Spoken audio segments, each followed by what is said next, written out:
These are the classes. We got Bastard Sword, Broadsword, Jagged Ghost Blade, regular club, pickaxe, regular Ghost Blade with Crystal Ring Shield, dagger, mace, blacksmith hammer, and unarmed with some shield that probably doesn't do anything.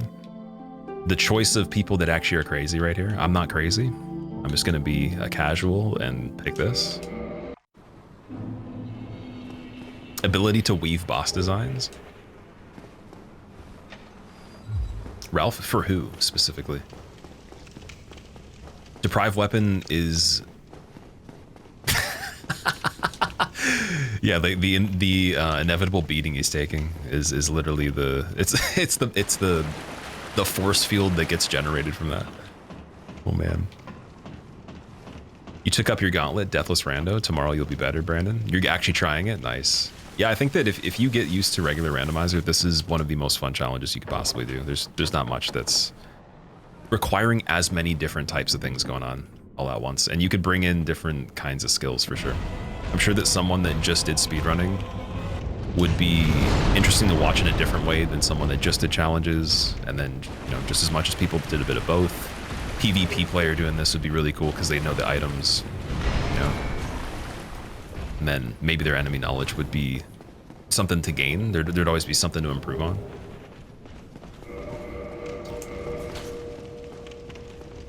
Iron Golem on this one. Let's see. I think Morgat has one of the most complex movesets in games that they've made. Morgat definitely is up there for sure. He's tricky. It's hard to say with moveset complexity because I'm not sure what makes the moveset complex, if it's just the actual animations themselves or it's how many there are, how many things can be mixed up. Bandit's Knife. It has the bleed. It has a really good crit though, dude. The crit on that's even better than the Ghost Blade. So that'll be a backstab and parry kind of thing that can meet requirements. Yeah, I think eventually we probably will. Assuming we survive the next corner here.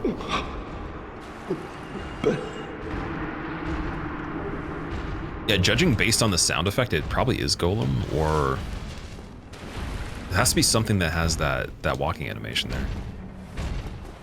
Oh, dude, we already ran through. What are we talking about?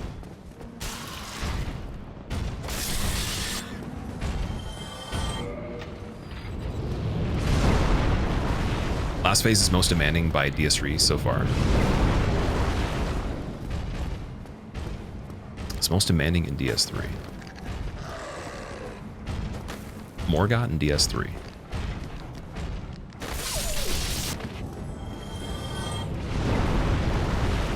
Yeeted onto the goofy ledge again? Oh, I would love to try. Oh, Sister Frida, okay. Sister Frida's pretty interesting.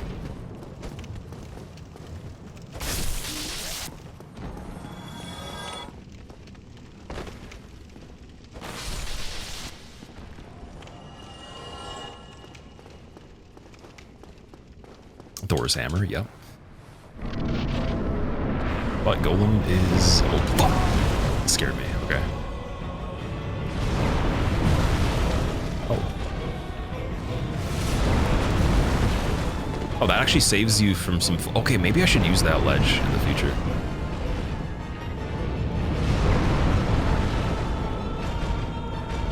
I bet you on Seamless Co-op that could be a cool thing, if you did Randomizer as well. You had something pretty silly to start off. Oh, dude, Iron Golem getting melted? Okay. I'm sorry.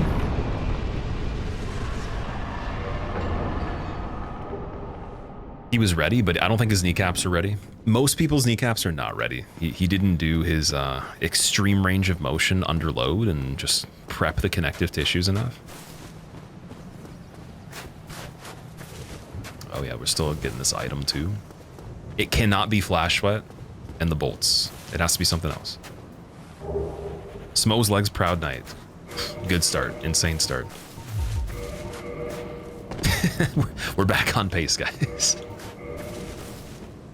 So we got 79 physical defense with that. Is that worth it?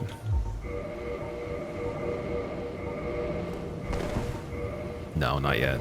By 1 point, it's not. Famously, the Achilles heel is called out for a reason. Yeah, I guess the heel actually, he is weaker at the heel, that's true. I couldn't reach it though.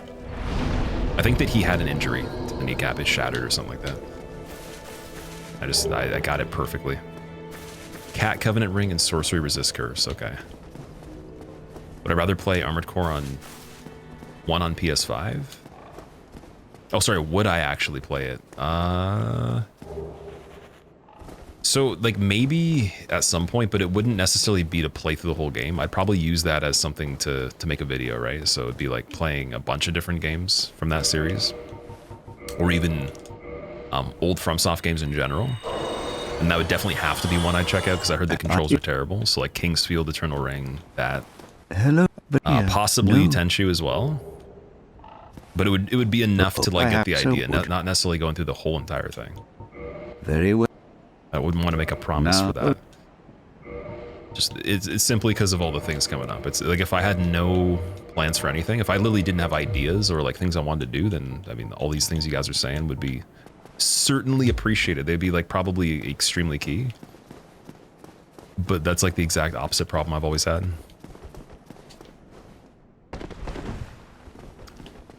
So yeah, we'll do Armored Core 1 if I decide to just revisit some really old stuff that they've made, particularly because I think that's one of the most interesting ones they did. But would I enjoy Armored Core 1? Probably not as much as the new one at all. I don't even think I could actually handle taking King's Field seriously either. It's completely different than stuff I would get into. But it would be cool to just understand, right? To learn about it, see what they're going for.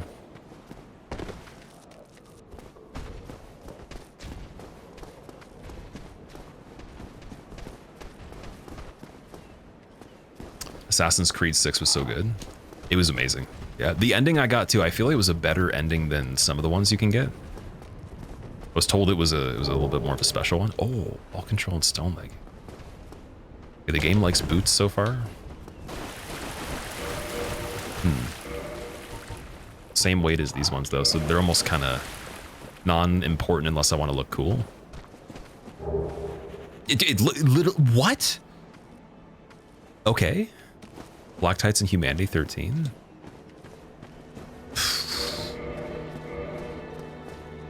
Did we check Petrus yet? Yeah, I did, right?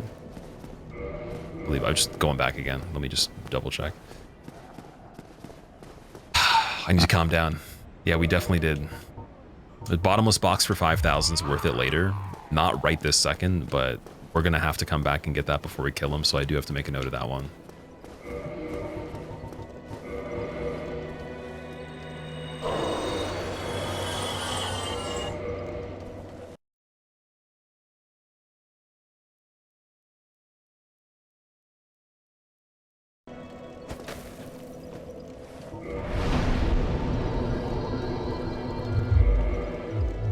So hard to maneuver, but would you trust me that it is the game you played that gives you the most control over piloting a robot? You have to aim in this one? Yeah, I heard the aim is like terrible in it though, so I wonder how that would be.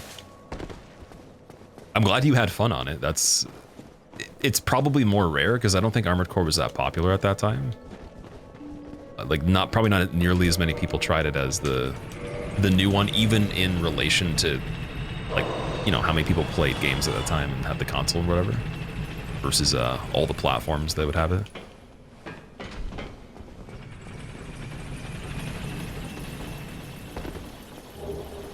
Yeah, I would definitely believe that someone could enjoy it. There's people that definitely like games that they know are inherently bad, but the reason they're bad is fun. It's fun because they can get around that.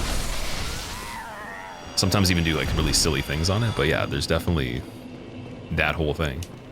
I think Jump King sucks, but like, I don't think it's made bad. I just don't like Jump King at all. I think Jump King is just terrible.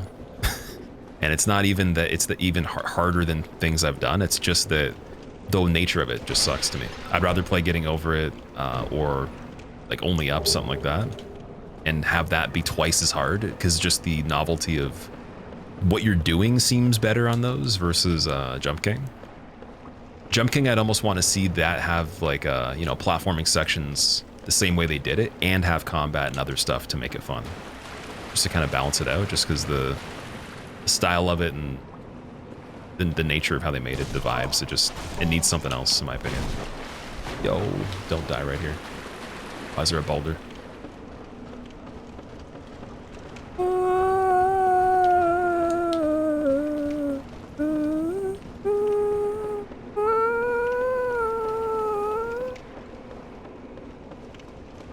Black Knight, save me. I think he's not on anyone's side, he's just chilling.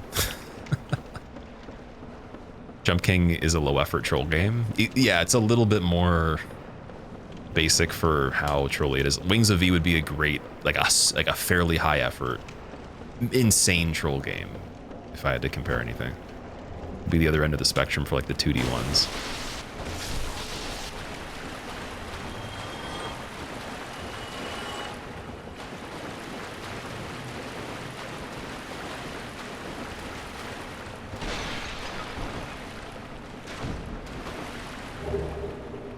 Giant Helm, okay.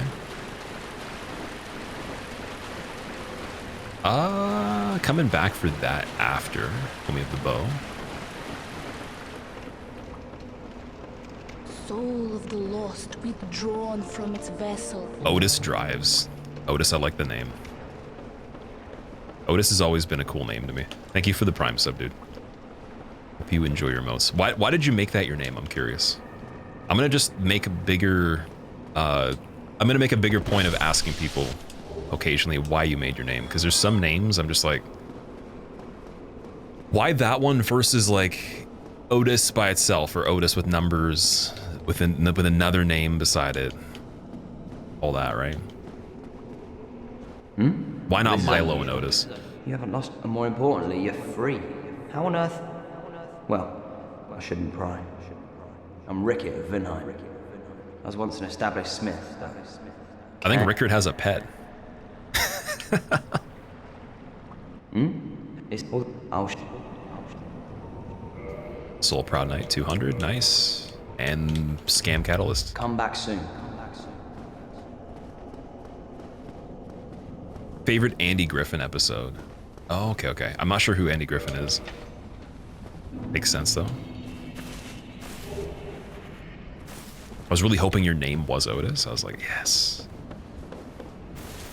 He's the CEO of Uber. He's very proud. Otis is the CEO of Uber.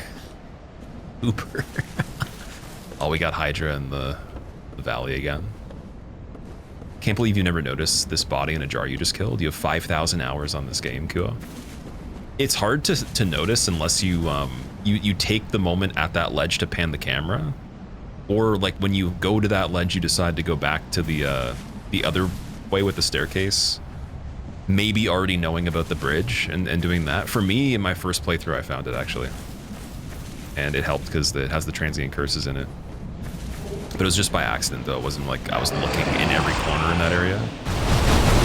Because there's still items even in my first playthrough.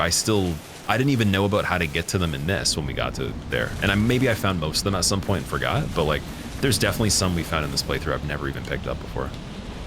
And it could be like a duplicate of something else. I know I've gotten every weapon before, and every piece of armor, everything you can use, but just for maybe consumable locations that are really weird or something odd. There's definitely things I've missed. Oh, Bellowing and Divine Blessing, nice. What, there's an invisible enemy there, what is that? What is going on with the invisible enemies here? Okay, the first time that ever occurred was on the run where I think we got the most content done in every category. Didn't have the most boss fights killed, but we had the most stuff covered overall. And there's the invisible ghost. That was an invisible hollow or something like that.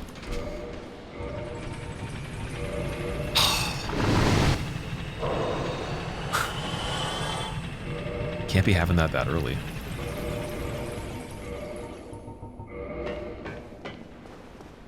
Rando toggle. It almost seems like it's doing it on purpose, but there's no setting for that though.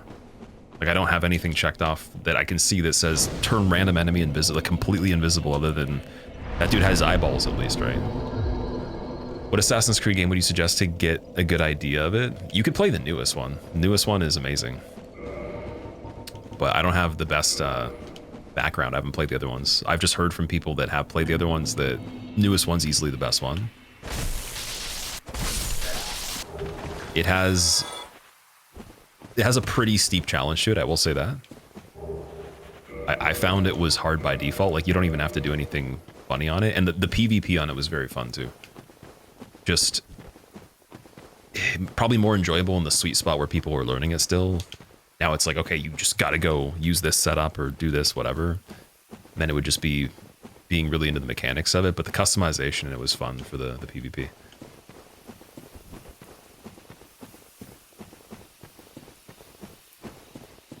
That might mean Andy Griffith. It's a very old show.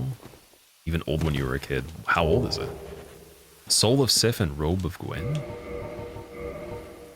Okay. It's not much better than Wanderer Co. Yeah. Oh, actually, I should switch to these. Black tights. There we go. Which game? It would be Fires of Rubicon, AC6.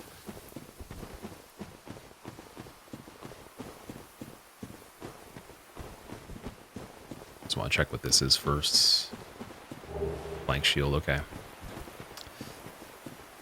Let's. Oh wait, we could justify doing this part really quick before running back to, because we're gonna get some souls from it. Maybe a good item as well.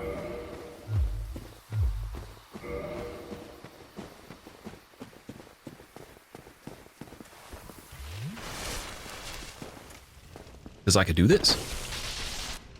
I don't even need to know who it is. It's the guy that looks like a boulder. Guardian Tail.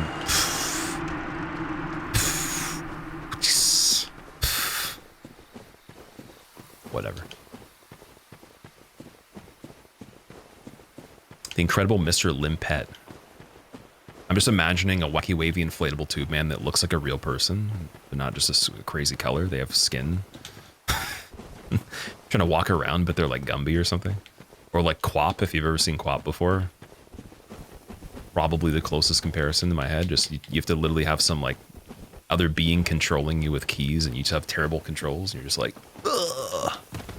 Can't move properly.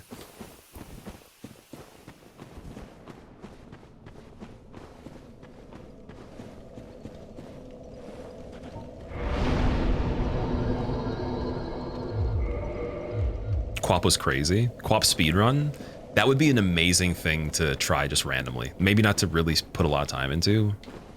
Just simply to revisit that. That would be nice. I sucked at it. I only tried it maybe for like 10 minutes.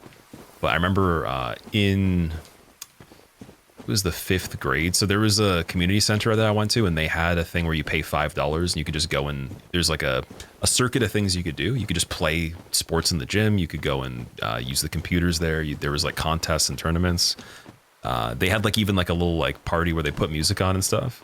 And then they do movies and stuff. And you'd just pick what you wanted to do. And it was all constantly going at the same time for just $5. And that would kind of be like almost, you can think of it as like babysitting for me sometimes, like just so I have somewhere that's like safe to go when my mom was working. And I remember Quap was being played in the computer lab, and I caught it just out of the corner of my eye. I'm like, what the hell is that? And that's how I figured out what it was. There's a lot of things I learned from just people just doing really funny things in the computer there. Like Adventure Quest, that's how I learned what that was. I think it's like a flash turn-based one. That's pretty cool for a little bit. A lot of people were going crazy on RuneScape that were just like obsessed with it. They just used that to have a computer to play it on if they didn't have one. Or to like probably not get in trouble for playing so much of it. And then there's people that got banned permanently over RuneScape because there's fist fights and stuff over it. It was quite a time.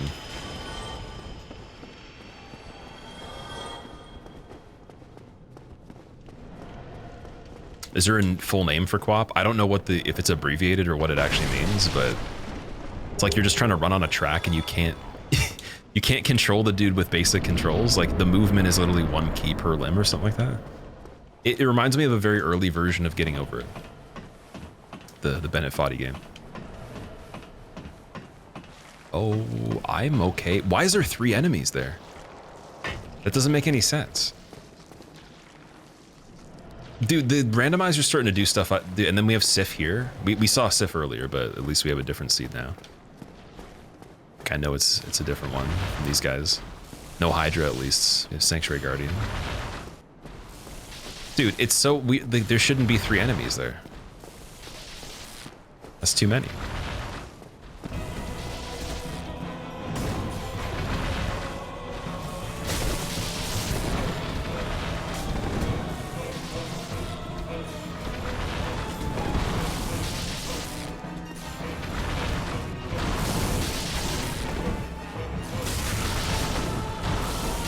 Oh, don't jump off, Sif, please.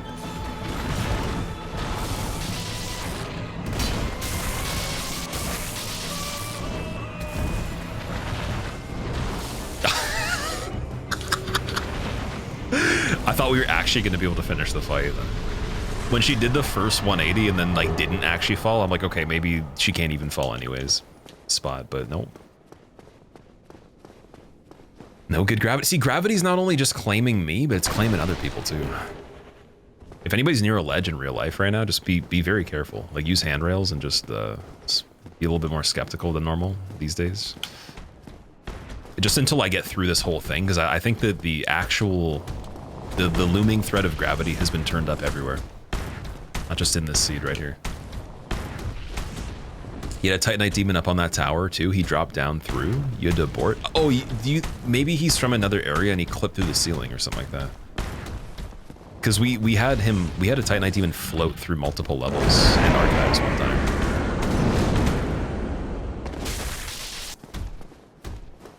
There's one I actually caught. There's one that went into the floor, and there was one that I saw rise up. Looked really funny. Oh, almost Tailcat right there. He did fly. Oh, see, like that early though would be a huge help because Tailcats typically are good. You get a lot of good stuff from whatever replaces it. Sometimes 2 items as well.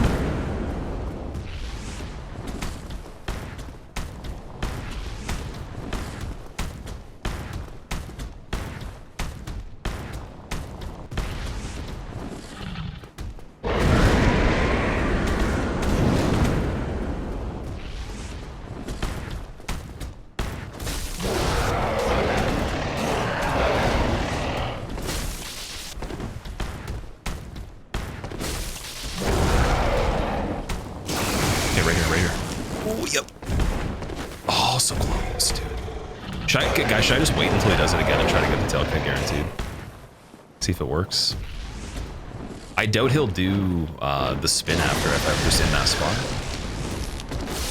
Oh, see, every time I have the angle, I get the kill on him. I have to be a little bit more over here. I've killed him on hitting the tail, but not quite far down the tail enough. How many times now? How many scenarios?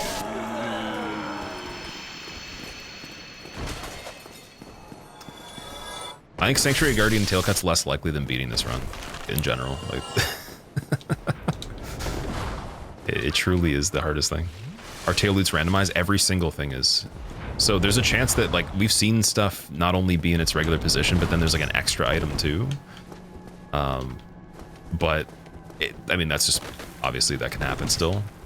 The logic of it is that it's supposed to shuffle every ID. So yeah, tailcuts would count, merchant inventories, merchant drops, NPCs that are friendly, what they drop normally. There's some things that are still preset, like Framped when he breaks down stuff because he has his own menu. It'll just give you the same things, like you break chunks into smaller shards. And then the soul counts for him consuming stuff are the same too. The Crow is randomized. So it's still the same list of stuff you would trade normally. But like what you get is random. All right, finally a good shield. So we gotta change these up a little bit. And get the shortcut. Rare instance of Pinwheel being threatening. Pinwheel was actually a good fight in Anor Londo in the ONS arena. It took a long time to reach him every time he teleported, and he was able to multiply a lot right away. That was not bad. That was probably a better application of the same fight. It's kind of like if you had Fool's Idol in Demon Souls, the arena's really complimentary for her, but if she was in a very small arena, there'd be no chance that it would be hard.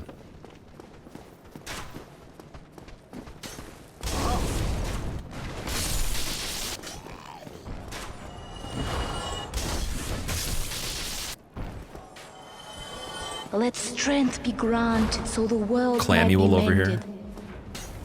So the world might be Clamuel mended. Jackson. Good luck on the run. I have a feeling that might knock me off right there.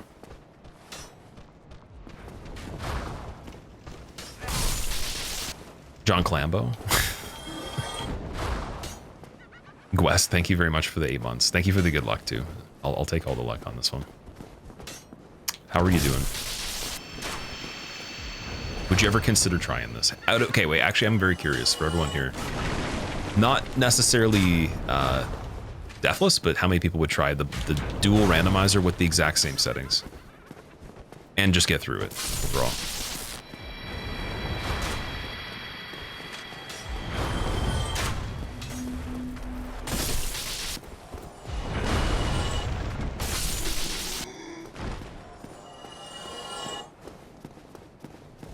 After you finish 100% in DS3, okay.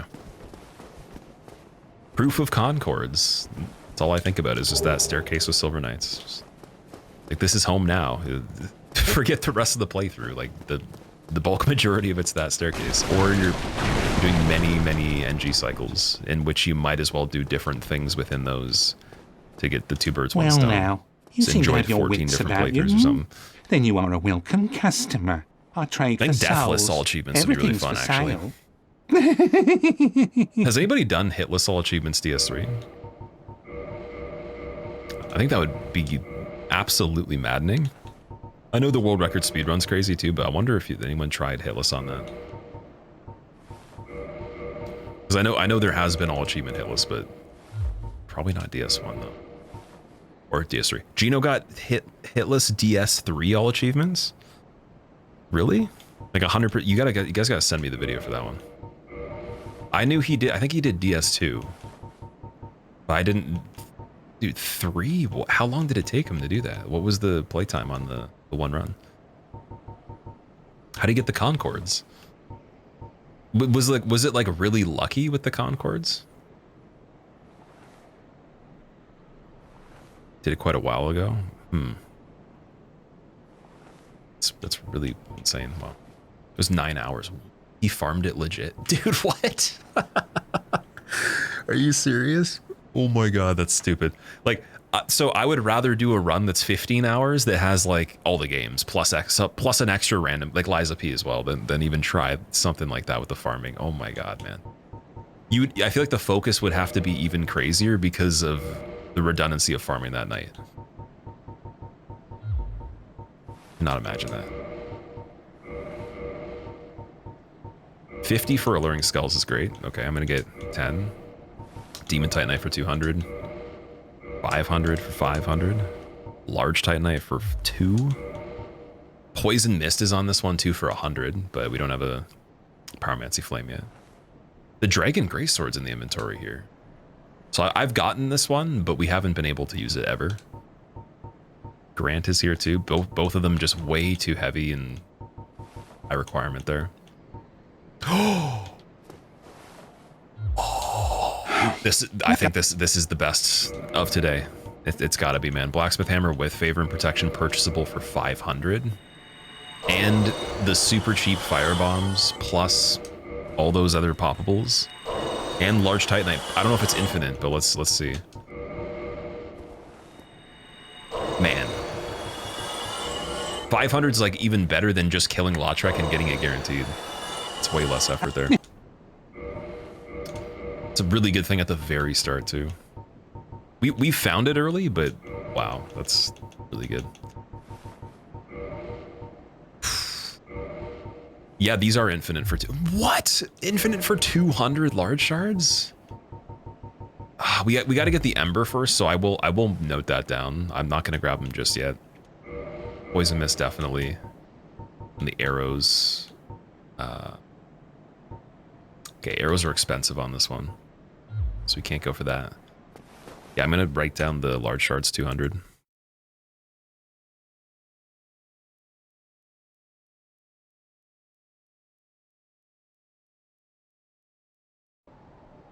Thank you, Kai. Wow.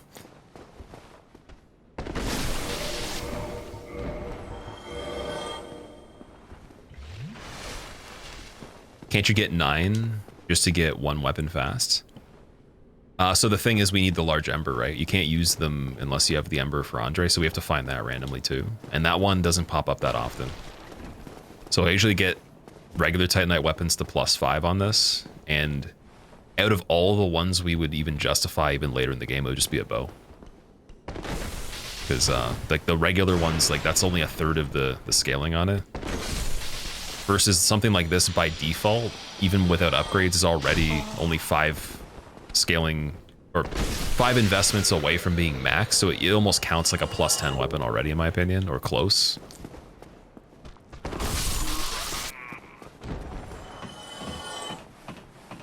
Yeah, large for 200 means that if I do find the ember at any point in time, that anything in general can get +10 this run that I want to. And that's all we would need for it. What? Oh, man. Oh, Miyazaki, don't do this to me. He's playing with my heartstrings here. Wow. That's a lot, man.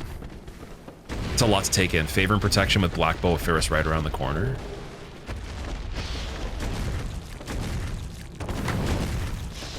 Oh, we actually hit him right there.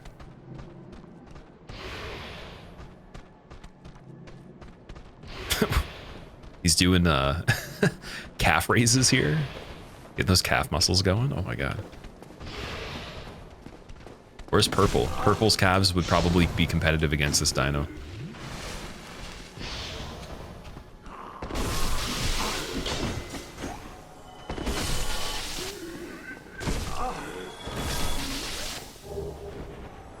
Wow, man. Black Bow of Ferris in general is just nice. Longbow, I would accept that. That'd be fine. Composite and short bows kind of suck. They're not great. Ferris is insane though. Ferris in general is like one of my favorite items, just casually. I remember being extremely happy to get that the first time ever.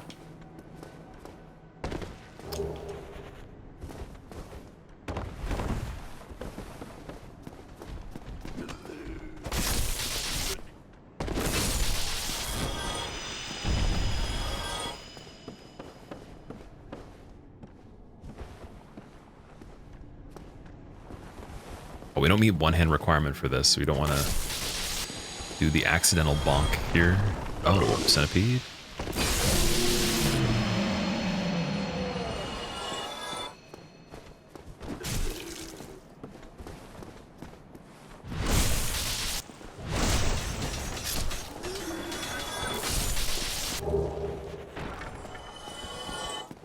Just double checking. I don't think I got the window item here. Typically forget that one. This one could be a key. Okay, just transient curse. Decaying, how the run's going? They have been a little bit rough today, I'll be honest, and even last stream too. This is a really good setup though. Just depends on the enemy seed at this point and me actually playing good.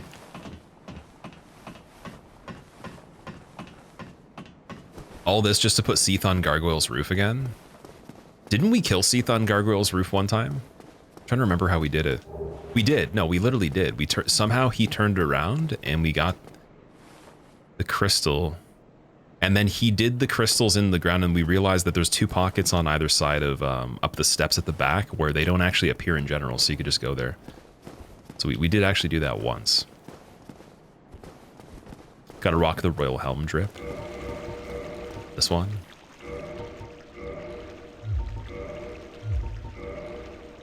You just take off the gloves and do it.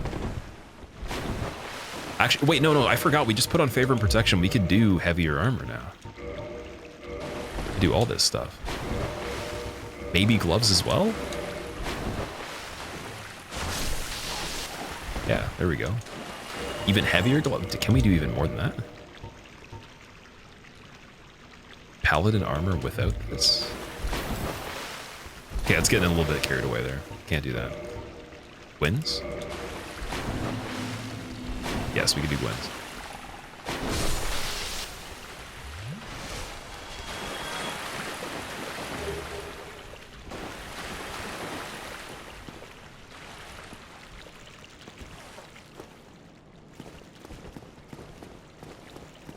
All things are possible with Vapring, definitely. Narthlos, how have you been? What's that badge also? What's the... Looks like a cat. Or like a... some sort of creature.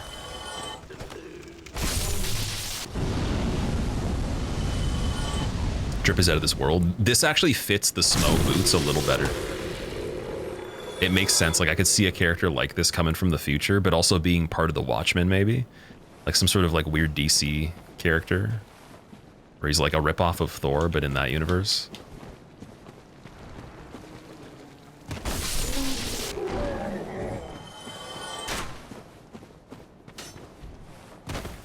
Well, that back pedal seems a little bit weird.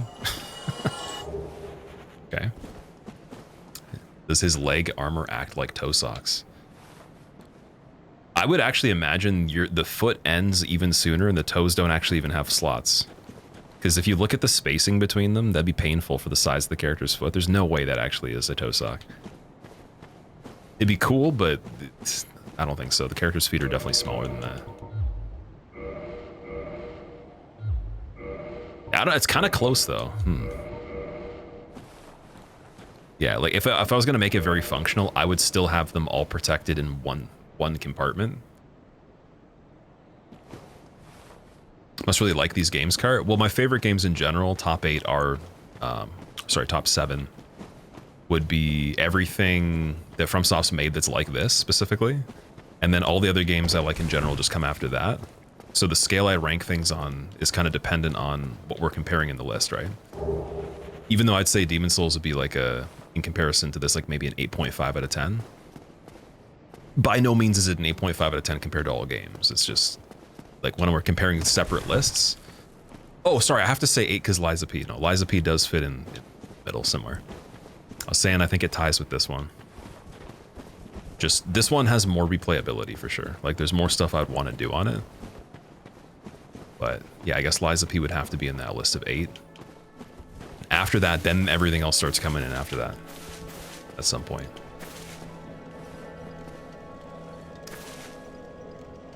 It's a badge you get from subbing to specific streamers during the promo. What's the promo called? Liza P DLC soon, yeah. I wonder how that's gonna work. How do you access it? There's a theory, someone was telling me that they think it's gonna be a separate game. Just launch it as a separate thing. That might just be a very hot take though, because I've seen that happen before, but I didn't get that vibe. I thought it was just gonna be a continuation. Oh, you may, why aren't you sleeping? What's going on? Okay, we could definitely do Berg skip now. We have stuff to do that nicely. And maybe fail once. It's 20 hours for Liza P DLC. Wonder how that's calculated. Yeah, I'm really excited to see what's going on with that, because again, I got a proposal for stuff to do with its DLC that was a really interesting spread of things that they're wanting to do, but I don't know how they're going to handle it, so I just asked them for more information, and they're going to fill me in as time goes on. But we might be doing a couple different things for it that are outside of even just playing the game. So we'll see how that works, or I guess the way of just playing the game normally. They had a really cool idea for how they want to launch it, certain people.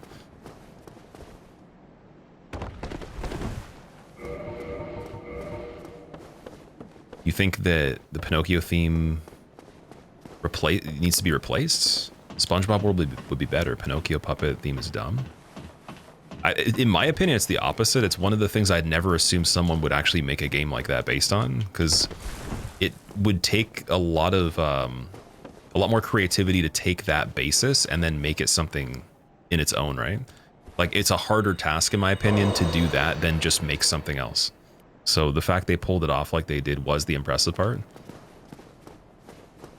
Like, you would not really see many other developers not only just do that for the theme, but also, again, the level of polish on it and the way it launched for the first thing they did is just silly. Like, It's almost unheard of in my opinion, and that's why I think they literally waited and they studied stuff for a long time, and they didn't just do that randomly. Like they had to have planned it for longer than a typical game, and waited until it was the right time to make the idea. It does not seem like an accident at all. But yeah, thematically, there's not going to be stuff that everyone agrees on. So I get the fact that you might not like Pinocchio. I don't actually care for Pinocchio, the base story, at all. But it's a cool... Dude, what died in there? Okay, we had a scam boss on Capra again. The second time this happened. Must have been something that couldn't fit in the arena. Maybe what we should do every time we go down here is just rush to the fog gate and just see. And then do a quit out and allow the quit out just so we can see for a second what's going on. Even though that would be kind of like cheesy normally.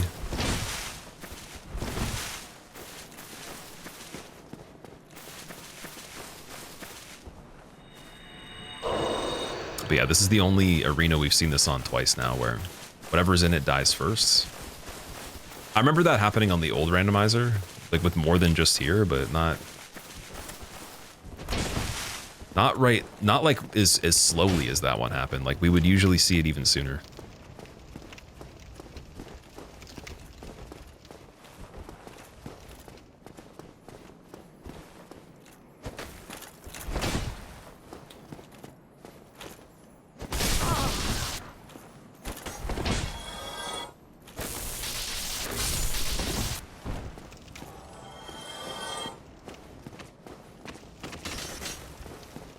I guess we'll check this part first.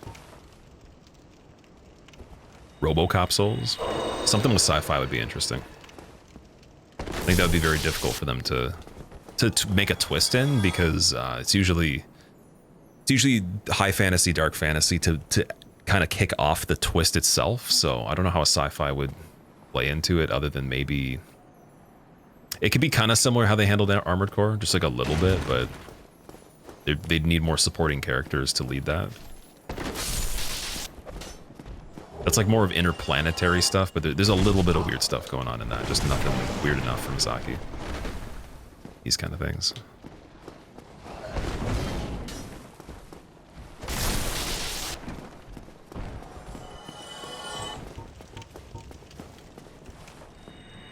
Cosmo stuff in Bloodborne was next level. Whoever's writing the actual lore nowadays is definitely hanging out with the Alice in Wonderland dude somewhere.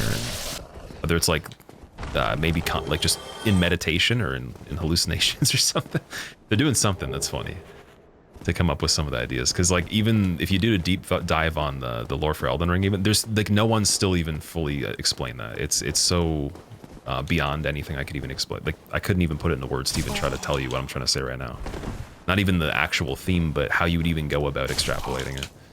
You can just get basic levels, but there's so many layers, so it's best to just keep it very simple when you're thinking about it. But it goes quite out there. That's not even necessarily thematically as weird as Bloodborne, right? Lore Master Ralph? Well, it's because you technically had the account as Ralph, but you're not Ralph, right?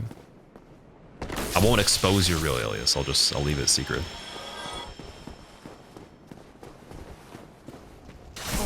Oh, that goes through the shield. Okay.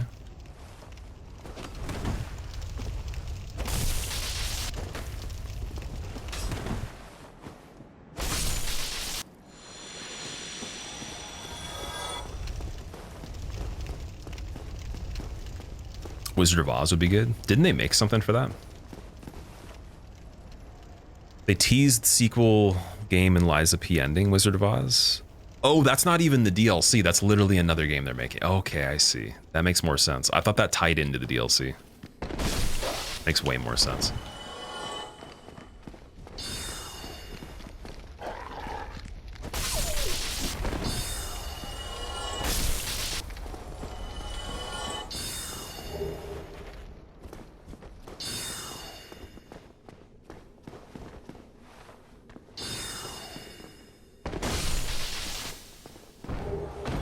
Demon Titanite from Chandler, nice.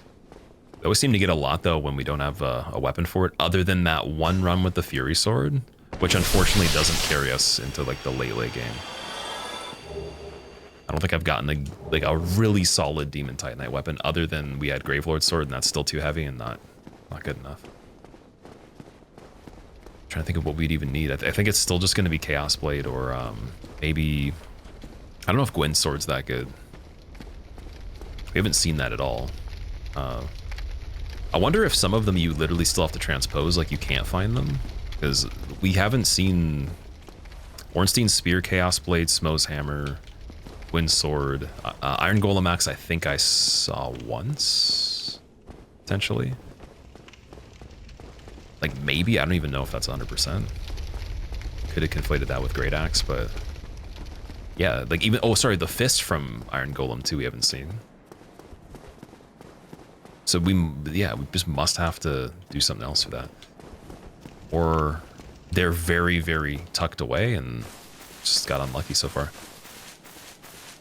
Got a decent start. This is a good starting weapon for sure. The class we had was, it was Cleric, wasn't it? Yeah, so it's not the best stats for Cleric. Other than that though, it's not the worst. And if we got Crescent Axe, we're almost the point we would need it to be able to do Nito, so that's good. Trying to bridge the gap with that. I think it's 16 Faith. It's brutal on some of the other classes once you're already set up.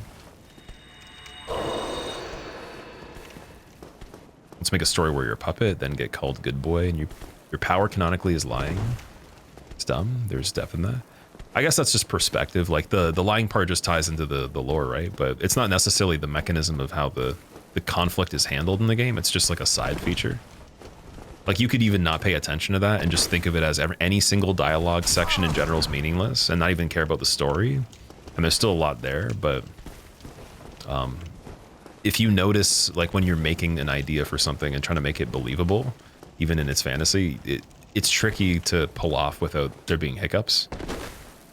And I think it doesn't have as many as I'd expect for, again, a studio that just did that on a whim randomly or out of nowhere.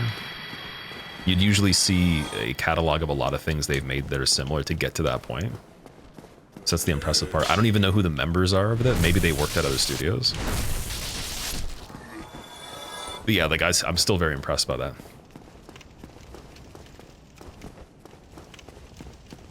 Not even trying to hype up the theme either any particular element by itself. It's just the whole package is impressive for like just the way it's being put out there and who's doing it.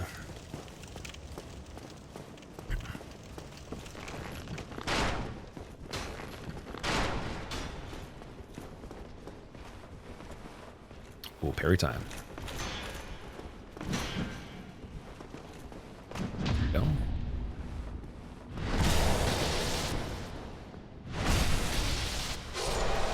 You know what? That requires the bow. Good duel, sir. I must go. Okay,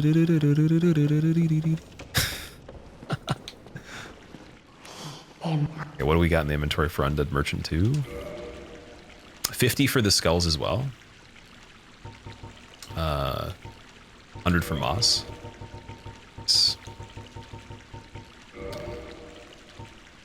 Twinkling for 2. Wow! Dude, this seed's broken. She has 30 Twinkling Titanite. I've never seen this. At least I don't think. Maybe for a higher price, but what? That's enough for, I don't know, is it 10 per weapon or is it more? I think that's at least enough for 2 to 3 weapons. Ah, that's silly, man. I'm gonna get the 10 right now, just in case it was 10 and I'm right about that. Large arrows for 100 still kind of up there. Yes, the arrows on this one are a bit more pricey. But we do have black ball already, so I'm gonna have to get something. Just get like 100 for now is fine. You think she had, oh, sorry, she has infinite, but we could only get the 30 because the 60k, that's true. That's silly though. That's so silly. Okay, let me just note that too.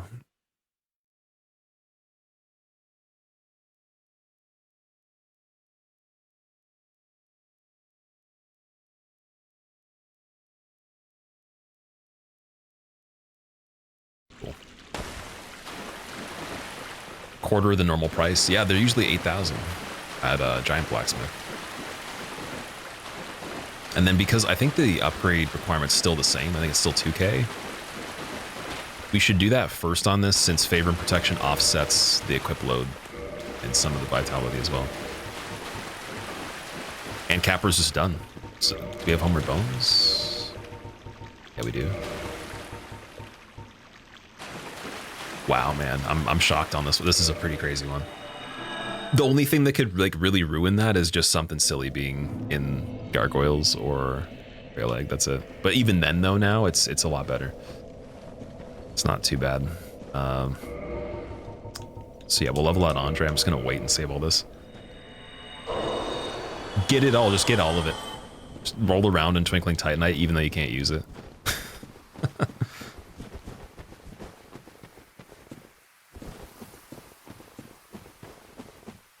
You change the puppet to robots and Geppetto a scientist, wouldn't it make it more adult? I'm pretty sure P is a robot, isn't he?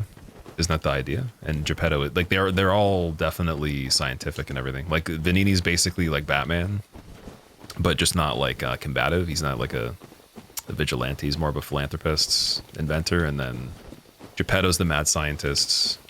He is the like an automaton robot. You could call it whatever you want. They have obviously their fantasy stuff with the technology, but that's the way I took it.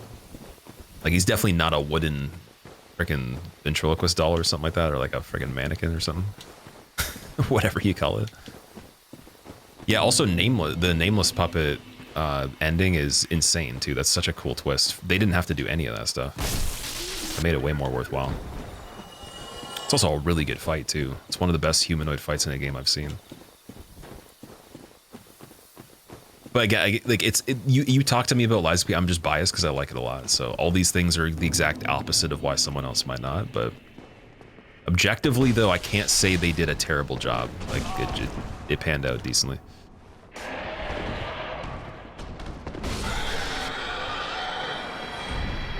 Oh.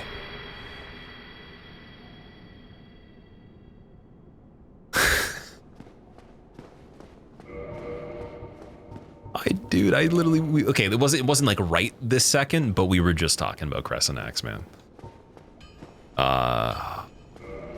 Catacombs easy. Well, we might not even see Nito for a while. Nito might not even be in a situation where it matters, but just in case, if it's early.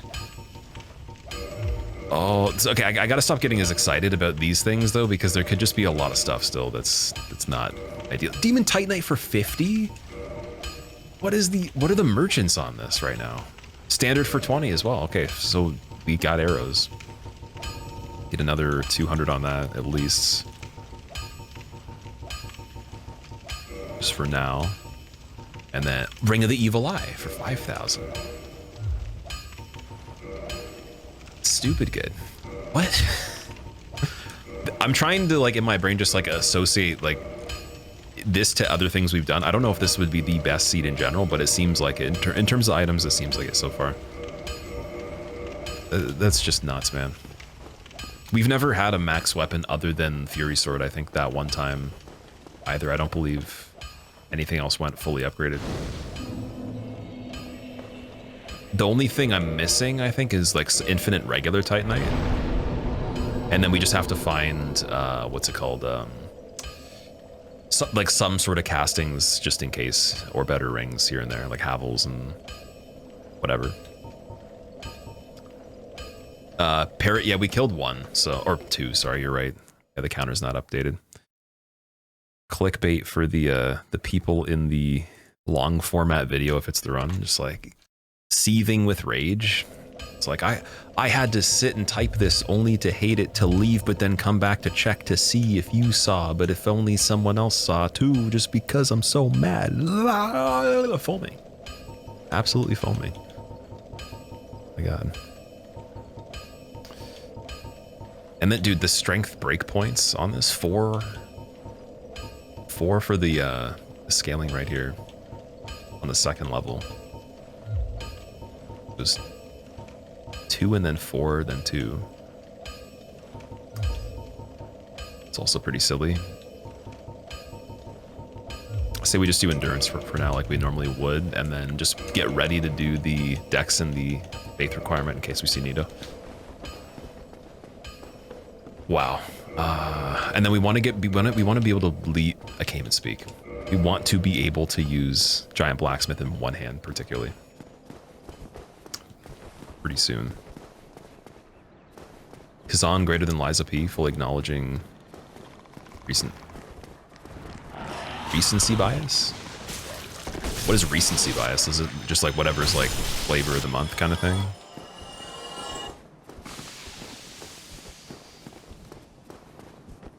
I thought you were trying to say Regency or something like that. I was like, wait, what?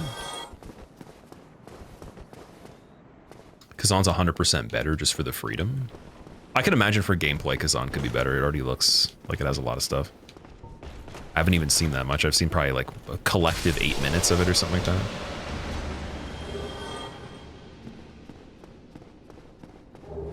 Witch Cloak. It's pretty good for lightweight as well. That's getting up there with Xanthus and Sage. For only 4 pounds. It's literally better than Gwyn's. 2 pounds less. It's like a trench coat though. We should be able to do the gloves now that we got the extra points. Some sort of gloves. Something. The Boulder ones. Could I do Silver Knight? Can we go that crazy? Of course not. How dare you. I hope you guys are appreciating this helmet though, by the way. I don't think this helmet's amazing for the weight on it.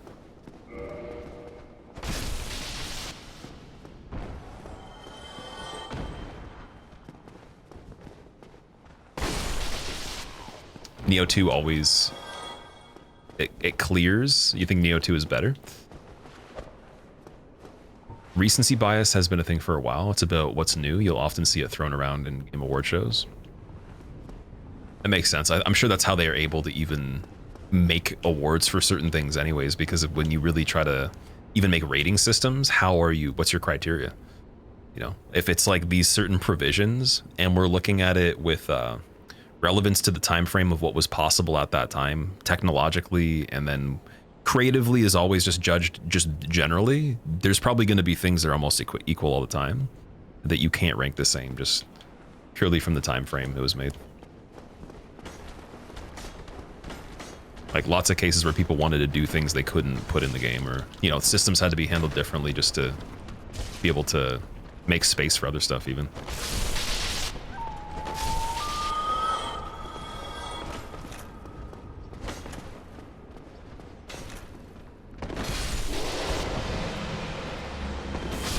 How much? Dude, Evil Eye heals a decent amount. Didn't notice that.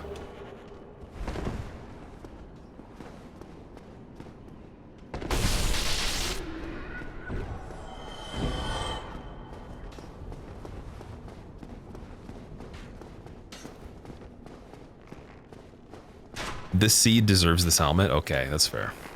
I like it. I really like the way it looks. It's just the math. Kind of looks like it has glasses built in, but it doesn't though. Shatsune, what's up? So I have never, no. What is your opinion on it? Like, what do you think? Should I play it?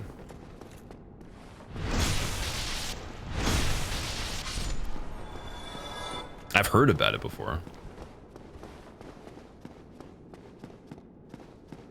Mistake right now is you're dressing for defense and not fashion. It could be why we haven't already gotten this, that we didn't prioritize the aesthetics in the character. It also could be like complete karma for making all the specimen characters and not actually just trying to focus on making normal ones. It's like you can't aspire to be an alien. You can't be blue. Come on. Unless you drink a copious amount of colloidal silver, maybe then. Also body paint. You have some options. You despicable curses! Oh man, I thought he almost got the item in the wall there. Oh!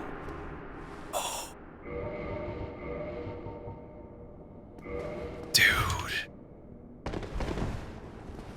This is making me realize how unfortunate some of the layouts are for items, man. How, I guess we can't say front or back loaded because there's a lot of the things we've checked that we haven't gone to yet in other runs and vice versa. But dude, it's literally just silly. Like we might get late and then we just don't find keys for a while, or we might just not find anything else. But slumbering, favor and protection, evil eye, those three in general, great. The twinkling titanite, great. Anything else we can say is whatever, but those things is just stupid. Also, within the Berg, the twinkling titanite on the other merchant, and also the favor and protection being purchasable and not found somewhere else. Okay, we got blue. Oh, it's just regular smoke, I think. Yeah, big smoke. Hammer battle again.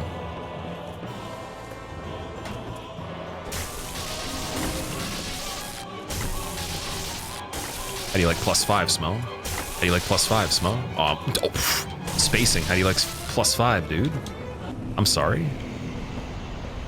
Wait, bow just to completely cleanse everything? Atone? Tarash, welcome back. The Smo legs under the dress is peak fashion. You'd never have dreamed of this. I actually like the fact it's clipping through, because it's clipping through in a believable way. It's like maybe they had armor plates on the outside of this. It was just all one piece. You got like your own mini shields just in case. Character looks like a professional bull rider when you run. Oh yeah. Don't they also have like the chaps or something like that? They have to have protective stuff on them in case they just get the impact. It's funny, even the ragdolls in this move like people bull riding. Only thing is you don't get ragdolled as much because you don't get to see that. Just turn into dust. Been messing around, even watching the runs for a while. I had a feeling you were probably joking, but just in case you weren't, once in a while it is fun to just make someone believe it's not the case. One of the best streams I've had on this game was, it was a good hour and a half of convincing someone I had never played it. And if they were somehow aware that I did and they were playing along, then it's even better. We were both just going crazy. But a lot of people in chat agreed to just be like, yeah, we'll pretend that you didn't. And they caught on to it. What I was trying to do, I was like, is that cliff dangerous? Oh, there's an item over here. And I would like read the description, and then I just start running and doing a bunch of crazy stuff. But then in between, I'd be like, oh, I like the texture on this one. Where does this go to? It's pretty funny. 1 of 4 elements without secondary perks from Avatar. So I never actually really got into Avatar Last Airbender, so I can't really remember anything from it. I saw it maybe like twice, and I saw they made the real show. I know the character from it and everything, but what are secondary perks in that? What does that mean? Water, you suggest Earth would win. Elements for a world war. Well, just based on like regular 4 elements. It would depend on where they're coming from, like what you're actually doing. Are you manipulating like existing things, sources of it, or are you actually creating sources of it from nothing? Earth bends metal, water bends blood. Oh, then yeah, I'd say water. Because we're just mostly water. There you go. Not only that, but then blood too, right? Air can fly? Yeah, the water definitely.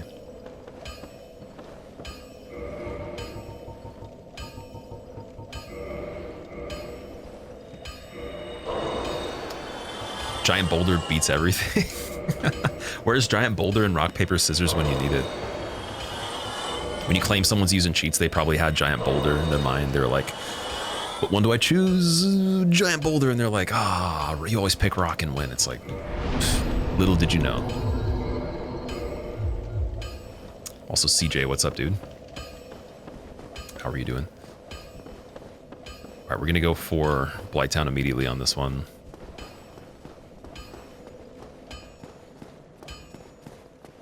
Only 4 elements. Think about it. You're saying there's secondary stuff, so I was wondering what the secondary ones are, right? And also just like, I don't know how it works in the show, if they have, like they just generate it, or it's something that you can only like manipulate existing parts. Like if you're just making Earth appear, that's different than the actual Earth changing, right? Because then you just shift tectonic plates to the point where you don't have, you just have an ocean, and then they have to take more time. And if people are flying, then, you know, you can account for the fact they'll have to strategize with that. As soon as they land, just rip the land away so they can't, you know, do that. But if water manipulates blood, then you win. That's a done deal. Okay, we got Flash Sweat and Firelink. Nice.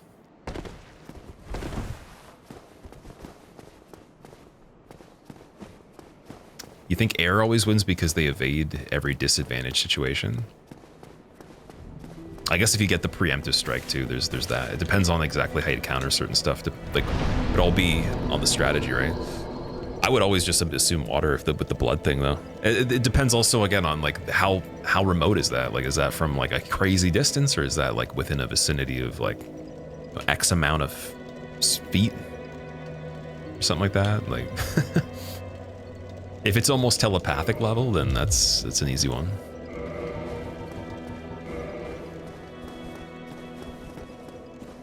Controlling existing material, okay. There's probably like a crime to admit that I didn't actually watch the series fully. I think I had 1 episode on fully, and then I tried to watch another one, and I was like, it was okay, but it didn't suck me in at the time. There's probably other stuff on that was just more, like maybe it was Full Metal Alchemist, or could have been Dragon Ball Z or something like that at the time. Stop cheating? Well, these are the kind of things, if someone asks the questions, you have to know exactly how it works. Otherwise, what are you talking about, right? If it's just like, I have to guess what you're thinking based on like you just saying a general statement. But you're like, okay, what would be chosen to create the, you know, the conclusion to a very particular event that's huge, like one of the biggest mass scale events, then you'd have to know, okay, what are the permissions of this? Because it's just very, very basic stuff. Like, is everything on the same playing field, or what are the pros and cons of these things? That'd be like them running into combat and being like, well, like we just made a bunch of like advanced firearms. It's like, how do they work? It's like, pff, why are you asking a question? Obviously they're just advanced, just use it. It's like, but like you literally need like your DNA attached to it or something like that. Fingerprints and eye scans, and they have no idea how to turn it on. Like, you have to know that stuff. And that would create latency too. Or like, you know, prep time, depending on, you know, if you're going against conventional arms, or even in a sword fight too. There's different mechanics of that. You got a rapier, you could thrust somebody. You know, you got a giant 2-hand sword, you can't go for the same opportunities. But you can block a lot of stuff that you couldn't from a weapon that doesn't have that level of surface area too. There's a lot of different stuff. Also have to have relative strength yourself. Ooh. Oh my. Ooh, run. Didn't think that was gonna be that crazy. I thought we were gonna be able to kill him quick. Oh no. Yeah, we're good. We're chilling, don't worry. Yeah, that's what I'm saying. The damage, that was higher than I'd seen it before even. Because we have pretty high defense, but we also have 30 vitality plus favor and protection, which almost equals similar to having way more vitality. And then this is early. This is an early game area. The one that was in, what was it? It was replacing Hydra. It had way less damage than that. This is something you could go to immediately. I was like, okay, we'll just get the time jump on him. And then once we saw the Dino, I was like, can I hit him? Tried to a little bit.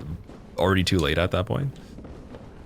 Definitely don't do that. We're gonna have to run him all the way here, check the Dino again, then run back. Have you seen a medieval fight for real with real armor? 2 knights fighting each other? Oh yeah, I've seen quite a lot of that stuff. There's a thing you can go to where I don't believe you wear the full stuff. Some people just wear like lighter versions, but you can actually do medieval combat with like dummy props and all that, right? just get bruised and scratched and stuff, but it's almost like a hand-to-hand version of like airsoft or paintball, it reminds me of. I forget what it's called, but I wanted to try it for a while. And then there's, what is it called in Japan? Is it kendo or something like that? Where you use the wooden swords? I don't know if you actually hit the people that hard, but... Kendo, yeah. I don't know how much impact there is in kendo, but that seems pretty cool. Hema? Is that the name of it?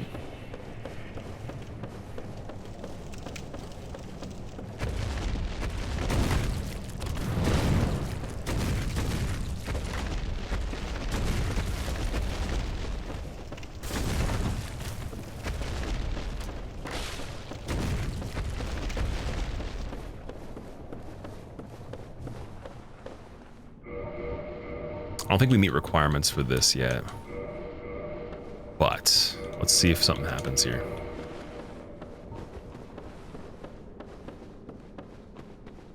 Historical European martial arts. Oh, that's the name. That's the official abbreviation. Yeah, that looked very fun.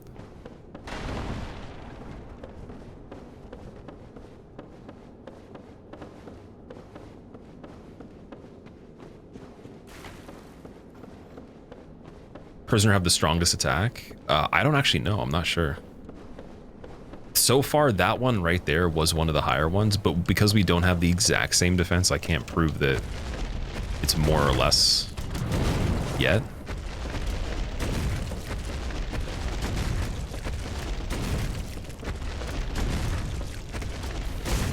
See, like that one was just basic, right? That wasn't too bad. I wish he would go into the valley right here. We could just pull him back even further.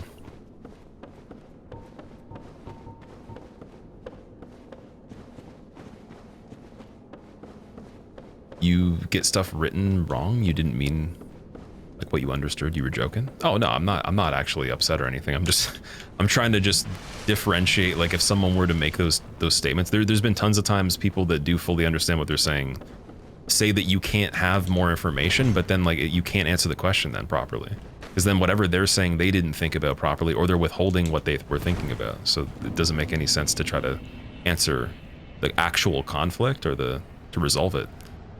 So it'd have to be a much more simple thing. It couldn't be like, oh, like if there was this, and then there was this event, you know?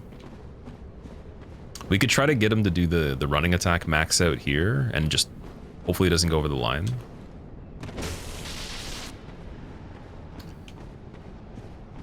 This doesn't have as much health as some of them, apparently.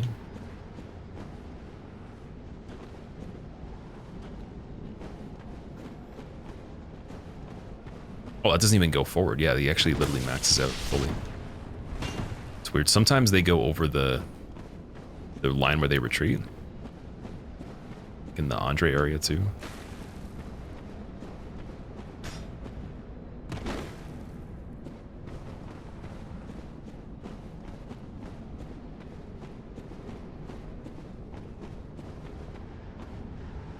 Thinking I can get mad is funny? Well, I mean, you got to pick your situation. Getting mad over something that's made up that was not even like a serious comment doesn't matter that much. It just depends what's like weighing on the situation, right? I don't think anyone in chat could ever really do that, but I mean, there's situations that don't really relate to chat, but overall, like they could be frustrating that I could cause. Like, let's say, again, like when I was trying to get world records for speedrunning, that was like one of the most relatable ones for the stream. I'd get mad, but that's my fault though. Like, I'm just doing that to myself. And it might be likely that you could get a little bit like that along the process, but you don't have to though. No one's telling you have to. So it's still your own problem at that point. Yeah, you're definitely like 24/7. It's just automatically running. Still have Shanae sword. Is that how you say that? Shanae or Shania? Shania Twain sword. Did kendo in high school? Wait, where did you go to be able to do that?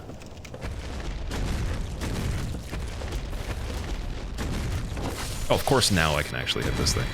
One hit away. See, we could have probably made that a lot quicker. That's unfortunate.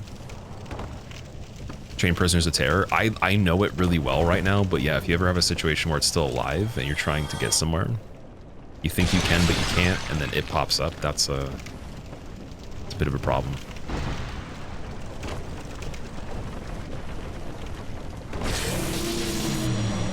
The funniest part about all of that, though, is that I have a +5.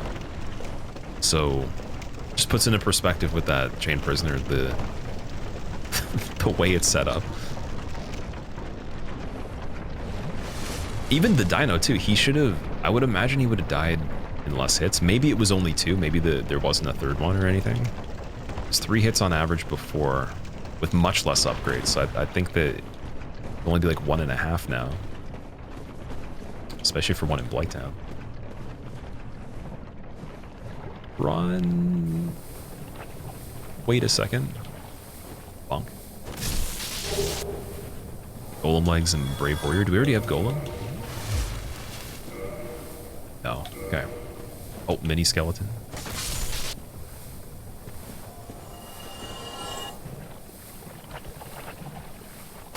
I feel like that mushroom was listening to his iPod right there.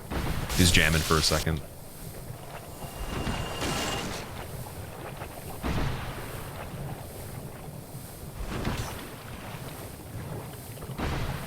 The tiny skeletons are so cute. They're sneaky because they're hard to notice in a lot of the environments overall when there's just a multitude of enemies. You'd have to be in like a pretty well-lit area for that. Energizer, because I keep going and going, rolling. For this run, oh man, like I usually with a lot of things, I'll just kind of decide ultimately, am I actually going to do it? And then what are the things that are going to be in the way? What are the likely situations? And so like sometimes I'll take a break from something if I know that it wasn't a higher priority and I know I have to go back to it and change some things. With this, there's nothing we need to change majorly. We just need to get better. Just need to get better bit by bit. And still try to learn something every time if I can. If I can't, then obviously I didn't play that well. And there's been tons of ones where I didn't play that well. For the whole thing. This one's a bit more linear in that way. But then obviously non-linear in the way that it's going to unfold, like the way the events will actually happen. But yeah, like I usually will just say, it's just inevitable, I'll do it. It's just like, let's make it a little bit more of a smooth process. We got Gwendolyn.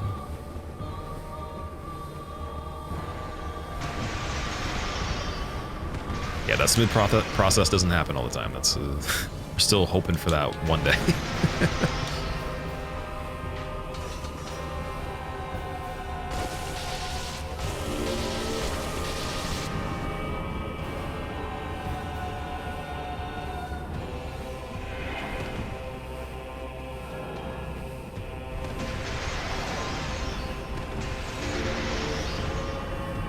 Oh, see, Gwendolyn had more lag time, I feel, when he was recording previously in the regular game. I'd be able to hit him when he was invisible. Or if they changed that at all, or... Oh, wait, we have... Is that 2 of them? No, I got it again. Oh, wow, okay. There's nothing we can use it with right now, but we got Crown of Dusk again. That was the run that had the tin crystallization catalyst. That also had it, I believe. Yeah, big arena for him to teleport finally. Gwendolyn's so easy, though. He's just way too easy. He's very disheartening to get hit on when it comes to hitless, though. Also, Boo, thank you, man. Okay, let's just cross our fingers for a somewhat decent ceaseless, and then at least a large amount of the problem is solved. We can go to Sense Fortress for the first time today. That's actually a thing. Imagine that.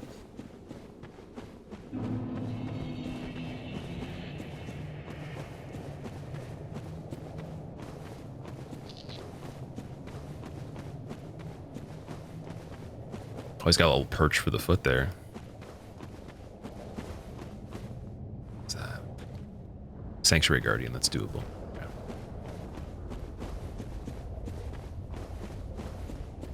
Lobos found him in the Abyss and he got wrecked. Gwendolyn in the Abyss. Oh, that'd be terrible, man. Oh my god. Yeah, because you don't have reference of where anything is, and then like even just knowing how many footsteps it takes when you go in to get to the edge is, most people probably wouldn't actually even have that down. I know only like just a rough estimate from where the first king is, how far you'd have to go past him to hit the wall. That's it. And then how much distance there is between the first and the second one is like the other thing that I'm okay at. Directional sense in that is just nothing though. That's really scary. Oh, when Lobos got him in the abyss, was it just that fight by itself, or was it 4 different bosses? I'm curious. You don't have to tell me what they were. I just want to know if it's replacing 4 kings truly, or it's literally just one fight. Because we still haven't even gotten to that yet.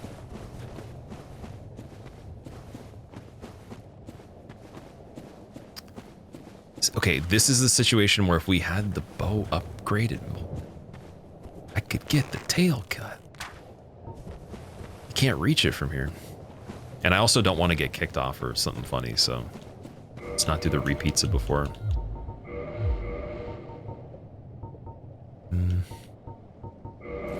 Is that good?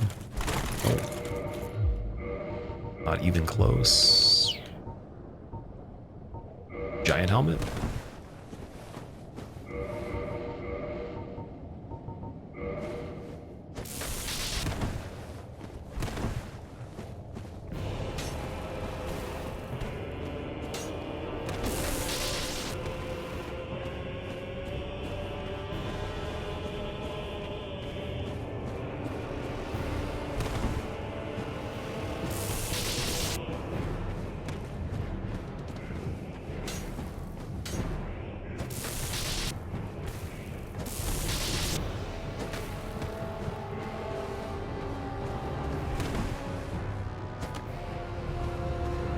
Wonder why they didn't make his wings hittable. Ouch. Gulp. Ouch.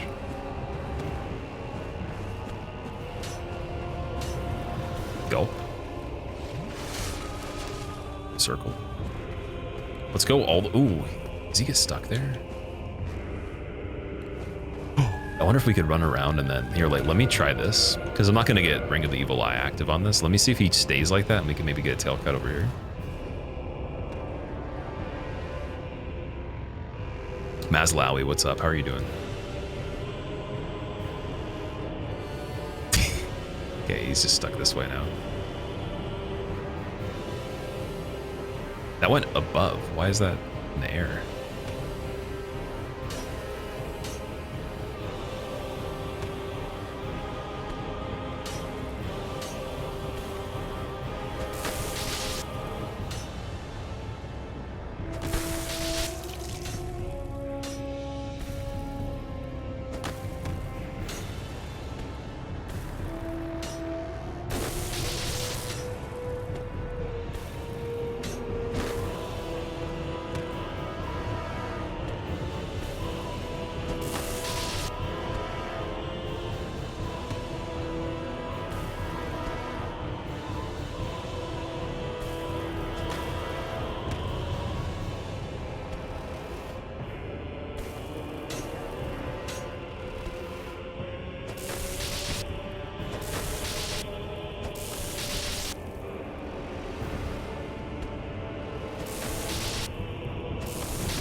Okay, Sanctuary Guardian stuck himself. I don't even know how you get him out of there because he's going to keep turning.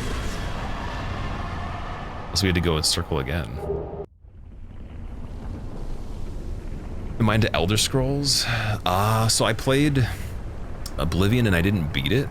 I couldn't get into it enough to actually like beat the whole thing. And then I remember, actually, sorry, Morrowind was the first one. I remember I found it, like, I think it was like $10 at a store.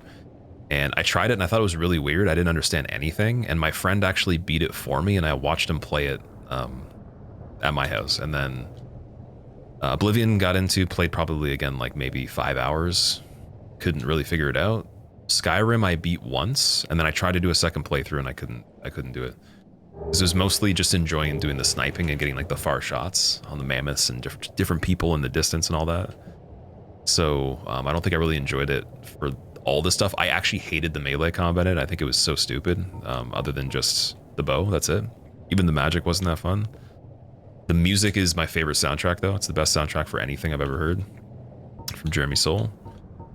And I don't think I'll play the next one they make, but if for whatever reason, let's say I watch someone do a little bit of it and it's very compelling, I'll give it a shot. I just don't think I'd really get into it though. Just mainly for me, there needs to be like the arcadey aspect for games. Much more into like the older school mindset of stuff, not the, like you just basically have escapism and you could just make like the character whatever you want and like pretend you're them and like just talk to people and like explore. It's more like, no, I need like mechanics and like performance and all that. It's not as much of, has to be like an adventure. If you can take an adventure and put it on top of something that's like that though, then it's amazing. Then it's pretty rare. And so even games like Witcher, I think it suffers a lot from like the mechanics suck in my opinion, and like the combat. Anything BioWare in general is not the greatest for playing. It's just, you can get lost in it. Mass Effect's on the fine line where it's almost good enough, but not quite for me to enjoy. There's a little bit too much going on with just emphasis on talking to people and just like other stuff, the lore and all that. So that's my personal take. I think it's really cool there's all those things exist. I totally see the niche for like who's into it. For sure, if you just want to like relax and escape in something. But for me, it's like I want to, you know, play something more performative. So I tend to gravitate more towards multiplayer games traditionally, and then I got out of that a little bit. But whenever there's a good multiplayer thing that has the types of stuff I like in it, then I'll go pretty crazy on it. And, you know, do stuff like this too. They get better with mods. I tried modding Skyrim a little bit to like have a little bit better of a UI and like just some of the combat be better and everything, but it just wasn't, it almost made it like, well, now it's not necessarily even the same game. Whereas mods on this game are the same game. They just take elements that are already there and they just make them really like cool. It's not actually that they changed the game completely.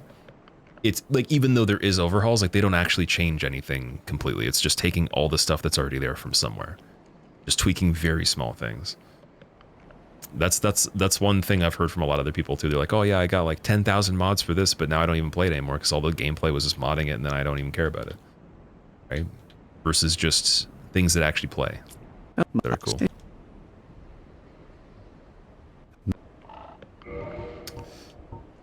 All right, Bottomless Box 5,000, getting it right now. I think it's a good time. And Come again. This is the beginning of something you guys have seen quite a bit right here. Sorry. By the lords. I'm sorry. No. Oh, pardon me, I slipped. Banana peel. Oh, I slipped again and I dodged you. Oh. Sorry, double shot. What the devil's wrong? By Sorry. the gods. Don't heal, sorry. Dear Sorry. lady. They never give anything good when they die. Sorry, Rat. One shot on that. +5 R2, one shot. Claymore, okay.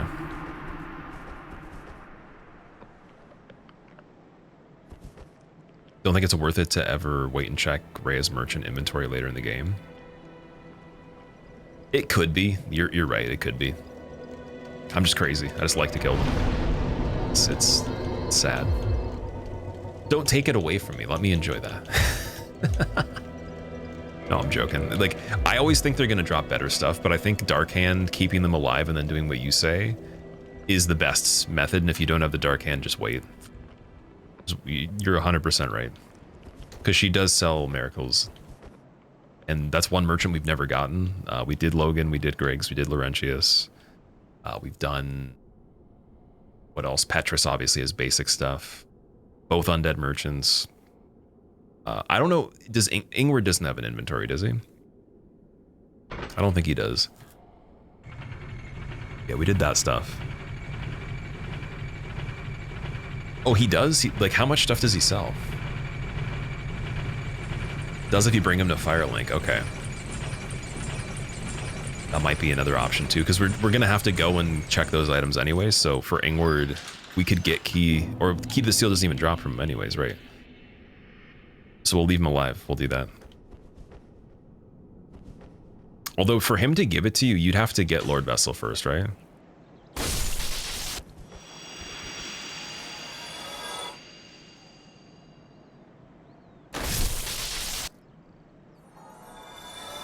Patches and Engie are there too. Engie I've always let live. I think what it was is we wanted to get the Parasite, have an Egg Vermifuge, go back to him and get the items.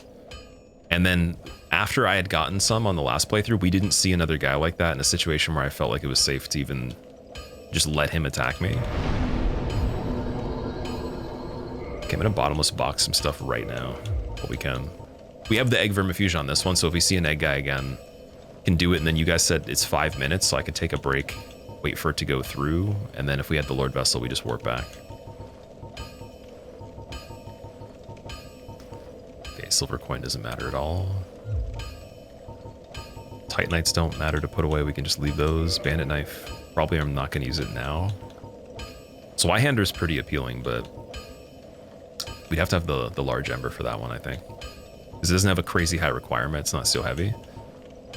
I'll keep it as a reminder. Just in case, that could be something to get up if we had the embers. I think that is decent right now. We don't have a lot of armor, so we might want to keep some of it.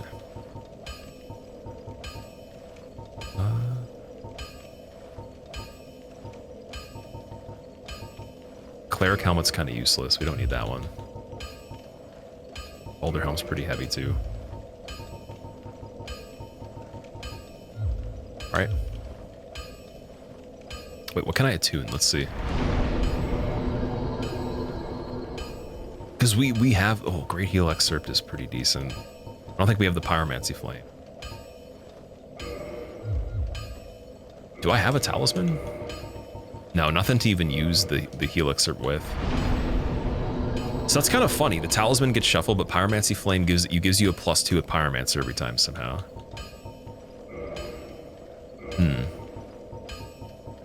Maybe because you receive the Pyromancy Flame from somebody, it's not actually picked up on the ground. Maybe that's something to do with it. I wonder. Okay, I'll throw on Flash Sweat in case we find the Pyromancy Flame.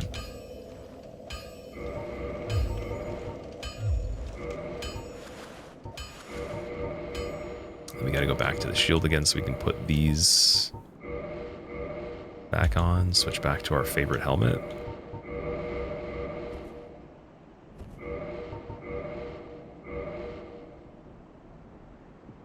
Do the amount of slots merchants have get randomized? I believe they can, yeah. It seems like they do change, yeah. Because like certain pages are completely empty for sometimes. I can't reference it versus like what they normally would have in total. But I know, for example, Rickert, like he had pages available once it was randomized that were empty on others. And I have no idea, I can't remember what he gives you normally because we don't go to him that often. So maybe it can just add extra stuff, but it can't go below the minimum or something.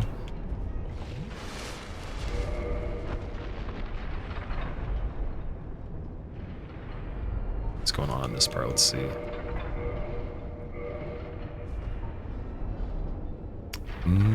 That's just a regular hollow, but we will get him.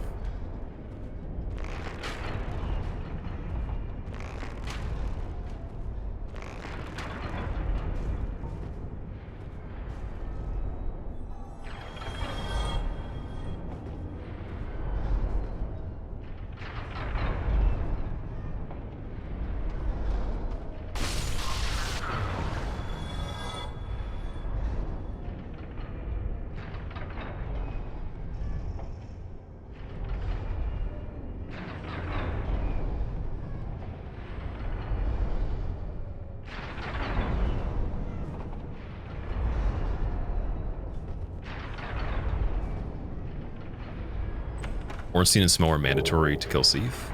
Yeah, they're mandatory to get the key item to access the end of the game, yeah. So we got Smough's gauntlets as well. Those are great. See, now it's tempting to just take this off and just do those. We retire the helmet now. Dust Crown actually has defense. I don't think it has any... Oh, sorry, no. Magic taken is increased. Ooh, that might be something good to note. Remember that part. Alright, pointy helmet gone, I'm sorry. Too late.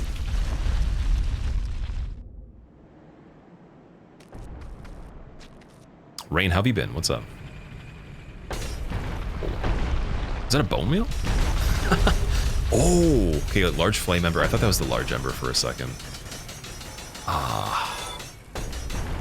I saw large and then ember, and I was like, no time to read? Damn it. Forgive me, I quite...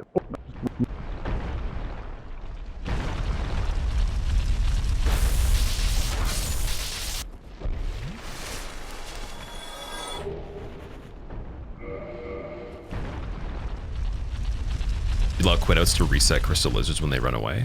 Crystal lizards in this aren't actually like they're themselves, so they typically don't drop anything. They just replace other enemies. And I've never gotten a drop from a crystal lizard as a regular enemy before. The enemies that replace them definitely drop stuff. Just I can't remember if it's guaranteed or not. It might be. It might be. That's why I've seen so many guaranteed drops from basic enemies here and there. So yeah, I'll kill them if I see them. Sometimes I'll just leave them though, unless they're gonna block a path or maybe screw up a setup later on in the same area. Just because, again, they typically give nothing. They have very low soul count for whatever reason, because the soul counts are changed a bit. Murder the Youngin? I think I will in Anor Londo this time. Ring of Sun's Firstborn, that grants additional attunement. Oh no, boost miracles. Ooh. That's the Dark Moon one, I think, right? Lucky number 18. Did they say that, though? Is that actually a lucky number?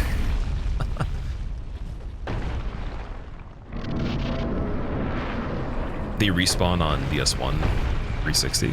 Oh yeah, Crystal Lizards definitely, like if they leave, you can quit out to respawn, for sure. If you were just asking about like on a regular occasion and not this, then that is something you can do. Typically in the runs that I do, it heavily depends on the type of category and what I'm doing. A lot of them I wouldn't even do a quit out in general these days. The most recent one that I did for sorcery, I actually did completely opposite of how I've been doing them, where I used all of the original rules except for using quit outs to get out of dangerous situations. It was only just for trading items and for I think to spawn the golem for Hydra as well. I wouldn't even do that these days, unlike some of the recent damage lists and all that. But yeah, I wonder on this, like, because enemies can't fade, they can't disappear if they replaced a lizard.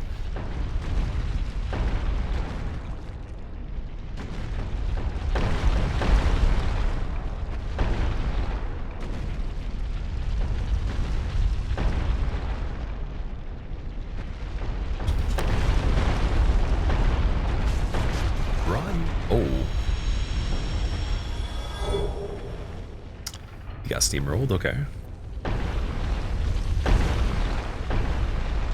Writing a path for Fast Moonlight on DS1. Fast Moonlight. Moonlight Butterfly? How does that go exactly?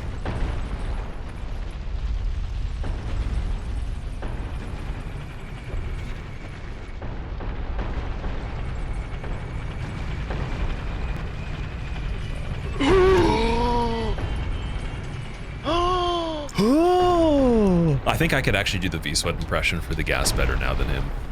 Let me just go for it again. Dude.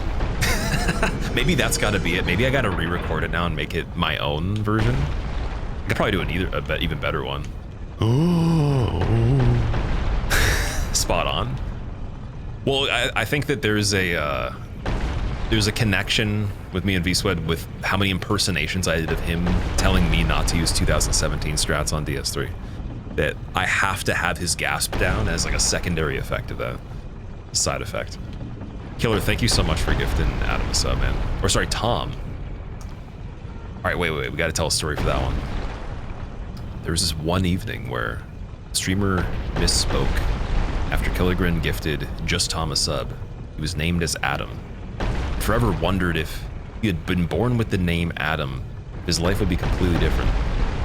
Maybe that one time he saw the Kool-Aid Man break through the wall in the middle of his sleep, he would have been a different color, just because of his parents' choice in the name. Maybe that one day he would be picked for dodgeball elementary. Maybe he wouldn't have got hit in the face with the dodgeball and broken his nose and had it slightly crooked on a 10-degree angle. Maybe his sinus breathing would have been better because of that dodgeball not breaking the nose. But furthermore, maybe he would have gotten into competitive dodgeball and been a part of the movie when they made the movie Dodgeball, just because he was so athletic with the dodgeball. Anyways, these things don't matter, but at the end of the day, he was not named Adam, he was named Tom, and Tom should be respected, and the streamer should just be prosecuted for saying Adam, and it's completely just a crime right there. Yeah.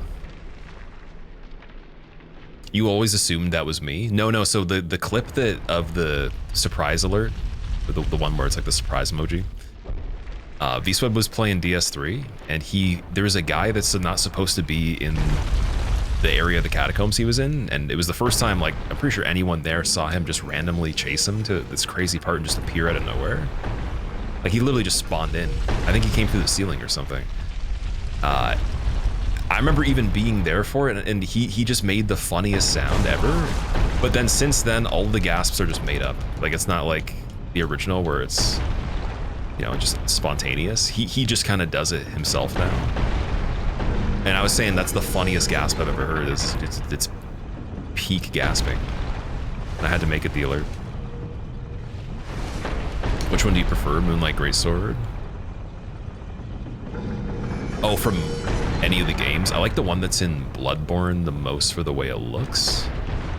Just the design on it. I don't actually know how good it is in all the games though. I know in this one it's kind of rough. Not the greatest. And then, yeah, other than that, like for the other ones, it's okay from what I can remember. I think from Bloodborne, because it's DLC related, you do get some benefit from it because it takes a long time to get. I believe in mouth taping for sleep. Yeah, I could see how that would work. I've never tried it, but I could totally see how that would work. You have to think of it this way, with breathing in general, so it even goes down to the most basic things. You train yourself.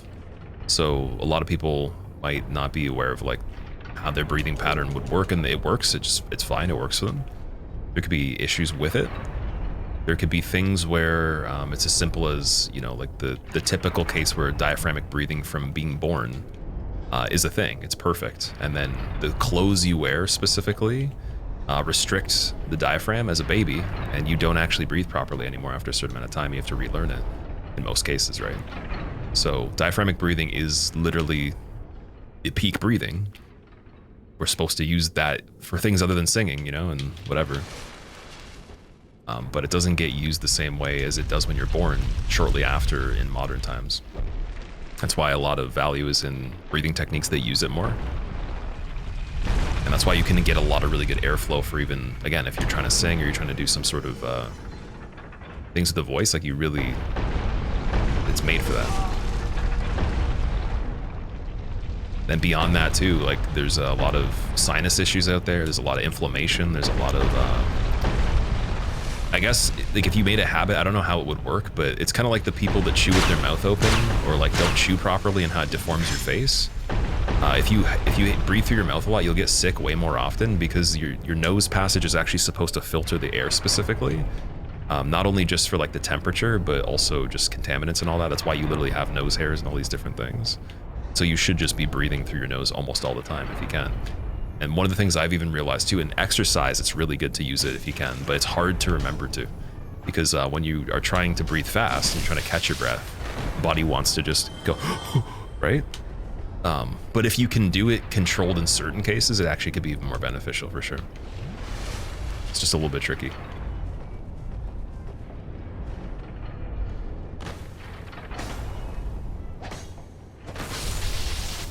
Mouth breathing is really bad. It is 100%.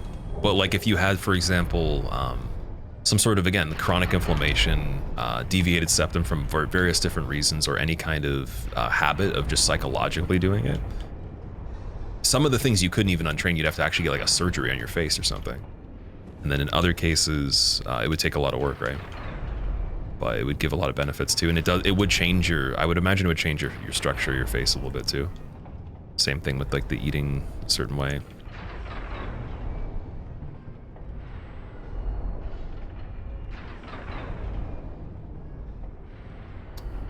What is going on? Dude, this is not the greatest enemy right here.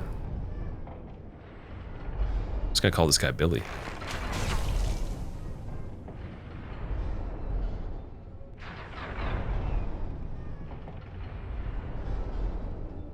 Breathing science is underrated? Oh yeah, for sure. Well, so you have to think of it this way. Do you believe in allotted heartbeat and allotted breath for living creatures, right? You pay attention to the correlation of breaths and heartbeats per minute of everything alive and then their lifespan. Like, you can see correlations with everything on the planet.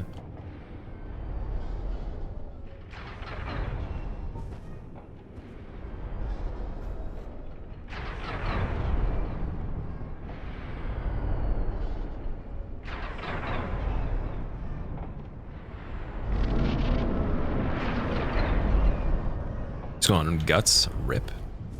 Rip in pieces. Step 1, what to concentrate or what should expand? Well, it would be like, so imagine you were just doing like kind of like a chest breath or something like that. You would want to breathe from your stomach, specifically.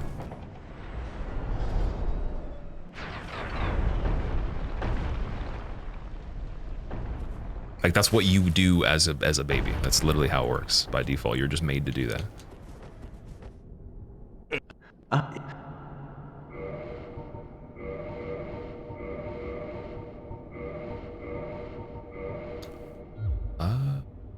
Bones. Ooh, Firekeeper Soul. Last time we saw that, I think it was like 15,000.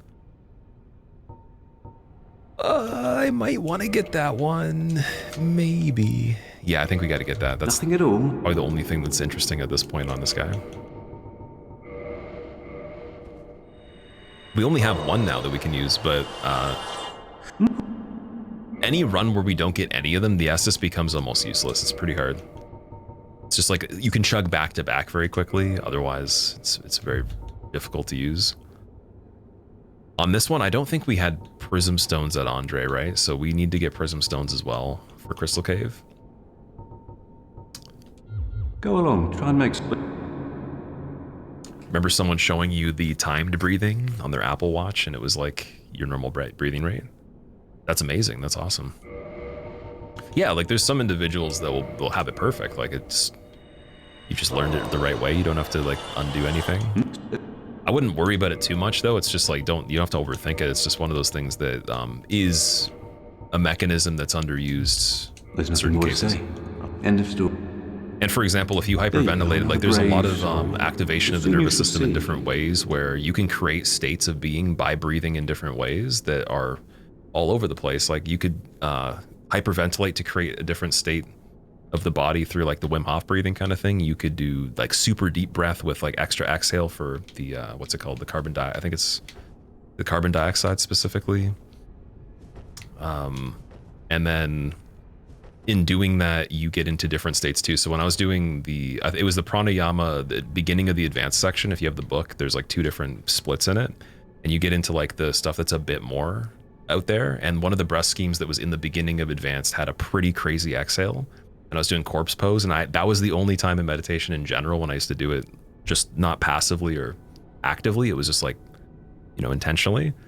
That was the way that I got into the craziest state I probably ever have been in from breathing, for sure. Just like the types of breathing schemes were ridiculous. You do that for like 45 minutes to an hour perfectly. Like, it's, oh my God. And so I can only imagine what you could do with really, really advanced knowledge on that. And they'd compare it to a lot of substances as well, for sure. Or things that the elements of what you'd get within that, what you tap into. So Like if you read Inner Engineering, Sadhguru's experience in the beginning of that book, it would almost be useless to you for you to read if you didn't even like want to give it any credit, if you hadn't done the work to even get to lower levels of that kind of stuff, because you just be like, that's not real. But his story in the beginning of that one, when I first read it, I was like, it was so out there, it was hard to understand. And then I came back to it a little bit later and I was like, I could see it, but it's pretty wild though. It definitely goes beyond like even conception of time and stuff. And yeah, it's pretty crazy. Vedic breathing. Oh yeah, there's a lot of different cultures and different backgrounds, practices, whatever you could say, that have the same kind of knowledge or similar. There's a lot of overlap. No taping plus cold shower would be ultimate control. Cold shower is a little bit tricky for the breathing. Yeah, that's the trick for that. It's like when, I think, I was talking about Wim Hof, he took the channel where they, I don't even remember what they do normally. I think they just experiment with a lot of different stuff, but he defied the laws of hypothermia medically on people that were only practicing for 24 or 48 hours or whatever, that didn't even know they were going to do that. He didn't tell them that that's what they were going to do. And he proved the literature wrong in the video.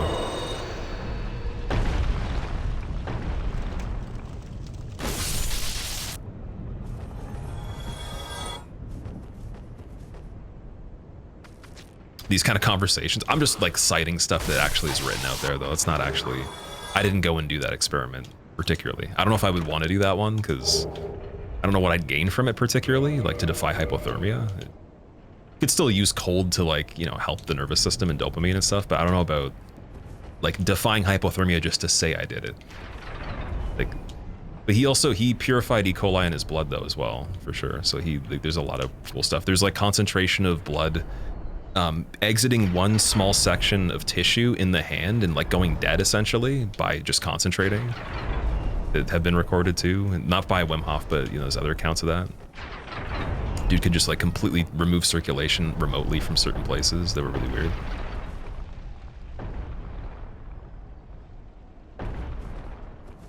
How should mouth taping work when showering? You can't breathe water. That's the point. You have to dodge the raindrops. Like,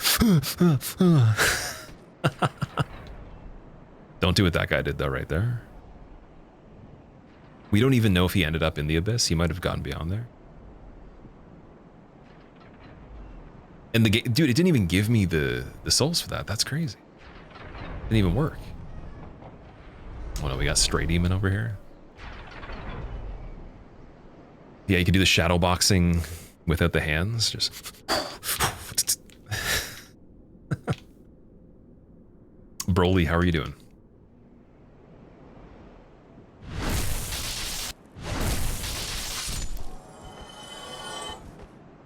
Henry, you could probably research just top books for that, or even like Wim Hof breathing was one thing that I just cited right there, where he did a video where he taught people about that to be able to go through extreme cold. So you can look up him. I wouldn't say his like method is the only thing to look into though. It's just a particular kind of like, I guess, it's more for cold exposure from what I understand. I think he wanted to keep his blood, like his body temperature the same in Antarctic water the one time. I think that was the first account I heard of him doing stuff like that. But yeah, his is just really unique. I don't think it probably stems from like different stuff, but for meditative stuff, it's usually like more controlled and like longer breaths and all that. Different schemes depending on the seconds of inhale, exhale, and what they're gonna do. So pranayama has that built into it. Some of it is about like the actual form that you're in, but Mastering Pranayama is a book I have that actually, it was pretty good for the breathing stuff. But it wasn't exclusively focusing on breathing though.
All right. Ooh, that is straight even. So we got at least the chance for Lord Vessel. I'm not going to get it right now, though. We're going to have to get it tomorrow. I just want to check Ricard Tower really quick. Go. And then we'll at least get into Anne Rolando for a second. See what's going on. You add the link to the mod. No, you just go on Nexus Mods and you can get it. So you can just type it in. If you want it right now, if you literally want to get it right this second, just type in enemy and item randomizer, or enemy randomizer DS1 static item enemy, or sorry, static item randomizer. Or no, is it static one DS3? Let me see. You know what, dude? Wait, give me a second. I believe we are completely fine here. If we aren't, then I'll be damned, dude. I think this is perfectly fine. Just gonna put it in chat and then I'll just recopy it again.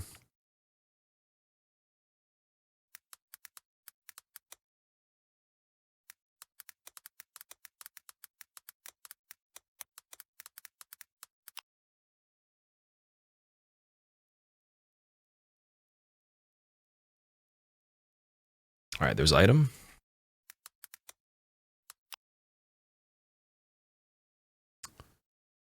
Let's see if we can.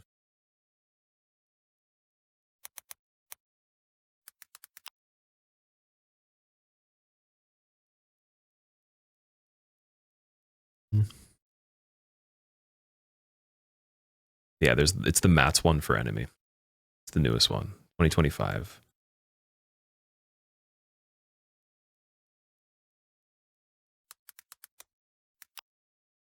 And then we're gonna go to the bot.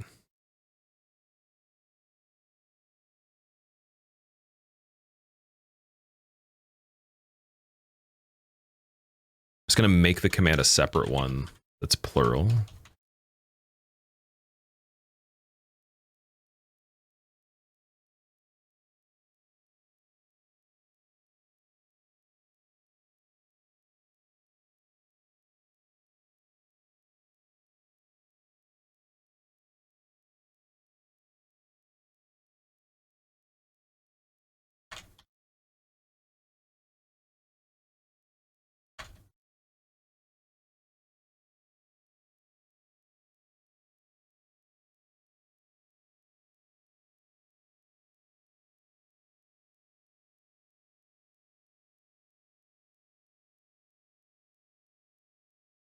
And then what we'll do is we'll add the other ones that I have too for the other games to this command as well, as I'm playing those too. It'll just be a big list of that, and if it gets too big, we'll make a paste bin for it or something like that.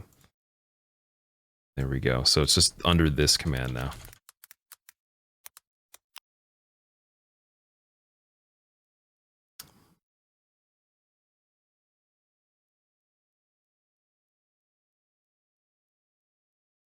Ooh, I closed the tab that had the merch on it. There we go. Okay, merch tab's open again, so we don't forget that. Perfect. How's run going, Gladius? This one's good. It has a pretty damn good setup on it. We're just making it to Anne Rolando. Actually having a chance at a PB here. Some chance. How's your day going? You looked for the mod, and Nexus is the one by 5th Matt. Yeah, so Matt's the item, or sorry, the enemy one, and the item one's the original one that Hot Pocket Remix kept updating, I believe. Sanskrit, the name of the written language. Is it Sanskrit? Is that how you say that? Thought the stream was ending. Not right this second. Very soon, though. Spoilers. Check this out. Okay, wait, he actually was prepared on that one. Wow. What is this? This NPC is better than me. That was a little frightening.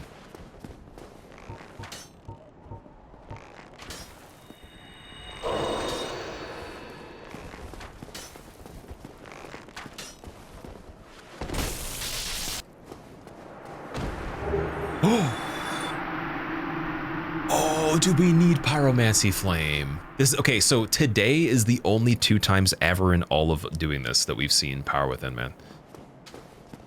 We need Pyromancy Flame. I don't care about the Soul Arrow. We need Pyromancy Flame. That'd be perfect. That's just the best pyromancy we could find on this, because it'll work with everything. And dude, I don't think Dust Crown actually scales it, but if we had any other ones that were great too, we got that. That does work with pyromancy. And I think, do we have bellowing? Do we have bellowing as well? This is silly. This is just silly, man. We're missing Fog Ring and Hidden Body, but that's whatever. Doesn't matter right now. Mac Daddy, what's up, man? Popped in to say what's up. Hope you're having a good day. It's going good. It took quite a bit to get this one going, but it's looking okay so far. It's not looking frightening like the other stuff that we were doing. Also, I'm the cleric too, so I feel like it's a little bit luckier. We don't have a luck stat, but we have the faith stat, which is almost like the belief in the run. It's 14, so I heard every single point of that makes Miyazaki have some level of empathy. He's just like, I once too was trying to beat my own game and I gave up, but you are doing it random, which I respect, but only for 1 second. So I'll give you mercy for 1 second on this one part, and hopefully it is the one. Then he just downloads again, a subconscious idea into the guy that makes the logic for the randomizer. One night when he's sleeping, he makes an update and it perfectly syncs up with Miyazaki's virtues. There we go. We got Hydra. Is that... Oh, well, we got early Hydra. So we've had late Hydra. The early one we've had once too. We've had the early one once. Can't see what the other thing is though. Over there. 2 out of 26, yeah, we're definitely more than that. I'm gonna have to update that. In the final cut of this, if there is an actual run that comes with this, it will be just edited from the very beginning to there, but I might even leave it for a little bit just to, again, like make people mad. Because I know the people that actually, like, if you're really, really mad, then I don't know why, so that's okay. Even better, but if you're not mad, I'm sorry. That doesn't make any sense. No, I honestly, like, okay, I guess what I meant to say is if I was watching this, it wouldn't even matter to me. I wouldn't even care. But my standards for that might be different though. I am gonna update it. I'm bad at doing all that stuff. I need the auto updater for that because I just get wrapped up in the run. Okay. 40 vitality and yeah, that's looking good. Then we can pop quite a few things. I think we could get the dex for not only just the Crescent Axe, but also Bow of Ferris. Black Bow. Firekeeper Soul we could use here too. I just forgot about that. I think she lets you. Let's see. Well, welcome to the If you seek Lord Gwyn's old keep, exit here and head straight yonder. If you are the chosen one, a revelation shall visit thee. What follows thereafter depends upon you. Yes. I feel good not killing her this time and actually having the Estus better over here. And from there, can we level again? We can. Dexterity's pretty low. Oh no. It's a little low on this character. That's actually not the greatest. Spider Shield? That's a sick rando find for real. Spider Shield is good, yeah. It has decent stability overall, but it's got the 100% block. I actually like the way it looks too. Reminds me of if Spider-Man actually had a shield. If him and Captain America had a child, but then they argued and Spider-Man won, then it would be this. Also, I just want to check the item here before we go back again. One of these guys is a mimic. Might be something good. Captain Spiderica. Yes, I think that would have to be the name.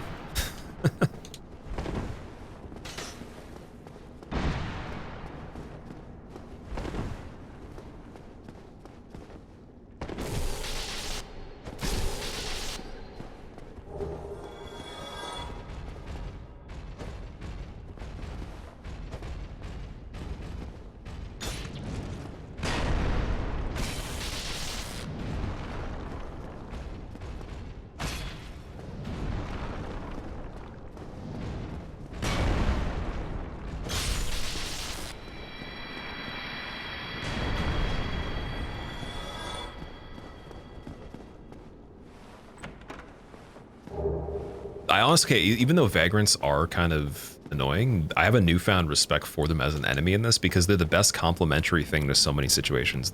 By themselves, the way they'd normally pop up, even if I found one now, like it would just be the pure, like, I guess the nostalgia of, oh, the chances of it, not actually anything to do with it being dangerous. It would just be purely, oh, wow, that's rare. In this, they're functional. They actually function in a way that has screwed me up a lot with other stuff combined too. It's just all about the layouts, where not only it's just enemy density and it's just obnoxious, but like what complements another enemy. I could probably go into depth with that now more than I could have when we first started this one, even after that first attempt. Anyways, aside from that, we actually got kind of far. It wasn't too long. This was an okay attempt. There's still quite a few earlier things we can go and search for later, but I just wanted to make sure we at least got Lord Vessel. We could warp, so it's a little bit quicker to do that. And this is a perfect setup for the character to do that.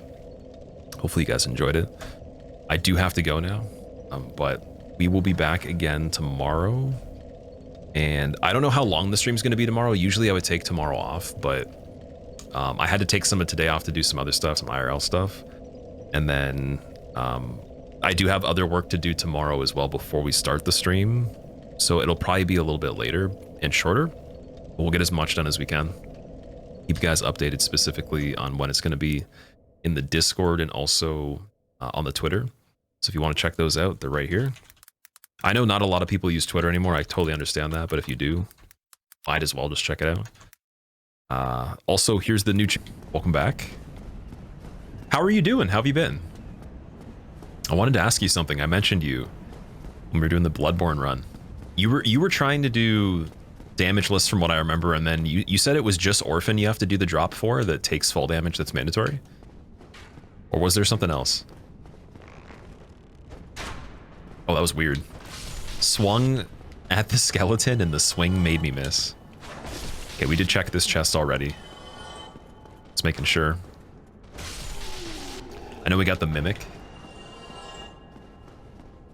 What ended the run yesterday? Depends on which one. This is the run from yesterday, so this one we started around just after 9 o'clock. It was like 9:15-ish or something like that. It's a week off for both you and your wife. You need to learn some more strats for the REM sleep runs, Moose. You got a week off. That's amazing, man. I hope you enjoy it. Actually, I guess both you guys too. You believe it's just Orphan? There's a weird way to drop in Yahar Gold to not take the damage when you go into that cell. Right, okay, that one I do know. That one I've done before. And then for the actual requirement, where do you get the rune? Is it the tier 3 beast rune specifically?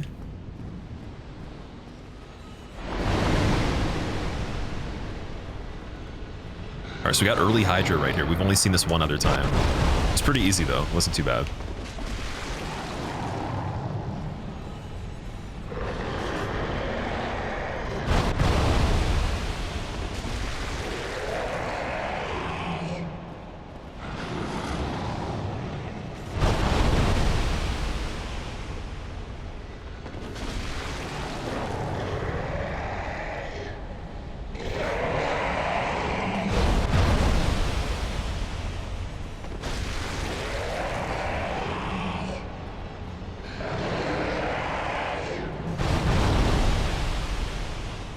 What?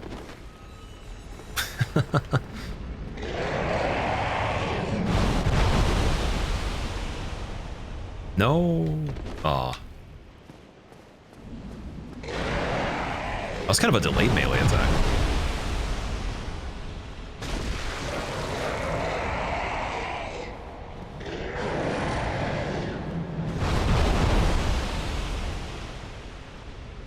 I don't even know which one we go for now.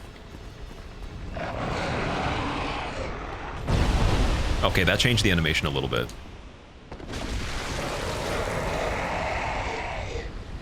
Oh yeah, by the way, because we have the Twinkling Titanite, this weapon's maxed out. I don't think I've ever had a maxed out weapon on this in general, other than Quelaag's Fury Sword, which I would say is not as good as this.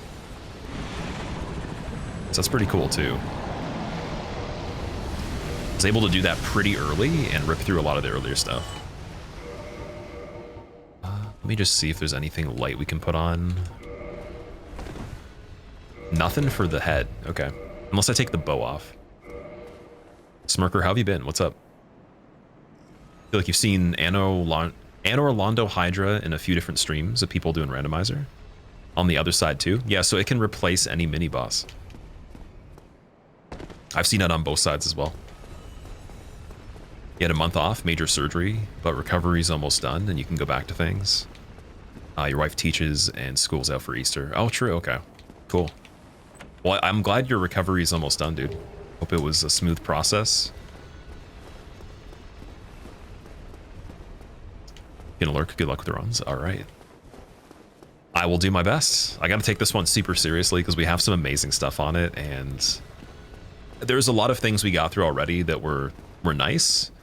So I know there's going to be harder stuff later because we haven't seen anything yet that was DLC related, or like, you know, we didn't get 4 Kings early. It's a little bit of a tough one on this sometimes. Moonwalk on the top of the ladder.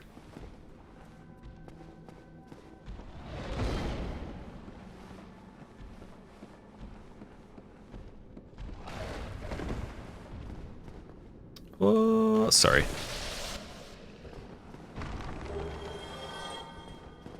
Do I have the Sanctus on this one as well? No, I don't. Okay, that's the only thing missing. If we find the Sanctus, we're really fully complete on this. Like, the armor we can make adjustments to. It doesn't have to be a full Smo set. It doesn't have to be any particular set as long as we have pieces from other ones that are decent, but Sanctus and Pyromancy Flame would make this complete. You haven't played Bloodborne in so long, it's wild. It's actually funny you mentioned that. So I was just going pretty hardcore on it. I played a lot of it. We did a fist run on it recently. And then I tried to get footage, because I'm done editing the video for it, but I just need the introduction, or part of the introduction, sorry. And I was trying to do some free camera, and my emulator won't run anymore after the update. It just crashes, so. It looked better. It looked really high res on the title screen, and then it won't load the file. So I'm wondering, I have to just, maybe I have to go to new game or something and just start a new one. But yeah, that's the last thing I was testing on it as of recently. I'll probably fix it though. It's just, it took a long time to get the emulator to work. Yeah, if you go back to it, dude, definitely, if you haven't tried the PC version, try it out. Okay, that's a lot of damage, wow. It's so funny when they die with the Dark Hand and then the shield is constantly active. I don't know how that works. There's no other enemy in this game that doesn't affect, and it just freezes the effect on the ragdoll.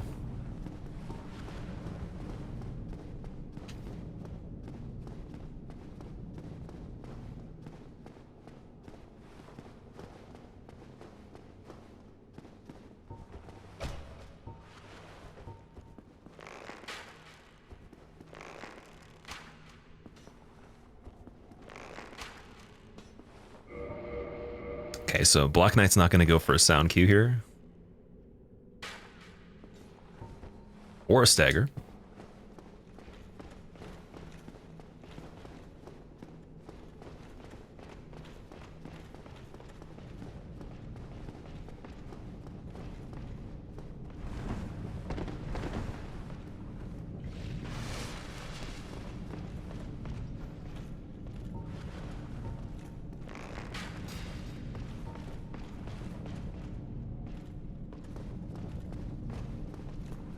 Wait, he can't climb ladders, can he?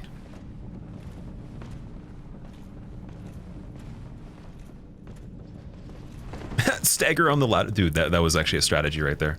Imagine we could actually chain that into a backstab. I was hoping.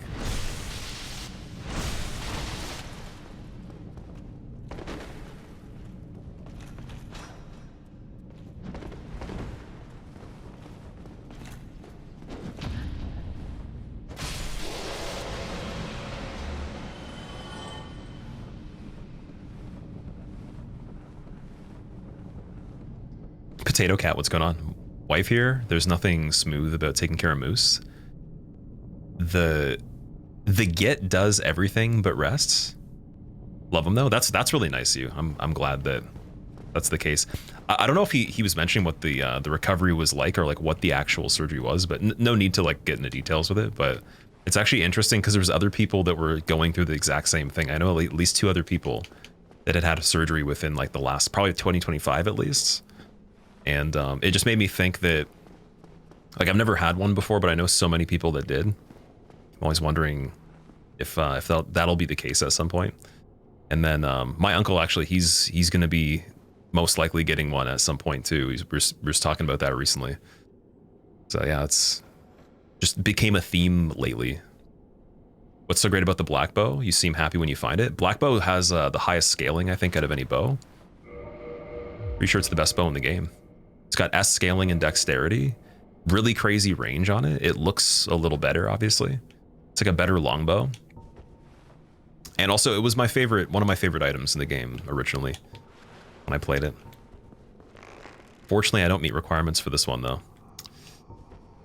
And that ghost is kind of annoying since it's not, it might not, oh yeah, I can go this way. True. Yeah, we might have to just let it trail us a little closer than the Black Knight.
What's going on over there? Okay, it's gone. That's weird. It's trying to take a really long path backwards. Look at the scoot at the end there too. What's going on with this one?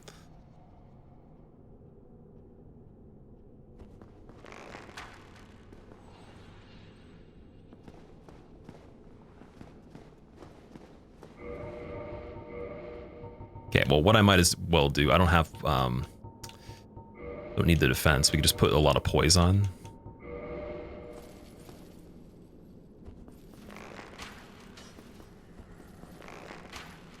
How much is that in total? 132?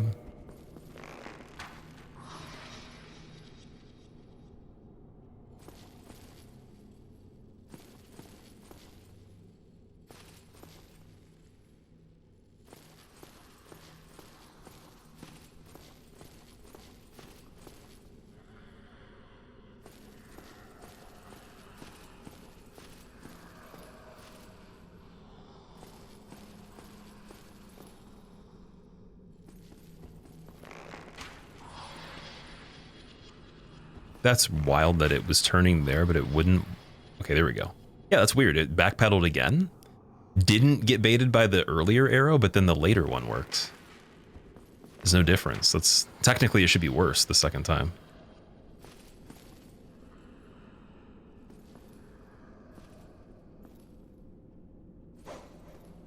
Also, its attack range for that is really weird. Doesn't make any sense either. Wouldn't have been able to get that on me, so... Yeah, this is pretty strange.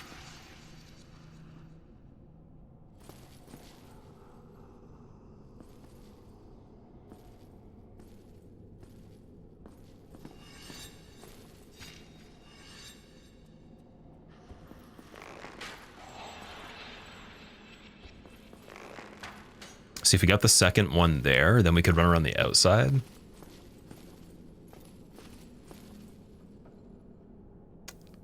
It's doing a really funny shuffle back too. Just not worth doing the speed run skip right here. Oh, here we go.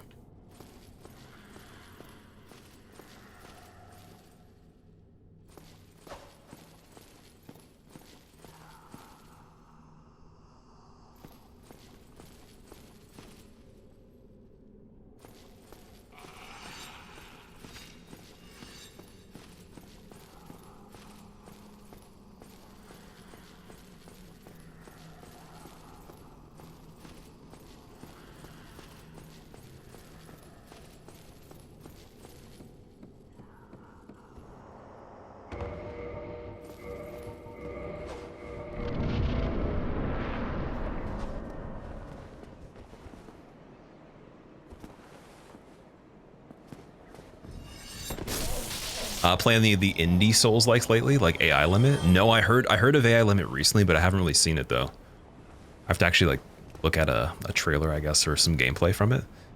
Did you play any? Also, have you been streaming Lethal? I haven't caught up with you about any of that. I remember you said you were taking a little bit of a break. It was something with I don't know if you said your net or the setup or something. Always live when you finish cooking, JC. Good luck with the run. Awesome, dude. What did you make? It's good timing. I was gonna say, for anyone that's in Europe, you got to go to bed. Don't stay up too late. You were thinking, why am I doing this all for a ghost? Then you remembered the death. This is deathless. Yeah, and also on top of that, it can go through walls and all that. So I need it to be pretty close to me before I make a break for it, or I don't know if it's gonna try to re-trigger again once I already start running, right? So when it backpedaled through the wall, I could have gone. It just would have been a risk, right?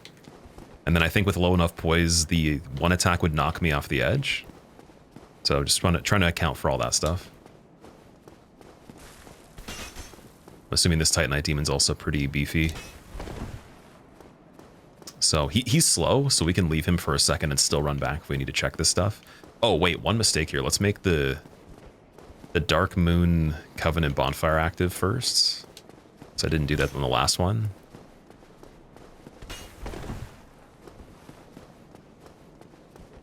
Always forget this. Me as the GPS. There was actually quite a few people that said they wanted to have me as the GPS. I would be a better one than the stupid text-to-speech on Google Maps, man. That thing is so annoying.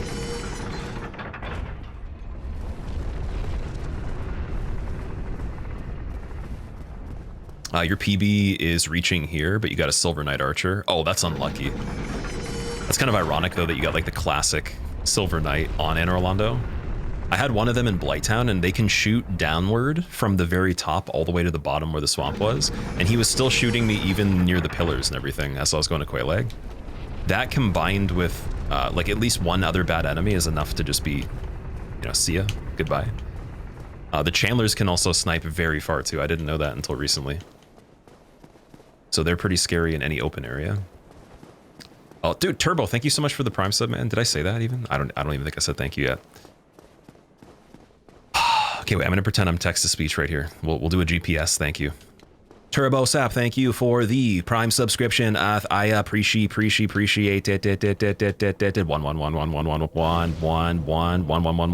Thank you. Turn coming up in 300 meters. Make a left. All right, that's the Dark Moon Bonfire, so it doesn't respawn anything that we need to worry about right here. Thank you. Hey, I'm supposed to say thank you to you. You don't have to. You're supposed to be like, that's right, and you should probably play a little bit better. Or I'm gonna unsub. What happened to the age of people demanding things after subbing? They're like, yeah, like you should probably play this game, and if you don't, you suck. And why'd I even sub in the first place? There were some funny ones before where people were actually getting kind of bossy after subbing. They're like, yeah, you should probably do this. I've even had funny messages where people are like, if I gift you this many subs, will you do this? Like nothing weird, but like just stuff I wouldn't normally play or do. And I'm just like, no. And they got kind of annoyed. I was like, I'm not going to do it.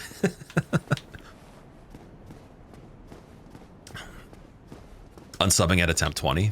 That's actually pretty fair. I understand that because I don't even want to see the counter go to 20, especially if this one makes it pretty far. I would not approve of that. Oh yeah, we have to go this way. Should we do the bottom of this area first?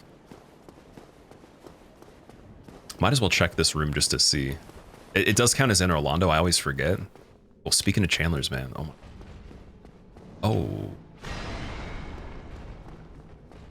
Yeah.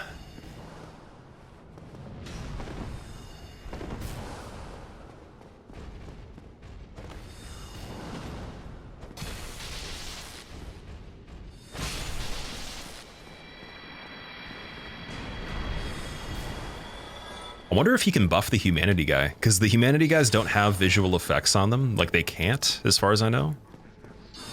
And so there was one that was Gravelorded recently, and it had the red mist around it only after it died, but you couldn't see any other change of the appearance when the randomizer just Gravelorded it. Hey, Crawley Boy's not buffed. That's good.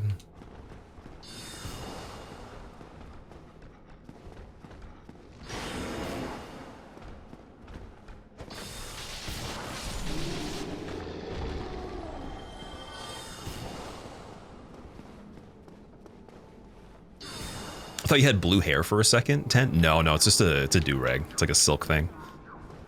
That's funny though. I don't think I'd ever dye my hair, to be fair. People were asking if I would do it as like a celebration thing, or, you know, again, for like a certain amount of subs, like would I dye my hair, would I shave eyebrows, etc. It's probably not. Whenever I feel the urge for masterful gameplay, you never let me down. I always enjoy you and your content. Alexi, thank you so much, man. I really appreciate that. I see, the thing is, that's what I'm aiming for. Masterful gameplay is always the goal, but it seems like it's just never quite there. It's the endless pursuit that's never possible, in my opinion. As much as there's cool things that happen, it's like truly mastering anything is just like, in this kind of stuff, it's probably the reason people even still play the games, because I feel like you literally can't do it. It's just not, it's not a thing. There'll always be something that gets you. But I can get this run. I definitely can do this one. And we got Mask of the Child too. It's pretty good. Wait, can I light roll with that? Why? Or sorry, not light roll, medium roll. Oh, it's 0.2 pounds less than Wander? That's insane. Okay, so we got stamina bonus. And a bit of defense. That's not a bad drop. That was the one that was from the chandelier there. Shaving eyebrows is not too bad. It's not terrible, they'll grow back, but the blue hair thing, once you dye your hair over time, it does damage it quite a bit. So if you're gonna keep it, it's not gonna be the same. Twin Humanities. How many subs for cosplaying as Hatsune? Is that the thing that Cherno uses as his like profile art and all that? Like the blue haired person with the headphones?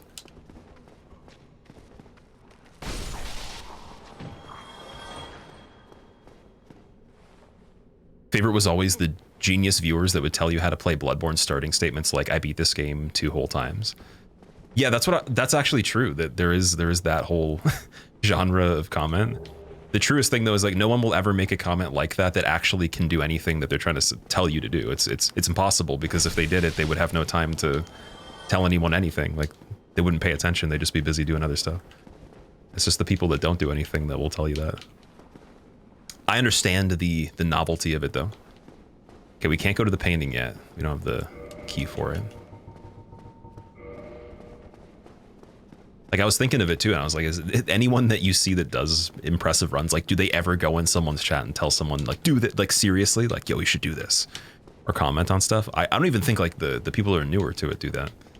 It's usually I co-op the game with SL250 with my friend one time and didn't even beat it, kind of vibes, maybe at best, or doesn't even play the game.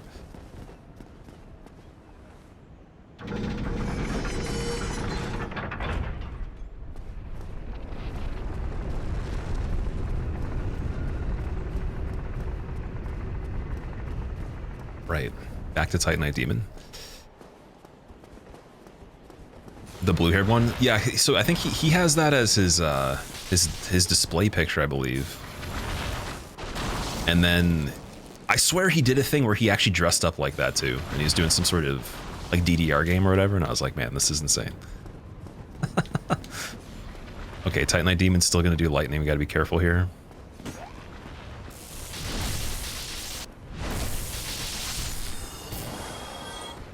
This isn't too bad for the upper stairs. I don't see a dino on the platform there either. I'm just gonna take a look at this one. Oh, Chandler there is not great. That could be a little tricky. I don't even know what. Oh, that's a DLC guy in the corner. Either the scissors or the plow, one of the two. Will you play all 7 FromSoft games damageless blindfolded for 3 bits? If you say no, you're gonna rage. Oh no. It's actually kind of funny you mentioned that though. I did a marathon where the highest incentive that we reached was actually doing the 5-game damageless. And I was saying in the future, like it's possible that I go back to it, but I just wasn't planning to until other things were done. got a lot of the things done I wanted to, and then you guys unlocked that. And the condition was that I'll do it for 30 streams, but I'll probably end up doing it for more because I'm just going to get hooked on it most likely. I'm just going to make sure I make a limit of how much per week we can actually go after it. So that will actually be a thing in the background of stuff. Just want to see how long it takes, though. We got to make the route for Demon Souls very fast. And a lot of cheesy magic as well. I think I'm just going to combine the original damage list with the speedrun that I was doing on it. See how that goes. Take off your armor to show thick leggings. Spam guard with 2 shields. If you could block with 2 shields at the same time in this, I would have already gotten the run. It would definitely be over already. That sounds more broken than Miyazaki button itself. I'm just ending runs.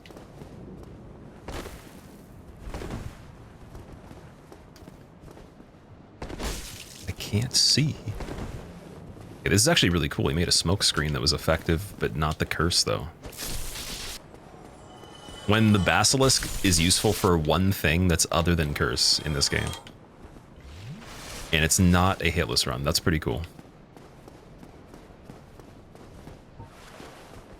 I wonder if this would reach from here. No way. Oh, that might be bad, though, because he actually was able to go. Can he make it? He might actually make it. Oh, no. Yeah, we're going to actually backpedal down for this one. Just depending. I thought he'd fall off because 2 of his feet would be hanging over the edge there. And they fall off this one really easily, too. Oh, wait. Wow, that thing is like a... It can climb, dude. It's perfect. It was made for the area.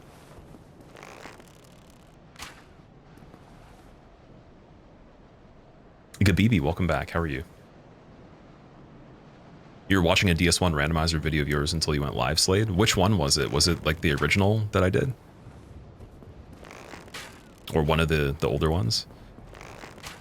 Man, I really want to I want to get into the one for DS2 and 3. It's just, I need to get this first, though. It's so close. I was even thinking, I'm like, should I take a break from it? But then as soon as I think of that, I'm like I just laugh in my head being like, why would I do that? Like, if I'm, you know, getting PBs on this. The use what you see one, okay. I'd love to go back and try that as a condition on this in the future. Gonna get the Switch too, Gabibi? I don't know yet. I'm not 100% sure. There's a chance I might. It's the same thing as the original Switch for me in the case that I didn't know what games were coming out for it. And Nintendo games weren't something that I was playing at all before that. Like since I was a kid, basically. So Smash Ultimate being announced originally was what convinced me that I should probably have one just in case. And then I did play quite a bit of that, so it was worth it. And then I sold my first Switch for what I paid for, so I got all the money back. Then bought another one for cheaper, made 50 bucks. And it was smooth sailing. With the new one though, it's like it's pretty expensive, so I'd have to guaranteed know I'm going to be playing stuff that is for the channel and also that, you know, all of us enjoy. And Dustbloods looks really good, like just from the trailer. I don't have any opinions with the gameplay because I can't see that yet, but the actual theme and everything looks really cool. Mitch Riz did blindfolded Sekiro at old GDQ. Fascinating how, excuse me, Sekiro sort of lends itself to that. That is pretty cool. I didn't know that he played as much Sekiro. I've seen him do Elden Ring speedruns. Yeah, Sekiro, because you don't have to move around as much. You can just stand still and do the deflex. The amount of footwork would be way less. Like, placement doesn't matter as much in that game unless you're doing something really weird. Like maybe the Guardian Ape or the Demon of Hatred, but I would imagine there's a script to kill them, some sort of combo that you can do. Dustblood being multiplayer, so that's why I'm actually so interested in it. I've said for a long time, you probably can catch a lot of older clips of me saying like they need to do a dedicated multiplayer game that has PvP in it as the main focus, and it'll get my interest going again, because PvP as a secondary feature has been how they've done everything so far. They've never made us like a multiplayer game, and that's why Night Rain's also cool too for co-op. It's dedicated co-op with some other stuff that I enjoy from randomizers, and you know, like obviously I like Elden Ring a lot, so I'm excited to see how they do it. Okay, we're gonna kindle here. Let's do that. I don't think there's an invasion inside Anne Orlando.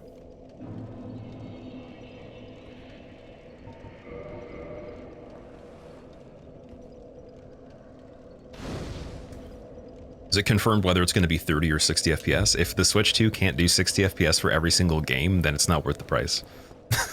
Especially with the graphics level of Dustbloods. Not that it looks bad, but it's definitely not current gen. It's like maybe stylistically in the range of games that could be on PS5 that just went with like a little bit more of a, you know, like a less realistic design. But by far, it's not pushing the limits of this generation at all. It's like maybe even just a little bit behind. So I don't think that would make any sense if they couldn't do 60. And that could just be a FromSoft choice. Maybe they developed the game already, like a while ago.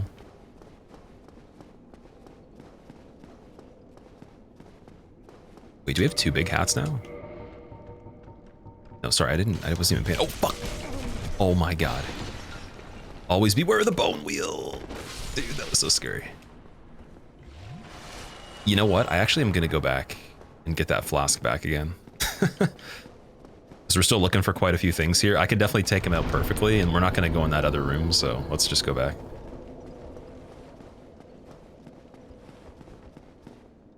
Thoughts on Switch games being 80 bucks? I thought it was more than that. I guess technically, so American 80...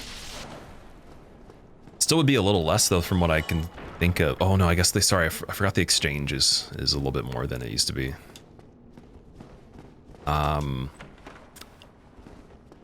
Yeah, because I think after tax it's like 140 in Canadian or something like that. So I guess that makes sense. I wonder how much the games are in Australia. I know that they get screwed already. Like their currency conversion's one thing, but then the games there are just more expensive. So I'm very curious of Australian Switch 2 and like the purchase price for the games. But yeah, my opinion on that is it definitely has, there's some reason they've done it. I'm trying to figure out exactly what it is, but yeah, well, I guess we'll see what the next increase for the generations that are competing with it would be. And if it's just another $10 or it's actually a huge jump or whatever. Oh, we got Large Ember. Oh, see, now I wish I could go get back to Andre, and that I wish we also had the regular Titanite. Hopefully the Giant Blacksmith does. Because that would be a plus 10 then on this. I think we have access to Large Titanite, don't we? Maybe multiple of them. Canada using Monopoly money like Australia? Our money looks like that, but... Yeah, like things are definitely... they're pricier here for exchange reasons. Just Australia, from what I know, actually literally has like a fee that is higher at base value for the products. Some people have told me it's ridiculous. I know Brazil is jacked up too, but that's a whole nother story. I don't know if the actual games themselves are like that too, and not just the consoles. Iron Bracelet, is that Gwen's?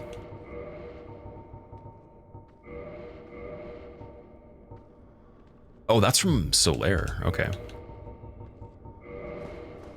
Is Lord Vessel RNG? Lord Vessel's guaranteed on this randomizer. It's always given to you in this area after you beat ONS, and then the Lord Souls are always given in their base locations.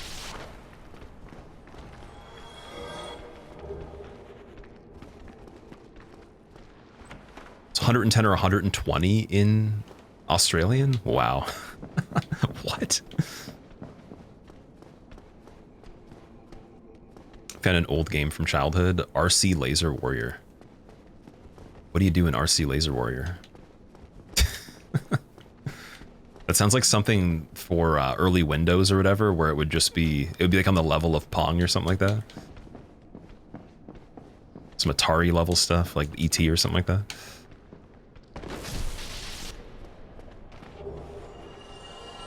Didn't know you're playing Fashion Souls. I indirectly fell into Fashion Souls on this one.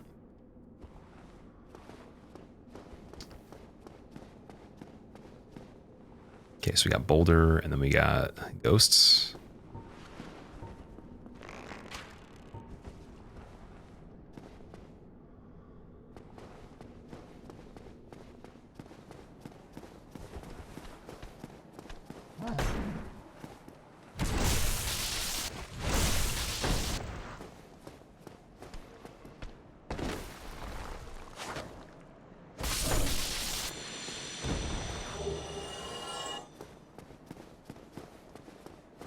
do a lot of stuff around the game industry, Moose. You can promise you several major publishers are waiting to see Take-Two charge 100 USD for GTA 6 to normalize that price for base games. Not even kidding.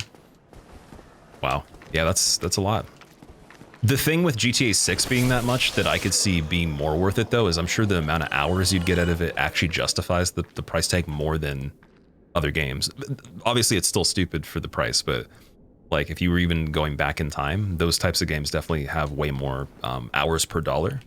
But the AAA 12-hour games can't exist anymore, in my opinion. I think they're just gonna not be purchased anymore at the same level, because who's gonna spend that much on a game you beat in like a day or two, like, or you know, realistically, like let's say a week. If you chip away at it, it's just stupid.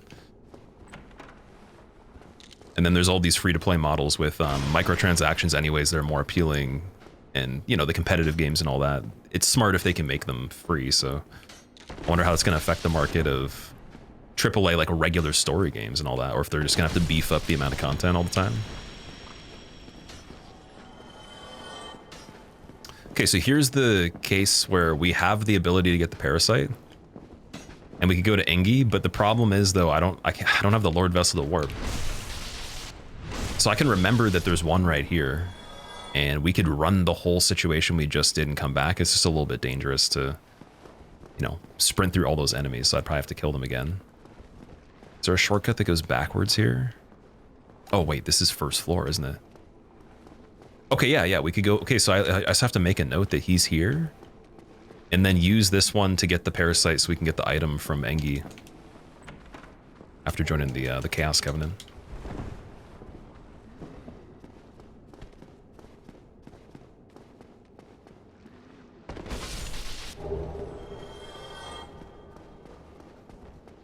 Yeah, so this is second floor. Why was the bone wheel there though? Wait a second. Yeah, no, that is second. Okay, that's still pretty close though.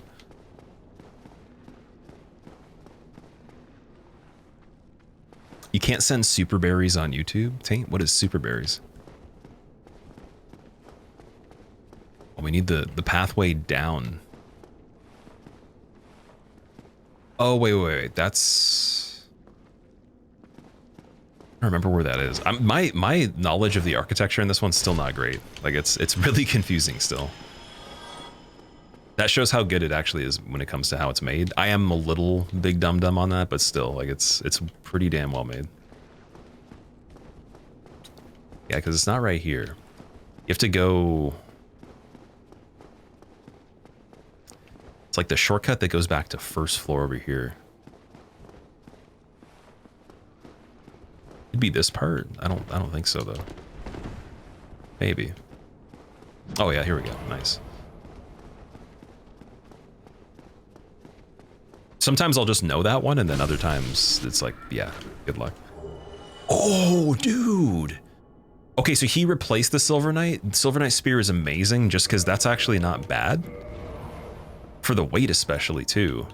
And then it's more likely that we would meet the requirements on this one, I think. If we already needed to level the dex for the bow. We could use that for Nito and have unlimited twinkling so it could be upgraded. I guess this is twinkling too though. It's just a good weapon to poke things from a distance. Pretty good range, so that's a good drop. That's not too bad.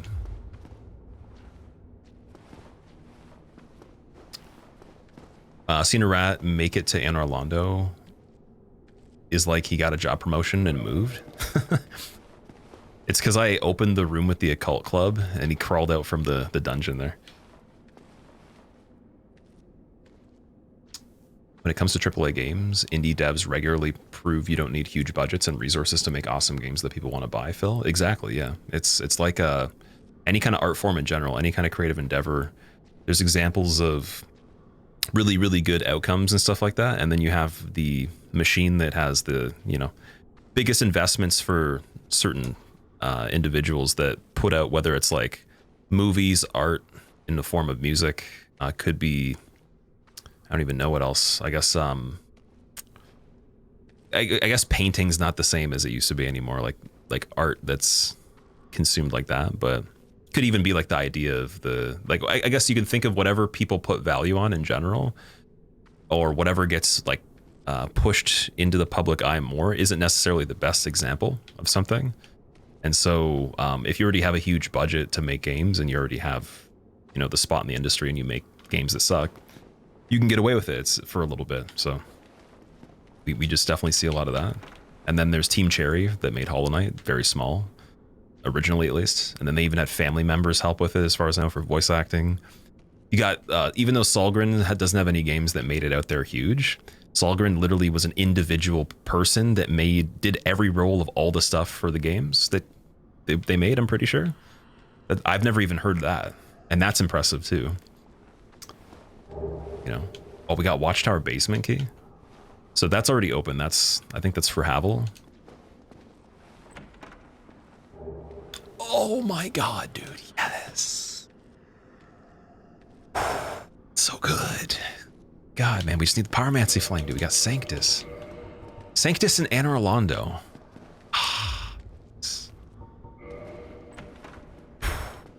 Wow. Wow, man. This is really cool.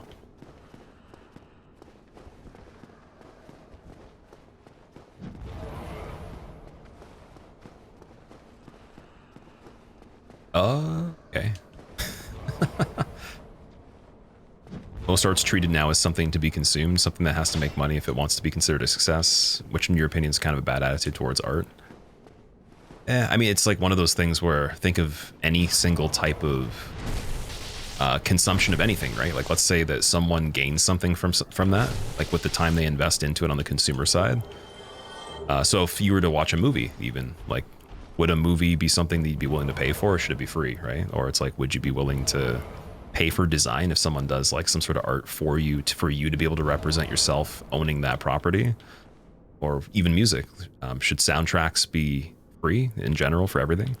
Because there's a lot of application to production for stuff that the consumer market does spend a lot of time investing in themselves that deem worthy of it, whether it's entertainment purposes or, you know, for actual production of marketing, other things, whatever. So it's kind of like it depends on how you look at it. But I didn't even put it the best way I could. I think I was just trying to say simply that yeah, there's a lot of indie devs that are amazing that could definitely outdo the bigger publishers the bigger studios. Especially if they had the same budget, they would just destroy. They wouldn't even use the whole budget and still do better. But that just goes down to that money doesn't make somebody good at doing anything. Like that's just the end of the line there. And also in big teams, the people that might have the best ideas might not have them translate to the final product either. So it doesn't matter if they're even a part of it when it comes to the consumer side as much, because they don't have the say in a lot of stuff.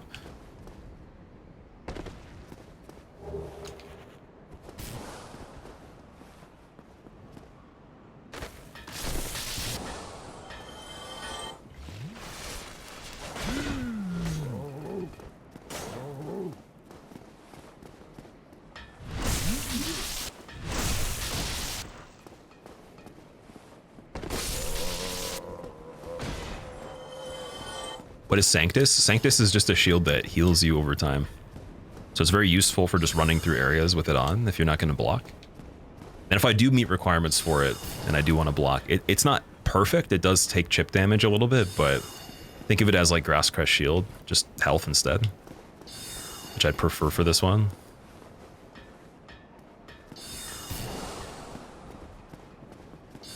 Well, he did actually buff this enemy.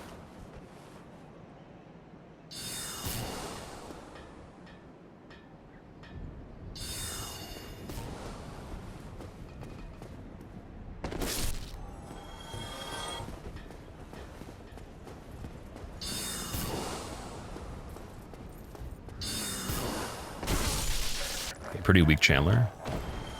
You get me? Don't follow. Fuck, dude, stop, man. Why does he always do that? Or why do enemies always like just like they take their items with them? I wonder, like there should be some sort of thing in the randomizer, like where you could click a button and it shows you all the items from that playthrough that had dropped off a ledge or something like that. That you could have, or even if you just forgot, like ones you could have looted, you could just cry for a little bit. Don't pay for any movies. You wait 1 month and watch the Chinese rips. There you go. Yeah, so there's definitely, it's kind of like the ad blocker. There's definitely a market for that too. Although I feel like the quality on those aren't the greatest though. Forge your weapons. Corvin Iron Golem, sweet. I think especially when it comes to movies, it's a shame that money's such a big factor. Budgets aren't even given to movies that are expected to make money and less chances taken on smaller projects.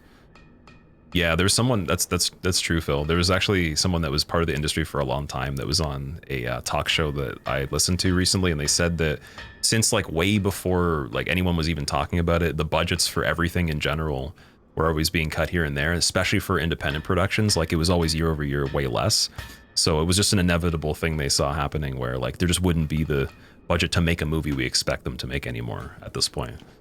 And it's also performative too. So like, for example, let's say there's like a bigger production and they've made some like super heavy hitters, but then there's some creative decisions that are stupid or whatever. It just doesn't sell as well like that. It's probably going to affect the budget going forward if they don't have a lot of other stuff going on too. It's, you know. Forge, I can. You can just quit out though? Oh, that's true. I might be able to, well, I don't think I can for that because he drops a regular item and then all the items that you spawn by quitting out would be the special ones that are orange, that are guaranteed drops. He doesn't have a guaranteed drop, so I don't think it would do anything. We could try it and see, but I doubt it would actually show back up. We've done it for something else and it didn't work before.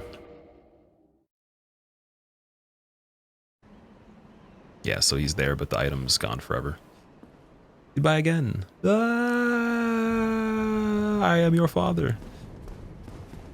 Monetary Gain has blindfolded several AAA studios, Hollywood as well. A24 and indie games are great alternatives. Less focus on the commercialism, success, tax cuts, and loyalty gouging. Sorry. Yeah, I think that's royalty gouging on writers and voice actors. But more, they're focused on the quality of the finished product, yeah. That's why I think FromSoft as a dev was pretty cool, going like up to this point at least, because they didn't compromise their creative vision for fan servicing as much. Like they just made what they wanted to make, and it was good. It was better because they did that. That's the best thing you can do. Okay. We have 3 of the blooming mosses. I'm gonna get another 7 because like these are very useful going forward, so we don't have to use the divine blessings. And the prism stones, I think I don't know if they're cheaper here or the same price elsewhere. Twin humanity for 2,000. I'm gonna save that. Don't think we need that. Standard arrows for 50. I'll get more of those.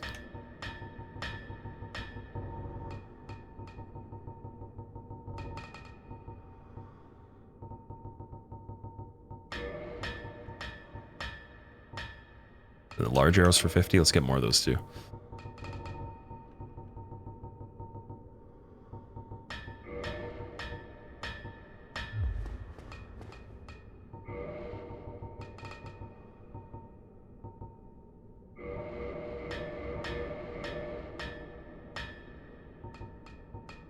Oh, Sanctus is upgraded with Titanite Shard. We should be doing that as well. That's actually an underrated thing I didn't think about. We should increase the shield's defense as well, or the shield's upgrade level. You can actually do that in this one.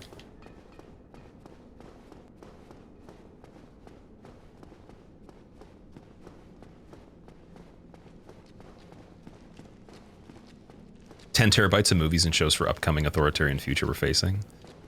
Wait, of movies and stuff that you've seen before, or like that are older, or you have somehow new stuff? And also agreed about FromSoft. Yeah, FromSoft is a rare breed for sure. They still haven't done anything that has disappointed me at all. But even more than that, they haven't made anything that I haven't liked. I haven't played Deracine, to be fair. Like I didn't really know what that one was about. That was VR. I'm sure it wouldn't have been bad for what it was, but like for the main stuff they do, I've never seen a thing they've done that it wasn't very impressive overall. Okay, I think we're gonna Homeward Bone now. We only are missing 1 Estus though, it's not a big deal. Like the extra level's not gonna do anything. Maybe I should just check out the fog gate and see. Also, just in case, we'll get the main shortcut too.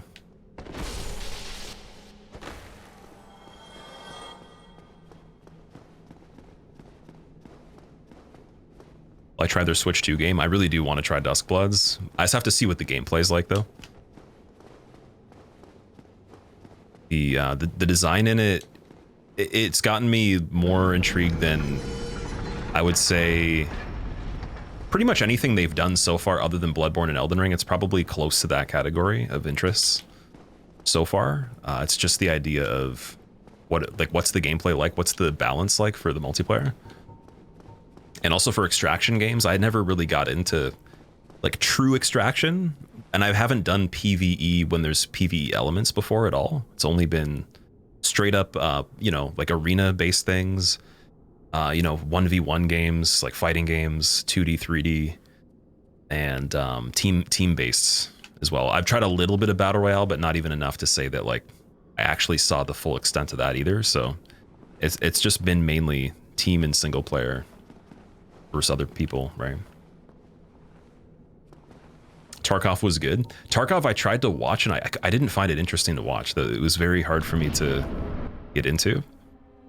And some of the people that were playing it, they were good streamers. It was just like it's just not something I could get into as much. I even have friends that play it too. It's just yeah. Same thing with H1Z1, you know, stuff like that. I'm sure there's other examples. Pinwheel. Oh, dude, we got Pinwheel again. Okay, I was trying to explain this yesterday. I was saying Pinwheel's actually good in this arena. It's the original? Yes. But we're definitely stronger than the last time we on Pinwheel. Ooh, might get you. We gotta prepare for phase 2 here. Yeah, still kind of a joke with a +5.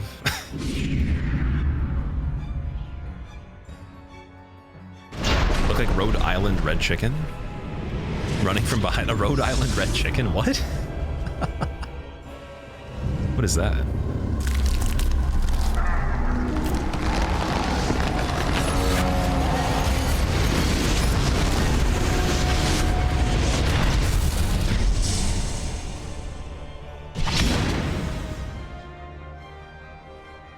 Okay, Centipede Demon's pretty good. Better in this arena than a lot of other places. Try to get the ring too. Nice. I didn't get the attack on the hand. It's okay.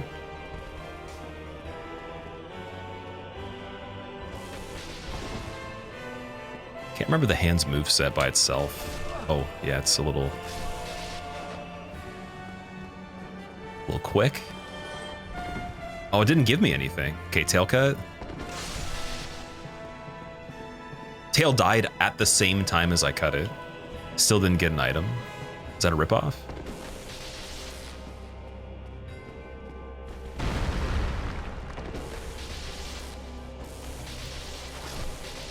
Okay, that was a stupid easy pinwheel. That was, oh, sorry, not pinwheel. Centipede Demon.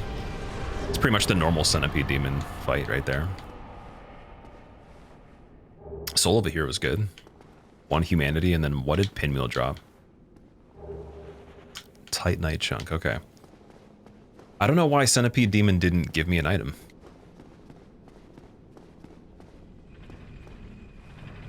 Yurska, how are you? What's up? Night Rain gives us Pinwheel in his prime. That'd be a triple boss fight then. That could be interesting. I feel like Pinwheel in his prime wouldn't be dangerous though.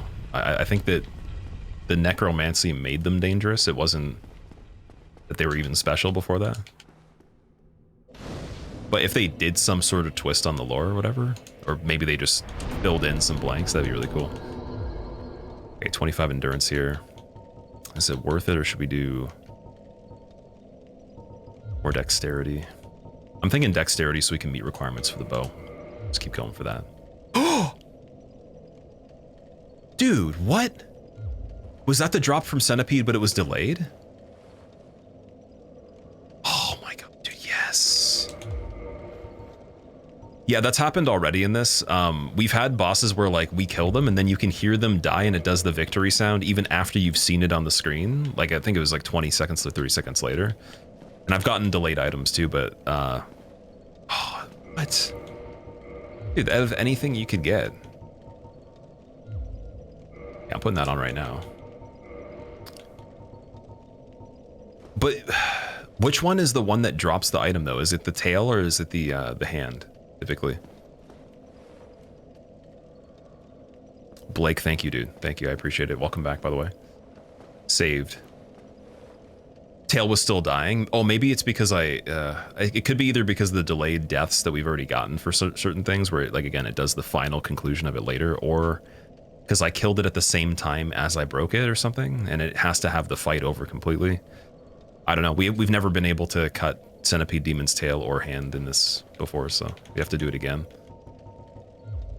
That's really good though, man. Sanctus and Havels in Anne Rolando, and regular Large Ember as well. Yeah, time to get the poise going. So the fashion is dead now, unfortunately. Goodbye. I guess this still looks pretty good. It's not too bad. That might actually be better. So 299 defense, 76 poise. Here we go, giant armor. We get 300. Oh my god, 312 with 91 poise. Okay. Or I could be even crazier and I could have a shield, 2 shields. I could have Sanctus on the offhand and Spider Shield. Go back to Mask of the Child. But could I still do Giant Helmet and all that stuff? No. Too much. Paladin? Oh, I could do Paladin with all that. Okay. 307 physical defense. Quite a bit for the elements and the types of attacks as well.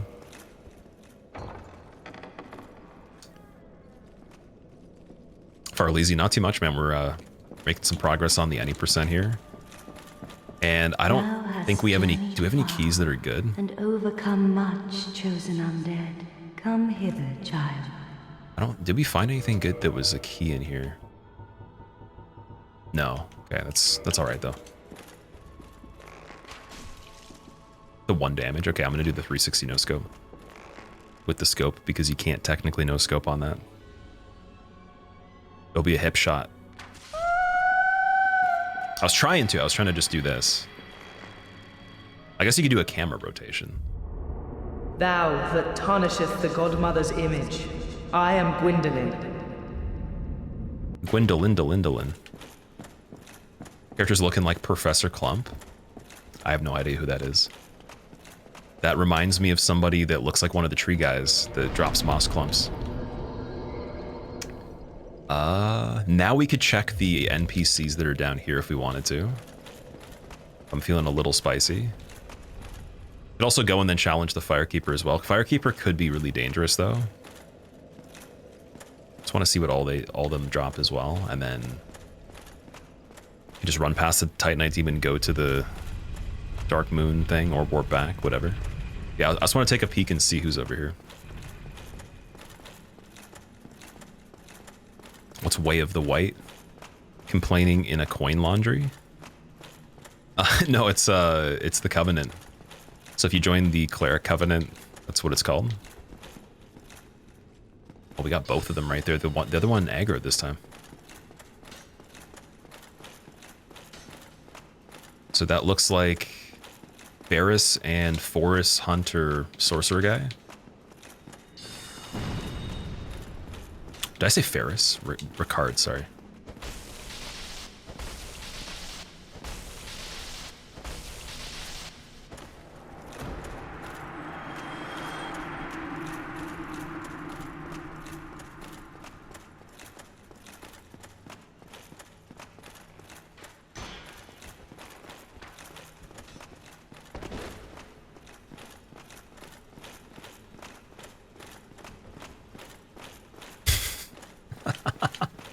He's like, I know I have the Titanite Demon on my side. Just gotta back up enough over here. Oh my. That's what it feels like PvPing against somebody that is not given a shit, just like literally doing whatever they need to win. Oh, Titanite Demon disappears because it was an illusion. Oh yeah, it was basically replacing the gargoyle, right? So it would be gone even if you didn't kill it. Okay, so we still want her to buff or parry. So it was you, was it? How dare Oh wait, when she buffs, we backstab? Deity. How did you ever get this far? I shall end your suffering here and I'd now. wait and like let her do it on purpose. Let's It is see. the least that I can do. Yeah, because she's going to be constantly in the parry stance. Oh, dude, she can do the you can do that? That's broken. Can turn the parry stance into a block and then poke while still having the hand up. It's not even a shield.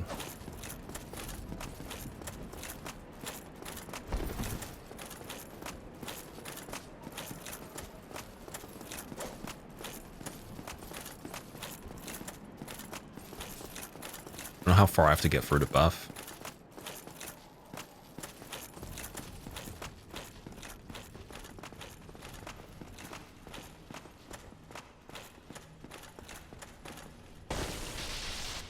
Or you could just do that. But how?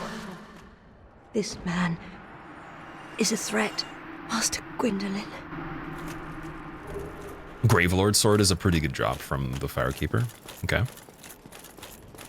Looks like one of the runs of all time. It definitely is. We have to update the boss counter though.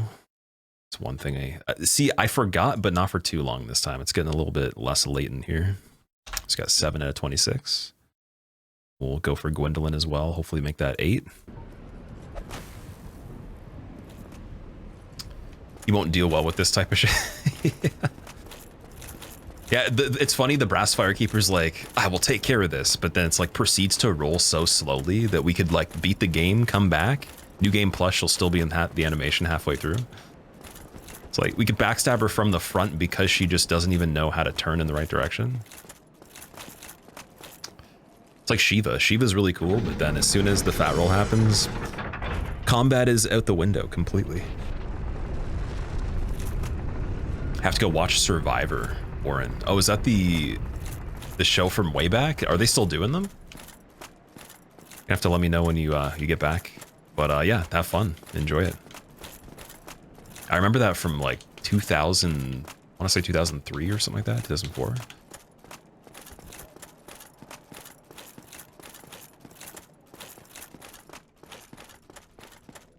Is there a randomizer for Bloodborne? There is, yeah. That is actually something I'm looking forward to playing the most out of any of them.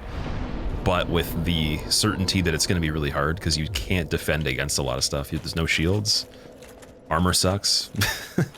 Some of the variety of weapons would screw you so much worse because there's a way smaller list of stuff in the game.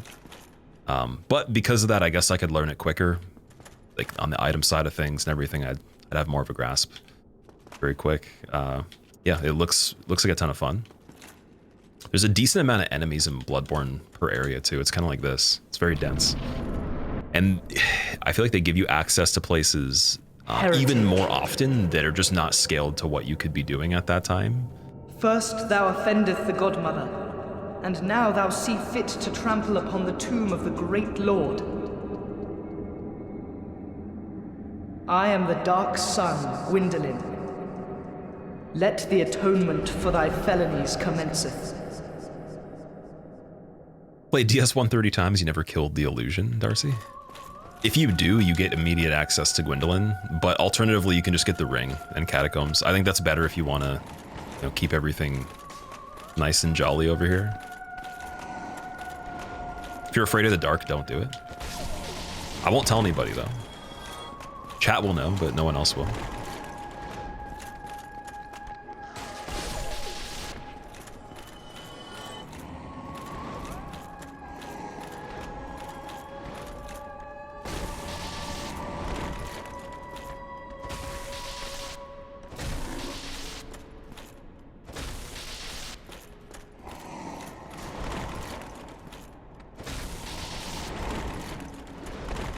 So I was hoping for a boss that was harder in here because it means that a lot of the harder stuff is most likely going to pop up later, meaning the scaling on them will be worse for the area. Oh, heretic. It's the only downside right now. I didn't really think of that originally when I was getting seeds that were easier for enemies. Never thought of it like that way. I was like, this is really good, but it could just mean inevitable difficulty later. So 6-side Helm of the Chandlers is great. Firestorm is okay, but I can't use it. Still need the flame for the pyromancy. Love watching the stream as a bedtime. Oh, so we're watching this as a bedtime stream, Radioactive. I'm glad that it doesn't keep you up. That's good. I'd imagine with the screaming sounds of things being demolished by the hammer and Gwendolyn as well, just being disappointed, you might have a hard time sleeping. Soul of a Hero again, nice.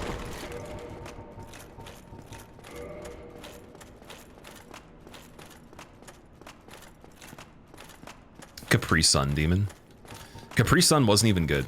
I know that. Oh, dude, I didn't want to use that. I didn't mean to do that. That was the first accidental use of an item that's actually really good, but so be it. Ah, man. I was trying to homeward bone just to save the footsteps there. That's what you get for homeward boning when you don't even need to. Just to be a speedrunner. Okay, we're still going for dexterity here. And if I do that, I think it's 2 more levels for the bow. Or is it 16? Yeah, no, 18. Okay. And then for Crescent Axe, we're over the amount. We just need 2 levels for the Faith, and that's set up for Nito. Which we could technically do soon, because I'm going to get the other 2 levels, the dex first, and then we'll consider that. Could also just homeward bone when I run into him and then go from there. Just, it heavily depends what arena he's in. Going to bed with Cleric Beast outside. Sounds like Gilbert before he turned into a beast himself. That's probably what made him turn into a beast. His Cleric Beast screaming was just like, "Rah!" He's just like, okay, fine. He's like, I'll join you.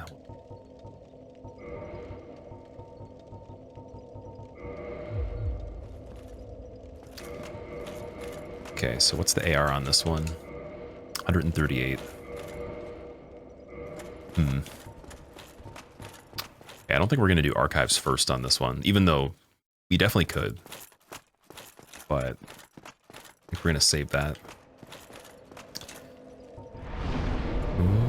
Where do we go now? Oh, we have to go back and do some of the easier optionals. We didn't check Moonlight Butterfly. We didn't go... did we do Capra? Capra died without us even seeing what it was. It had that like weird death where I guess it couldn't fit in the arena or something. Charred Thermos? I'm not sure what that is.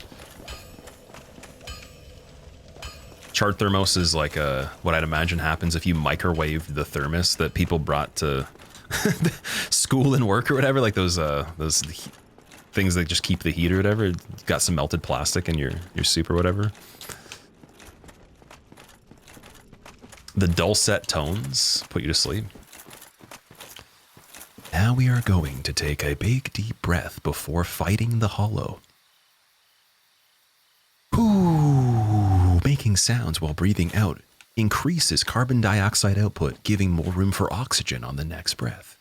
Now we are going to run and murder this beef jerky man. Ah! Back to deep breathing again, walking very slowly to not exhaust the character.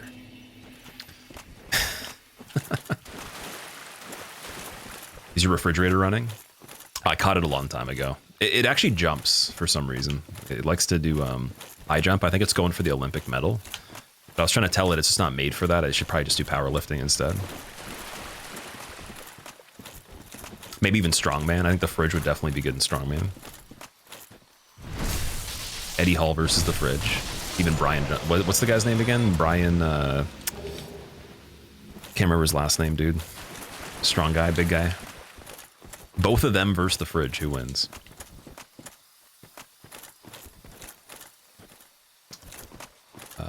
More on spot tales stories, though.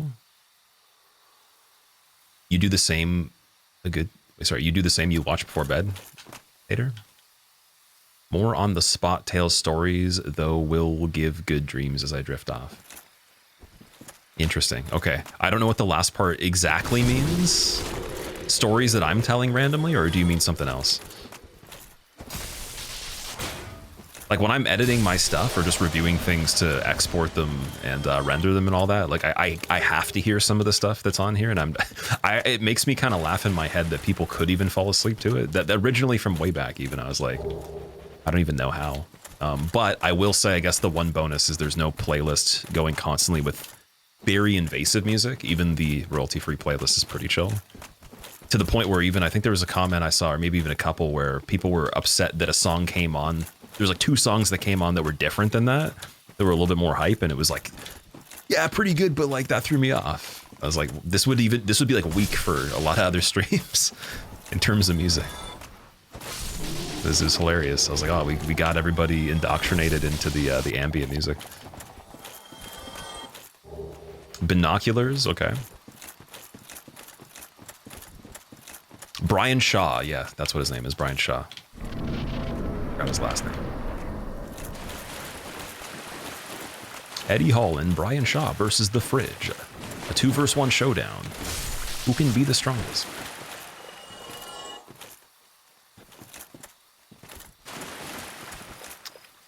Before bed, random stories, even earlier narration of breathing and killing enemies is fun. Should actually make that a small series. I've always thought of, I have so much archive content, I could just take those and make them into like different channels with this, obviously the same gameplay, but just theme them, package them as something completely different, and just as like a joke to see what happens, but haven't put the time in to do that yet. Maybe one day. I like the idea of doing extremely over-the-top 30-second tips and tricks that make no sense. Like that has to be a thing. I gotta try that out. But I don't know if I want to test it on the real channel. I might have to put it on something else and see.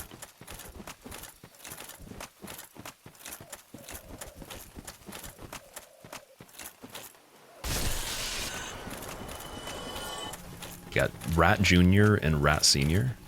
Rat Jr. uses Rat Senior as a body shield. It's a little bit brutal there. Okay.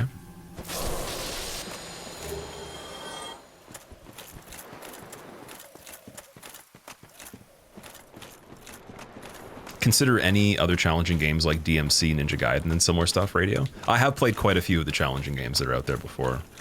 DMC, I wasn't really interested in, and I don't know if I would ever go back to it now, just because I've watched some of it. It was just a little too cheesy for me, like the character interactions and all that. But the gameplay does look interesting. So maybe I would try one of the older ones, or if they make another one and it you know, crosses my path, maybe I'll give it a go. With Ninja Gaiden, we will be playing that. There actually is 100% a playthrough of that coming up. Okay, the Divine Blessing was given back, and we got the doll. Nice. So Painted World is a thing. It's not going to help us beat the actual main game, but it helps in general. That's the first big key, I think. We're going to not make the mistake of going there first to check for everything else. We're going to go there very late, because the scaling on that area is almost on the level of Izalith, I would say. Izalith also has to be saved a little bit later for searching, if we're going to just take the lesson of what's happened so far.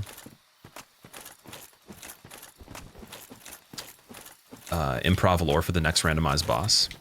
I can make improv lore up until the... Oh my god, okay. There once was an adventurer that decided instead of taking the path of the hero, he took the path of the strategist and used all the equipment to his advantage, being a cheesy, filthy casual and hitting everything for 1 million damage until he ran into red glowing enemies that he'd never seen before in the forest of the Dark Root. This wasn't in the handbook, and there was no tutorial online or Google ChatGPT answer that he could find to figure out how to solve the problem, so he just swayed back and forth like a PvP player from back in the day and disoriented them until he could smash them with the hammer just as good. Realizing that he was so epic at the game, he took off all of his armor and was naked and started running around, but then got scared 2 seconds later and put it all back on again. Continued the adventure.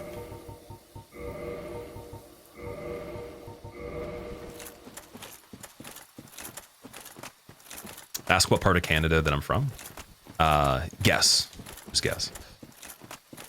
Oh, we got Ornifex Gravelorded as well. And then Dog stuck behind tree Gravelorded.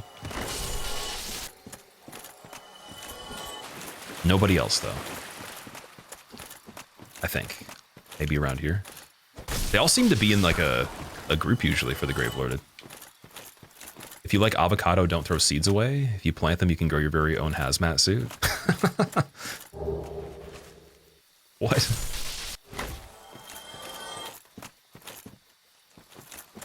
It is cheesy, but the games are good. You recommend DMC4 if you played 5 already? I might have to, yeah, I might have to do that. I don't know if I'll ever like complete the whole thing when we get to it. It's just the time related thing where a lot of games that are challenging that look cool, I have to be careful with how I fit them into the stream schedule or just videos, because there's just so many things that I want to do, and I don't want to have the time frame pass where I was like, okay, I was going to do this idea, and then it's like a year or two later, like we have had in the past, right? And then people are like, yo, you stole this idea from someone, even though literally like I actually would have done it even before they probably thought of it or something like that. Or it's like a whole conundrum of that you've already seen it, so it's not as exciting, and it's not like introducing anything new because it isn't new at that time, even though it was already written down or I talked about it before, right? So to keep things actually on point with like being fresher, I have to actually just get through things a little bit quicker. That is definitely one strategical thing I think that would help. And then also on top of that, then I can actually have a little bit more time to enjoy stuff once more things are completed that I wanted to do, and try to decide exactly out of the future things what are actually, you know, the highest priority things to choose from. Starting to, you know, be a bit better at that at least. You thought I'm from Lordran? East Coast, so Greater Toronto area. Well, I wouldn't tell you specifically like where I'm from, but I am Eastern in Canada for sure. I don't think it's smart for anybody here to share their actual location unless for whatever reason you have to or something like that, but even the website wouldn't recommend that. So I wouldn't tell you specifically, but definitely the East though.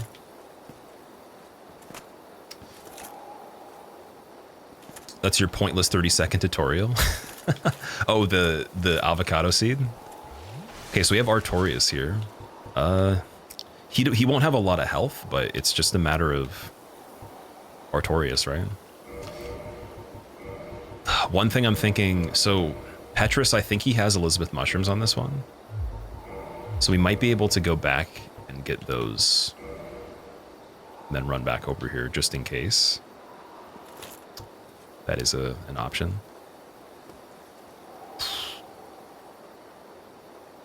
Trying to think of where we came from.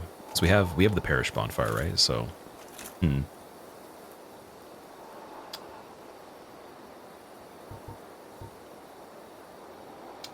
just beat him. It's more so the idea we might. Oh, I guess he's not big enough. We might be able to roll beside him because Ornstein we could actually reverse on here. If we can actually go behind him and then go to the other side again, that's not even a problem. Then this fight's fine. As far as I know, I don't think his sword traps you going backwards from it at all. It's just... Okay, let's just see what's going on here.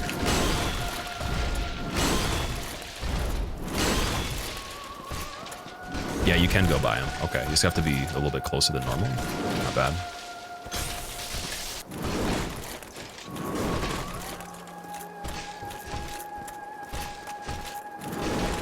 Just gotta stay left if he does thrusts. We can slide by here, I think. Not quite. Oh, right here. Sneaky. Oh, not sneaky.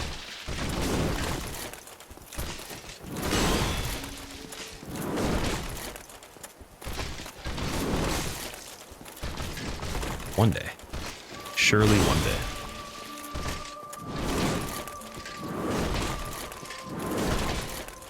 There is a strategy here, I swear.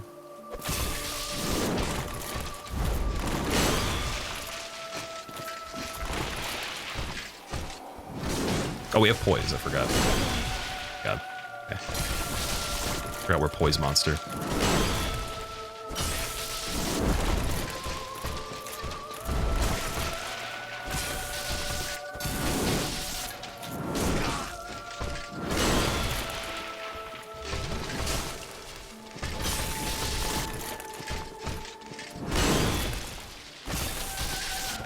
Okay, I'm a little bit embarrassed about some of those dodges.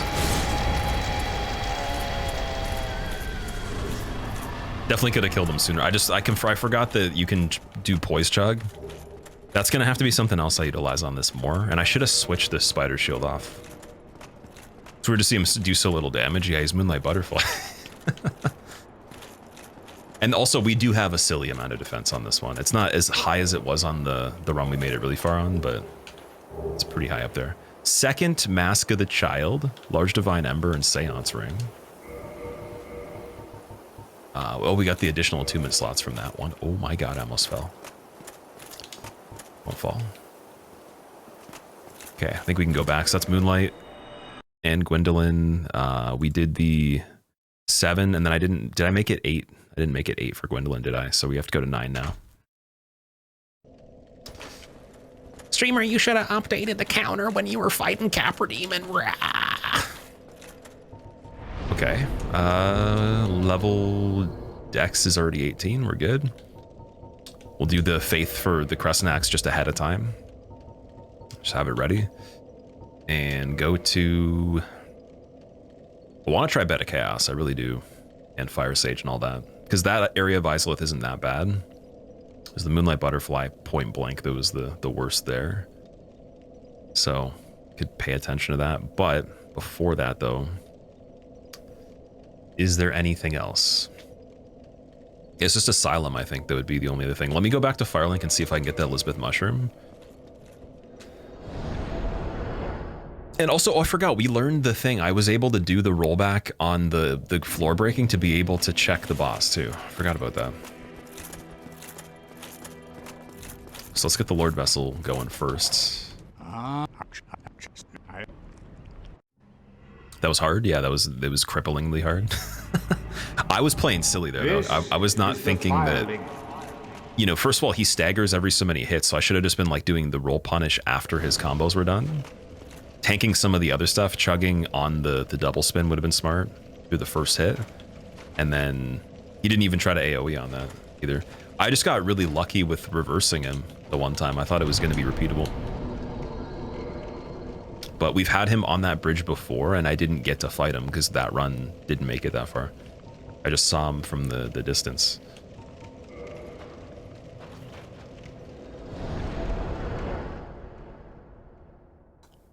Never seen anyone just hard tank Artorias. That was nuts. Yeah. You can actually do that on the real fight. I've done that when I played the DLC for the first time and beat him. That's what I did. I just was super scrubby about it.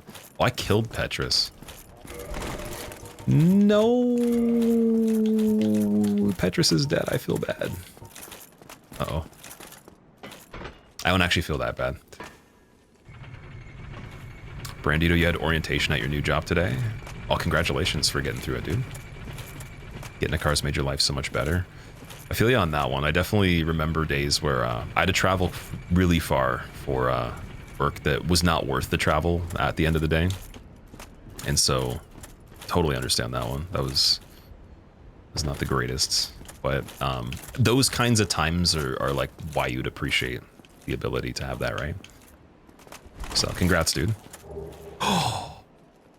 Key to the seal, dude. Yes. Okay, so we can't beat the game yet. We need one more item, and then we could technically beat any percent. But oh shit, I'm stuck. Oh no, never mind. We got to go back around again. Key to the seal is really good.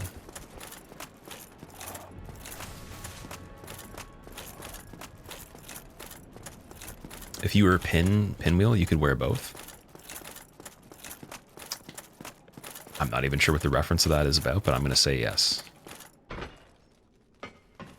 Silas, it's going pretty good. We're continuing the run from yesterday. It's still not ruined yet. I shouldn't even say that, actually. I should say it's going swimmingly. It's actually a little bit faster, too. We did quite a few things. I'm going to see if Asylum is possible. And then we're looking for Key to the Depths.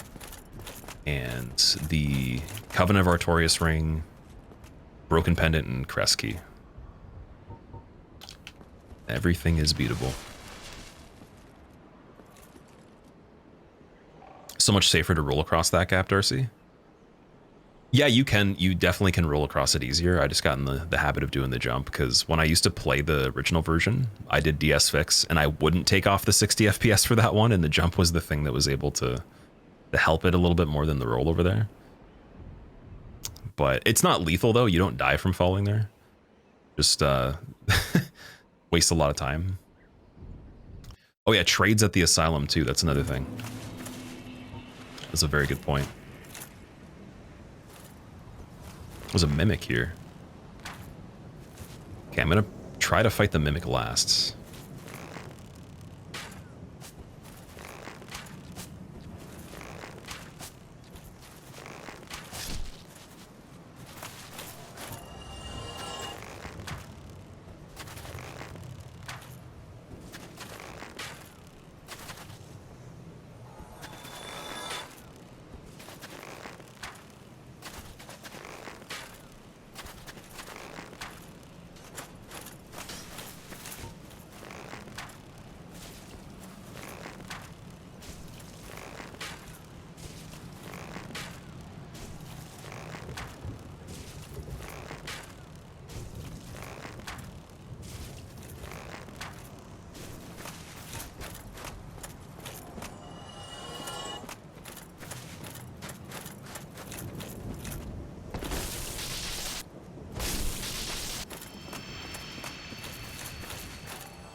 Alright, we'll do the mimic trades on the way out of the asylum.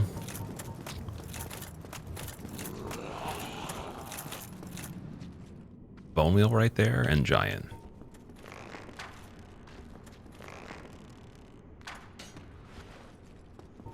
Oh, also Blighttown guy from above, too.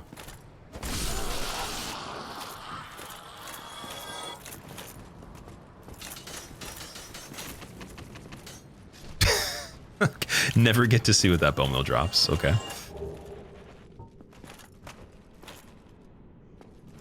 Why are there winged demons in the City of Gods, Candy? You mean in Anor Londo? They're illusions. Everything in Anor Londo is an illusion other than the Firekeeper.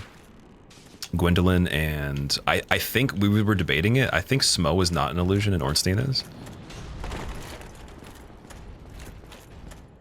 But that's about it, though. You could say they're both not if you wanted to.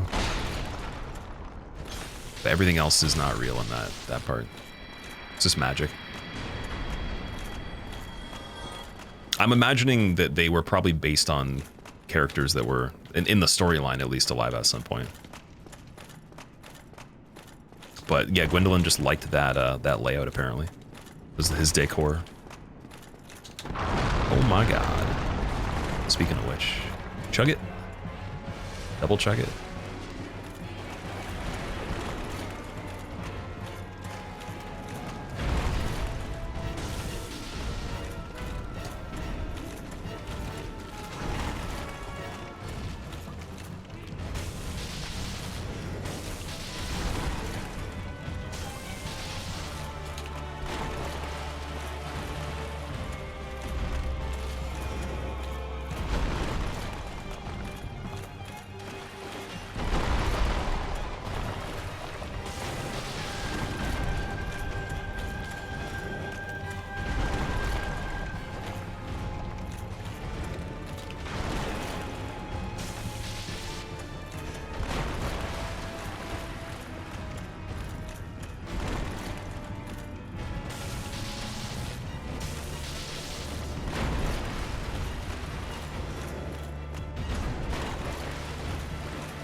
All right, good Ornstein.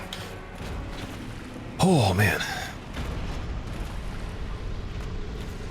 Why is he spamming the jump attack so much? He always does. That's just how he is. If we go really close to him, basically it cancels his long-range moveset, kind of like the regular Ornstein, but he has a lot of just weirder things going on because he's huge. He can do a couple things that are a little bit more annoying. Like even the chip damage on the startup of his uppercut, it's not as obvious because you're already in the range where it hits you. Whereas on the small one, you could be like just a little bit further away from it. You're usually more likely to be. You'd have to actually like walk up to him. So you have like more square feet and like, I guess less travel over time to get away from it than him because his weapon's so big, right? So he got chipped, unfortunately. That was almost hitless though. That would be the first time I've ever done that for a fight that long too. I don't even think I've gotten hitless on him normally, so. Especially with mid-roll, that'd be really good. Ooh, dude, Gwen's Soul in Elysial Ivory Catalyst, okay. Do we have the East Key? That's the normal one. So I don't think we can open up anything too extravagant over here. Where the Rusted Iron Ring is, I think you need the West Key. Why is Pro not working? Oh, we made it a subscriber-only command, I think. Or maybe I turned it off, just because I hadn't set the cooldown for it yet. Make it look easy. We practiced him a lot on this run. I was getting destroyed the first few times. But yeah, that's like one of my most underplayed parts of this game for boss fights. Like that, Ceaseless, and what else? Probably, well, double Sanctuary Guardian fight can't happen in this, but that's also another one where I don't think I've ever done that without cheesing them. That'd be pretty ridiculous. Titanite Demons are also tricky too, just because the hitbox is no matter what. So I haven't found like a really good strategy for that yet.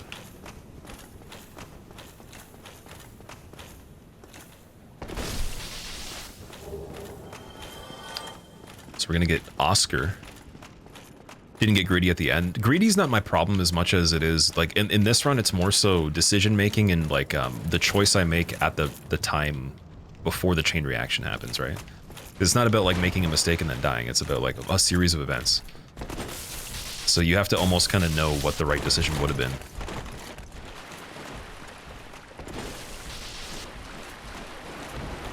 Oh, Golem actually is stuck. Nice.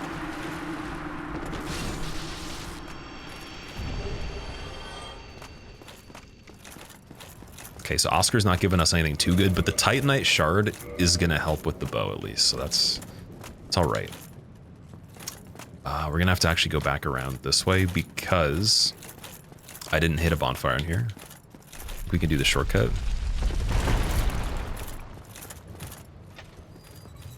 He's trying to sneak attack, yeah.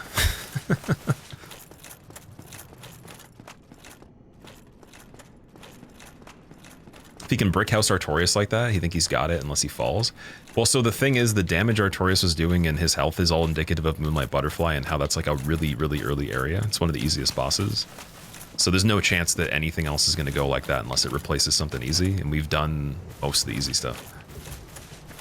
And also the other thing that I mentioned too is the actual characters that are replacing the defaults were really easy for the beginning. So we've seen a lot of the easier fights.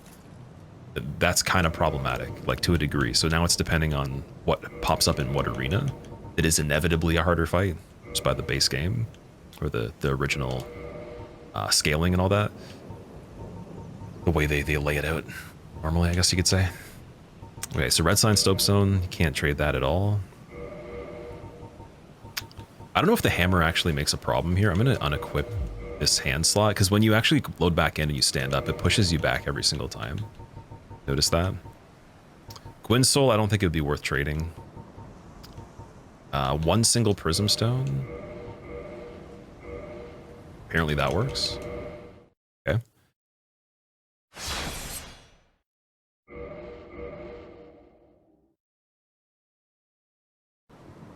You give me Dragon Scale. It's definitely worth the Prism Stone. Okay.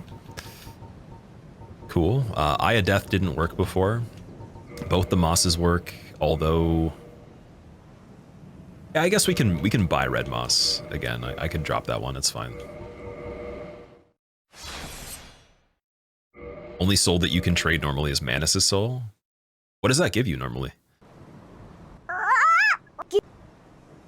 Cracked Red Eye Orb works. Gonna play Liza P DLC? Yes, definitely. I'm very excited about that. That, Night Rain, and Duskbloods are the top 3 right now for the stuff that is announced.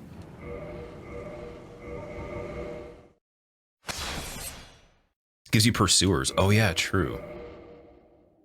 Wait, but you can also get Pursuer. Can you get 2 castings then? Because you can pick it up, can't you? Give me. Dingy Hood, eh.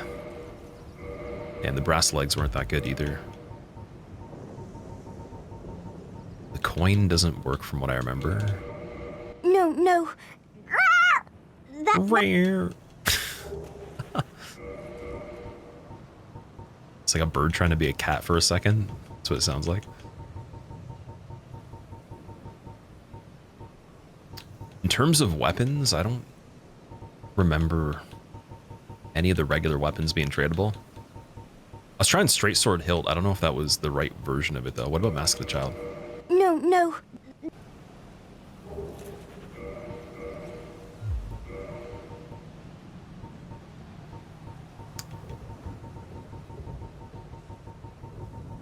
Yeah, armor-wise, there's not really a lot that I want to get rid of yet. I think we tried Chain Helmet, didn't we? No. Can't you give another prism? I could, but the prism stones are pretty expensive on this playthrough. That's the thing. So if I'm getting bad stuff, it might not be worth it. What about Alluring Skulls, though? They were pretty cheap. No.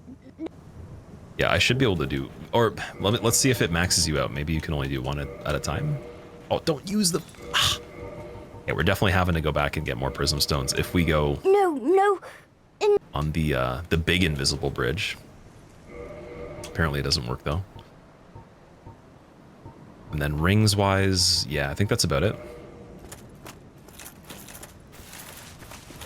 All right, Asylum done. Other than we don't have the key to go into where Rusted Iron Ring is. But that is perfectly fine. We should be able to just Homeward Bone from here. Skip the cutscene and everything. Wasn't Lies of P a DLC? Wait, what? Wasn't Lies of P a DLC? For what exactly?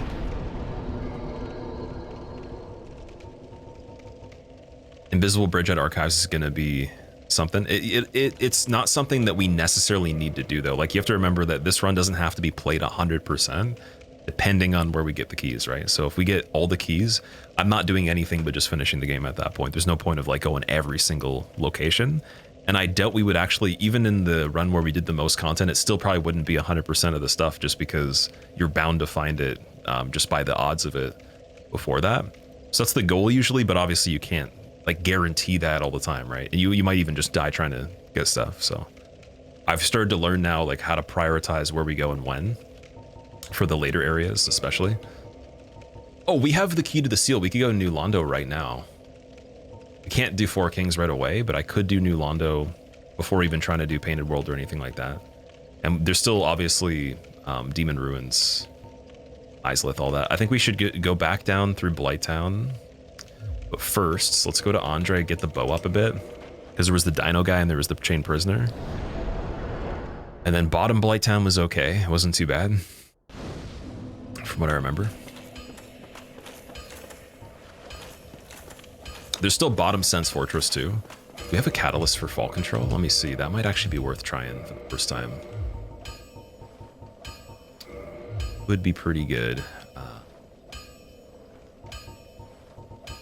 Yeah, we have this catalyst. Fairly low intelligence though, damn it.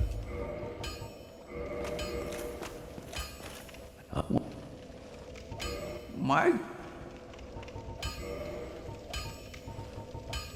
Yeah, the moss clumps for the red ones are very cheap. That's good. And yeah, we don't need any other arrows. Oh, Andre had the 20 price standard arrows on this one. Let's see. Okay, Bow of Ferris +4. And that's it for now. Oi, where are you off to? How far are we at? Galaxy, also after Ornstein, we should update the counter to 10. I forgot about that. Yeah, we're 10 out of 26 right now. In terms of keys, I still need quite a few. I need depths, crests, broken pendant, and then the ring for Artorias. Then we could do everything. So 4 keys still. And then, like, there's a chance that, again, I don't know if this is 100% how the logic of the game works. They might not make it that painful where you'd have to have another key item to get another key. That's, you know, for the optional stuff specifically, because we've seen things in areas as you go through, but I don't remember ever using a key to get another key explicitly. At least, maybe it has happened, though. Maybe it has happened. Trying to think, like, if there's ever been a situation like that. Oh, we have Sif to go to as well. Let's check Dark Root, actually. Let's do that. So Dark Root, and then Lighttown Demon Ruins. Yeah, just in the short term now, we could do that. And I haven't killed the Hydra at all. There's a robbery, hand over your left ear.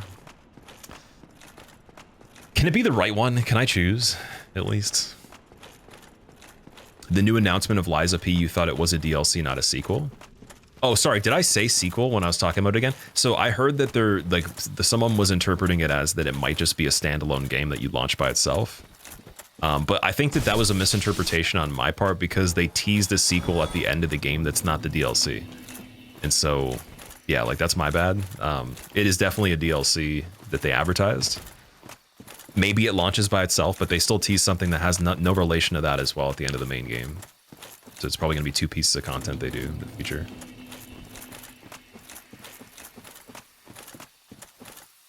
Yeah, it is definitely a DLC for the Overture one, for sure. Getting DLC and a sequel, which is insane, dude. I didn't expect them to even make another game or a DLC. I was like, yeah, this is really amazing. This will be one of the ones to remember. And then beat the game, got the ending thing, and I'm like, okay, there's got to be something they do, but maybe it's a spin-off. Maybe it's not the same type of gameplay. I can only imagine how wild that one will be, though, because I would imagine... So Wizard of Oz I'm not too familiar with. I've seen a little bit of the original movie, but not the whole thing. And it looks really weird. So the world building in that might just be a little bit trippy compared to Pinocchio, right?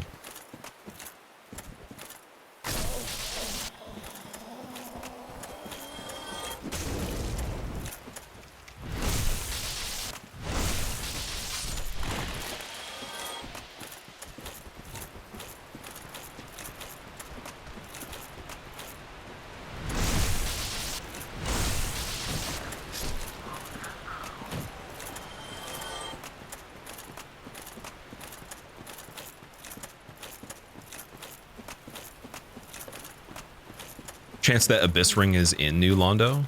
Oh yeah, like definitely once we drain the seal, there could be keys there too, because Ingward has a key that he regularly drops.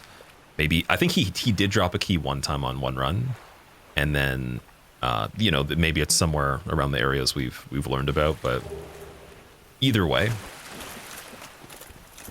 no matter where it actually would be, there's still a lot of places to check anyways, and there's some that I didn't even realize that we never even went to on the PB. Like, again, Lower Sens all the way up until the Tower with the Giant. There was rechecks of certain things that I didn't do. Like, some just missed areas that were not noted down. What else? There was obviously some runs we didn't do Great Hollow. Even though I would want to avoid that to like the very last bit too. Upper Blighttown we never went to, even though I mentioned it. Couldn't revisit the lower part of Tomb of Giants because that stupid invisible enemy that one time. That was silly. Looks like he's chilling in a hot tub. He's gonna have a very relaxing death here for sure. It's like, It's like, I wonder if I'm gonna Acid Surge or use Toxic Surge next. It's like, what one should I do? I mean, Acid Surge is kind of entertaining because the armor breaks, but I'm fortunately not in the Dark Souls 2 engine, so durability is pretty good. Might as well go with Acid and watch them run around and try to use Poison Moss, but then forgot they used all of them. That'd be pretty cool. Hey, also, why am I in water? It's like, where's the bridge? And then you just realize, who's shooting me? You have to kill merchants to get bell bearings, and is that a good idea for Elden Ring? The traveling merchants, killing them to get the bell bearings, from what I understand, is just a faster way and a easier way to have all the inventories compiled all at once. So what I imagine the strategy is, I can't say this for sure, you might have to check with someone that's like really good at the game, but I think that when you reach them, you buy everything you need at the time, and then you kill them to get the bell bearings so you can just go back and get their stuff from Round Table. Oh, he gave me 20 prism stones. Wow, okay. Sponsored by the Painted World Dragon for the Crystal Cave, at least.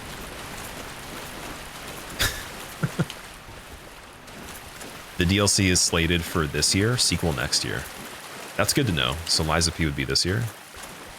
That's a lot of stuff in 2025. From what I remember, there's always years that had more stuff coming out and then ones in between that were kind of like a break. This one seems like it's got a lot more stuff that I've noticed, at least.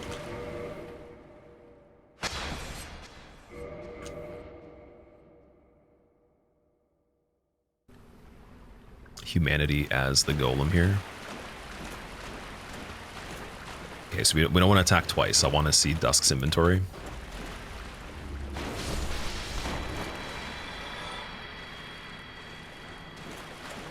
So, 'tis thou who rescueth me. Most gracious, I am deeply obliged. So, my hope, would this be a visit? Bonk. My heart Bonk, felt bonk, thanks. bonk, I am bonk, pleased bonk, beyond bonk, word. bonk, bonk, Then I bonk, shall bonk, boom, bing, bing, engrave ding, my diddy, signature. diddy, da, ow! Thou art I got a in headache. me. Pray summon me from my sleep. Seems that my time is done. May the great flames guide me.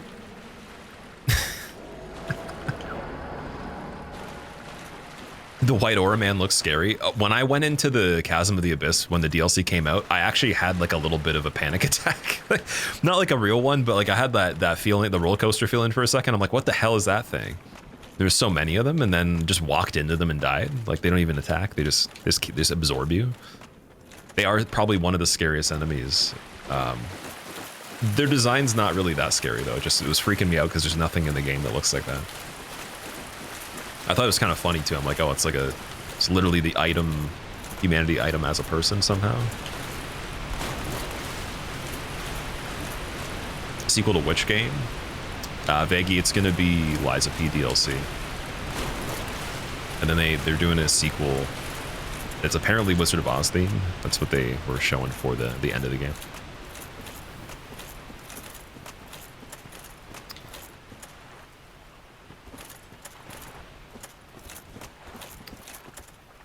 Let me get on the rock. Dwayne Johnson, please, piggyback. Nope, never mind. I am Dusk of Ulisil. Bring, It is an honor wait. to see thee again. I shall follow thy wishes. Okay. Brave Warrior for 300. Twinkling Titanite. Another one. No, we can go to the merchant. The sewer, that's fine.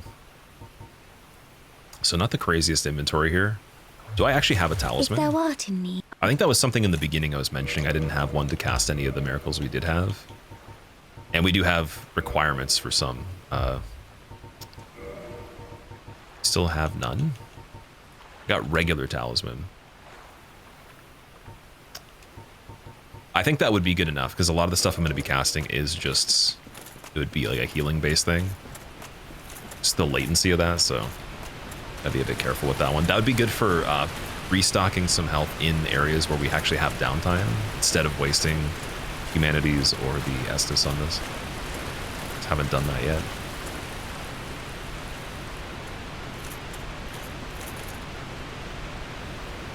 $20 hours, 20 minutes watching this, Sweesley. Nice.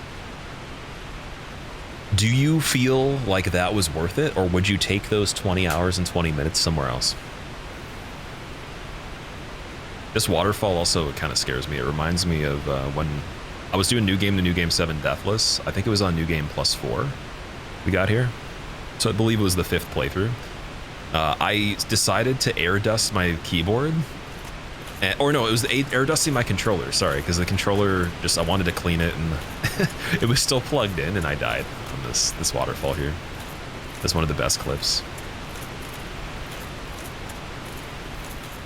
That was probably way stupider than any death we've had in this so far. Residence key. Okay, so we got Griggs that we can go back for an inventory if we need to. It's cool. 20 hours were definitely worth it. You loved every second of the stream. Oh. Stop it, you're making me blush. You're too sweet. You're way too sweet. Ah, you got me going. All right. What's over here? Oh, T-posing Pain and Guardian spotted in the background. Can't zoom in on it though. Resident Evil 4 merchant voice. The very good indeed guy. Goes Great Bow. Great bows are not great in this, unfortunately. They say great. They look cool. They look amazing, actually. I wish they were faster. The only case I think we use a great bow is from a very far distance to kill something that couldn't even get to us anyways.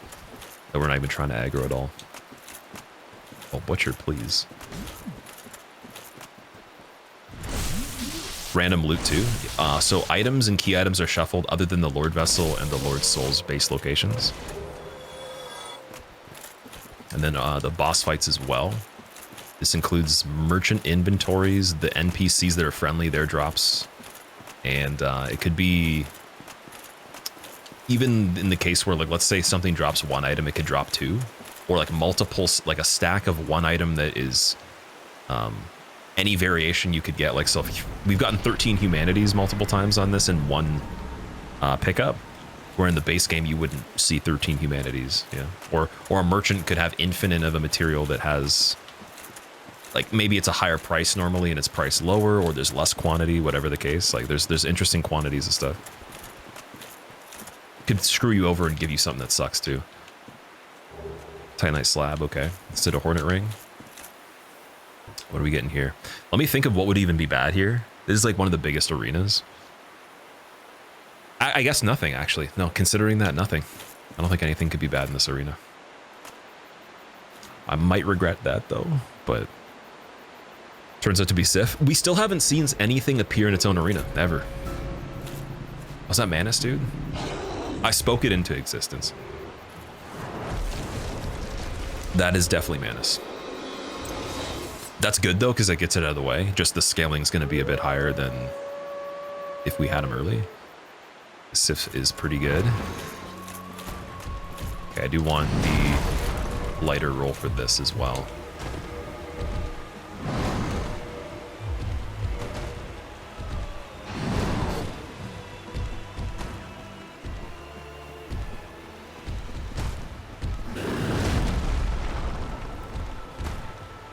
And we don't have Crystal Halberd this time to do better damage, so let's see how this is going.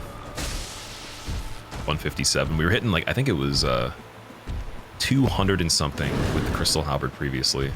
This is a bit better because it's not Beta Chaos. I don't even know how that one works. I think it's just based on the area because Beta Chaos doesn't have health, really.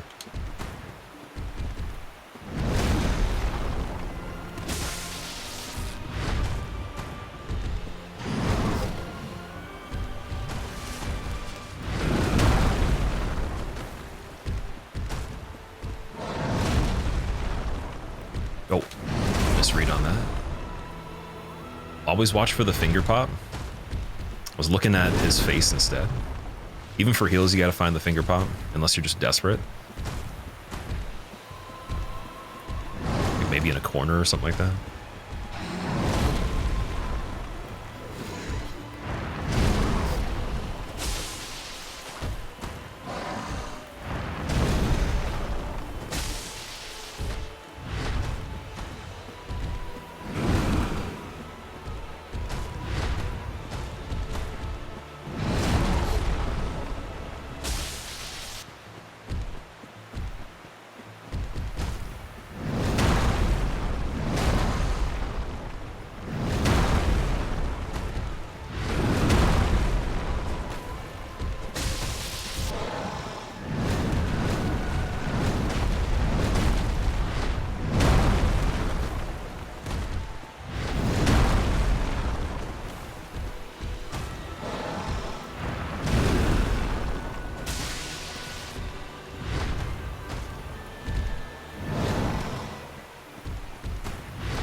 Manus dead.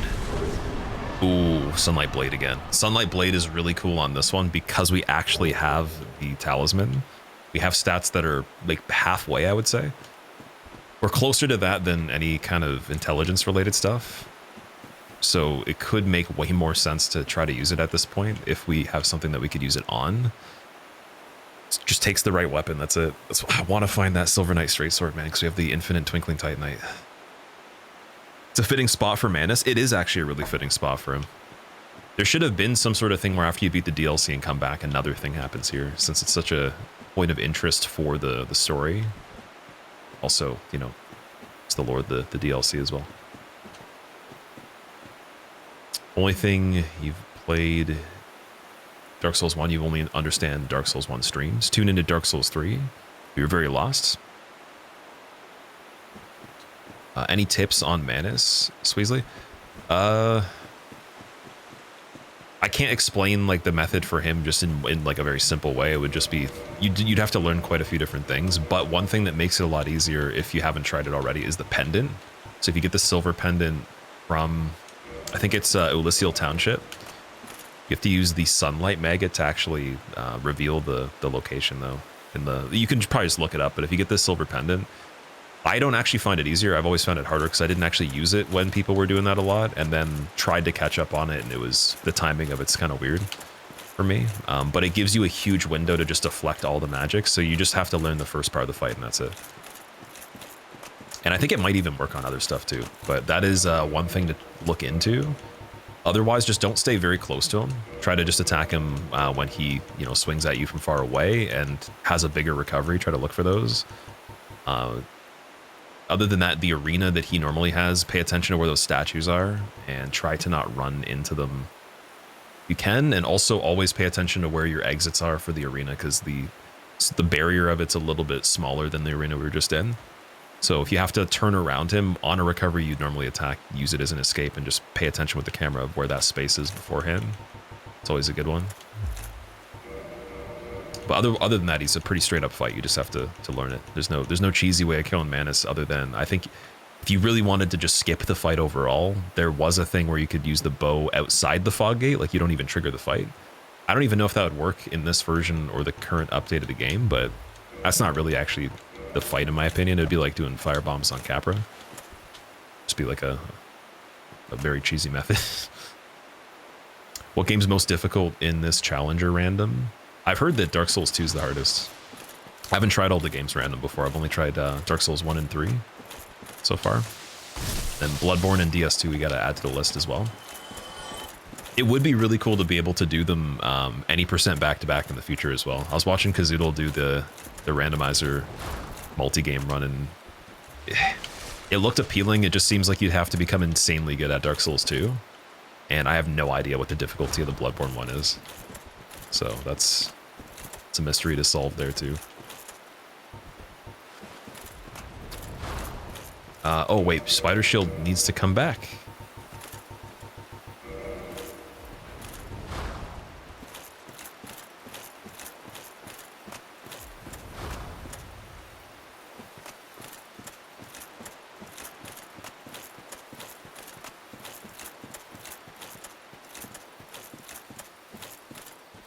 Did I beat Calamite? Haven't seen Calamite on this one yet.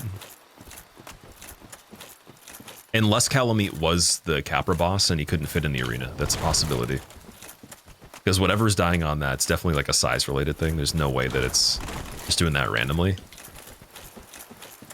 Probably just clips through the floor by default trying to come in. It might have to do with where the enemies spawn in from as well. Like I said, in cases that I've seen with the other games, like they get loaded in under the floor or like in a skybox. I was shown in a video for Consort Radon for Elden Ring. Someone was explaining that.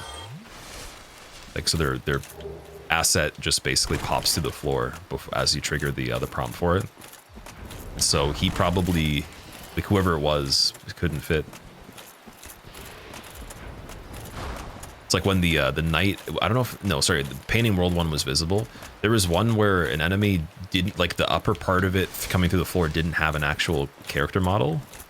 but it still was a like collision. It was still colliding, and you could hit it for numbers, and it could do stuff. But because that was in archives. It was the Dino in the room before you exit out into the courtyard.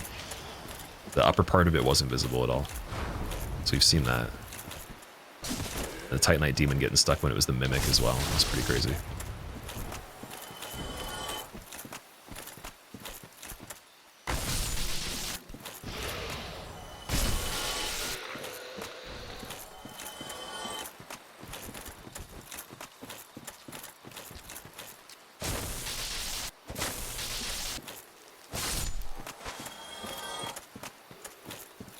Think you'll ever do the Dark Souls 2 SL1 no hit all bosses? Maybe at some point, yeah. Like it depends on the time frame of how everything else is going and what else we're doing that's more appealing. But I would like to. I would like to actually get good at Dark Souls 2, but like even doing damageless all bosses wouldn't be enough to say you're good because it bypasses some of the actual, hard stuff in it, in my opinion. So that's like a next step up. That would get me to like maybe like the medium difficulty tier. Or medium experience tier, I'd say, and then to get like to the legendary part, it would have to be that run or damageless level 1 all content minimum to even start to get into like the weird territory. But we're going to that level on this one though. We're doing all content damageless on this one base level. It's gonna be crazy. Gonna see ONS in my dreams for sure. Finally.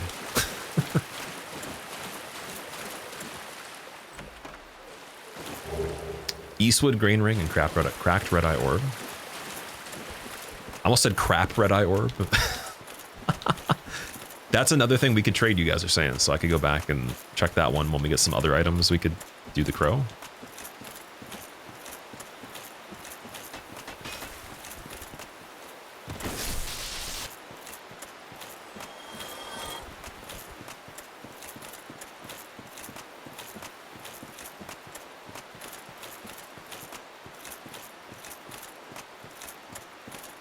You try Dark Souls 2 permadeath, good luck. Kind of thing that you might be doing for the rest of your life. Yeah, I definitely intend to do it casually first, just to like take some time to die as much as I need to learn the enemies really well. Because one thing I think that's necessary for any of these is you need to know each enemy as if it is a boss fight. Like at the minimum, majority of them, and then maybe some you could be kind of rusty and learn as you go, but you really want to know the moveset of almost everything and different types of go-to strategies with different setups on them. So I'll probably just collect a lot of stuff, play it very slowly for the one that doesn't have Deathless first, and use it as an opportunity to like get practice for it, so we don't have to do a bunch of DS2 gameplay to get better or anything. Is it not so? And then for the DS3 one, thou fared well to find me. I'll try it Deathless right off the bat, see how it goes. If it's bad, then I'll do the same thing. We'll get some practice. My advice true. Forget this. The legend of Artorias art none but a fabrication. Traversing the dark. That's not a fairy tale. She's a hater. That's not real. Crocodile Cat's telling myths, saying that the actual DLC is a myth. And she's a myth. And now the non-believer can trade both humanity and twin humanity to Snuggles. Oh yeah, that's true. You didn't do those. And here. Leggings a favor, okay. Not the greatest. But now we got friendly guys. Oh no, Havel's over here. Pyromancer again, but I never know which one it is. I think it's just the... Oh, I think it can only be the one that's in Izalith, not the merchant one. That's one thing I keep forgetting how to do. I don't know how to get Quailana as a merchant in this one. Because on the second time we go to Blighttown, she's not there, from what I remember checking. I don't know what the requirements are. Maybe you have to rescue Laurentius first.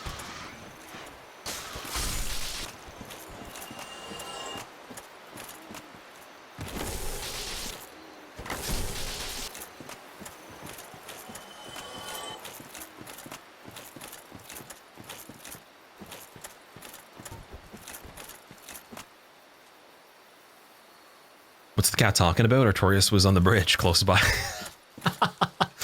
That's true. That's true, man. You hate Alvina? I don't actually mind Alvina, but I don't like her for statements about the DLC. I've definitely played the DLC before. I think she's just not capable of doing the DLC. She's just not a believer, dude. Hater status. Oh, speaking of which, this Dino is going wild and not turning because maybe it can't. Oh, there we go. See, that's how you dodge the foot stomp. You need space. I didn't think there'd be a day where I actually learned the moveset of these guys. I was complaining, saying that like it's just a really stupid moveset, and it is. We've actually learned some of it, ironically. I don't think you can escape the foot hitbox if you're too close. But if you have a lead, though, you can pretty much do everything on it up until you run out of space.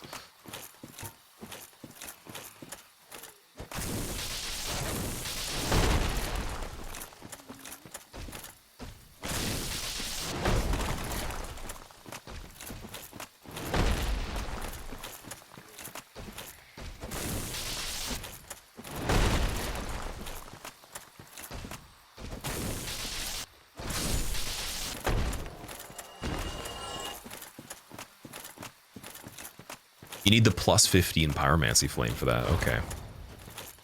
So Laurentius would be the person to rescue after we have that, or either or, just have him there. Do that first, then look for him.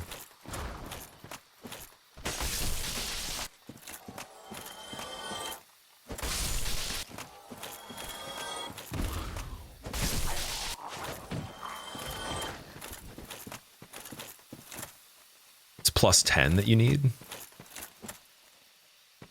Who's right? Is it the wiki? Is Fextra Life letting us down?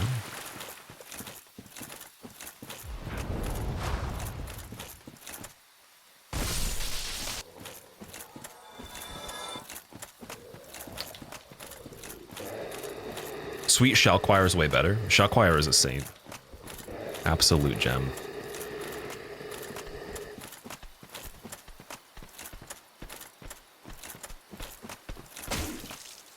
What's the backswing? Oh my god. Backswing is just another whole side of a regular person. He should have just been Flexel Sentry the whole time. That's insane. We've spaced that one before. I don't know how I did it though. Wasn't sure how that worked.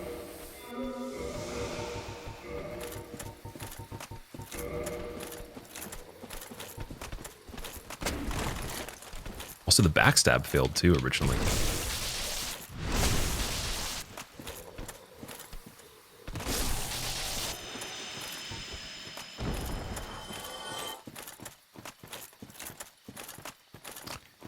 Extra Life always lets us down. They did their best. Some of the stuff is actually accurate. Just it's not perfect though, by any means. Can't find a keybind for guard breaks, jump attacks, or lighting torches at the bonfire. Oh, Jade, you're doing every single one on keyboard and mouse. Good luck. Oh man. Yeah, key binding for doing that would have to be 2 buttons for the guard break, right? Is it just like there's none that makes sense?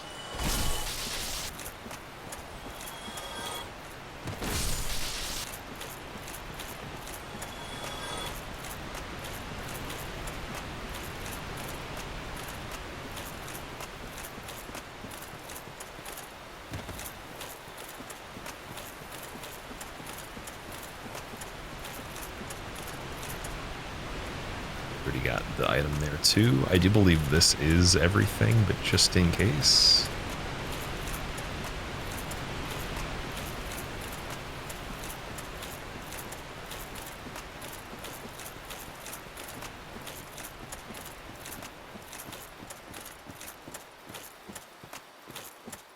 It works for casuals, yeah. It's kind of like the guides that are like, breaking news, best guide ever. It's like 24 hours after the game came out, and it's like, you should probably use the item to heal if you need to, or something like that.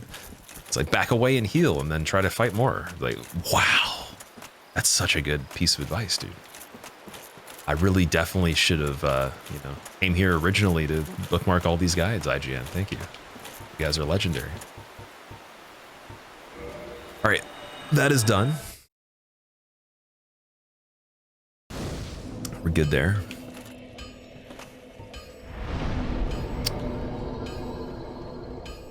And then I was saying that for Sunlight Blade, it could be worth going up in Faith. But before we do that, though, let's check the attunements we already have. Because Pyromancy doesn't matter. We don't need levels for that at all. Just have the Magic Barrier, which definitely we're going to use if we go for Sunlight Blade. Just need to wait till I have a weapon for it. I wish there was something that decreased requirements. Sword Dance doesn't have a requirement at all. What? It's really weird. Okay. For now, I think it's just going to be Great Heal because we meet the requirements and just a bit more endurance for safety in the meantime. Because again, we can't actually use Sunlight Blade yet. I have to get the weapon for it first. If there's even going to be one.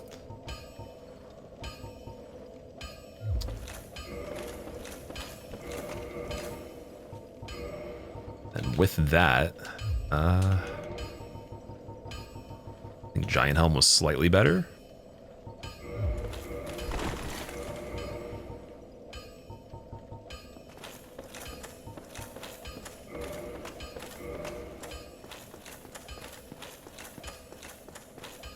Brandon, what's up, man? You've come to do two things, watch and cry. Which one's first? Why are you crying?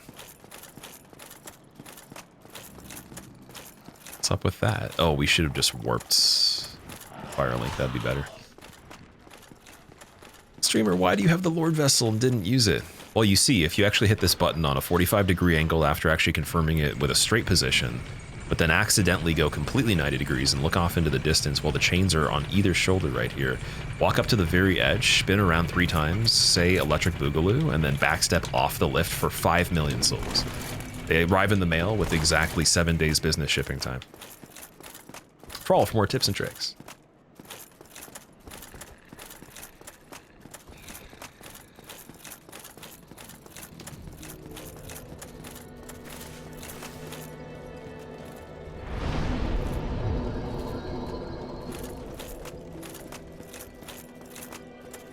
Don't know how to do the send skip.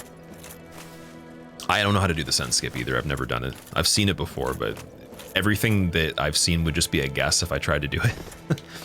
So, yeah, I wouldn't feel too bad about it. You definitely have to practice it. It doesn't look like it's too hard though. I feel like you could get it down in like an hour or something like that for anybody. The problem is then once you actually do it, getting into sends, doing the right path for that, confirming it, and then where do you go from there? What are you going into sends for early, right? Are you going to survive that? You just hit subscribe and the notification bell. Thank you so much, and also follow our newsletter.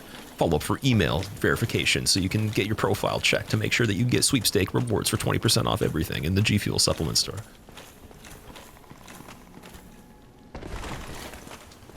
I want to attack this enemy, but it's probably pretty weak though. We definitely have had to have done that before, right? Oh man, 1263 was the total number there. New Londo Ruins Hollow, by the way, most basic thing that doesn't even attack you, and 1263 on that one. Is that more than we actually have in HP? That's like we surpassed that range probably in like the mid 30s when we didn't have favor and protection. That's like a regular player character right there. Wow. The cookie recipes in the newsletter, there's recipes for everything. Recipes to kill humanities and rapid success while also running away from chained prisoners and not breaking the decor of the hallway through Blighttown, leaving its historical prestige intact for the museum goers.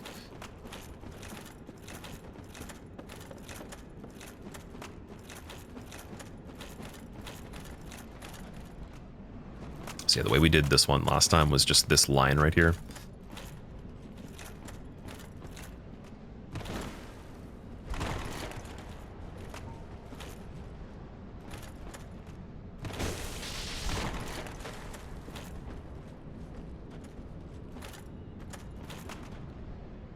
Millennia beating you. Millennia beating somebody is sounds kind of fun to me right now. I haven't been beaten up by Millennia in a long time. Definitely got to go back to that experience. Well, I guess we're gonna have to though, because the all remembrances. DLC. Nixie, what's up? Watching on your break? Hope the streams have been good so far. It's been pretty damn good. Thank you for tuning in on your break. Hope you have a good one. I'm gonna do my best to just make sure this guy is actually dead first so we can do something here. It's almost there. There we go. Stagger. You had Ceaseless Discharge in Gargoyles Arena? This is where you bow to the game and say you win? Oh, that's terrible. What was the setup you had at that time? What were the stats like in the weapon? Because I think it's doable depending on what you did right before that. But that's the area where it's just all like the routing, right? If you didn't route it as extensively, it's going to be very unlikely to have the survivability, right? It was 46. Oh, he went with a caster. Okay. One thing I'd recommend, depending on how much optional stuff you were able to get through before that, is don't even go to the hard cap of anything other than vitality. And then maybe make the equip load half as much as what your vitality is, and just look for a weapon that's good if you don't have one. Just because at that point, if you did have a situation like that, there's at least the tankiness. But with 46 in, I don't even think I would get anything to 40 in general that's an offensive stat in this run. Unless it was the very end. Like, I don't even know if my actual strength or dex would get to 40. This one.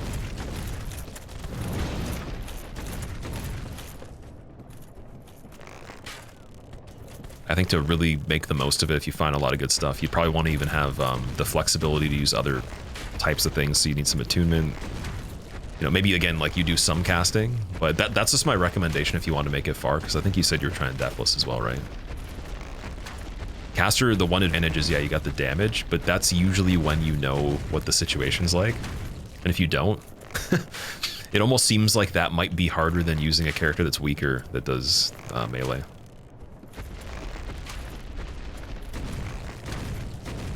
It sounds really fun though. I'm a little bit jealousy that you got 46 ints on this one. Just getting damaged? It is sometimes. I think. I'd like to believe it is. We were able to damage it when we hit its top. Yeah, so it's almost dead right now. Just the numbers down there. I don't know if every single shot worked.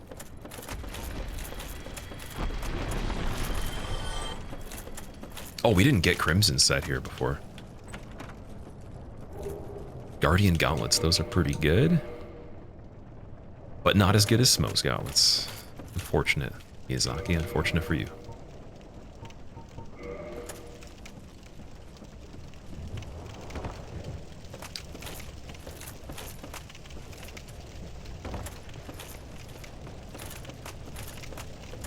Keep forgetting he was the enemy that was supposed to be over here. Two-story Tony, the Tyrannosaurus Rex. Triceratops. I'm trying to think of it like a made-up dinosaur name. Can't do it, dude. Can't do it while in Blighttown. Okay, we got Man Serpent, Super Mario guy. Small Humanity Guardian down there.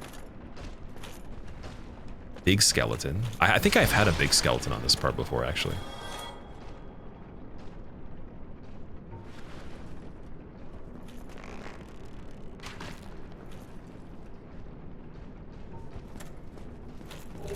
A whip.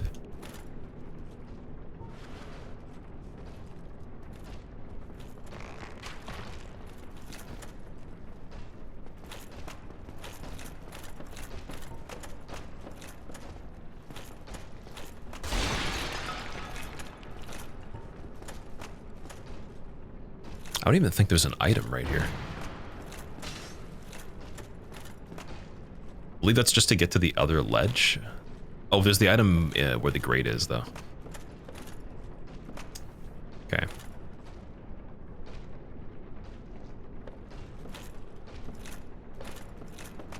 trying to remember how we would get back to here if we actually grabbed that. Might want to come back and do that when we're just looting other stuff. I think you're actually going in a different path from there. Could be the backside of the wheel you have to go on. Oh, centipede. Okay. Did he spawn in time last time?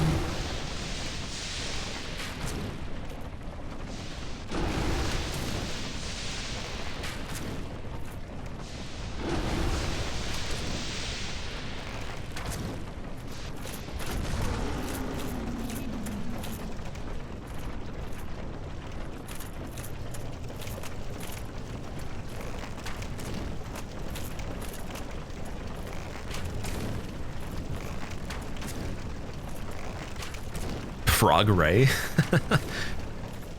The Ray Charles frog. Sound tips, you're done crying. You gonna watch and vibe. Deathless practice, you have to do a montage of content of dying. That's always a smart idea, keep all the death clips for sure. Especially if you want to make like a really funny highlight reel of anything just for the humor, it's perfect. Winning isn't that funny, unfortunately. I wish it could be. There's ironic wins, but there's not really funny winning.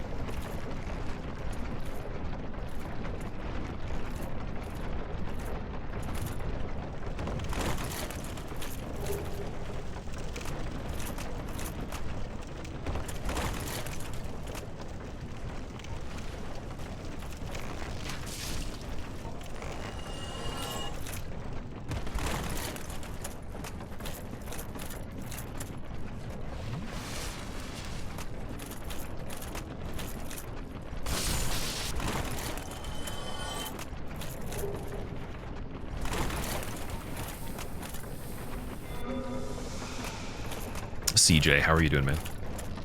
Welcome back. Suggestion, how are you as well? Been tuning in throughout the last few streams. Looks like Attempt 18 is on a roll. This one's actually starting off pretty decently. Also, again, guys, if I do... Oh, Sif, we didn't update the counter for as well. I just realized that. Last was updated on Big Ornstein, so complete scam. There we go. 11 to 26 is the true count. You have been fooled completely. How do you feel about that? Submit a survey for a free gift card to Denny's.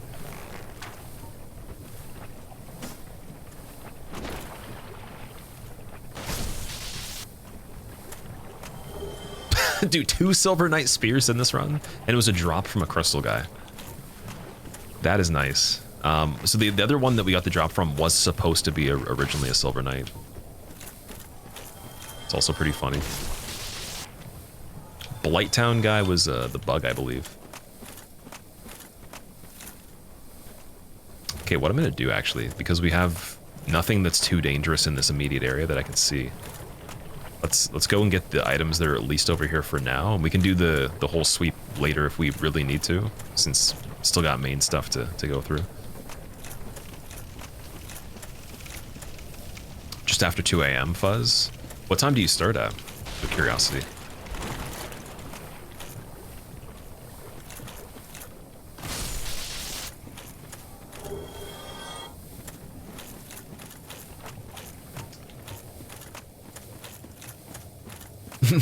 Only just Sekiro dodge the jumping attack. That's another thing in this game. There is quite a few enemies that not only they get granted iframes in certain situations, but they can straight up just dodge attacks. It is pretty interesting. I don't think that happens in Demon Souls that much. And then DS2, it actually doesn't tend to happen that much either. It's more so they just have movement that's okay.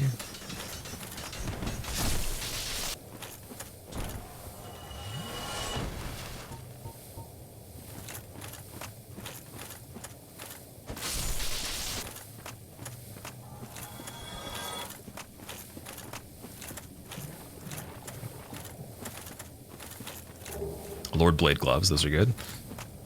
Start at 6, but sometimes 4. Oh, dude, you have to go to bed. Or wait, did you sleep already though, or is this you waking up? I'm curious. In all the trilogy, you feel like the enemies have unfair recovery frames. It outclasses the players by quite a bit. Oh yeah, for the invulnerability upon recovering certain things, it's a long window. It's a good, sometimes 2-3 seconds on some of them. I think that's just a balance, though. They want you to overcome that, and a lot of them can be killed reasonably. It's just, it is interesting. Very frustrating if you're a little bit newer to that experience, and it's like the actual first playthrough pretty early. Because then you'd be like, oh, like the game's broken. Like, why can't I hit this thing? Especially if you've earned the critical or you got the backstab, you actually pulled it off. You weren't amazing at that. That'd be a little frustrating.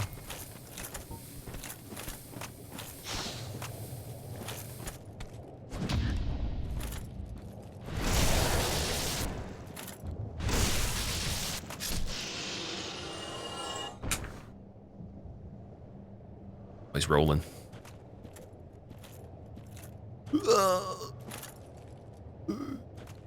Oh. Does it have a skeleton wheel emote?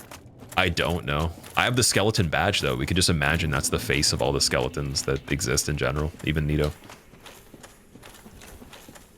But yeah, unfortunately no skeleton wheel. That would be a really hard emote to make because the detail on it. I don't even know how you would be able to do it. You'd have to probably have a circle for the perimeter of the emote itself and then make a tiny skull the size of the badge, like the 18 by 18 inside 28 by 28, and then have it side facing and put the spikes on the inside so you can still see the circle, but then there's like some reference.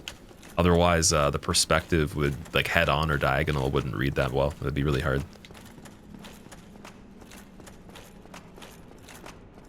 You could also literally just make an actual Logarius wheel or like a, you know, a wagon wheel kind of thing, and then make a bone by itself and just type in bone plus wheel equals skeleton face or something. I don't know.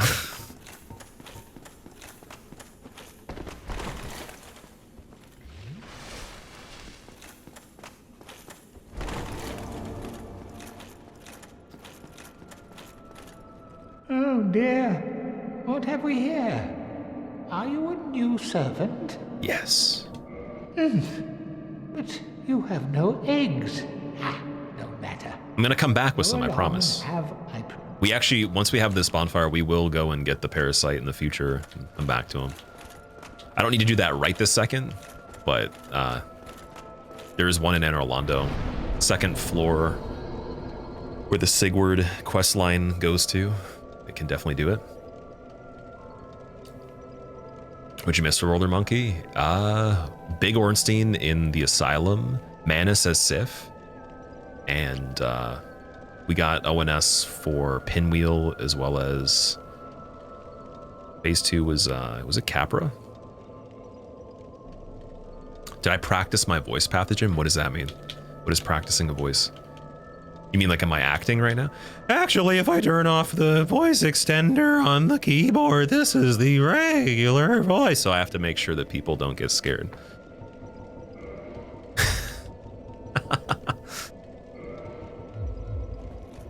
Always looking for the opportunity on that one. Yeah, you have to let me know what you mean by that. Practice, like, as in, am I actually just like pretending to sound like the way I'm talking at the moment? Now uninstalling. This is why I have to use the voice changer. It's unfortunate. Okay, so we don't want to enter the Covenant. Oh, sorry, no, we could without any risk. It's just the Forest Covenant would turn on us, so we've already done that area. That's fine. If we do that and see what we get. I believe you just get the same Pyromancy every time.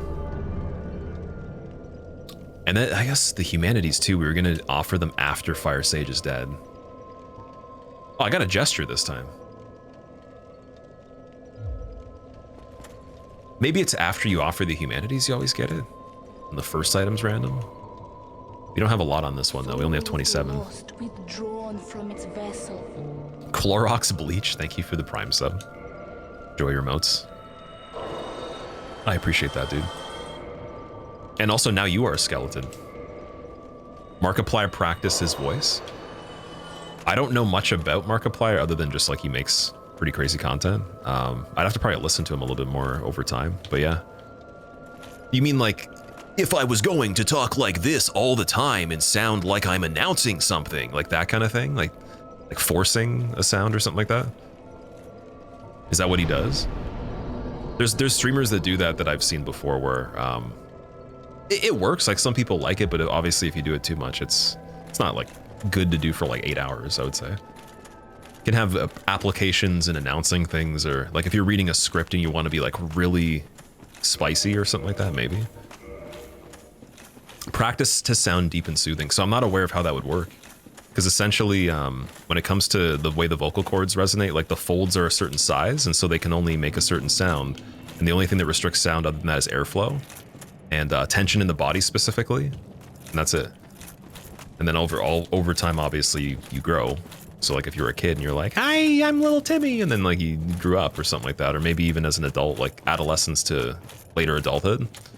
Other than that, though, I'm not really sure of how you'd be able to change anything, just because there's a preset vocal fold size. It would have to be tension. That's the only other thing. You know? Like if I was really just like stressed out like this, man, like it would be like, you know, that kind of thing. I guess breath, airflow, and tension definitely could help a lot. Why the enemy's not attacking? They don't attack normally. They're just the egg guys on the ground. Yeah, so what we can do here, I don't know if I want to offer the humanities and do Beta Chaos right this second until we find more. Because we're going to lose a lot of them. That's a crazy amount of heals, in my opinion. But I guess we'd be losing 19, so we have, I guess we have 7 of the twin ones, so 14. We get rid of all those. It's not too bad. It's quite a bit of twin humanities. The only thing with checking Beta Chaos that's dangerous isn't really so much the arena alone at this point, because Manus is dead. Calamite in the arena could be a little weird, but it's more so just going up to the actual arena.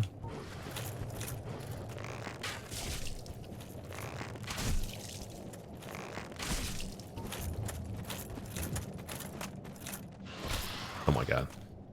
Don't poison. Greedy mouse. Just saying you could read children's stories, which is a strange compliment. I appreciate that. That's awesome. I always found that children's stories were read by people that sounded like cartoons, though. Or like, they sounded so happy that it was impossible that you could normally even be perpetually in that state. Like maybe even possibly on like substances or something. That's all I've noticed the whole time. It's like Jeffrey was a very awesome butterfly and he was blue. Wow. Everybody clap for Jeffrey. Like just like it's like that kind of stuff, right?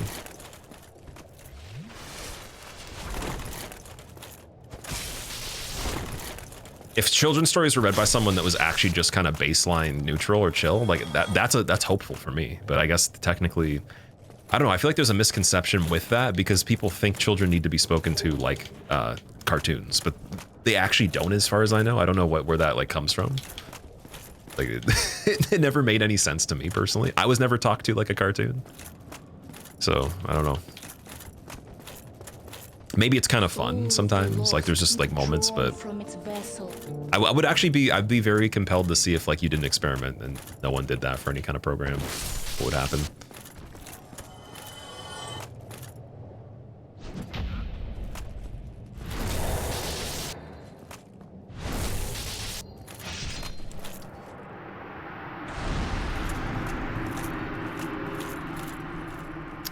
Dude, what?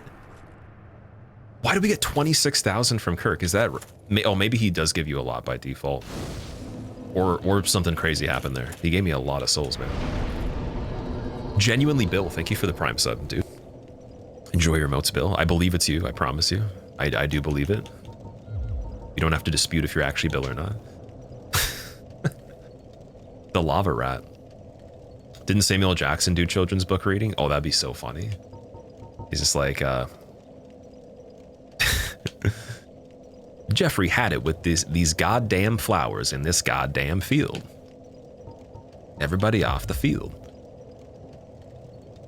Too many impressions not to sub. I wasn't even trying to actually do impressions. I was just giving examples because I've seen comments before that, like, I don't understand what the person's after necessarily, so I'm trying to kind of clarify. And then I've also been asked about like voice training specifically. But typically when people train voices, it's for impediments or, again, like constriction and maybe even like from an injury or something like that. It'd be like rehabilitative, potentially. Could be for like transition therapy. It could be for something where you need to do speaking for a particular, again, like animation, or you want to do narration or something. So I don't have training for any of that. I would love to, but it would probably be for cartoon characters for sure.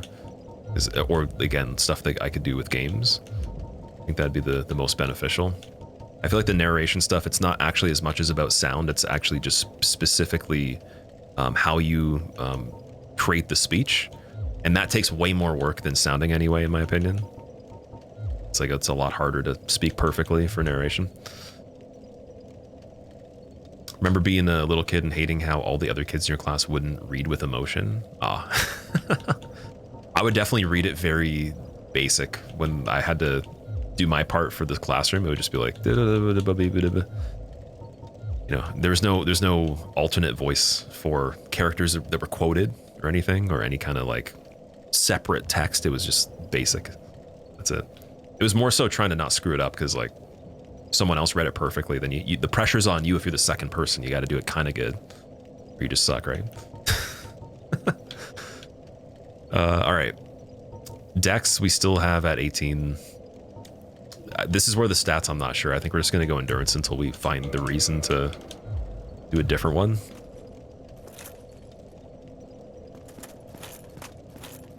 It's soothing pathogen. It's kind of funny. I actually had a situation where I was told the opposite, and I got some death threats at one point. It wasn't from like streaming or anything. This was before that, but long story short, there was a group of friends I had where they had a friend that didn't know who I was, but they were just close with them, and they're like, hey, you should like do a prank call because they wouldn't know who you were. And so I just did it. I left them a voicemail as a prank call. We were just joking around. And apparently the one of the parents actually didn't like it. It was the person's dad, and they called me and they gave me a death threat and said they were going to kill me and stuff like that. And they said they were going to camp outside the school and like find me. And then they got in trouble. I don't know if they wanted to like get to the point where they were going to involve the law, like the school wanted to involve the police, but there was no contact beyond that. But he called my number in the morning. He was like, give me so many death threats and stuff. Sounded like he was kind of unhinged. And the person that received the call went to the principal telling them that they didn't even care, and it was like they knew it was a joke. It wasn't even a big deal. They listened to the call, and then they went after, I guess, talking to the dad about the stuff and everything. And I think they wanted to keep it like low key, so I didn't tell anybody or cause a problem. Because like for me, like my family, they wouldn't do anything. They wouldn't care. Like it would be like kind of deal with it on your own sort of thing. They wouldn't get like all, oh, we're gonna like sue you or something. Because it was all recorded and everything, right? But yeah, they listened to the principal listened to the call, and then they're like, yeah, you're not in trouble, you're fine. And I was genuinely thinking the guy was actually gonna snatch me or something like that. It was crazy. It was pretty funny. And he was saying, he made a comment about how I sounded. He's like, you sound fucking stupid, like your voice sucks, like all this different stuff. He made a particular comment about my voice at the time. It was really funny. Maybe it was because I was making one on the call or something, I don't know. Yeah, you gotta be very careful with who you prank call, I guess. Even if it's like set up and the people know each other and all that.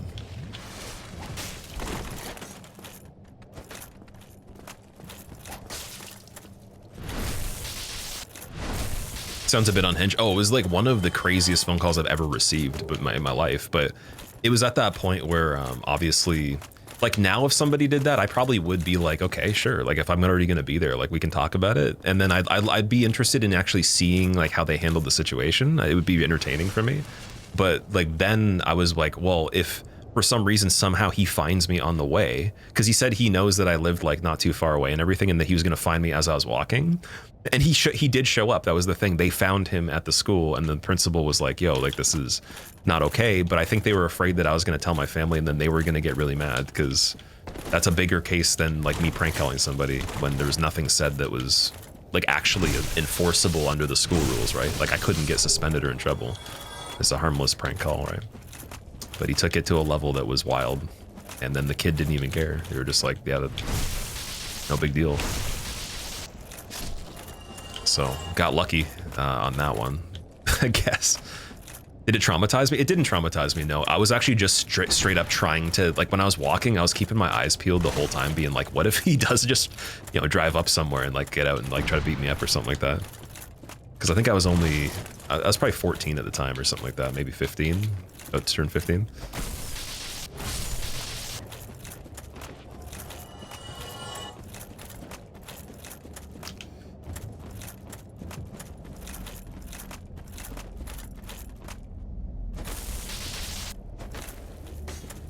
Oh, hello, Capra Demon.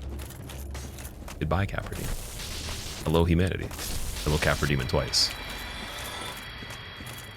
Goodbye, Capra Demon again. Actually, this time.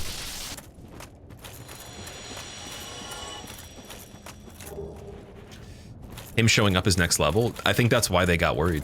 When I went into the principal's office, I thought I was going to get in trouble, and then they said they listened to it, and they're like, no, you're good. But what I know now as an adult, I'm like, no, they were trying to save themselves from me creating a big problem. They were trying to test the temperature of like where I was at with it, and if I told anybody. So the world might be mended. Because literally that recorded, like, it's against the law, So the right? So world you might be mended. could prosecute it legally, but Squeal price you'd have to have a exclusive. family that's like that, I guess, right? Senorita, thank you for the 52 months. Welcome back.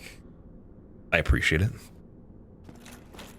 Thank you very much. Yeah, he definitely didn't know where I lived, but also him showing up, I guess he was just looking for like anybody. I don't even know. Like him showing up is ridiculous though, and actually staying there. Definitely had a prank call in his life that hurt his butt. Well, he just might have been such an overprotective parent that not only like was he saying those things and meaning those things to a degree, but like he might have not actually like physically harmed me, but he might like, so I have a friend that their dad actually did something that nowadays like you would get in so much trouble for, but he was being bullied and he went and he like took the kid and like grabbed him and like tried to create a problem with him. He didn't hurt him or anything, but he physically touched him and yelled at him and screamed at him, scared the hell out of him. And you can't do that anymore. You can't touch somebody else's kid. So and he was trying to get my friend to beat him up in like a situation where essentially he would be kind of partially in submission because like the dad's there anyways. He's gonna like, you know, basically like be like, okay, get him back kind of thing. But that's not how you actually teach somebody how to handle their situations, right? And yeah, he did something else that was crazy too. I forget what else it was, but yeah. So some people in general that are crazy, very lucky that they weren't in the wrong situation with it for sure. And the time of the decade as well, like modern times versus older times.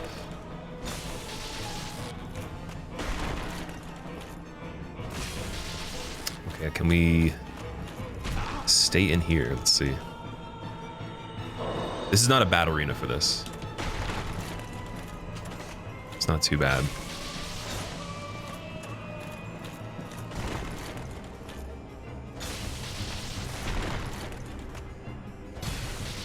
The AoE is the only bad part here. Let strength be granted so the world might be mended. So the world might be mended. And then we're definitely blocking missiles.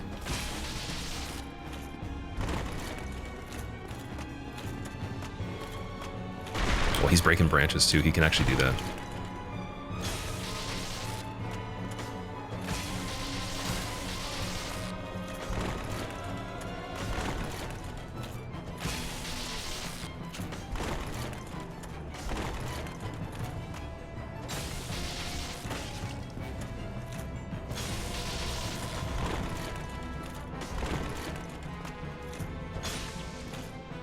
That was a very underwhelming death sound on that.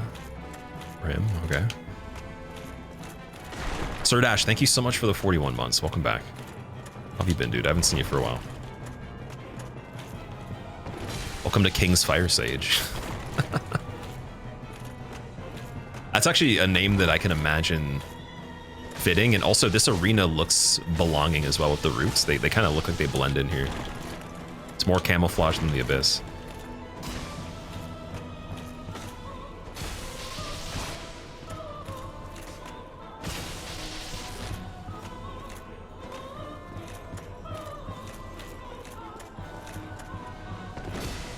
Whoa. Whoa! Look at Tall Boy! What the fuck? What? I've never seen this. Take advantage of it, capitalize. Hit him in the toes. What are those things, man? That was freaky, man. That was so weird. That was so... Dude, that was so scary. Slender King, yeah, that was... Why are 4 kings so much more terrifying when they're just a little bit more out of the ground? Like, it's like Walnir in DS3 when you actually go behind them, man. becomes nightmare fuel. Nito without the cape as well is very scary. Oh, my dad says you hit like a girl. Yeah. He's ascending to heaven. It looked like he was about to just like walk around with, I don't even know, like just big boots and just step on me. But he had no feet attached to his ankles. He's peg-legged. Maybe he was a pirate. Oh, that's so funny, man. That's probably one of the funniest things I've seen playing this right now. Maybe even in like just DS1 in general. Oh, like I know what the character model actually looks like, but I've never seen that happen just in the battle when it's functioning completely normally. That's so weird that it did that. Maybe it's because I hit him for damage at the perfect time when he emerged or something. Could be that. All right, so for here, this is one of the arenas where we can't afford certain fights on this one. So this is going to be a quick check to see. And then if it's something good, then we can do it. Still didn't have Sanctuary Guardian or Calamite. And also Nito too. Nito's another one on the list of unfortunate bosses. Regular Beta Chaos would suck on this one if it puts it in the middle of the arena as well. I just realized that, depending on how close it is. Oh, that looks like Calamite, dude. Are you serious? That is Calamite. Wow. Yeah, so we'll have to save that. Save that until Orange Chard. Damn. All right, let's go. Wait, do we have any more regular Titanite? No. So we can check out New Londo and actually drain the seal and just see what the items are like in that area. So I think that that's all the fights we can do other than Painted World at the moment, and we don't have the Depths key either. Oh, man. Just realized you have an improvised Giant Dad build. It definitely is. I think it's the next generation of Giant Dad.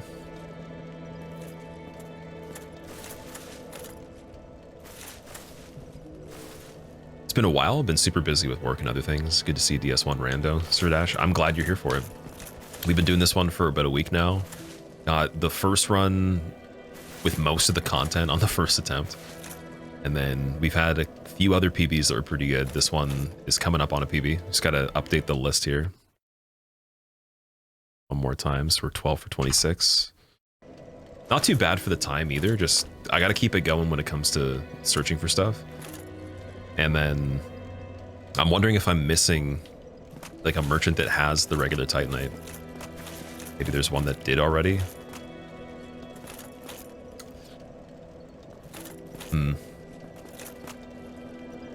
Anyways, yeah, let's do New Londo right now.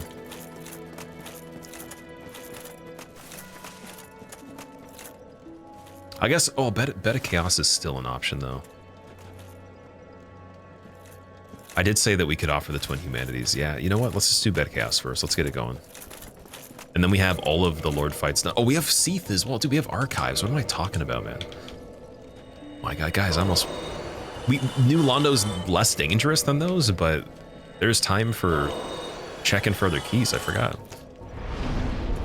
Silly me. Okay, let's go back and do, unfortunately, the run back to Centipede. Because we don't have the bonfire.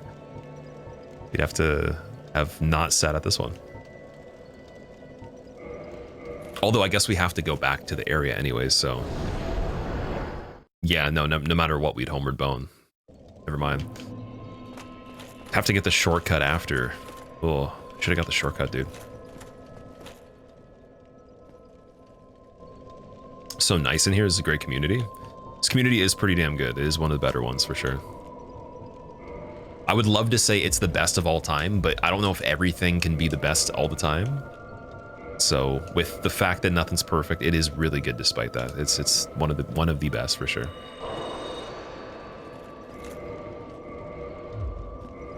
But it's kind of weird because with mine, because of the times that I stream at, we end up having a lot of people from different schedules I've had over time, and then also different types of content that I've done. Like there's people that'll come back. If I play PvP right now, some of the PvP community will just show up, which is funny. Every time I've done that, I'm like, how is it that like I can summon just the PvP guys, and then also speedrunning, different people will show up. Randos, different people will show up, then sometimes certain types of runs, like just straight up death or damageless or hitless. There's different subcategories, right? So it's definitely the state that it's in right now while doing this is awesome for sure. Okay, then we get Chaos Firestorm when we offer the humanities, not right away. Goodbye, all of the twin humanities.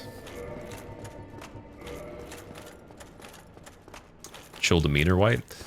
But what is it though when there's someone else that has that? Like, what do they also get that bonus too? Is it the same thing? Like I feel like mostly every single person in general I know that I like to watch is very chill. Like maybe not perfectly, and there's varying levels within just chill overall, but it's definitely a very big component of almost everybody's channel that I watch in general. And even the people that are a little bit more theatrical are still pretty chill. It's just there's some stuff that's showmanship, and then there's literally they're just truthfully not that, you know. I guess we could say chaotic for bad reasons. Got an ad telling you to get your own Amazon Prime. Did he? Oh wow. Amazon Prime, you say? This is a perfect segue to say that everyone should check to see if they have Amazon Prime still active, because if you did and you didn't use it this month, use it somewhere on the site now before you forget. I made a really funny thing that I was laughing at in the video that you guys are going to see on the channel next. It's my favorite part of the entire video. It's so good. I'm glad that I had a clip of me actually talking about it, because now it can be immortalized for a little bit, or we'll say it can be internet immortal, the Prime thing. And again, it's not even about using it here, but just the edit's gonna be funny. So the world might be mended. So the world might be mended. Also, Jeff, thank you for the Prime sub. I appreciate it. I was talking about you while I was over here last time. I think I maybe made that happen in retrospect here. I was talking about you as a cartoon, I think. Full name pronunciation as well. Also, Paradox, thank you for the 2 months. Thank you for choosing the resub as well. And for the Prime sub. The Prime shoutout always works. I'm not even doing it because it works, but literally so you guys don't lose money, because it sucks. And the only thing that sucks even more is that even though I say that to you guys, I'll still forget mine. So I've been checking it here and there because we've been talking about it, but I bet you I'll miss at least a month this year or something like that. Guaranteed still, because there'll just be a time where I get busier or I don't watch something where I even think to do it. Since they don't do a great job of putting the reminders on screen, there's the one that's when you hover in the overlay, but I don't even think it works on mobile.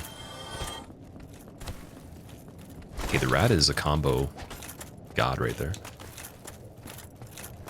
Lion, thank you for gifting Sweesley a sub. Hope I'm pronouncing that right too. Is the one supposed to even be pronounced there? Or did you have to settle?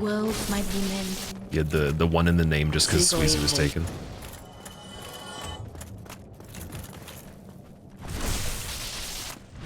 Gladius, thank you for the 4 months.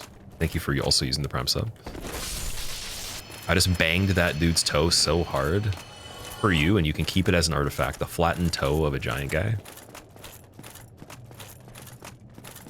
Losing money in this economy, losing free money. That's what I'm saying. You're losing, or not, you're not losing free money. You're paying money and losing free value from what you're getting as an actual bonus in the perks from what you're paying for. So it's like, imagine Prime didn't give you the benefits of having the 12 subs, and it was just like, yeah, you just get some stuff like Amazon Music or whatever. It could go as far as like, I've seen people forget the entirety of it. They're just like, oh yeah, I didn't know. I activated it and had no idea. We didn't check the Chaos Ember location here either. For every Prime you miss, you'll gift 1 sub extra. You don't have to do. Wait, you mean to me? Like you'll gift me a sub in someone else's channel if I forget one?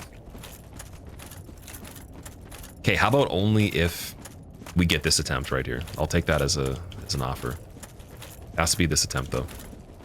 Otherwise, it's the other way around. Then I have to gift it to you. He jumped from a distance there. What was that? 27,000 hit combo. Why do some enemies disappear and others don't? We were talking about that. Some are just made of, I guess, imaginary fairy dust. Kind of like your character. They don't. Your body doesn't stay when you die. You just become complete dust.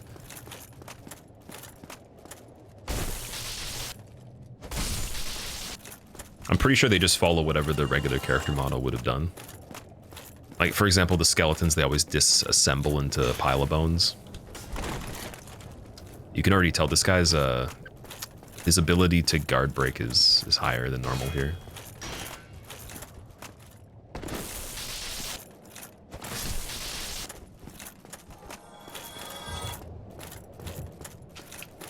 The other one, I think it was like at least half of that. Whenever he'd hit the shield, it would be maybe like a quarter of my stamina. And that was when my stamina was lower too. Never forget your prime. You're way too much of a cheapskate, so it's the only sub you use. But it makes you feel bad because you do watch Twitch a lot. It makes you understand, how do you not save $5, lady? Wait, is that like a meme or something? I've never seen that before. I feel you on that, dude. My only sub I give away right now is Prime as well, because I don't have time to watch as many channels, so it's a little bit different than your case with how much I'm consuming of the site. It's literally just background sound for the most part, and then I'll catch like minutes here and there. It's not like a dedicated sitting and watching for even more than, again, 10 minutes usually, so Prime is the best way to still, you know, make sure somebody on rotation gets a sub. Character ate too much? Okay, so all we have to do is not swim for a little bit then. What? Is he gonna not be active until we kill the golem?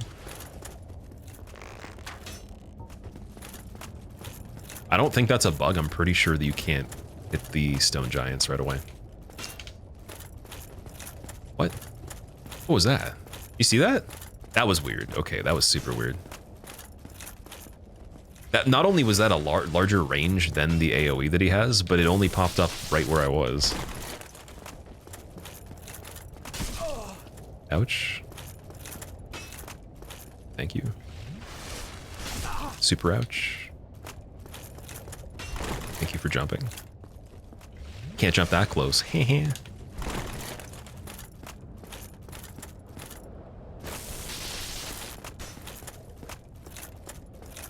Yeah, it's probably safer to be close on this one.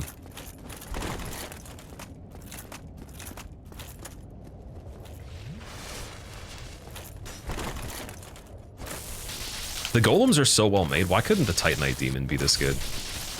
Titanite Demon's jump attack is literally the only entry you have to kind of get in a good spot for how it's made, and it just sucks, dude.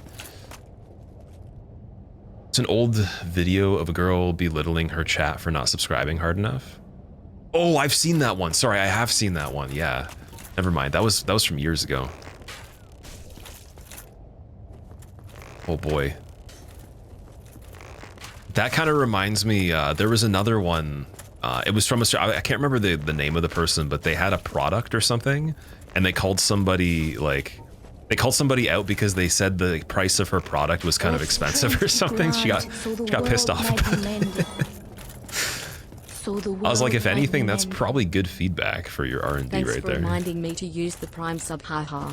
You might want to consider that. Or maybe even just, again, if you know it's like the best you can do for your margins and everything, just don't listen to it too intently, but still.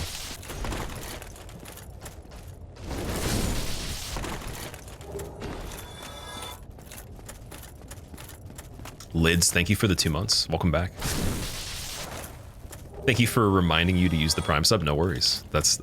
I'm acting as the actual built-in service, but again, you guys can use it anywhere you want. I'm not going to take it personally. Like, I like to rotate mine. I don't give it to the exact same people. It's probably a group of maybe, I'll say on average, maybe 4 or 5 people.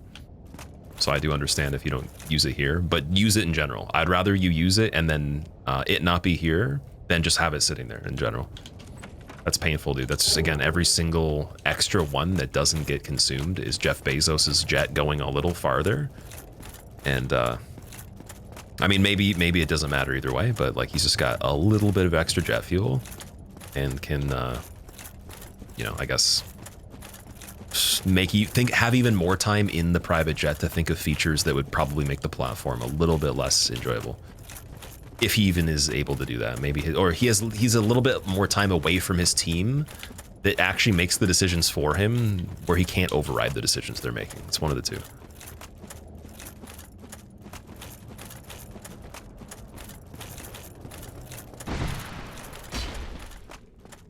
Oh my god, okay.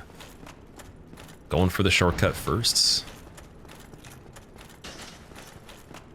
He's on a subathon to fuel the jet. It'd be so funny, like he's just like on mobile right now being like, they use Prime Sub, no! He's like in everybody's chat on a fake account just saying like, hey, why don't you just do a paid sub?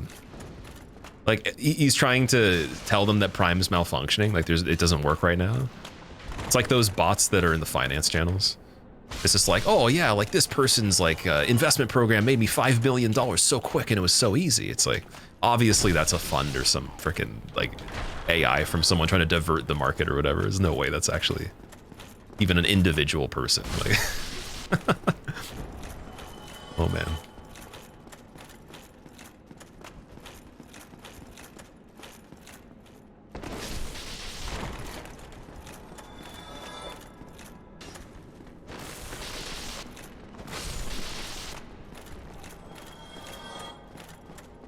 Oh, corner shot.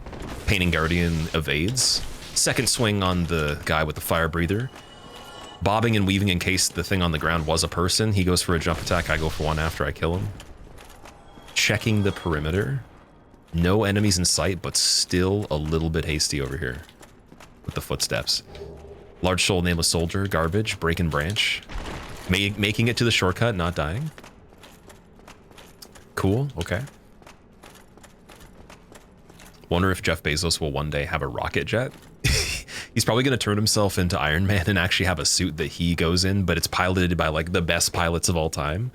So he can just have his calls and kind of relax. He doesn't have to use any muscles or whatever, while he's just like getting flown around in an Iron Man suit remotely. And then if that malfunctions and blows up, he'll already become immortal before that with modern medicine. So it'll still be okay. Or we'll see the actual scales eventually. It'll you know, reveal the reptile. He's already sending jets almost to space. How much further can he go? I don't know. I haven't really kept up with any of that stuff, but that's interesting though. I'm just making a bunch of jokes. I don't think he's probably doesn't even really know much about how this platform's ran as intently as you would if you were the CEO. And the CEO of this platform has had interesting takes as well. So I don't know if it's the situation that they're paying attention to the most there. He has an actual rocket? You're sure it's within reach?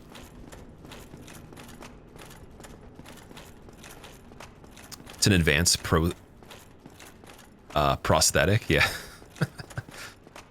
Be like, yeah, he's gonna get like a doctor's note. Just be like, yeah, my one knee, it just doesn't work the same way again, so I just need a full titanium suit that just, you know, has jets on it, turbines and stuff, and it's totally cleared for air traffic control and all that. Yeah, like they said it was okay.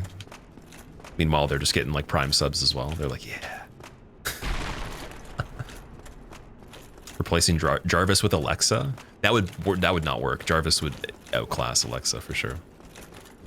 He would ask Alexa to do something and it would just be like playing Chocolate Rain or something like that. He'd be like, no, I said like land. I'm in the air still. Then they get into an argument and Alexa would finally just be like, Jeff, shut up. He's like, I made you. I want to see a movie with this now.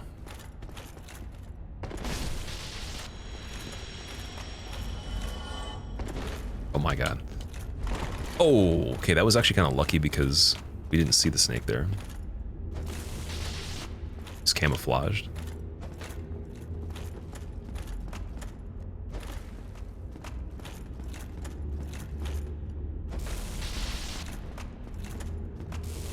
I didn't want to do the pivot. The 180.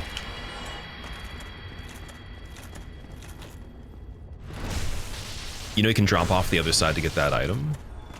Don't you have to jump for it? I think it's jumping across a little bit of a gap, isn't it? Or is there like some other whole area you can do it pretty easily from? I've been skipping it just for the risk of falling and dying. It's one of those things where like we can do that last. Same way as I did the archives one. I did every item until I had to actually exit by taking that one, and that one was the key. Just because I'd rather learn more before I actually have something that could make me fail. All we can. There's no point of just doing that sooner and then not getting to check the other things that I wouldn't be as familiar with. What game should you start with? I would start with this one. This one's a really good choice. If you can get it. I think it's priced decently still. Not too bad. This one comes with the DLC as well.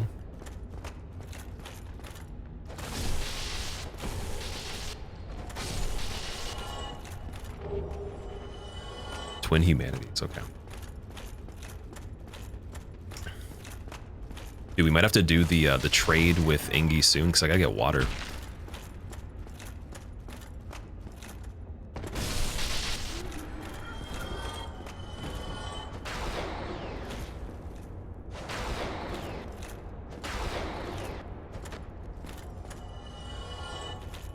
You always drop down on the right side, but you'll take fall damage getting back down to the branch. Might not be worth it on a run like this. So is it non-lethal if you drop and miss from that height that's just slightly above on the branch? Because I know there's a lot of things in this where, because it's not progressive in a way that's kind of linear. It's basically that you fall to a height that doesn't almost kill you. It's like it takes a decent amount of damage and then you just die if you're like a foot below that, right? And I can't like actually tell you how many feet that is. I can't calculate it just randomly here. I have to just do things that are more familiar, right? Be cool if there was a spell that actually gave you kind of like the prism stones in the pits, like you could actually see the measurement of it. Oh, we got boar on the bridge, okay. From what I remember last time, that one, I think we just fought it over here, didn't we?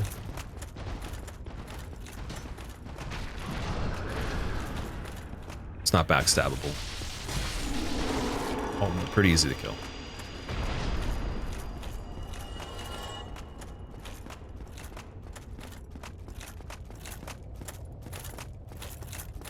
Can't wait to play Elden Ring.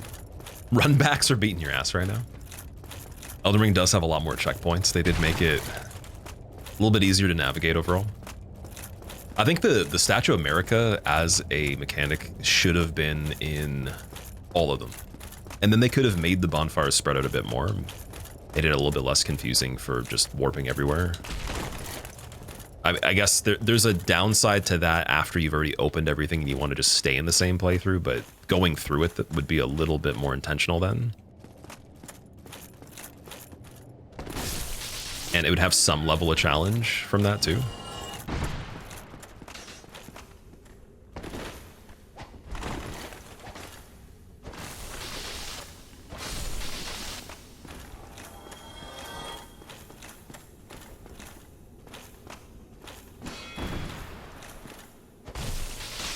Oh my god, that vagrant is wild. What was that one scaled to? Peekaboo. And again, probably 2-shot on him, right? Oh, 3-shot? 3-shot vagrant, that's a little bit more rare. I don't know if that was even a counter hit, man. What? Okay, we gotta go to Smo's Helm now. At the very least. Don't have anything better than this setup otherwise.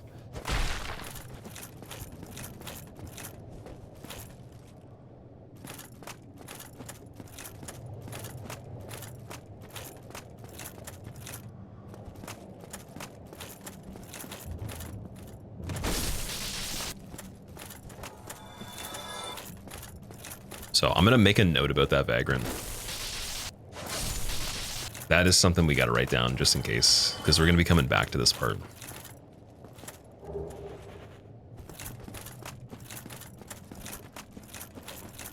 Just want to see who the NPC here is. If the stone breaks mid-drop, you will die.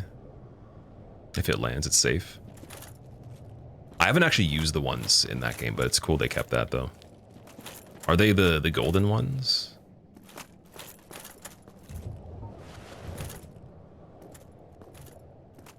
I think that might be...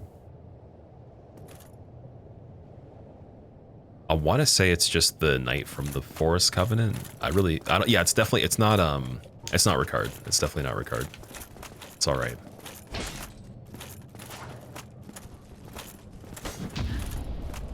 Just got to get him before Kirk right here. I have Hornet Ring too, which sucks that we didn't put on right away, but it's all good. Soul Great Hero, that's great. As the name entails, but it actually is really good.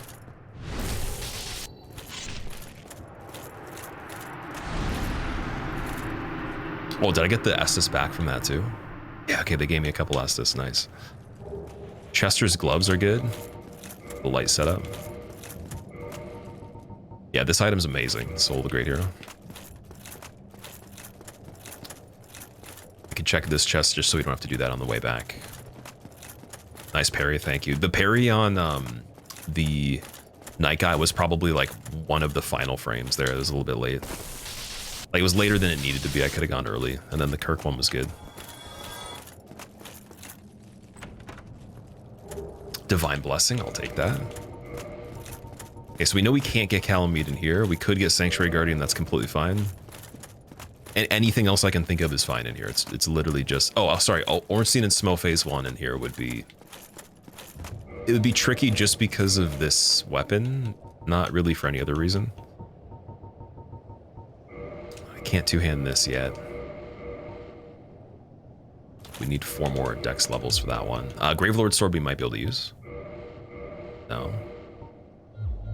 So I just have to go at it with this one or come back.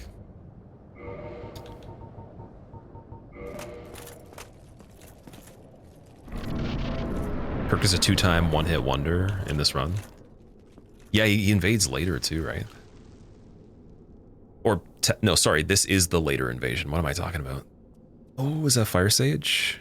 Okay. Promotion?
Okay, no AoEs.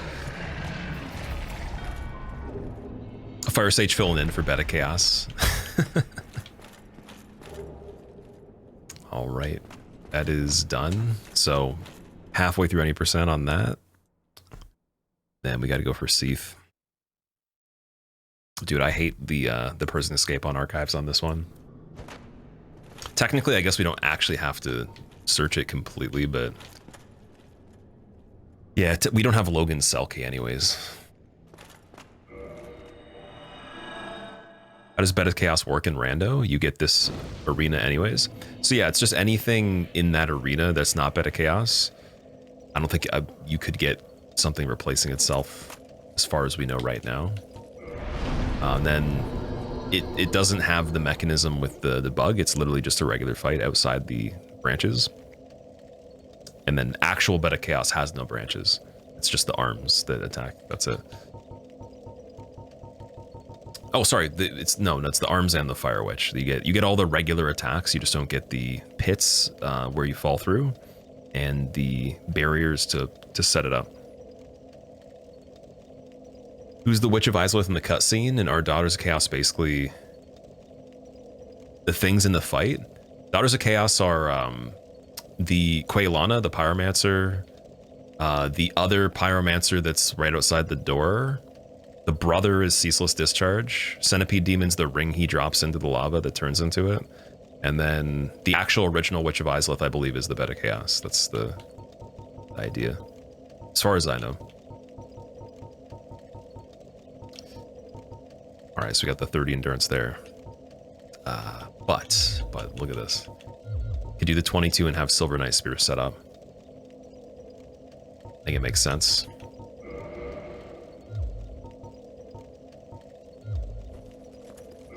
Should be able to two-hand it now. Yeah, and then just in case we just need pure physical, just a little bit better. It just doesn't have the greatest scaling, and we're gonna have to get some more Twinkling Titanite for it as well. Does that mean Gravelord Sword's ready too? Let me see. Withdrawn from its vessel. No, not yet. That one's 24 strength, so just a little bit more strength on that one. Silcanus, thank you for the Prime sub. I appreciate that. Thank you so much for using it here as well. And enjoy your motes, man. Enjoy being a skeleton that has no trumpet. I think it takes at least till month 2. They ship it to you pretty quickly though. Like I've seen people get expedited shipping for the trumpet for the skeleton without even paying for it somehow. And someone said they upgraded the brand too. Like the brass is high quality. Maki, how's the run going? This one's going pretty good. We have, I guess half the bosses done in 5 hours 30 minutes. It's not bad. Just trying to think of where we would go next right after this. I think Archives makes the most sense. Might as well just do it, get it over with, see what's going on. And then we have the new Londo keys, so we can at least drain the seal to get the fog gate for the Abyss. It's just that we need the actual ring still to do that part, and we would, for the first time, actually be able to finish any %.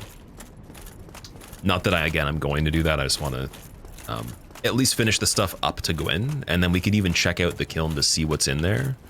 Because I believe every item in the kiln is guaranteed drops. Might be something we could use to farm. Assuming that it still functions the exact same.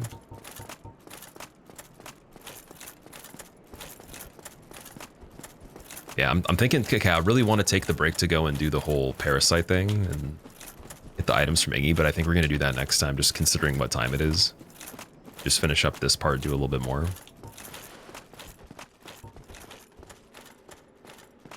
Expectations of me remain met. What are the expectations?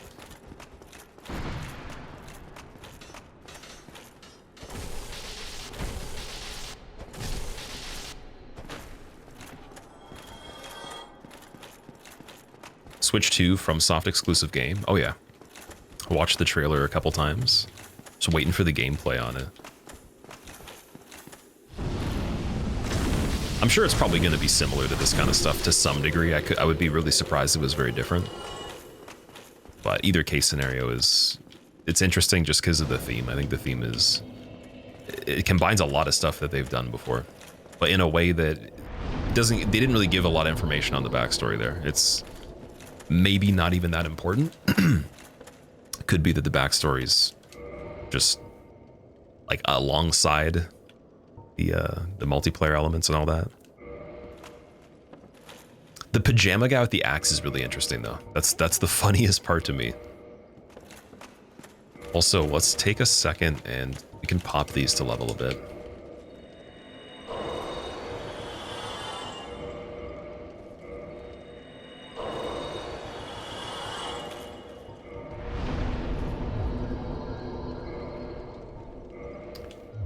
I think we'll do the strength because the equip load right now for what we actually have access to is set up decently. Gotta find a heavier chest piece than this one. So I think we need either Guardian Stone or Havels, even Smoes again. Otherwise, what's the rating? 339. It's like almost back to where it would be if we had full Smoes. And then what that leaves room for is we can actually break Favor and Protection in the future and use other stuff.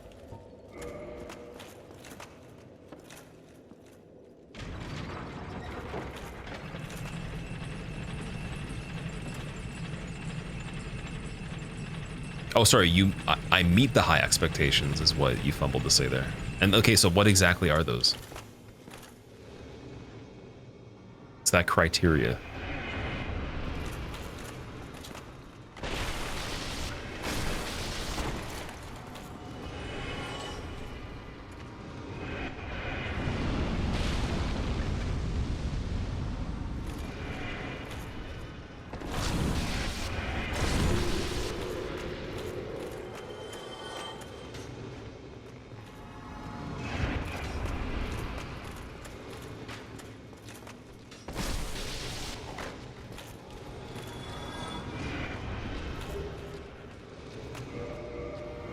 Shield might be better than Spider.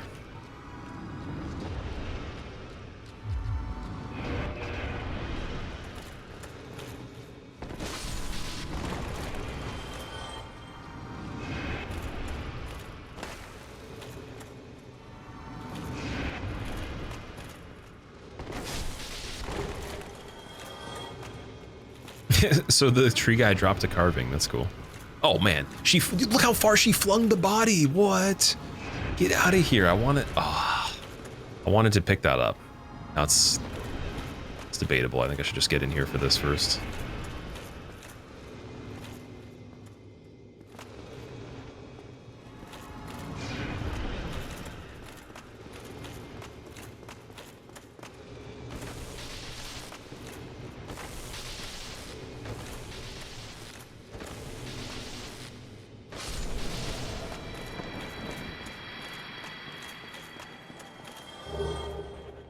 Double chain pieces.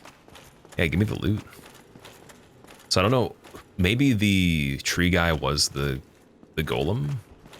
That's why I got the archstone carving. Could be that, or it could be it was the DLC guy. 'Cause they definitely got moved around a little bit.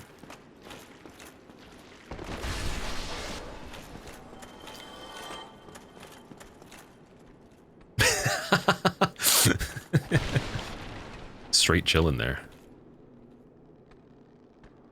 I think they installed some massage chairs in the upper archives when all that reading gets too intense there. Oh, he maxed out. His timer's over. Insert coin to continue.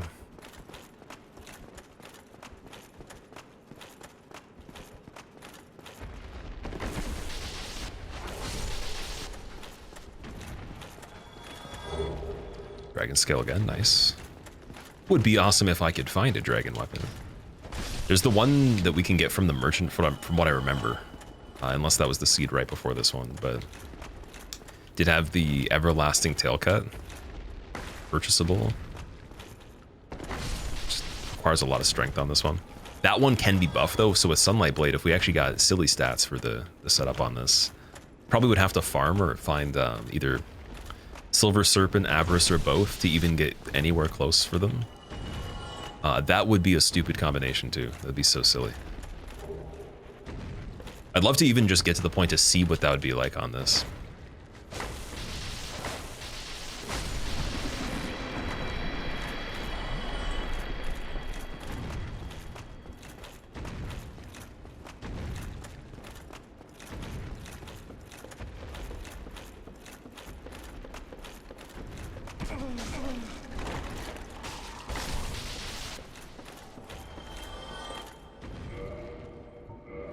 gonna wave.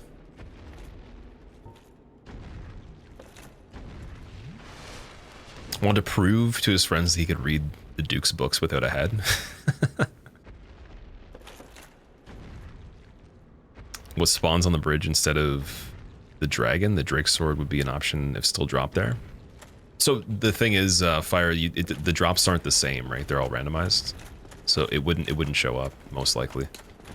We found Drake sword as a starting weapon or purchasable sometimes in the first merchant, but other than that, you'd have a pretty low chance, if any, to even get it from what replaced the Hellkite Drake.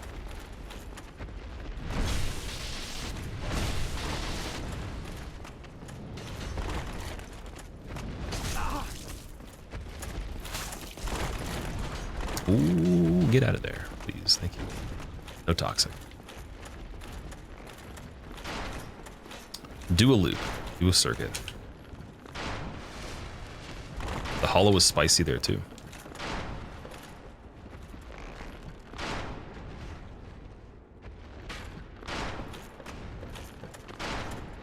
Man, this this Dino's mountain climbing here. He's trying to get up to the next level. He's doing like a V12 bouldering right here.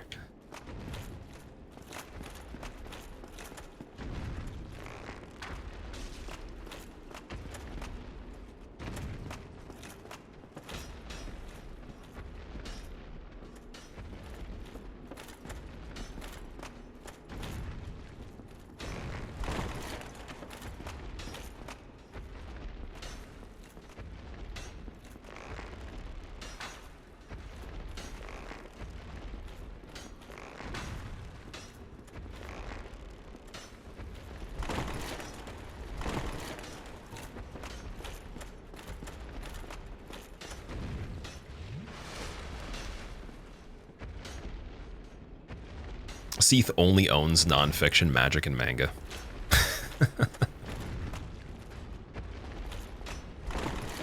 It's like chapter 1. Heisenberg. Crystal Sage is in the first chapter.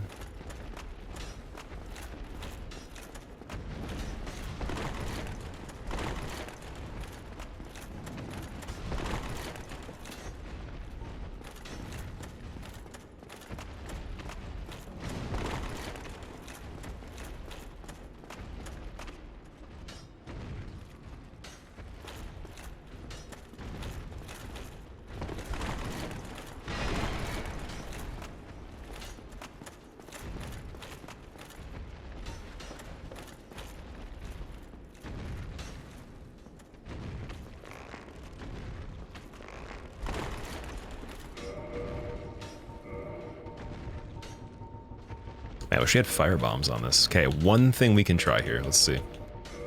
Let's take a gander.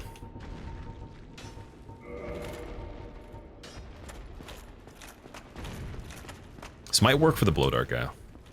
I doubt it would for anything else. Maybe the... oh, I guess the spear hollow could also be an option there too. Could also just do night headshots, but it's very tricky because no line. Curious of over here though.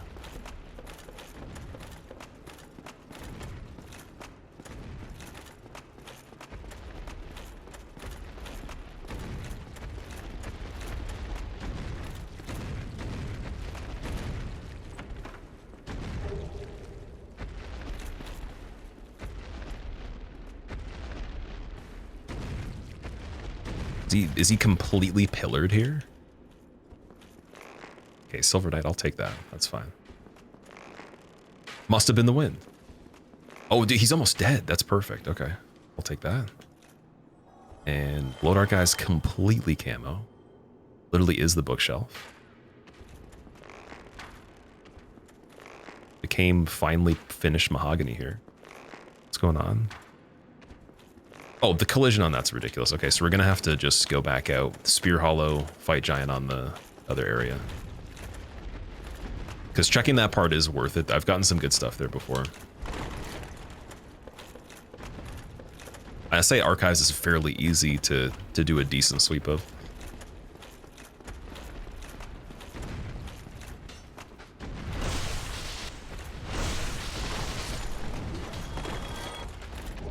Standard bolt. Always. Always the standard bolt there. Never can be nice things. Miyazaki had planted the items there before that were good.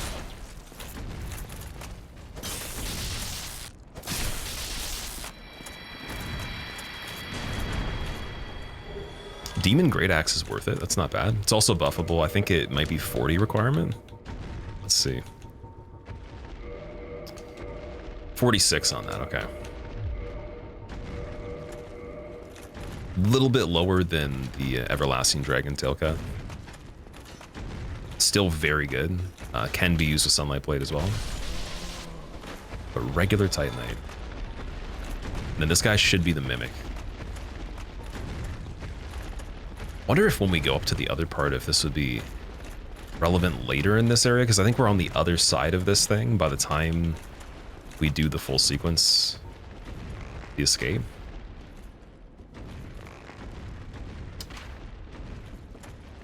Wait, let's try standard.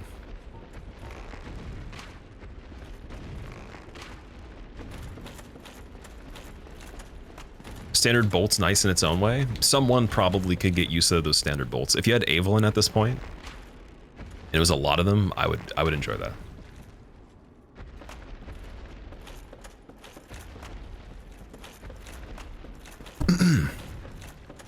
Good luck with Crystal Cave. You would hate for the run to end there. Grand Vizier, thank you, dude.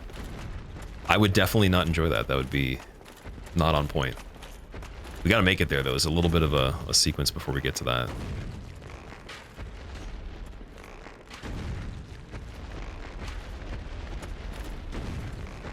Okay, so we can switch back to the large now. It'll be fine.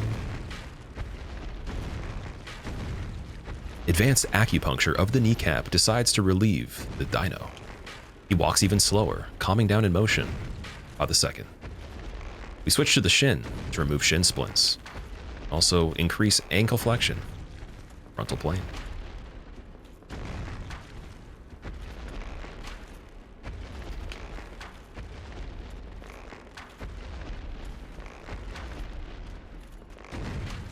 I think we solved this problem there. Oh, no, never mind. It came back. Inflammation does decide to win. And so we need to take a more serious route and intervene quickly. The intervention does work, and it looks like the Dino is at peace. Oh, okay. Soul Hero Soul Spear. Not bad. Have you done acupuncture? No. I have not, no. It's definitely very interesting, though. You like that dragon? Made friends with a dragon-killing lord and became a duke, then was granted a whole archive and created crystal magic. Seath in the lore has the potential to, I think, be a lot more interesting in combat too, but they just, like, I totally agree with you, what you said. Namco Bandai are the culprits, though. Their timelines made the endgame suffer a bit. So we got Asylum Oscar here.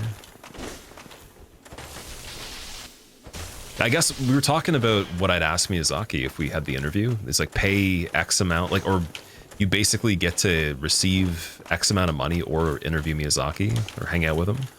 I would ask him what they were actually planning for this overall, with no timeline, no deadline or anything. Wave reveal, Gabby, what's going on, man? How are you doing? Never. Never. Twinkling Titanite, Demon Titanite, okay. So we have too many Demon Titanites. It's insulting now. We gotta remove the skulls. Oh, we actually had fire bombs, man. I did get fire bombs earlier. I don't know if that would have been better than what I ended up doing. I think the Silver Knight being almost dead was the key there. It's a slight big dum-dum on that, not trying to go for that right away. Lightning Gargoyle, okay. That's cool that it actually says Lightning Gargoyle. Because we haven't seen a fight with him that has a health bar because he's a mini-boss, right? So him being a replacement here is the first time. That's interesting that the game calls it that. I've always called it that and not known.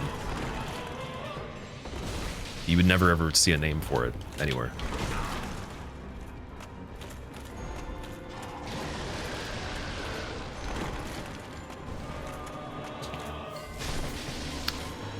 can't get the tail cut. All right. Can we get the key for the door quickly here? Let's see. Need the one for up there.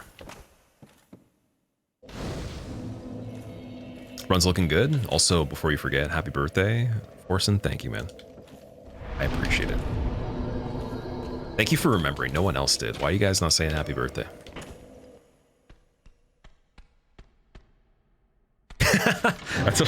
That's a pretty good one, actually. It kind of looks like a bird. So that's a little bit of a spoiler too. We're gonna get one of the Crestfallen Knights over there. Not great. Definitely not great. He pulled it with his head. Yeah, he had a little hook. What's going on, Cheese? How's your day going so far? Oh my god. There's the Silver Knight. Who else? Oh, and a Vagrant. That's not a great combination here. After that other Vagrant and Islith, they can't be taken lightly at all. This one's a 3-shot as well. With a max weapon too, that's silly. Like regular Vagrants aren't that strong. Happy birthday, how old are you now? I'm 1,489 now. So still on the youthful side, but we're getting there though. It's, it's happening. Wonder how Vagrant claw meat tastes. Probably very salty from the tears of the individuals that died at the hands of the Vagrants in their first playthrough. It'd be like a combination of Konami tears that Kojima drinks every day and regular crab.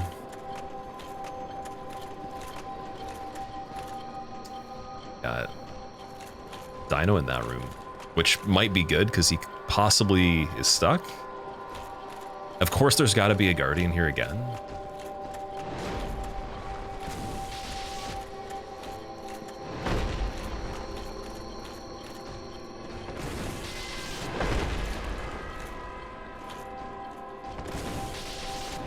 Okay, you can keep doing that, that's fine.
Tastes like if real crab meat was trying to be imitation crab meat. Oh no.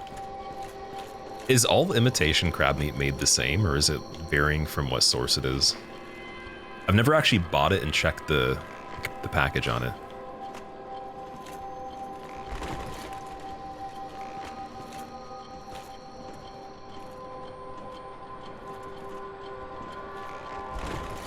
Wait, I was assuming it was just whitefish that was generic or whatever, like tilapia or something, but... Is there like a best imitation source for it?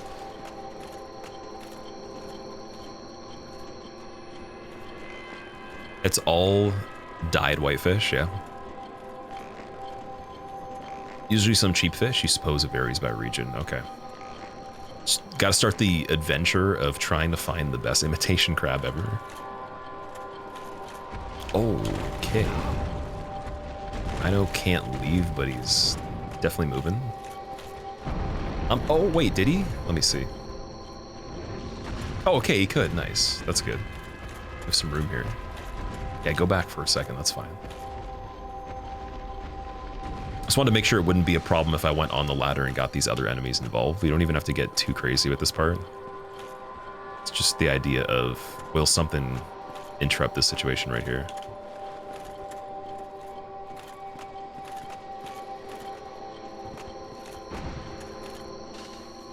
pickled herring is better. Pickling things does make it nice. Like pickled onions, radish. Regular pickles, I don't know, I can't get into them for some reason, but I understand the appeal. Hopefully.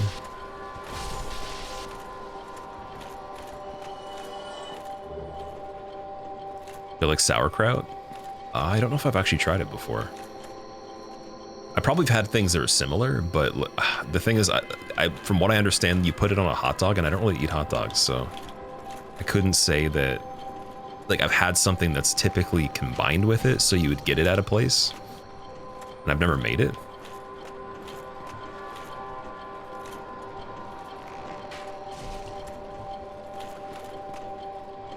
Never tried pickled herring. Sounds fairly exotic there. Sausage or brat? I don't really like either anymore, I'll be honest. I used to eat sausages here and there, but like after eating different types of meats or like certain cuts of them, certain types of raw meat as well, like my standards for that changed so much that I don't think I'd ever pay for a sausage again unless someone made it. And when the last time there was an occasion that someone made it, I tried to convince them to not make it and make something else instead. Like I'm kind of like that now. They just don't taste the same anymore. And also I know like what's in it, and the difference between that versus like a different protein is huge. So I just don't consume that kind of stuff anymore. I can avoid it, but I'll be polite and I'll eat it if someone makes it at their house, and like, you know, it's not someone you're very close with that you could maybe persuade the menu a little bit with. Otherwise, I'm not even sure what the difference is between those. Otherwise, I thought it would just be like whatever meat the casing's filled with, but prefer meat or whey casein protein intake. So for majority of everything that I get from nutrition, it's just food. Even technically micronutrition is a lot from food as well. It's the primary goal, and then if I was in a situation where I couldn't possibly have food, like for whatever reason, like there's no time to actually eat in general for a large period of time, then maybe it would be supplemented a little bit more, but I'd probably still find ways to do it.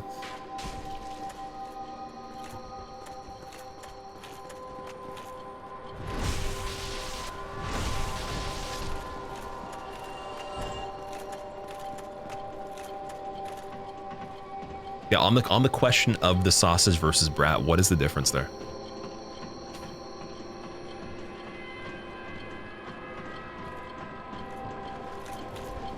Okay, so yeah, this particular Crestfallen Knight's a little sketchier.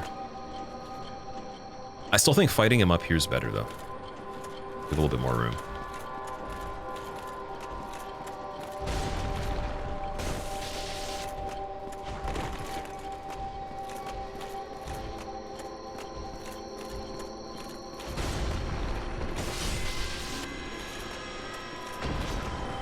Okay, he wasn't too scary. You can parry him. I wouldn't want to parry that one. Dude, I don't know if that's the first time we found it or not. Oh, because I said that I found a lot of pendants, but I'm not sure if we found the one that had the red on it. So DLC is open now. That's crazy, man. We could do DLC on this. Yes, dude. We just can't do Calamite. That's the only issue. We still got to find Kresge. So it opens another 3 fights overall. Which means we could get a PB if I just go and do Seath. And also, we have Painted World, so I could do Priscilla, but I'm going to save it. Definitely want to try DLC first just to see. The pendant, dude. And we have the Hydra killed and everything. It's all ready to go. Still got to get the key for here, though, and I'm going to take a wild guess. And because we haven't found the key that opens these first, it's probably the ledge drop again. Oh, wait, sorry. Wait, we do have the one that opens this. Never mind. Soul Mass, okay. And, dude, a Cult Club. Do we have the Divine Ember? Yes, dude. Okay, so we don't even have to worry about Crescent X. We don't need to. We could just do a Cult Club. Doesn't Painted World feel like DLC? It kind of does without a boss fight that's actually that special when you play the base game. In this one, it feels like a very DLC type area for sure. I think the actual DLC itself is a little safer though in terms of the areas, other than Township side portion with the buildings and the one bridge. That's it. I think the interior you get into and then the chasm and everything's a little safer. And then I just have to see how the game handles the Pit of Humanities. Like, that's the most dense set of enemies in a small space I've seen, but it's pretty open in terms of, you know, you could probably snipe them, get them to fall off the edge, whatever. There's the bridge with Manus running into it, but that doesn't have to have an enemy active. You can kill them all before there's a problem there. Painted Worlds has ghosts hidden in the floor. Yeah, according to the PB, it does. That's a good point. That's cool though. Broken Pendant's it's a huge one because it does give 3 fights versus just access to one area. So Depth's Key is one fight with Gaping Dragon. The doll is just Painted World, one fight as well. And locks you in, unfortunately.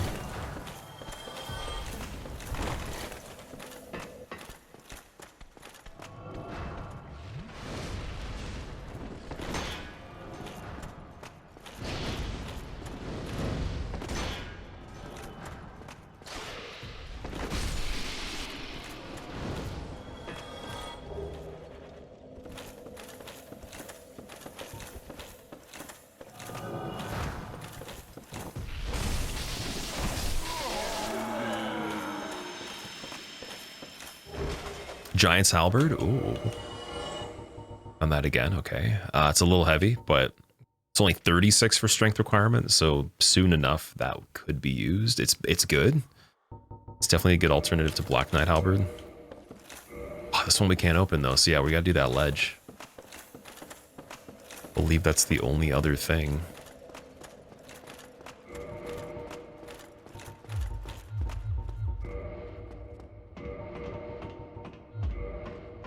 Favorite weapon to use for the randomizer?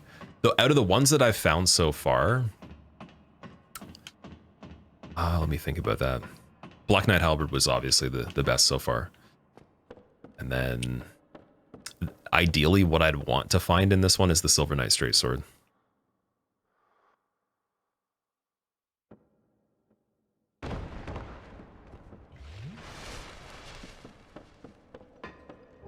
There we go. Giant door key. Sweet.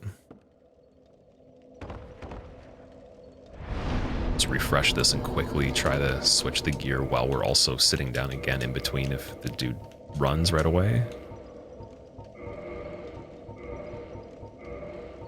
I don't think they're actually queued yet, though.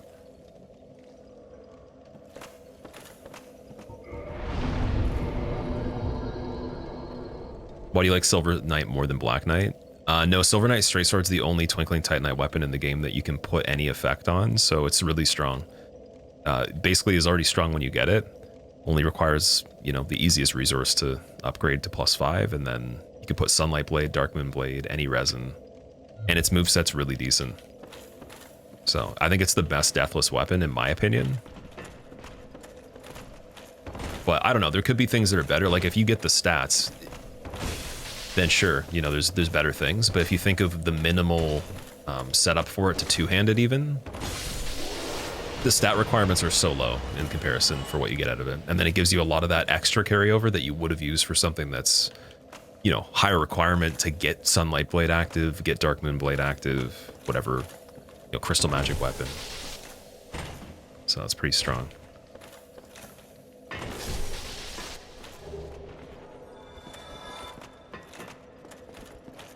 Oh, you know what? Also, let's kindle this one too.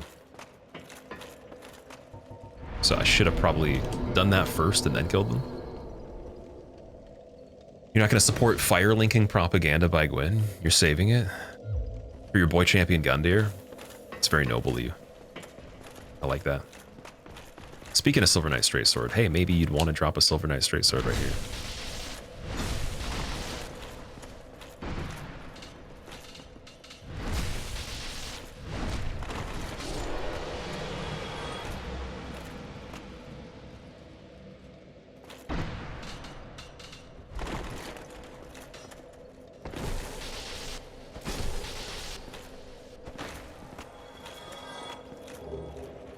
Dung Pie. That's what we get for trying to ask for the Silver Knight Straight Sword.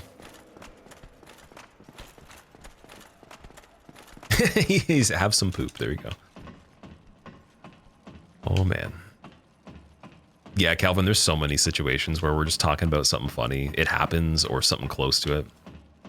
And then like the exact opposite. Even in death too. Like we kind of forecasted the scaling of that skeleton the one time in Isola. So I gotta be careful. Miyazaki definitely, he has the advanced button now. He's updated it.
Ooh, we got the giant from Sens finally. Okay.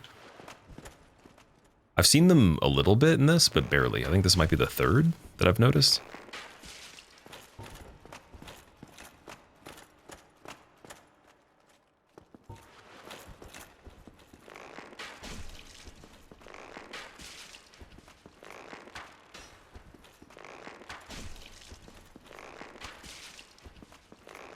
Happy gamer, thank you. Thank you very much. I'm not going to do the intervention impression this time, but I'll do the Mr. Burns. I came to bring love. Something like that. It's like, he's an alien, get him. Oh, I come with peace and love, maybe is what he said. Something like that. The glowing Mr. Burns. Someone's got to cite the actual quote there. I can't remember it.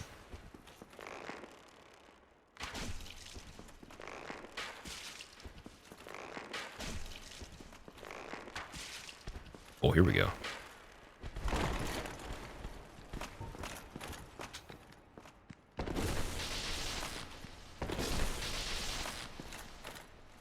Oh, I bring you love. That's what he says. Okay.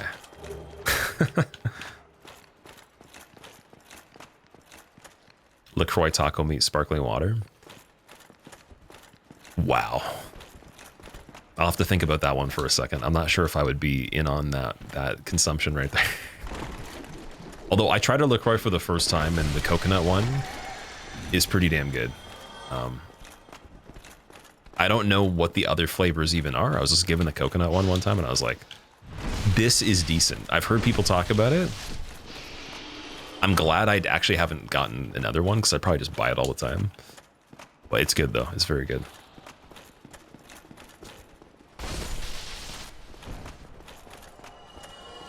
Taco meat might not pass, though. You'd have to have that in a very particular situation, maybe. Maybe if you were a vegan and had synthesized beef flavor and you were eating a vegetarian taco, but you wanted some experience there that was just a little bit more elevated, it would give you the perfect combination there. It's like, warning, must use with every single bite.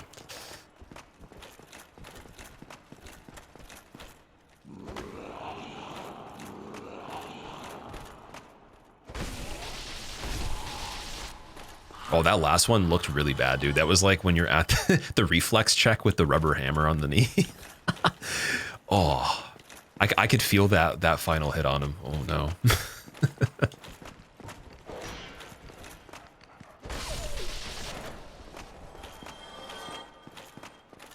Okay, we'll just take a look over here really quick, too. Then we shall see what's going on in Seath's Arena. Eek, thank you very much. I appreciate that. Angelic is a pretty specific word, though. I don't know if I can even understand how that would be possible, but like that sounds like it would be a little over the top, but I really appreciate it, though. I've definitely had that impression if someone was like singing, maybe if they did some crazy song, maybe it was like very soulful or somber, or you know, maybe just like that territory where it's like wow, but not speaking though. Like you definitely have to you have to have beams of light coming out of you like when you're speaking. People have to be getting their sunglasses on. Like I can't look. Get knocked over. Who shall go there? Last job used to have free LaCroix vending machine, and the coconut was always the first one to go. So it is a really good flavor then, okay. That's cool that they gave you free ones. Okay, the vagrant there is not the best. We want him to move here.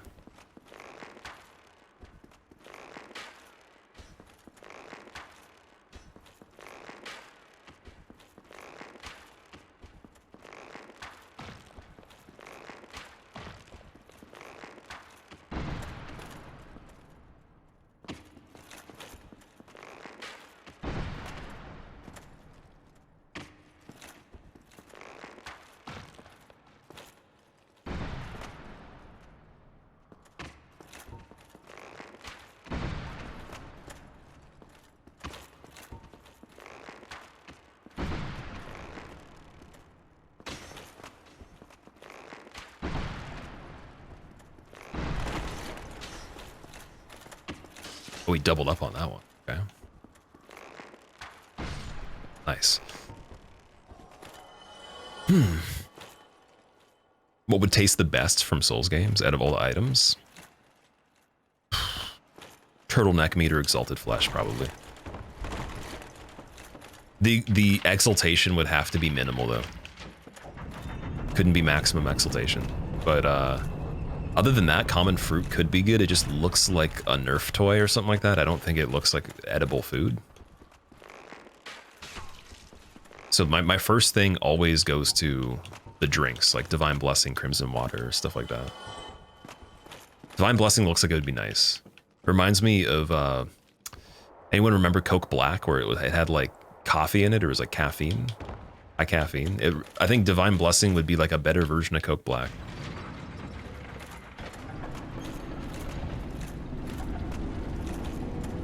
The boiled prawns. I always forget those exist, dude. Yeah, Boggart's prawns would be the best, definitely. Easily, you're right. We had this conversation before, and I'm pretty sure someone said the same thing. The prawns from Elden Ring, yeah, that's true. I was just thinking the trilogy, because Bloodborne doesn't have anything edible that makes any sense, and Demon's Souls doesn't have consumables that are varying at all, as far as I know. I think it's just the Stone of Ephemeral and your regular... Oh, the grasses don't seem like they would taste that good. I feel like they would taste terrible. Have you heard that theory that Mountain Dew flavors predict American disasters?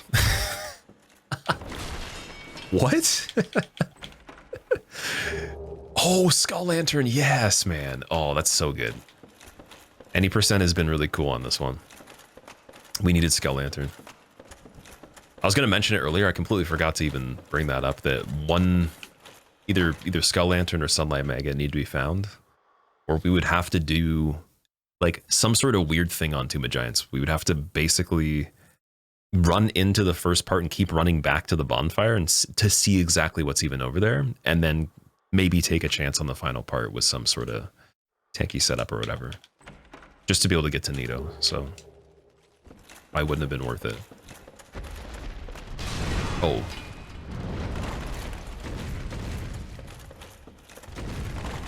Okay, that was a surprise.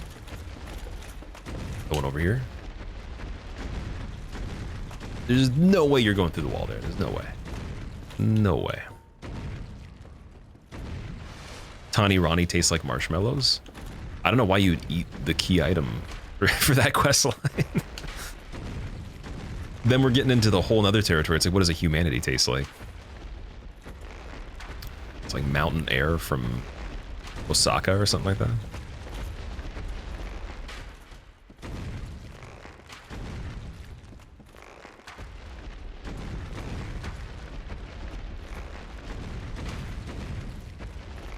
What does Solaire taste like? Content nature of tanned individual. Only around the eye sockets.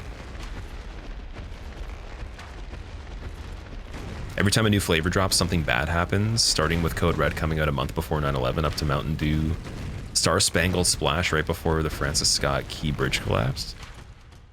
That's kind of weird, actually. Yeah, that sounds like the whole Simpsons predicting things and, you know, other kind of correlations people have found. Like, I'd believe it could be a part of something, but at that point, though, if you like Mountain Dew, does that mean you don't drink it anymore? I don't know. There's so many things that could literally just be puzzles in general that you're supposed to eventually have a chance to figure out, but it doesn't matter even if you do. I do believe there's stuff like that, but the real question is, what would it do? Like, what would it change if you actually believe that? Then you heard it was true at some point. It's like they made the drinks people drank, and people probably would still buy them after that, actually. I bet you. They'd be like, yeah, sure. Slumbering Dragon Crest. I think we already had it, didn't we? Yeah, we have 2 of them now. That's a pretty damn good archive so far. Poison Bite as well is good. It's not bad at all.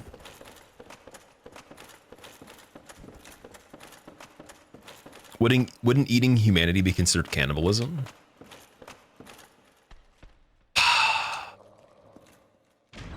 Maybe.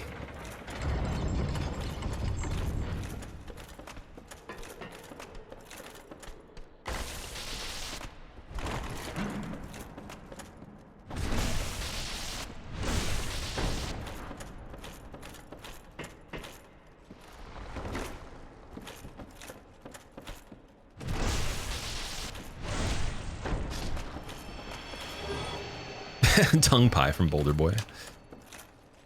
Pixel, how's it going? Welcome back. Twinkling Titanite. Could I interest you in a Twinkling Titanite? Humanity's got to be a sour flavor.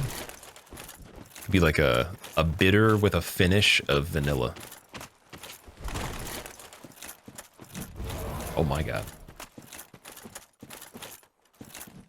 Okay, I want the Vagrant over here first, but the Necromancer's quicker, so we should probably go for him. Since we don't know what's going on at the beginning of the cave, so we want to at least see how this is unfolding and if they catch up. That's a pretty beefy Vagrant, man. Look at the health on that. Is that a 4-shot? Oh, okay, it's a 3-shot still. Fair enough. Tastes more like black licorice. That would keep people from eating it since that's an unpopular flavor. Fun story. So I was given a lot of like these candies, I guess. I don't know what the brand is, but they're just black licorice flavored candies. I had a roommate and he was given them at work by one of his customers. And he was like, I don't want them. And so I was just like, okay, sure. And he said that he tried to give it to a homeless person and they just like laughed and threw it back at him. That's how bad black licorice tastes. Like the jelly beans are somewhat negotiable because I feel like they have a little bit of a different sweetness to them, but black licorice in general can be turned down by almost anybody. It's a very special kind of thing. And like I took them, I tried to give them to someone that I knew and no one wanted them. Like I think I ended up having to throw them out after a while because I didn't want to eat them either. I feel bad because there's probably someone that really likes black licorice and only eats that as their main kind of flavor for stuff, if it's available. And they would probably be able to have a lifetime consumption if we all just donated it to the person that actually wants black licorice, right?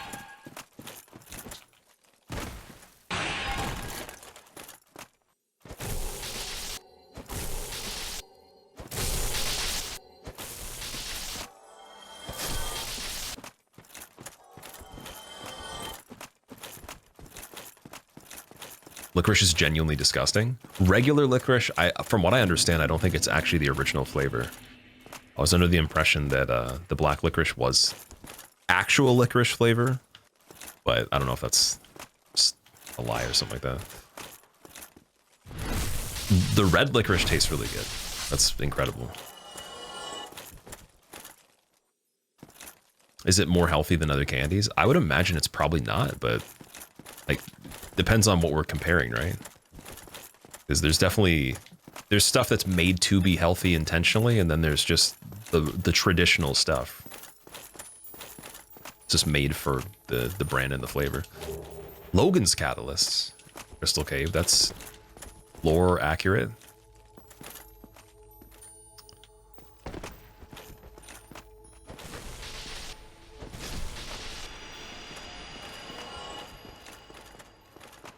What's the bridge?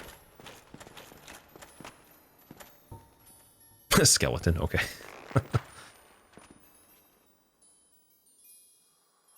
Black licorice is your favorite candy, Chili? Not many things you'll willingly fight people over. That's one. I should have gave it to you. Twizzlers is okay. Not much flavor, but sometimes your teeth want a rope to chew on. Oh man. Twizzlers, their game show coming out in 2026 is going to have people swinging on actual ropes made of licorice.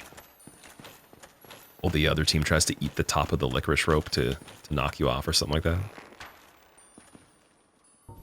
Okay, we should be able to kill the skeleton, no problem here.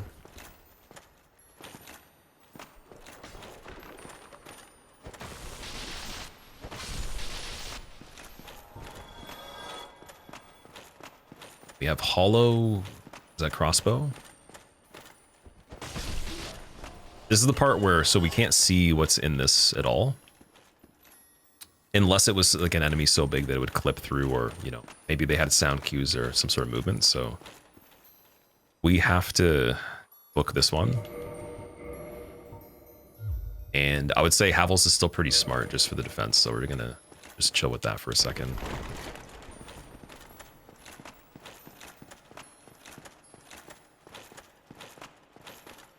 If it was the dragon dude, you would definitely know, 100%. I don't think he can actually be put even in this part, though. It wouldn't be enough of the majority of the character model to fit. It would just come back up on the surface or go under here. Yeah, no, we're good. We are good, man. Manifesting Gwen on this one. I would hope that we would get Gwen in the case that I actually have Spider Shield out and I don't have to switch, because then we could actually finally, for the first time ever in seeing Gwen in this one, get the first parry and not just have to panic for a little bit. Okay, this looks way better. No Titanite Demon, just regular bloated heads and the DLC Gardener guy. Got the Blighttown Power Within. I don't even know what the thing's called. Sea creature looking thing. Octopus, I guess? Yeah, you could call it an octopus. Squid? Parasite?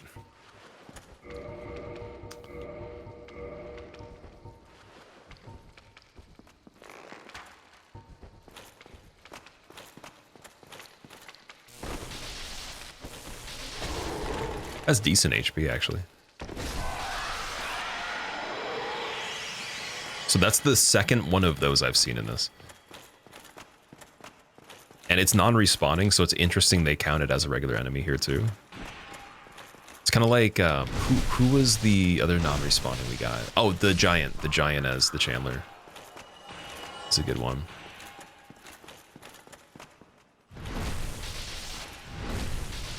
It's stealthy blow dart. They're so camouflage, it's incredible. Like in almost every environment, I can't see them.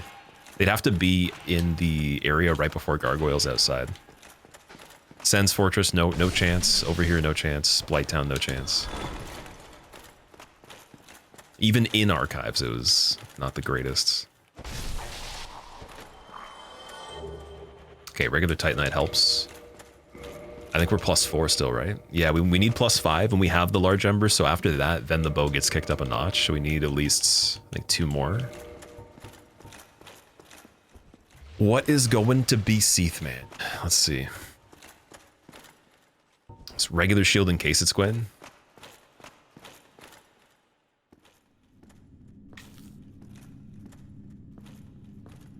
Called Prince Jeremiah? Call it Dick? The front of Smo's helmet with the knight chest piece looks pretty good.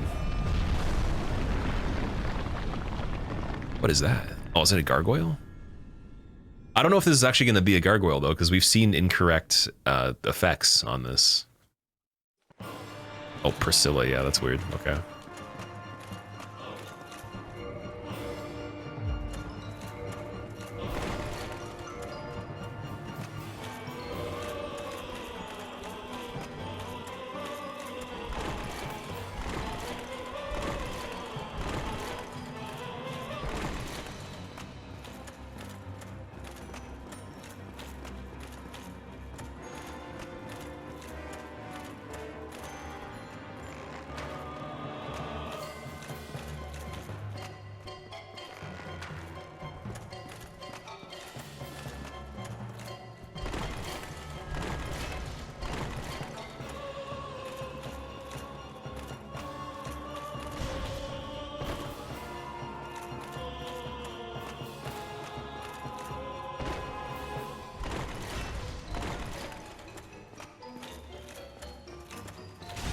Ooh, okay.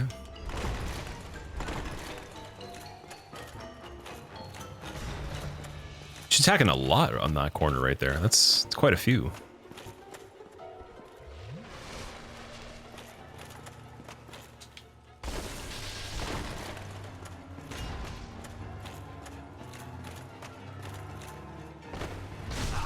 Ouchie. Do that. Oh, also we have the talisman too. Let me do that. I'm kind of curious of how much health you get from the Great Heal Excerpt.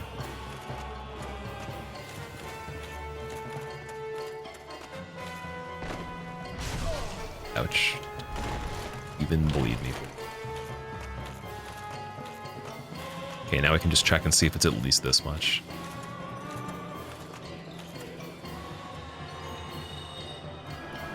Okay, not bad. I think it actually is quite a bit.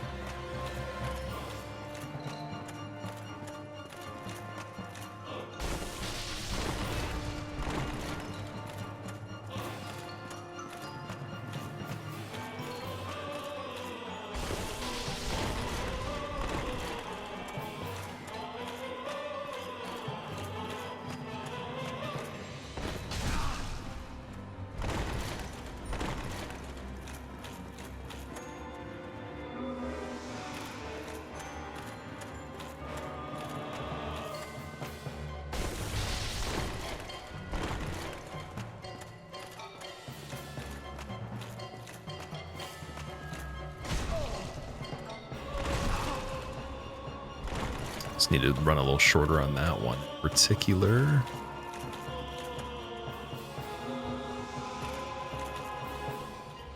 Surprised we didn't get the stagger back to visible.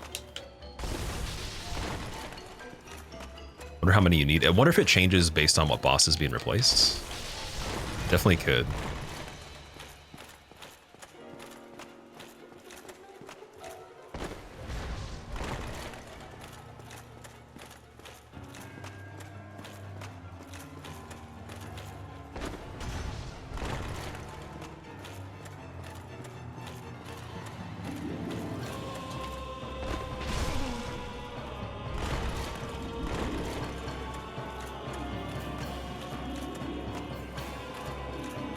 Does she reappear at some point? Not by chance, it's just if you stagger.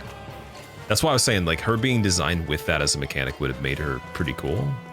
Because she has attacks that she does if she's visible that you don't get right here.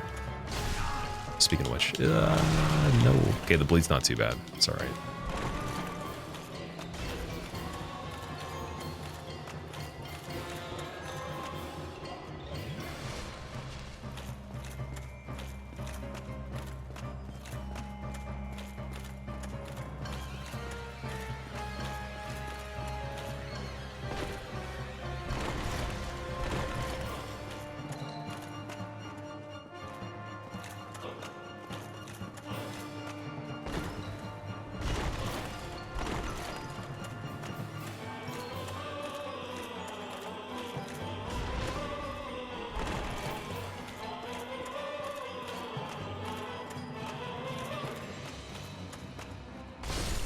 Nice.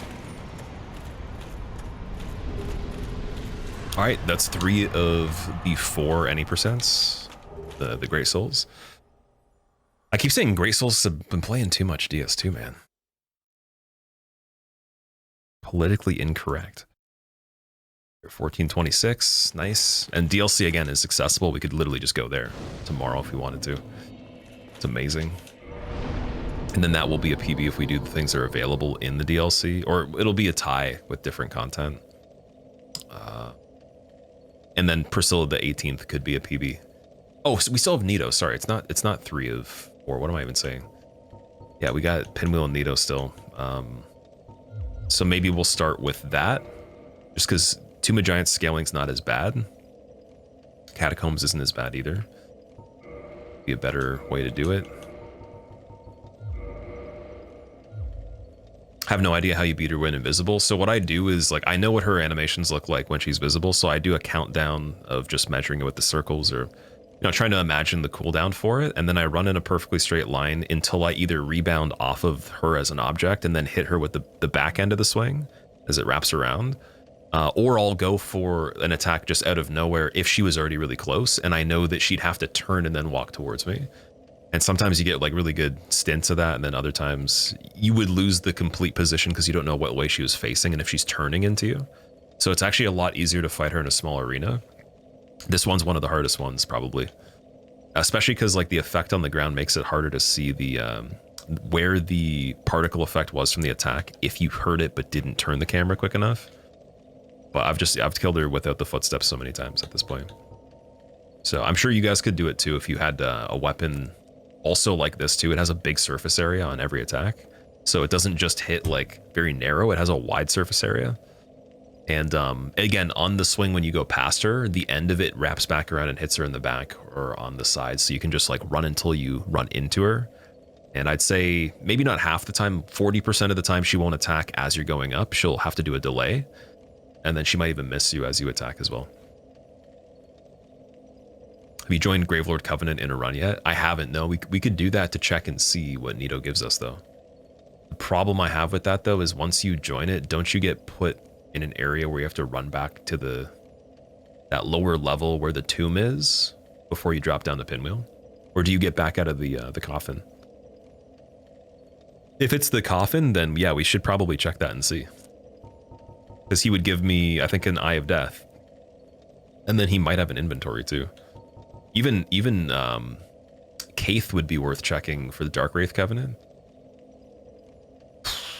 Yeah, anyways, guys. So, not bad. Getting close to the PB in 6.5 hours. I think we could definitely do it quicker than the other one.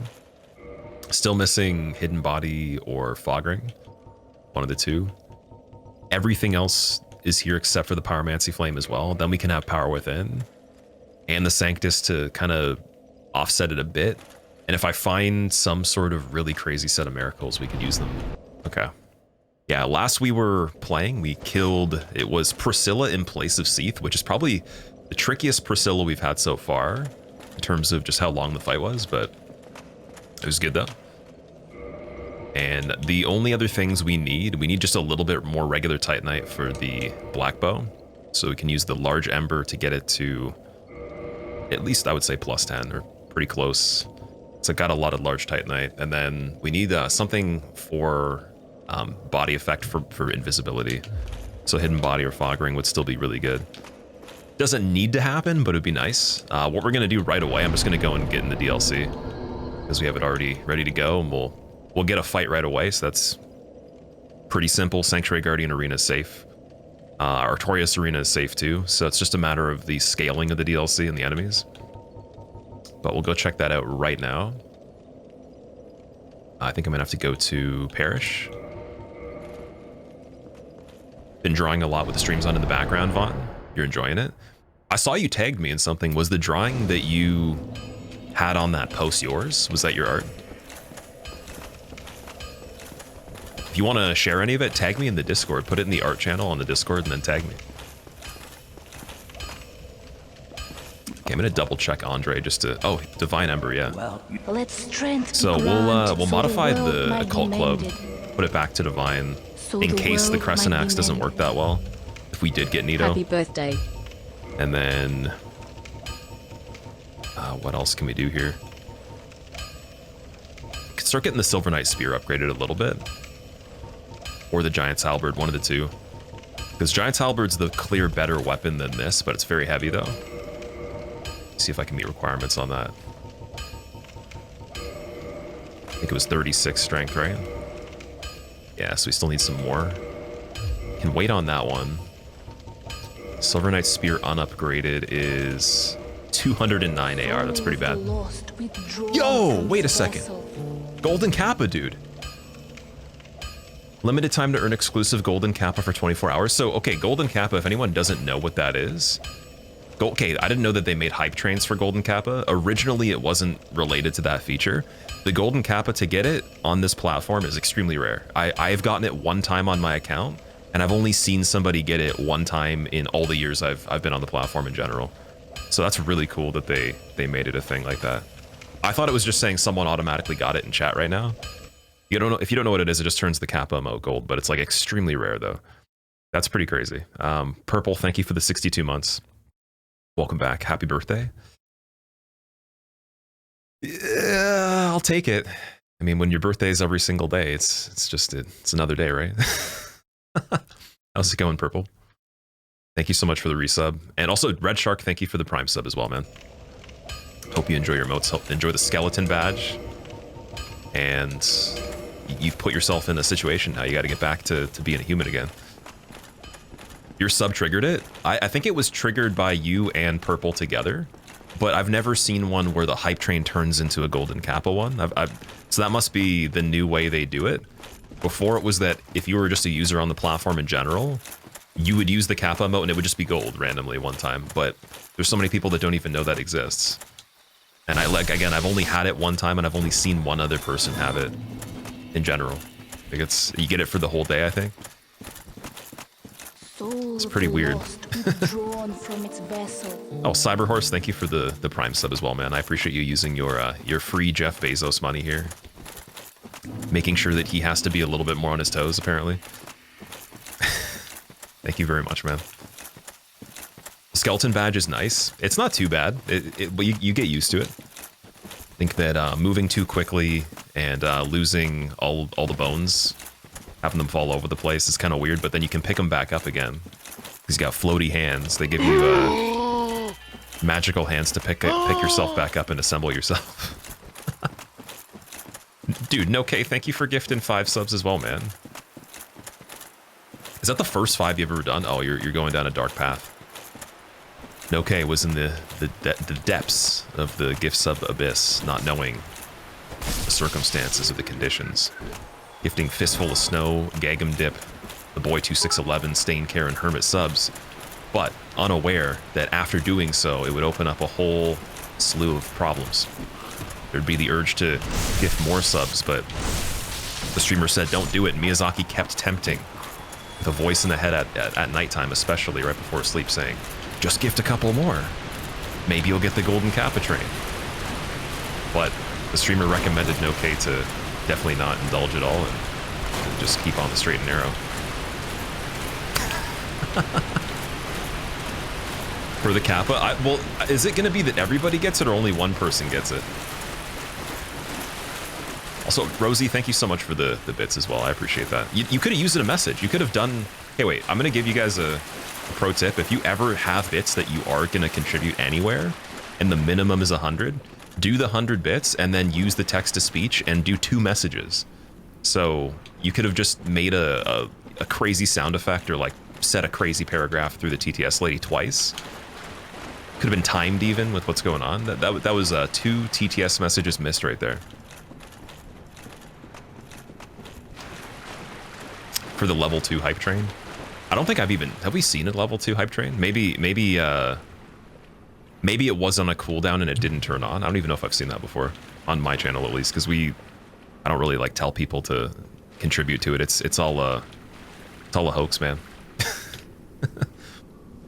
Incentive, what is it? I guess it wouldn't be gambling. It would be like I don't even know. I don't even know what the word is. It's an illusion. Also JC, so that's kind of funny. This isn't orange. It's the camera that makes everything a different color. It's actually really red.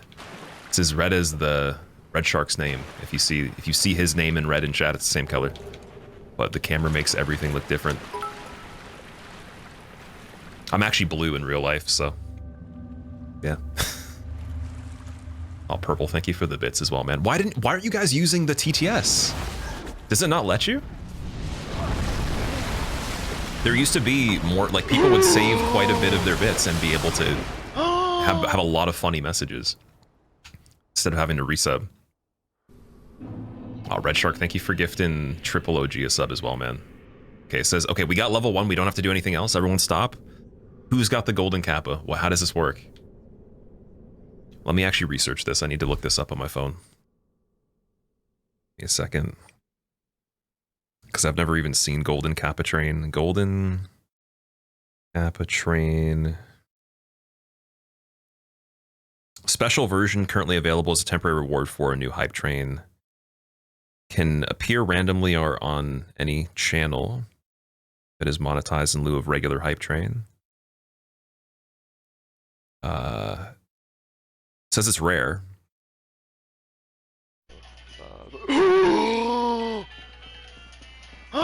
Everyone gets Golden Kappa for 24 hours. Okay, so it should just work. Everybody. Oh, Kappa emote's not gold yet, dude. This is okay. That's I don't think you guys should go and unlock it. If it's not going to be unlocked by level 2, you don't need to gift more subs or anything like that. Unless everyone has a prime sub they want to give away, then we can try it. But otherwise, that's like definitely don't. Like I don't even know when it unlocks. It didn't say. It just said that it showed level 3 on the image, but it didn't say that that's even when you get it. Yeah, let's let it end. Let's wait 3 minutes and see, because it shows the lock on my screen like opened, so it should just be there then. Also, Derbauer, thank you for gifting Ergotist a sub as well. Ergo, enjoy your motes. Welcome. You don't say thank you to Derbauer, he's going to take your golden kappa and it'll become silver. And you'll just be the odd one out, and no one will invite you to slumber parties or draft you for the team on the local badminton squad. Soul of the lost withdrawn from its vessel. Dave, thank you very much for the prime sub, man. As well. I hope you enjoy your motes, dude. Welcome. How's it going, Dave? Dave, I don't believe you're as dirty as they say. Unless you only go for the ankles. It's like one of those. Then maybe, but I don't know. I don't believe it. It only unlocks when the train finishes for everyone who gifted. Okay, yeah, so then basically everyone stop. You guys all got golden kappa. We just wait for the timer. Nothing else has to happen. It was already a scam past the level 2. The platform's like, let's see if anyone thinks it needs to be level 10. I actually got to go and look up now the chances of that happening, though, because it says it's rare. Oh boy, we got ONS for Sanctuary Guardian, okay. Big arena. And then scaling's not terrible.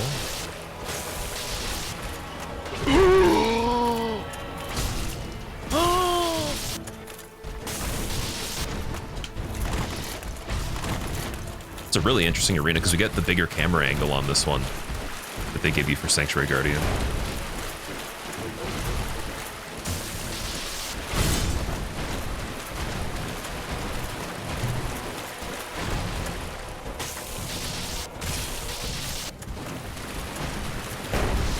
And this might be the best ONS arena there is. It's actually fun.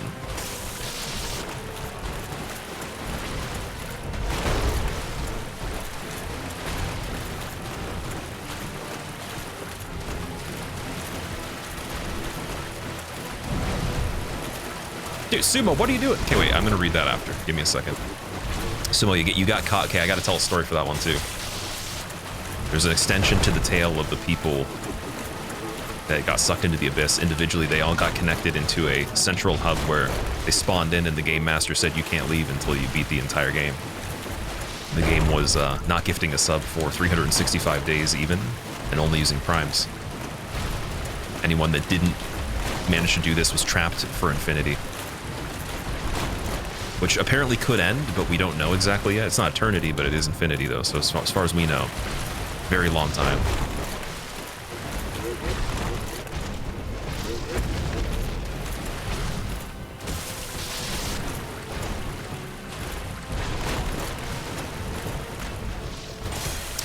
16 with the stagger there.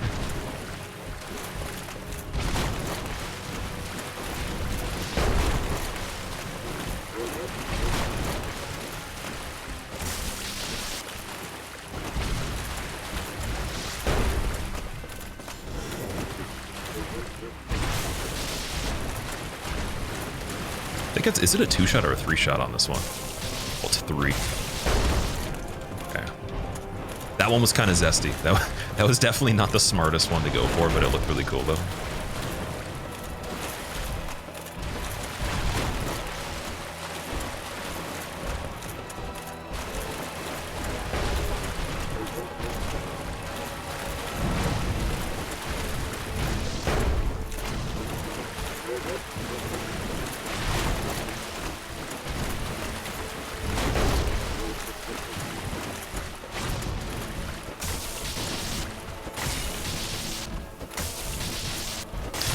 Nice, that's good.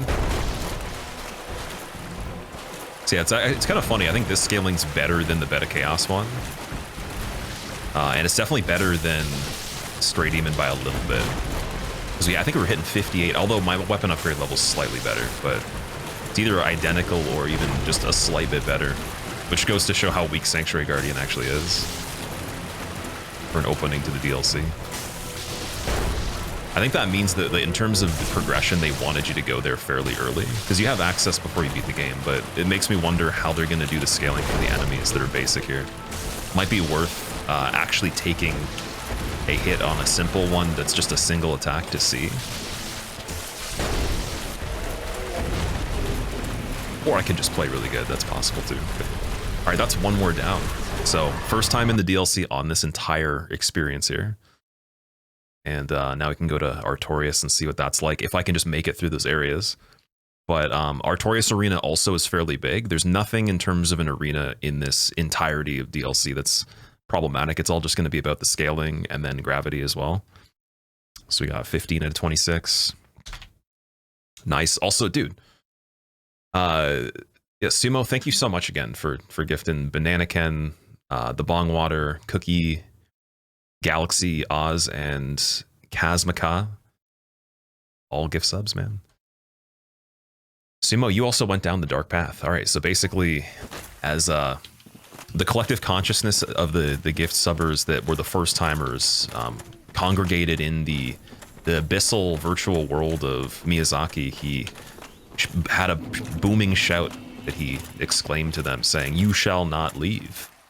Though they read the handbook and realized there was actually an instruction that said they could leave if they just didn't gift another sub, but then before they read that, some of them already had and they were trapped, and the other ones that weren't trapped were disconnected into another dimension where they could see the people in the pocket in time and space that were still trapped because they gifted subs, and they had to help them by beating the DLC and helping our main character right here get through the randomizer deathless, to be able to help them escape. Otherwise, they were trapped for infinity.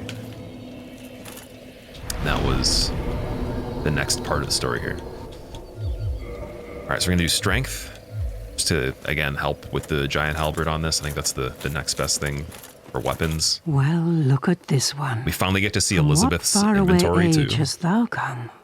Thy scent is very normally human her inventory is indeed, really good because she has the mushrooms, but we'll see what's going on. Princess Dusk's savior. I don't think it's a lot of Thine items. aura is precisely as she described. I thank thee deeply for rescuing Her Highness, but Princess Dusk is here no longer. Reminiscing when I was a young man, Lethal. Hey, I'm still youthful. Human. It's kind of funny, actually. I think about that too, but then it's ironic to me because the people that I watched when I started on the platform, or even before I streamed, were already old. Like, they're probably already my age or a little younger, so they look the same. And then, like, there's some people I know that literally, like, didn't age. Like Metric, for example, looks exactly the same, and he's older than me by about 10 or 11 years. And when I met him, he looked younger than me at the time. When I met him, and he looks the same now. So I feel like that guy's gonna look like he's probably like 30 by the time he's 55 or 60 or something. I have no idea what the deal is with that, but yeah, like there's the weird pocket where the people that are already past, I would say like 25 to 30, like they're not gonna look that much different if they're already kind of older, right? You just get better looking, Lethal. I would imagine you probably look the same too, to be fair. There's a myth with like, or not even a myth, like it's like I guess it would be a a theory that I have. That a lot of the people that I know that stream will not age. Like, it's just, I don't know. I mean, I guess it's the opposite if you play this stuff though, because the malding, the angry balding that will happen, and then you'll get face wrinkles from the stress, and you have to do a lot to offset it. So you'll just age normally then. All about nutrition hardcore. So that's the thing with Metric, like he didn't start like focusing on that from what he told me until later on. He just apparently has like really good genetics, but yeah, like everybody that I've introduced him to that doesn't know him already, whenever we've gone out in a group, like when he says that he like what his age is, they're just like, there's no way, that doesn't make any sense. Thank you. I am Elizabeth. Yeah. Guardian of this sanctuary. Something of a godmother that does to help Princess though, definitely Dusk. does help. I shall assist thee to my utmost, for I am one with the sorceries of Uracy. Okay, what are we getting here? Got Lloyd's Talisman for 7,500. Definitely can't do that. And yeah, the inventory sucks. Okay, so this is not good. May the flame... I guess we're just gonna leave it. Then I'm gonna kindle this bonfire right here too.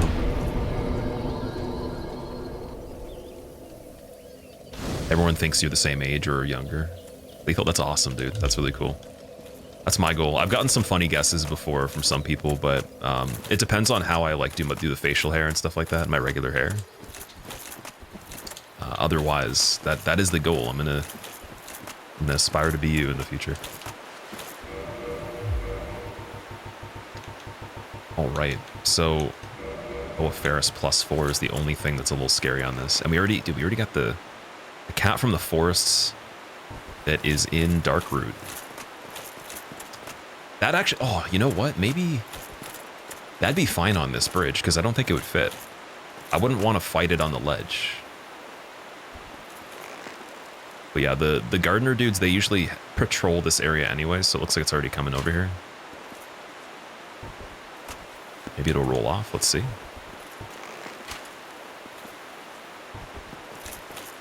Oh, never mind. It can definitely make it over there.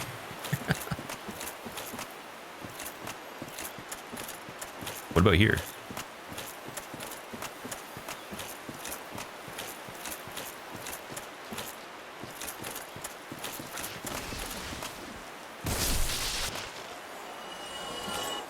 Did I test out the golden kappa? I thought it was people that contributed to the golden kappa train. Oh my. Get over here, please. This thing just looks terrifying.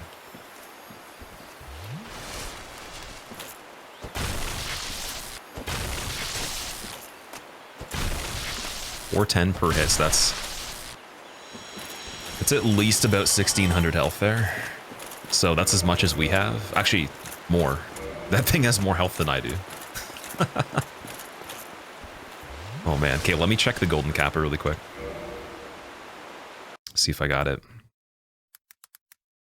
Oh, I do. Nice. Okay, they were nice enough to give it to me even though I didn't contribute anything there.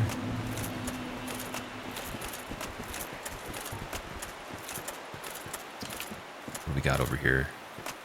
That looks like a Gravelorded Vagrant. That's really not a good situation. One thing I had a theory about when I was starting up today, I was like, well, the DLC couldn't possibly have anything that would be relevant to the main game because you need the key to get in the DLC.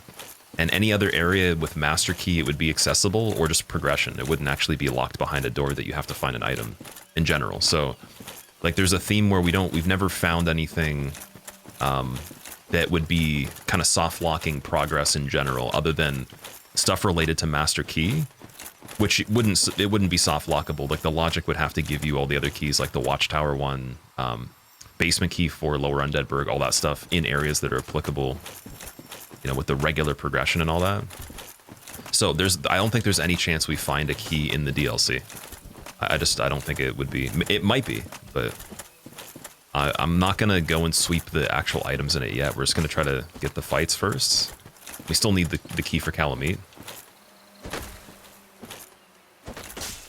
But yeah, it would make no sense that you'd have to come here, given that the seed had pendant in archives, which you'd need to beat quite a few things to go back to do things that would have been before archives. in my personal opinion. Maybe it would have its own key for Calamite, but that's about it. Okay, so we got Dino and Titanite Demon here. Let's go check out the other side for a second.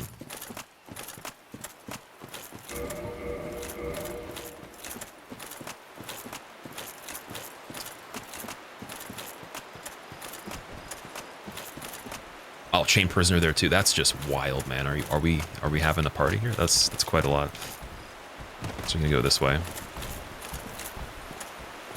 Damage isn't bad. We do have a maxed out weapon, so it does help a little bit. But yeah, this is gonna drop off for anything that's not weak to lightning. It's gonna be pretty bad.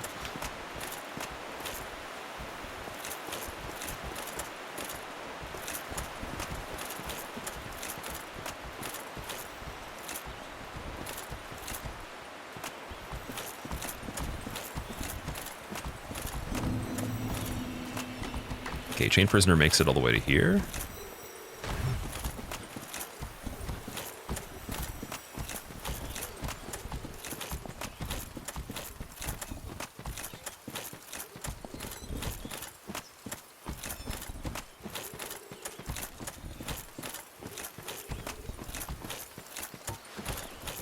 So this might not actually be like a firm line for the Diagro. It could just be like a suggested boundary. We'll have to see. Yeah, it's kind of like a suggested zone. But the problem with that means that he might not try to attack me when I want him to attack me here. And this damage is not great on that. Oh, I guess we could use the bow to requeue an attack. See if we can get him to go over that line.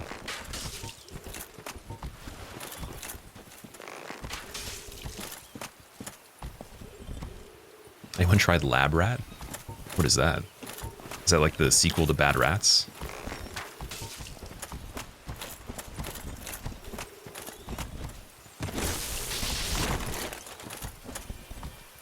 Your last run was your best one, Brandon? You're getting the hang of this idea. You know how you want to go about it. Nice, yeah. Like I think a lot of people could definitely do this even without having a lot of randomizer experience, just from doing quite a few of them, right? It's just going to be varying amounts of time. But if you find some good methods, like there's certain attempts will teach you a lot more than others, so it's not like you just play quite a bit and get more experience. You have to actually have pretty high quality attempts, or you wouldn't be able to actually have access to learn certain things. The only other way would be you'd have to somehow like go and like practice save states of the regular game and then try to imagine that it would be randomized. But at that point, that's just kind of silly though. That wouldn't really make any sense. But maybe it could help because it could catch you up on stuff you might be rusty on.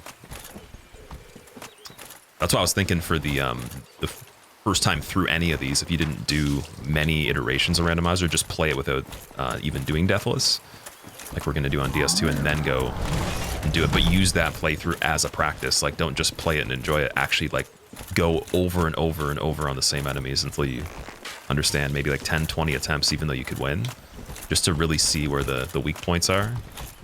So my DS2 Randomizer is gonna be just practice for the most part.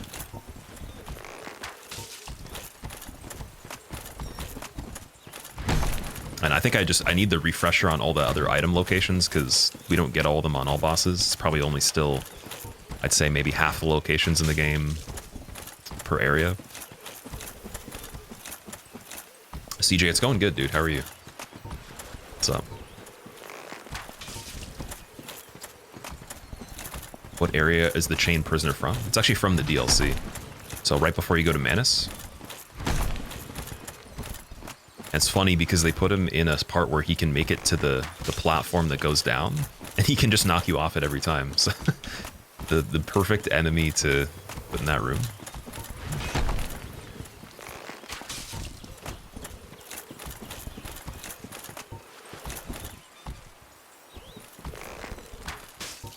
Amazed with how much patience I have on this game. You don't really have a choice. Like, there's no way to do certain things like this without some... There's a mandatory amount. So it's not like I'm doing anything special. It's just like I know what the baseline requirement is. And then I actually don't even do the extra stuff sometimes that you could do, because I am actually a little bit impatient and a little bit of a big dum-dum, so Like, we would have already beaten this if I wasn't, like, my own problem, if that makes sense. Because there is just a, like, if you understand what's required in every scenario, there's just a mandatory baseline of consideration, whether it's like you handle it with a different weapon, different setup. There's just things you have to do that you just couldn't possibly get lucky with. For example, fighting this guy, I could fight him normally for sure. That's maybe like a little bit of extra, you know, consideration on my part that's not 100% necessary, but if I ran into that area and fought him, then there's things I'm not considering that could happen that aren't calculated at all. It's just random. Because we know he's actually part of this area now.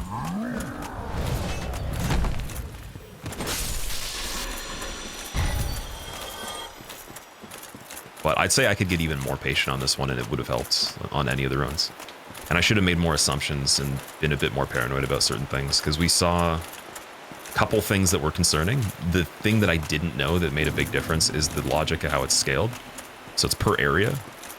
It's not actually per enemy or like just a set scaling that has a linear curve of what they think you're going to play through in order. It's literally just per certain areas. And some of them don't make a lot of sense. So for example, 4 Kings I would do pretty late on any percent, but they make that area way easier than something like Izalith. Even though Izalith is the easiest one to do, in my opinion. I think it's pretty linear in terms of the areas and all that.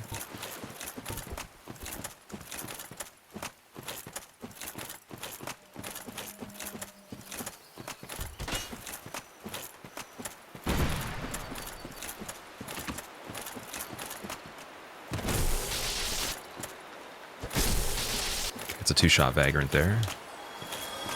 We dropped a good item.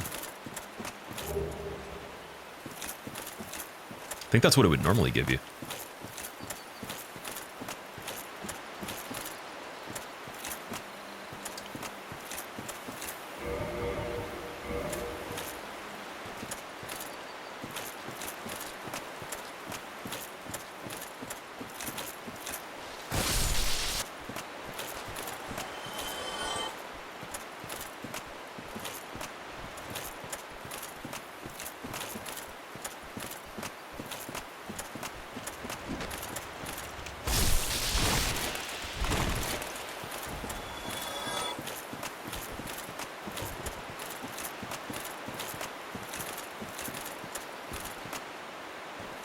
So we want to go off this way. We don't actually have to go all the way over there. So we're going back from the shortcut. Ooh, boar, okay.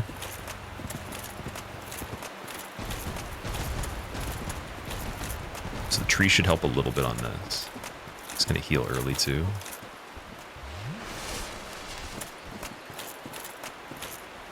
Yeah, he's just straight up stuck. Oh, we got a squid, so they pull from like a very far distance. It's one of those things where I wouldn't be able to necessarily see that at all, so it's not like a mistake that if I was going to fight him over there that this pops up, there just wouldn't be a way to... I'd have to assume every area had one of those people, and then you wouldn't be able to move, because you don't have to have a line of sight or any kind of audio for that. But that's where like the like overthinking it might actually help a little bit, or taking even more time.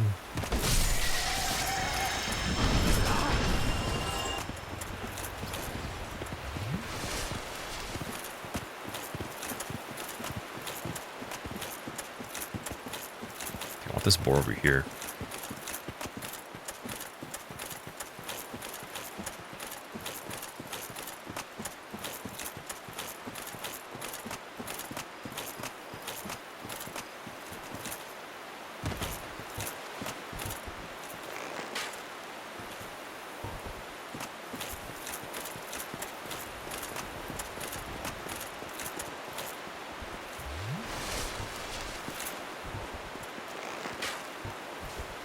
I wonder who's he's even replacing, because I guess he is a regular enemy, right?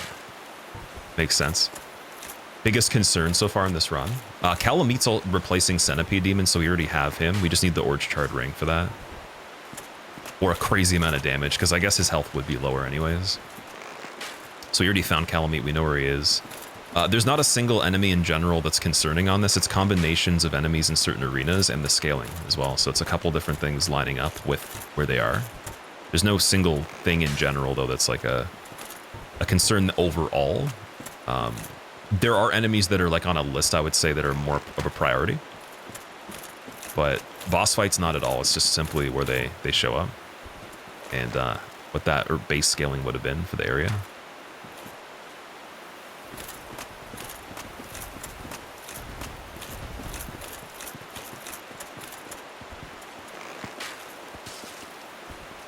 You might max out at this part right here. Only thing that sucks is I would want to make sure the Titanite Demon's dead to be able to do this part better, because we don't want to fight too deep into that area yet. We haven't looked at the lower part. And I don't think I'll be able to pull the bull over here, or the boar. Deeper into the DLC, just before Elysial Dungeons. Yeah, he's right before that lift goes down. Vic, thank you, dude. I appreciate it. Stagger on Skeleton Dog, you died the other day. Wasn't the same as it normally is in Tomb of Giants. Yeah, no, it was scaled to the area, so... the enemy was still functioning the same, it was just the amount of damage it was doing.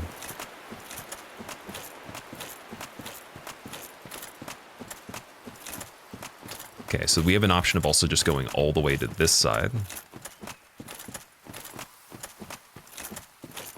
Then we don't have to necessarily even pull the boar, it might not see anything.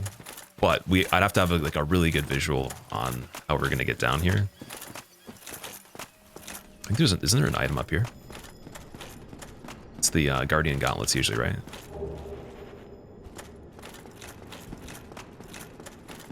Any areas are impossible? I don't think it lets you do anything that's impossible, no. I'd imagine it's all possible.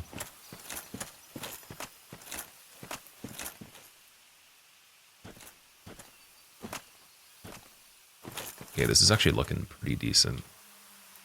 Because we just have to get over there. The one thing I want to know, I guess, yeah, you don't have to actually drop down. And it's just a matter of the casters and more squids.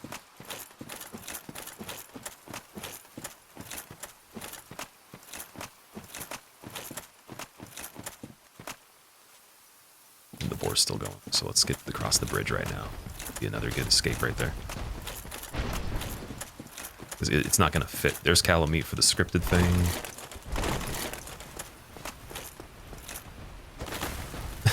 He chilled for a while. Oh, the boar did get across. Keep on running. Keep on running. This part's pretty safe. Nobody right away.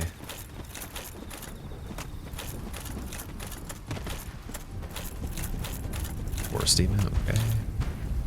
Forest chilling. Not crazy scaled Taurus Demon. All good.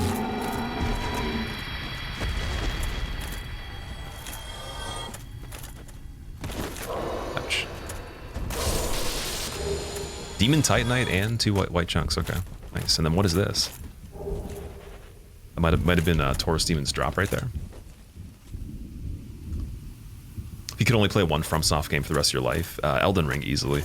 I feel like if someone didn't pick that, they must really not like it, but it's just the obvious one for the most replayability and most things you could do. And it's also not even played that much. It's my I think 3rd least played game that I've even enjoyed that much. So I could still put in probably another like 2,000-3,000 hours and still not even do everything I'd want to. Most people I think that are pretty good at it have probably 4,000 or 5,000 now or something like that. Still don't even have much over 700. I think it's like 680 something. So yeah, I'm definitely overdue on that one.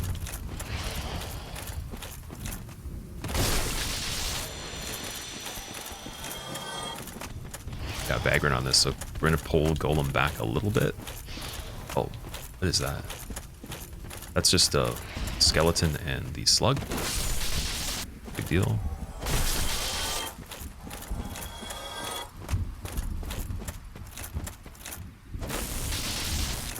Vagrant's still gonna chase, so we're gonna go back over here for a second. Then if that's a 2-shot one, see if the Golem will de-aggro here.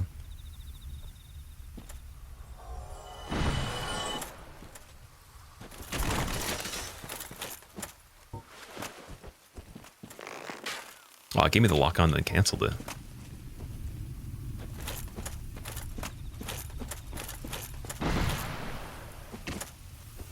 That's actually cool how it uses the trees right there. That attack literally goes around it. That's perfect. On either side too. Okay, so that's a dummy item, unfortunately. Once again. How many hours in DS1? Probably close to 3,000 on this one.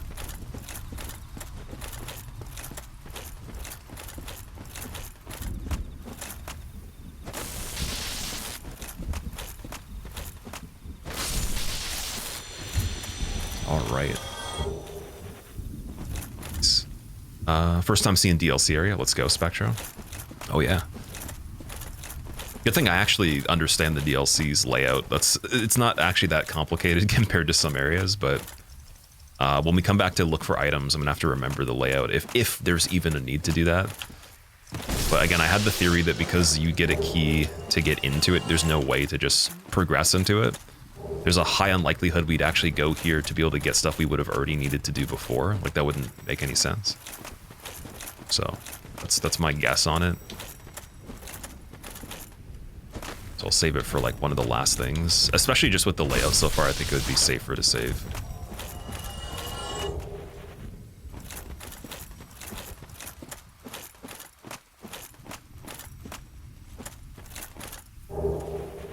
We got the Artorias leggings right before we get the shortcut for him. That's pretty cool.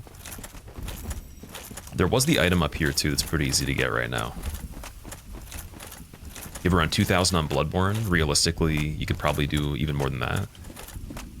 That's pretty solid for even because you weren't even necessarily streaming it crazy hours from what I remember the whole time. I got 17 to 1,800 on it right now. That's what it said on the file for it in console. But that's probably where you start to get to the point where you actually can do really, really cool things for people that have enjoyed it normally and done a little bit of everything. But if you just purely focused on being really good or doing crazy runs, you could probably get a lot of stuff in under 1,000 hours.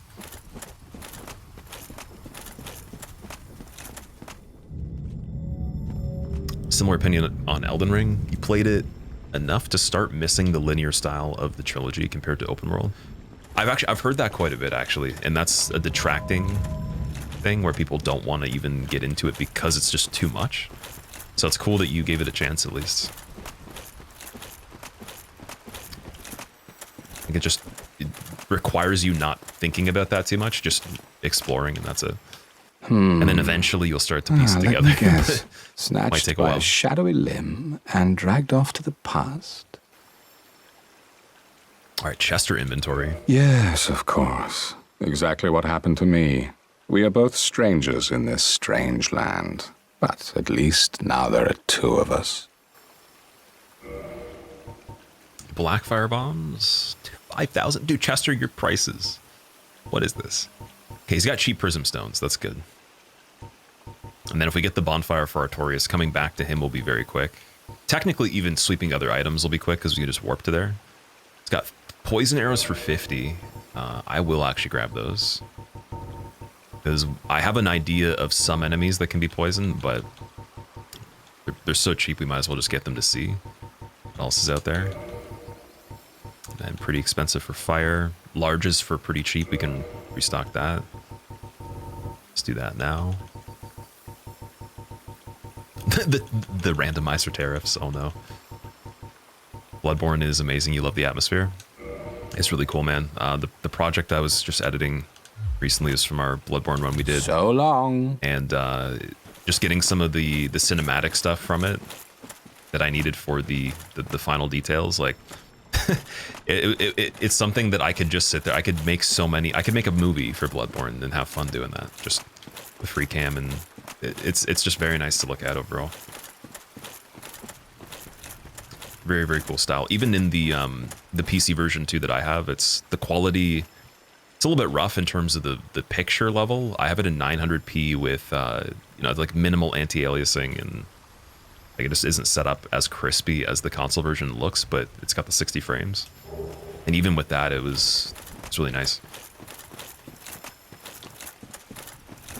Okay, so everything's good there. we actually gotta send the shortcut up, right? Did we? I don't think we did. Oh, Happy Gamer, you're on point. You made it even sooner. I appreciate that. I come to bring love. Oh man, I feel bad for anyone that actually wasn't around when that came out. That episode was going. All right, take off the bleeding moss. Don't need that. Twin Humanities would just make it too hard to get to the homeward bone. I think that's all we need here. All right, let's see what we get. So if it is Gwen, Spider Shield's good enough. And we've seen Calamite. We know it can only be Sanctuary Guardian if it's a DLC enemy, which is fine for this arena. Artorias scaling is a little higher than Sanctuary Guardian. He's not like super tanky, but he is a little bit tanky. And then we haven't found Nito, so if it is Nito, it's 1 input up for the Divine Club.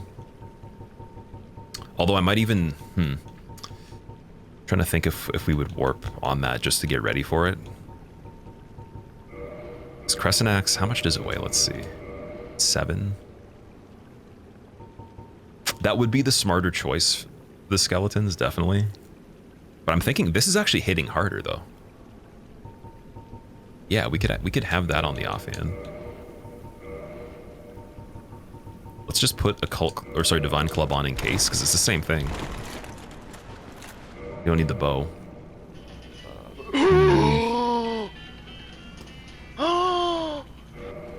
Fortunate, welcome back, man. Thank you for gifting Night Shroud a sub, dude. I appreciate that, Night Shroud. If you don't say thank you to Fortunate, if at some point you don't realize that was a gifted sub, you will forever become Fog Shroud, where you enter a fog gate and get stuck in the middle and you can't leave.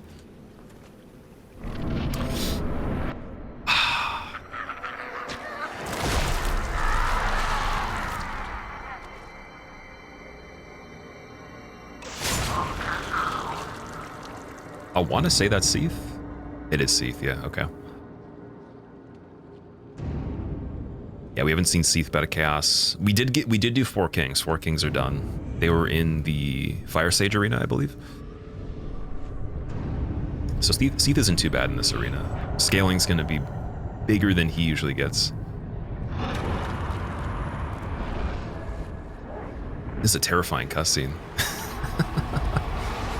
What is that? Where's the crystal? Let's see. Bow would kind of be nice on this one now that I'm seeing that it's just Seath.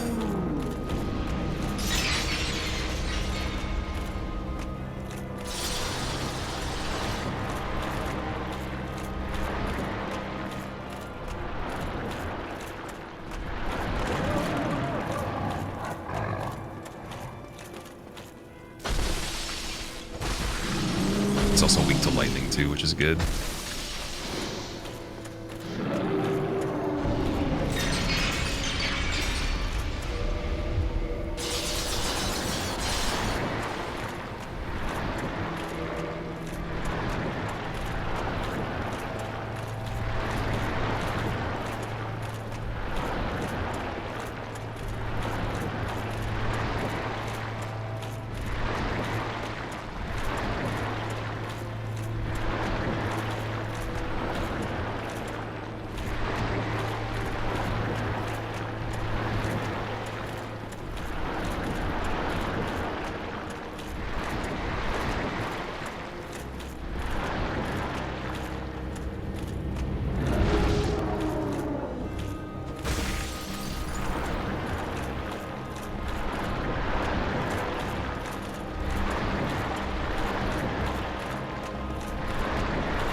Alright, there's Seth. Cool. I'm gonna do this on time now. Look at this amazing switch of the counter here. 16, so we're almost tying PB. Got Hammer of Vamos. Oh, actually, I gotta go check Vamos's area. Because it's not actually, I don't think it's too hard to get to from the bottom part, but that's one thing I didn't even think of. We never did regular catacombs in this. We haven't done all of Blighttown catacombs. Tomb of Giants we did most of. I think it's just those, and where else? Maybe like backtracking in archives to Logan's room is one of the places too. Just for the item's sake and all that. Is asking when other game streams be permitted. What do you mean by that? What keys am I missing? I'm missing Crest Key, the Covenant of Artorias Ring, and the Key to the... No, Key to the Seal we have, sorry. Yeah, Artorias Ring, Crest Key, and the Depths Key, so 3 of them on this one. Not as many as on our previous best attempt that we were doing. Alright, nice. Manus... Getting to Manus is probably the next hardest part, and then the arena's fine on it. It's literally just whatever's going on right before that. And I still want regular Titanite. We need one more, I think. I'm trying to think of where we could check for another. See, Laurentius might have some if we go to the depths, but we can't do that yet. And I don't believe the merchant in the shortcut to the depths had it. I don't believe the original one had it either, because we probably would have got that. Nothing can be worse than Ulysseal Sorcerers. So actually, they're not the worst enemy in this. They just have the longest projectile range other than the Chandler. And the Silver Knight that does the bow shots. Their projectiles are fast. I think they can give you Toxic from the Cloud. Pretty sure. Wait, we could be reinforcing armor too. And the Spider Shield, but I think that one's just regular Titanite still. Yeah, we need regular Titanite. Really need that. Coach and cheese today, Farleezy? Yeah, we will be. So we could already see that we got the Blender dude from Izalith over here.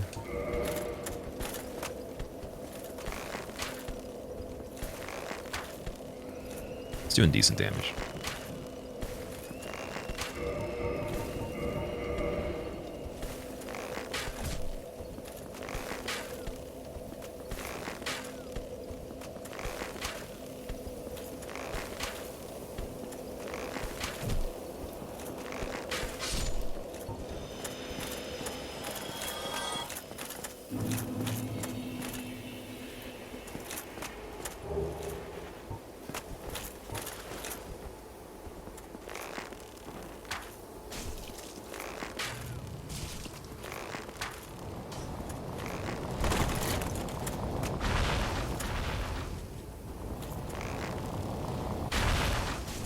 Oh, look, I got the sweet spot. I got the head glitch here. Look at that.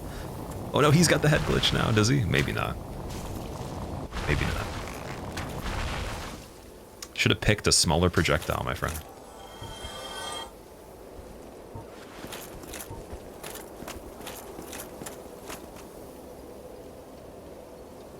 Maybe you guys both get your runs today. I don't think there's enough time for me to do this one today, unfortunately. It would probably have to be tomorrow, but I would love to stay alive today at least. That'd be amazing. Because even if we had a straight shot at playing the stuff, like even just playing with all the keys right now wouldn't be enough time, but we still have to find some other stuff. So I'm thinking tomorrow would be amazing. Just hopefully not much longer than tomorrow if this kept going. That'd be good, really good. Let's go over here.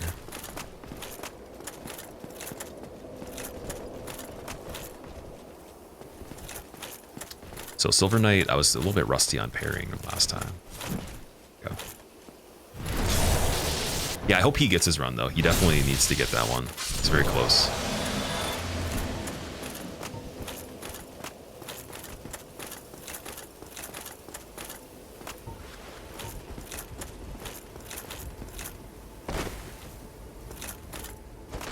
Gravelorded. Is that a basic hollow? Broken sword?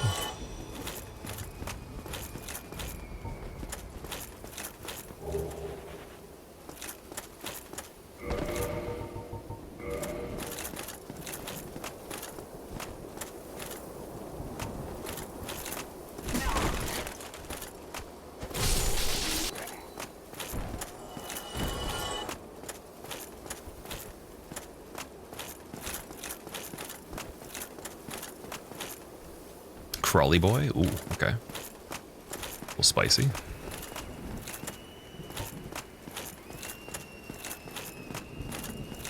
Forgot how good the blacksmith hammer is. The giant blacksmith hammer in particular is so good. I'm not sure if Vamos' hammer is good. Oh, he has the stability.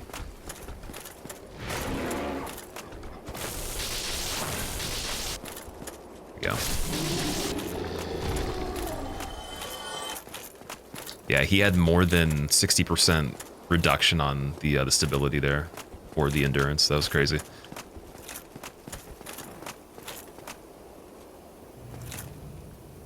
We can't even see the enemies loaded in down there. All right, Taurus Demon, 2 Gravelorded Hollows, and Vagrant that looks like it's Gravelorded as well. Just want to get the Taurus. Yeah.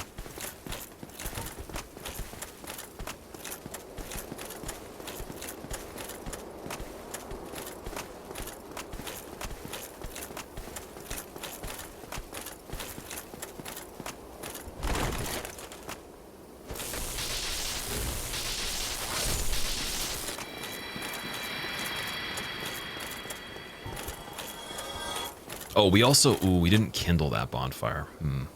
We haven't really healed yet, though. And then we have Great Heal. It doesn't take too long to get that shortcut. I don't want to kill all those guys again. And we're not even going the long way through here anyways. It doesn't really matter.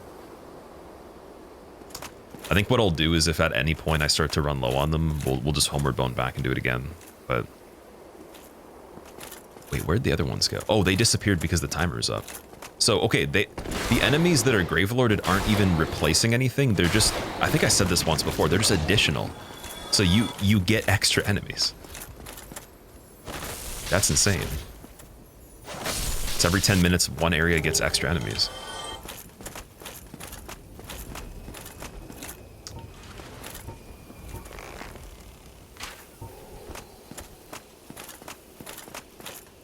Wizard, thank you so much for the good luck. I appreciate it. Tried a normal deathless run yesterday, but only got to gargoyles. You died from falling off a cliff. That'll happen. What I would have done, if you are doing it this way already, awesome. If not, just keep going and practice it. See how many deaths you get. Just reduce them, because originally when I did it, I didn't do that, and I think I could have got it quicker. Just by doing limited deaths until 0. Because you really want to find out what the setup is that you're going for, since that's going to be a static thing. Like, you can choose it and just stick with it. And some of the setup stuff doesn't happen until halfway through.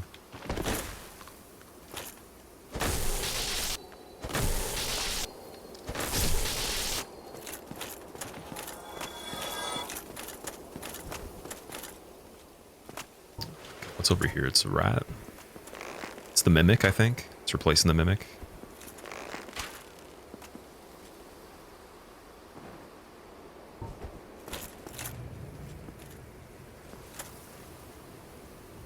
Farthest you got deathless was Quail Egg after many attempts. That's not bad. It's all about, I guess, again, the consistency of your setup. So if you figure out, hey, you know, Zweihander's a really good start, or I want to do Drake Sword, I want to do just Battle Axe and be quick. Just getting good at that part to get to the better stuff is huge. But you could also just reset till you get a Black Knight weapon as well. So you could do Black Knight Halberd farming, and then once you get it, get really good at getting ready for it, or just farm for it, and that would make it a ton easier too. Yeah, String, he was zooming. Okay.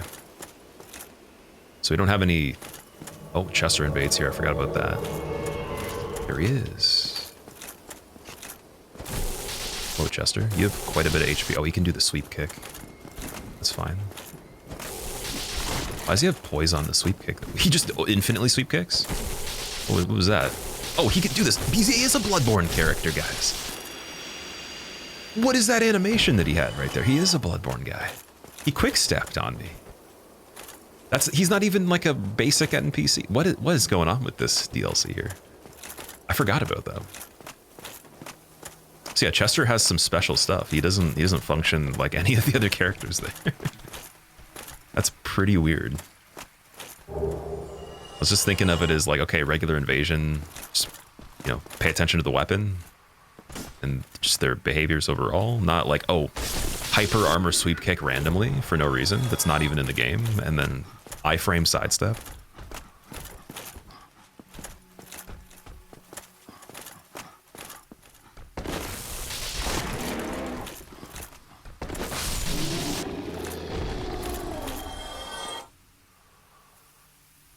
So I wonder if that Crawley was on one of the roofs here, or if he's just one of the basic guys. Because there's a dude that comes up the stairs. Then casters are placed for small humanity. It's not bad. What I'm really intrigued about on this is the bonfire right before Manus. Like that pit that's right after it is something out of the entirety of this experience that I've been curious about the most of just any area when it comes to enemies. Because I don't know if they'll even fit in that spot. They might get pushed off the edge or something.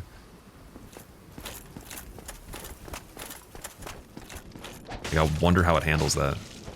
Got Gravelord Vagrant through the wall here.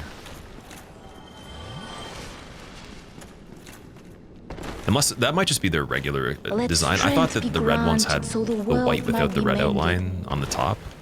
So the world might be mended. So they might just appear like that sometimes. Squill smug. Titanite Demon over there as the mimic. That's pretty insane because usually you have the casters. He's not a bad replacement over there. There's a Dino in this part. Will it even fully aggro though?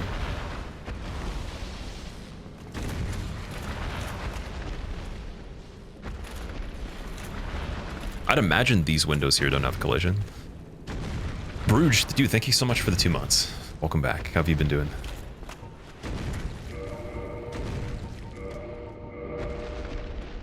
Okay, I don't know if they can be poisoned.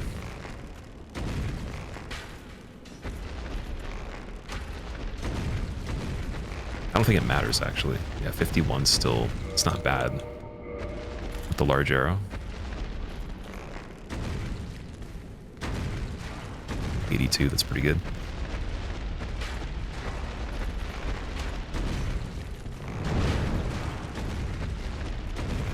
So I would imagine that if we ran past this, when you get up to the other staircase, its upper part would be clipping through the floor, and the jump would actually get you on the second level as well. Because that's only like a small area that it's in right here. This is pretty funny. Ballad, welcome back. How have you been?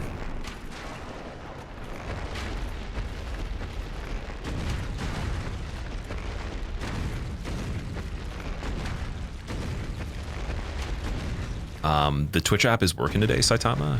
Not continuous buffering. That's good. One thing I actually considered recently, so I have the ability to increase the quality, but then I thought for a second and I'm like, that's only going to make the issues worse that people have because you'll have a higher requirement of bitrate you need to encode. So even though it wouldn't change the actual quality in terms of like what it says for the resolution, it might not even be smart to do the maximum. Since like there's been issues before when they raised the amount previously from what I had it way back as, that people just couldn't watch that much anymore because they didn't have the internet for it, the quality. So yeah, the only thing I would be losing is like there'd be like slightly less artifacting live, but then obviously on the recording locally it would be higher than what the maximum is of this platform. But I did increase the audio quality a little bit though. The bitrate's 320 now for that.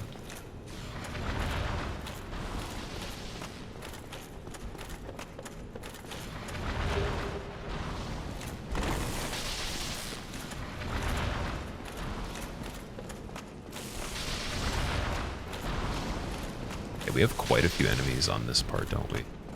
So Titanite Demon shouldn't be able to hit this angle here.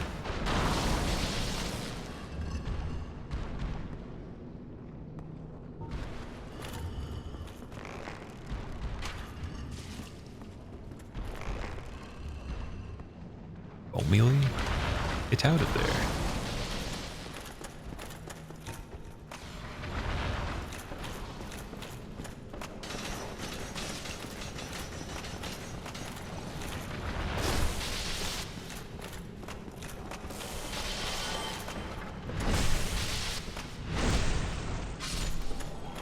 Most important part is the audio being good. Get audio makes or breaks the stream. It definitely can, yeah. That is a good point. Although there still is the infamous Tyler 1 Turtle Beach flamethrower commentary that still is acceptable at the highest level of content. So, though the audio quality and encoding can be important, the actual mic you use still is yet to see a standard across the board. There's still some exceptions. They're pretty entertaining there.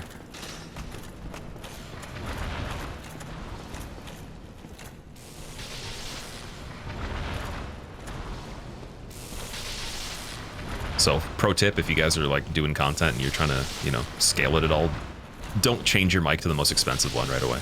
And just don't do that. Unless it's like very low quality, like just make it medium quality and you're good. Invest in that like as the final thing.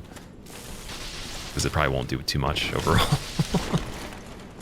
You'll be still outclassed by someone using the headset mic still, going rah! Oh, Titanite Demon fell? Not a fan of that. Although, can you make it down fully?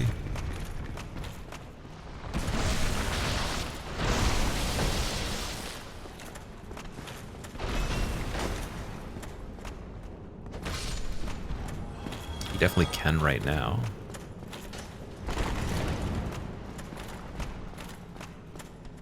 This is a pretty good space, actually. I just need Boulder Guy. Or Buggy. Buggy's fine.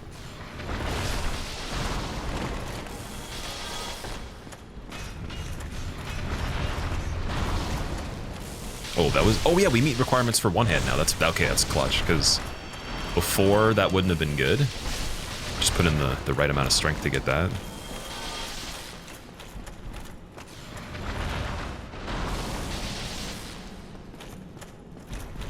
Is this actually like an invisible wall? Why does it look like a doorway?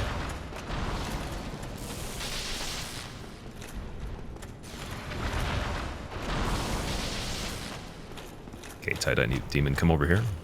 I'm gonna get you in the corner here. I want you to smile for the camera. Neck straight. Oh, that's not... No, we're trying to take a nice photo for the parents.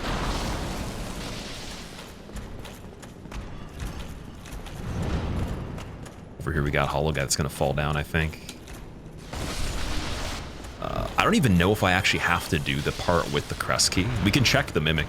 Oh, the Mimic is him though, so that's the thing. If we wanted to, it would just be him, and then there's the hanging body there. I might be able to shoot that one. Let me see.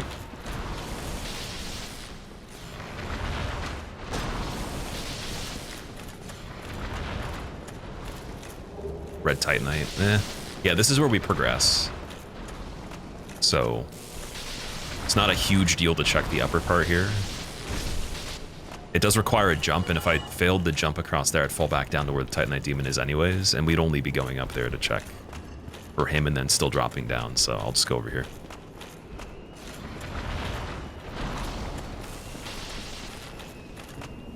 Oh, off to the side there's the item too.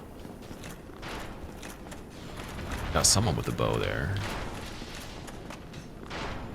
Silver Knight bow. Interesting, so shortcut time.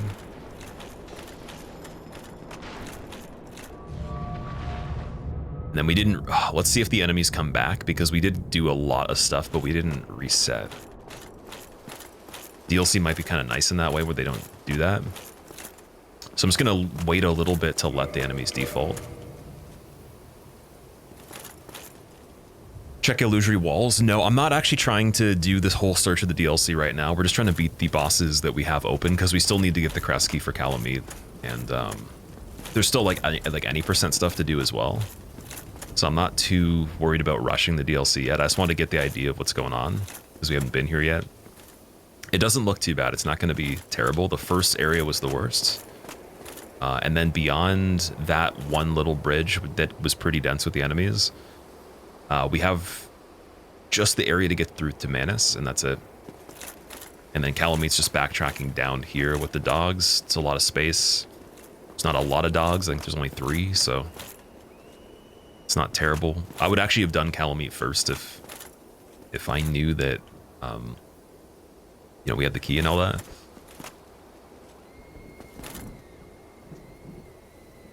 A spot with a bunch of humanities is going to be crazy. That's what I was thinking, yeah.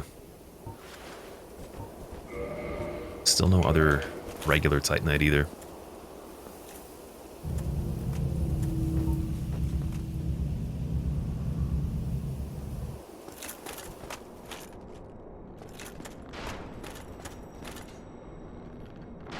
Okay, so he just has a far aggro range. There's nothing else that's going to be chasing me here yet. Looks like a regular hollow in the background, Blighttown Bug, Silver Knight, and other stuff I can't see yet. But we could probably trigger the bug from across the gap here.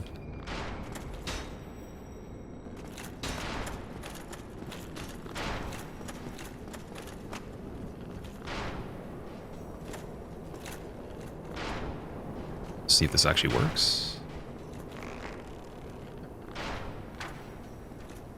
Nice.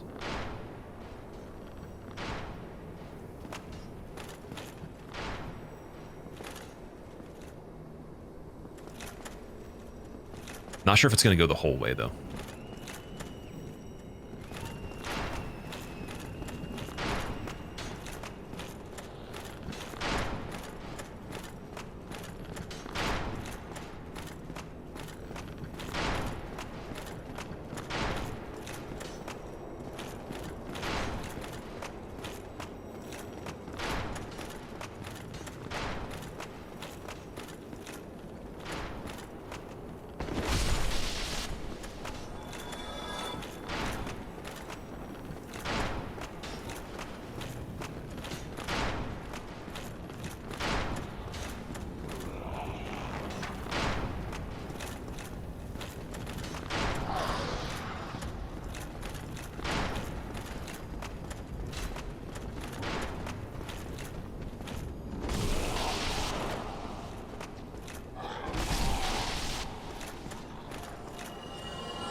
So yeah, I think those were the 2 hidden enemies there. And then we got the hollow in the background. I wanted to get him first too, because I'm not 100% sure what's going to trigger if we go to the stairs specifically that would replace Chained Prisoner.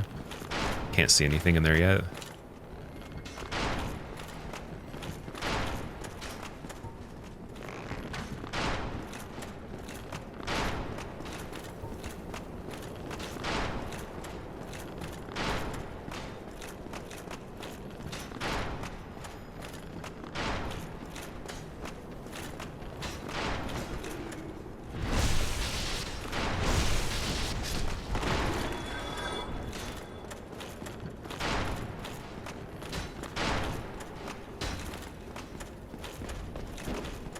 I'm so glad they didn't give the great bow to the spear knights, man. That'd be so broken.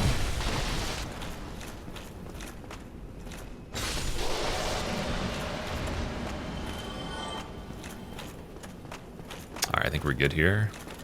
Is there an item on this one? No, okay.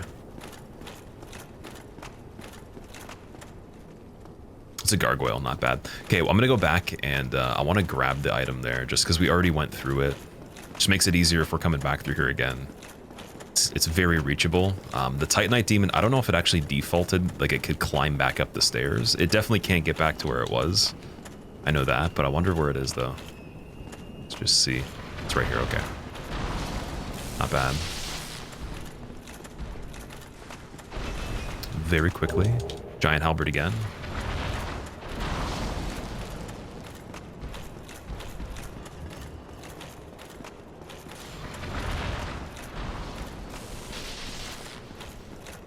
You forgot there's actually a fast elevator in this series.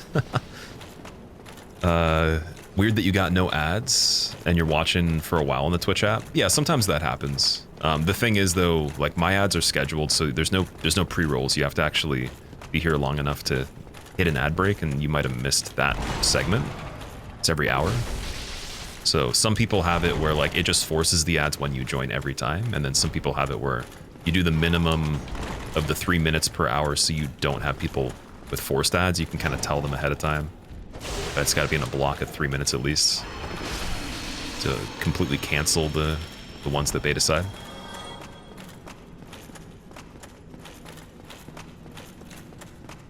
But even then though, I've had times where for whatever reason it doesn't force them. And then recently what I saw, I had the Opera browser open, and it showed me on a channel I was just listening to the audio of that it's like consider using Turbo to skip ads, because it said it knew that like somehow ads weren't triggered even though they were supposed to be, and I don't have ad blocker, and it said something about ad blocker, so I have no idea if it was because of Opera specifically or something else. And Opera itself I've gotten ads on before.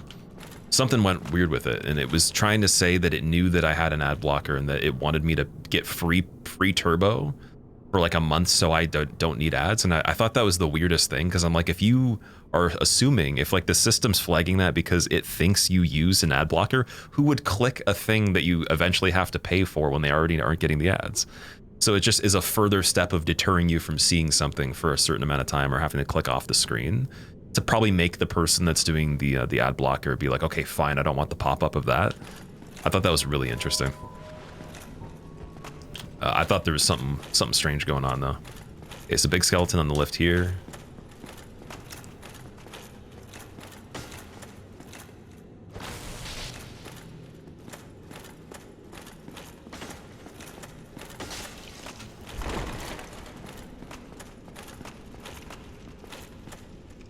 Hater, welcome back. How have you been, man? Welcome to the DLC.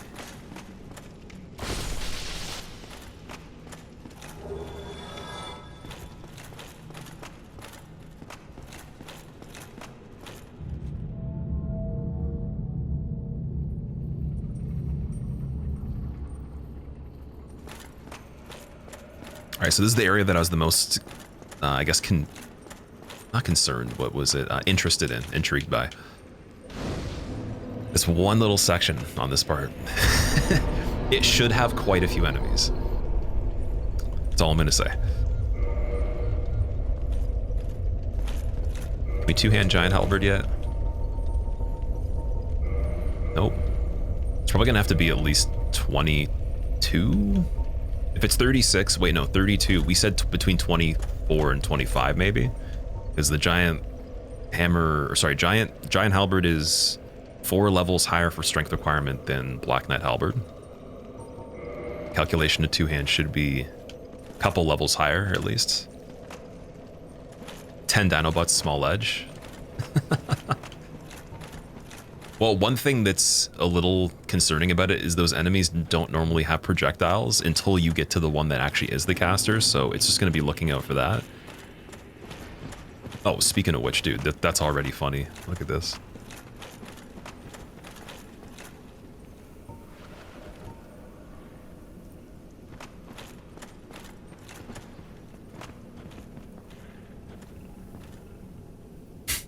See, this would be nicer if we had the fog ring, but again, fighting him here would make no sense.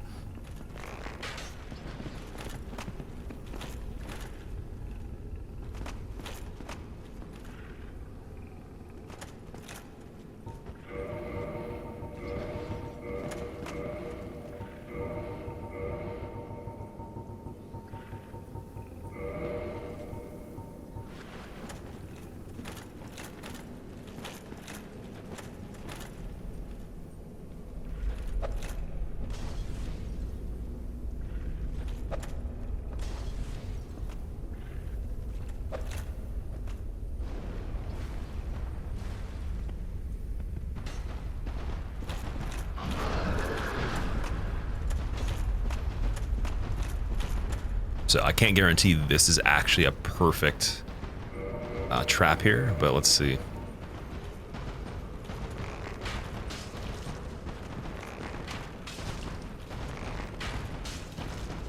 Oh, dude, they get poisoned in 3 arrows. Oh, amazing. Okay, so that's going to help with the one in the beginning. We know that now. If I found poison anything, that's very quick compared to the Taurus Demon one. I would assume the arrows would be less effective than the Pyromancy.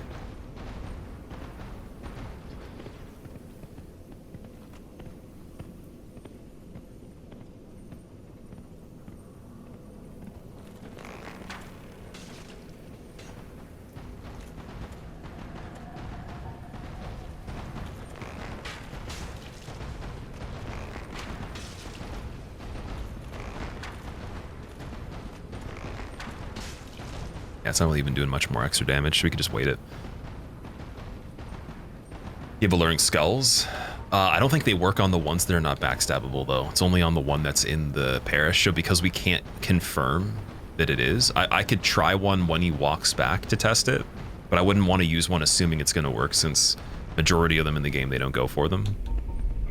So yeah, we'll see. We'll see right here. It's safe.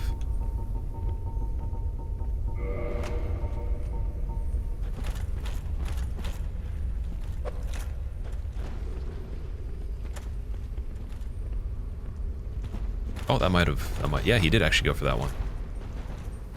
He could be a really scaled version of the early boar, which is kind of funny because again, if I had the stealth, I could just sneak up, backstab him, and then maybe kill him from there. But there's other enemies on that part, and then there's the ledge right here, so we don't want anything pushing us this way. Withdrawn from its vessel. I can already see a torch hollow down there, actually. That's good. Anything that's not major is nice. So if I see that flame, then something was replaced with something better by default. Firebombs to make it faster. I want to save them just in case, because we still have quite a lot of stuff to go. And any amount of like just saving the items when they're not necessary is pretty important now. Because I might actually have to use those firebombs to kill something straight up. Whereas the poison, it should tick until he's dead. Yeah, this one in particular didn't have a lot of health. Killigren, thank you so much for gifting Chris Stabs a sub. I really appreciate that. With how much Chris Stabs is actually here too. I don't know if that was random or you chose that, but that's a good gifted sub. Everybody use golden kappas instead of GG today. we have to get the most use out of it. Is this before the cave with 1,000,000 humanities? Yeah, this is the same cave. It's just right beside us here. So that area would be all down there. Oh, the poison ran out right. Wow, okay. Right at the very end. So this might even just get the kill right here.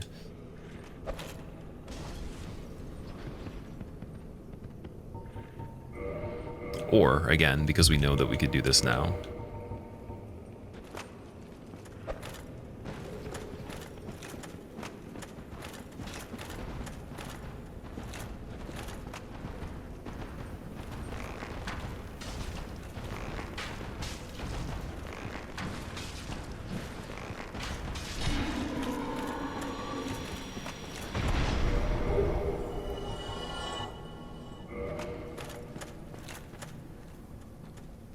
I think the toxic moss would be better as an item right now on the slot.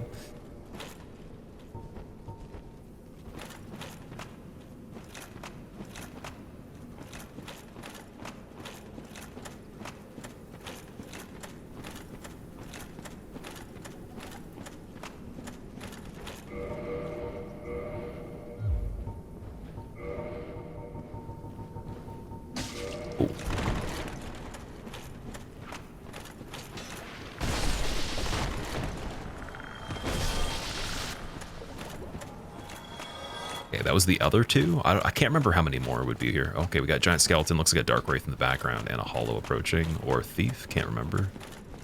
Which one? Saw some of the shield, so we're gonna go all the way back here.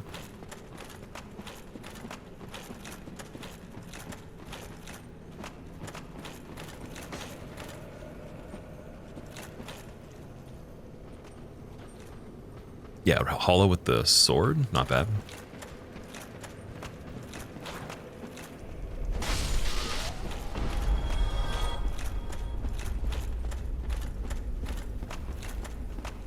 And then Dark Wraith didn't trigger right away. But I just want to be sure on this dude right here. He's pretty fast.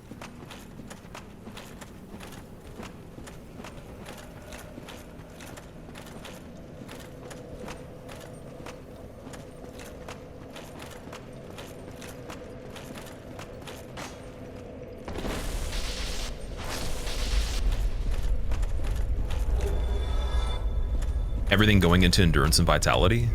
For the first bit of the run, it does.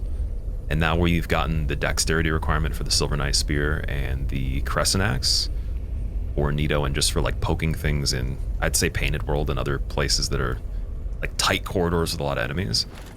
And then we're doing strength to be able to meet requirements for a better weapon than this one right now. Just looking for like a few other things from merchants, or just getting lucky with some of the drops. And I think that not only will we have enough to do everything, it's just, I think regular Titanite at this point would be, especially if it's cheap and you can get it infinite, it'd be the biggest thing, because I can reinforce the shield to do the bow, and then ascend it with Large Ember. If we find Large Titanite Unlimited as well, all of that stuff gets to +10. And yeah, just everything goes up a lot more. So I think that one thing I made a mistake with in this is that the mod actually expects you to reinforce other equipment that we weren't really doing. That's very hard to justify with how many resources you get. But once you have access to them, you got to plan for that too.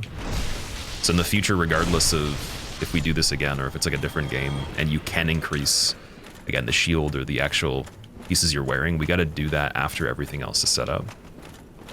That's just the go-to. Because then some of the deaths we've had, like on the runs where there was unlimited regular Titanite, or another resource, it would have been better. We do have unlimited Twinkling, so I can save all these poppables, and then we can go buy Twinkling from the sewer merchant, and we could go and upgrade this stuff, which is huge. And the Sanctus might, I think the Sanctus is regular Titanite still. But that's the next step right after this. That's what we're gonna go do.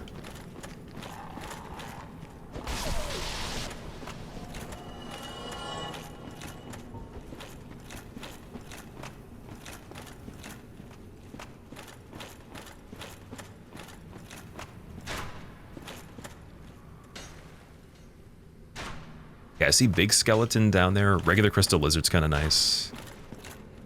Porch Hollow's moving. This should be a hollow with the crossbow. I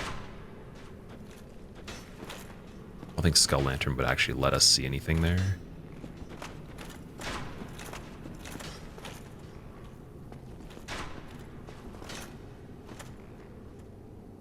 But there is some stuff we can do. We can just do this.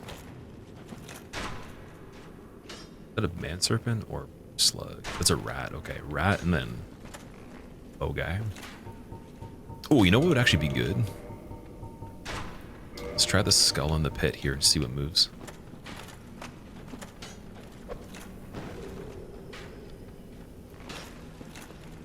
Oh, it's crystal bow guy. Okay, 2 bow guys.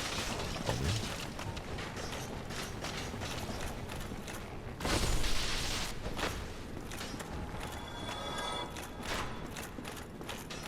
Now, so I don't know if they're going the long way on this part, or that was actually just a separate area completely.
That Loki made you jump, Parable the Bone Meal. Yeah, it's a spooky one.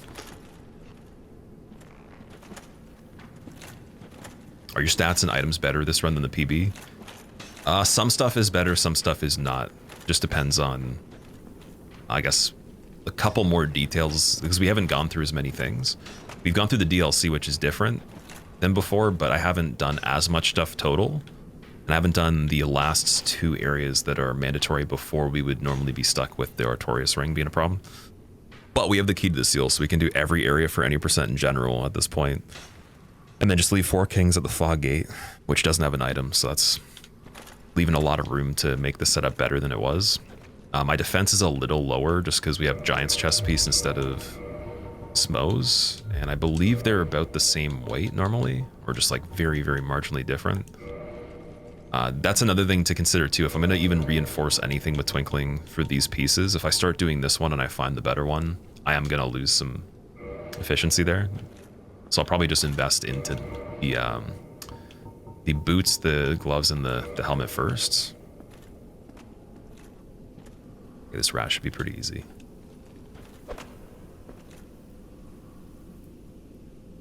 If only the aim was perfect. That Crystal guy's bow shots are very spicy. You can almost actually target him too. Kind of sucks because you can't actually aim that low, but if it gave you the lock on, it would just do it for you. It's not giving me it. It might just be because of the collision on the rock here. It does block line of sight, even though technically it is visible. It's one thing I learned probably like months ago. Tybalt, how are you doing, dude? Ooh.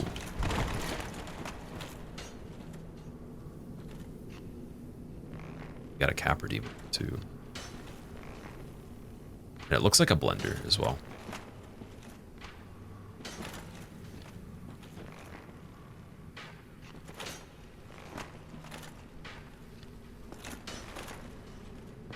It won't let me target the crystal guy.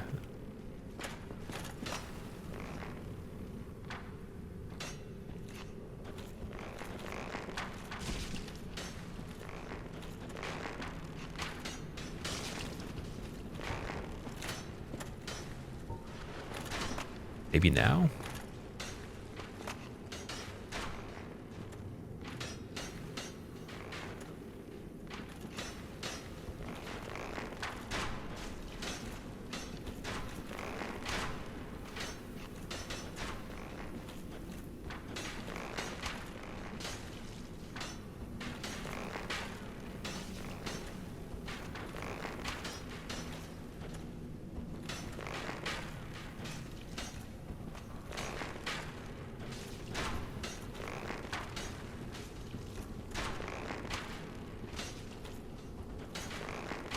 Oh, he healed. There we go. Okay, that guy's gone.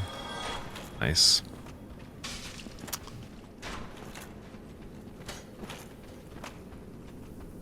You're committed here? You cannot leave until the stream ends? You might make popcorn bread. Well, you know what? If you have to for any reason, I'm not gonna fault you for it, don't worry.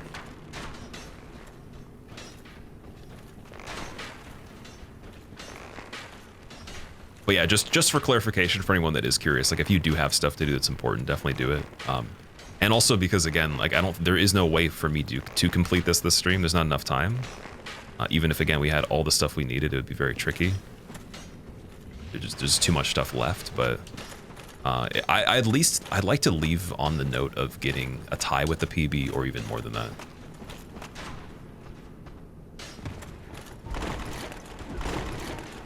If we can get this guy to fall down. Not quite. Still got bow guy over there too. Oh, okay, we got the head glitch here for both of them.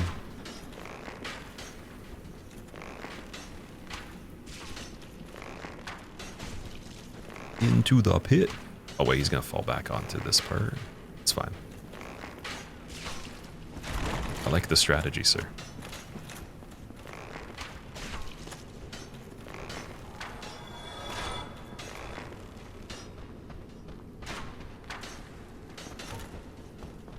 So yeah, this is actually pretty ideal. Being in this spot's better than the other one. Because you don't have the ability to aim on the other one, and I can make them do the long route all the way around. The enemies that will run. It's just, obviously pulling Capra early would be a big deal. Wouldn't be nice. Some other stuff. Crystal guy's got quite a bit of HP. Who's this?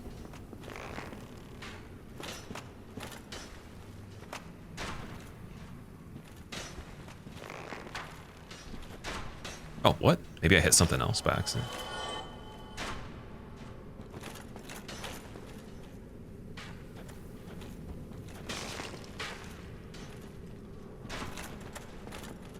I'm kind of curious. Let me see if this works. We don't want to take off the weapon, though.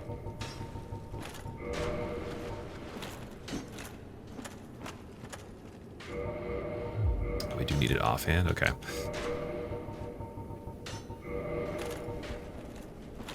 That's not really doing a lot on this part. Like, just minimal. And, oh, there's a dino there, too. That's actually hilarious, man. What do you know?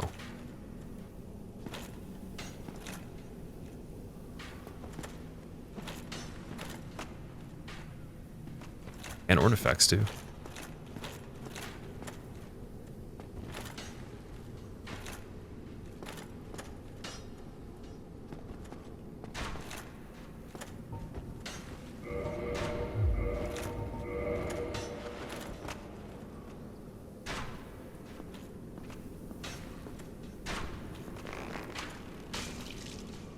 I didn't want to hit the dino.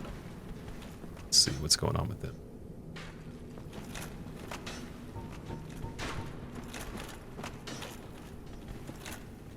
Might have some trouble.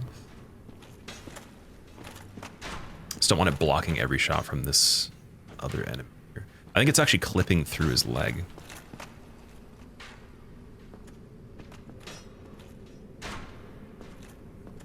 Oh, here we go. Now I can actually see it. Way better. I'll just trade on that. I don't even care. Oh, wait. Oh my god. Homeward bone? Heal it? He's gonna walk back. Okay, he does the jump and then just walks back there, and then does he default? This is just dangerous every time. Yeah, every time I hit him, there's just an option that do the jump. No knockback, just, again, everything's blocked here. I gotta be careful. It's gotta be the last thing.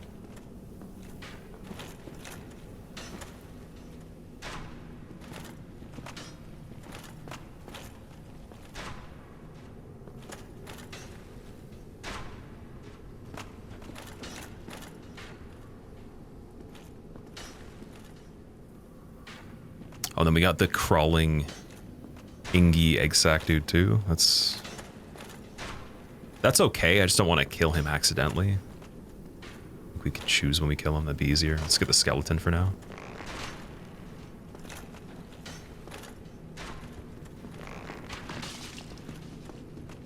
Even that.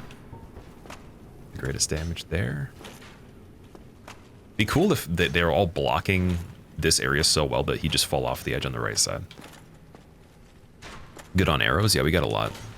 We got 42 and then 123 poison plus standard, I think. Yeah, so about almost 400.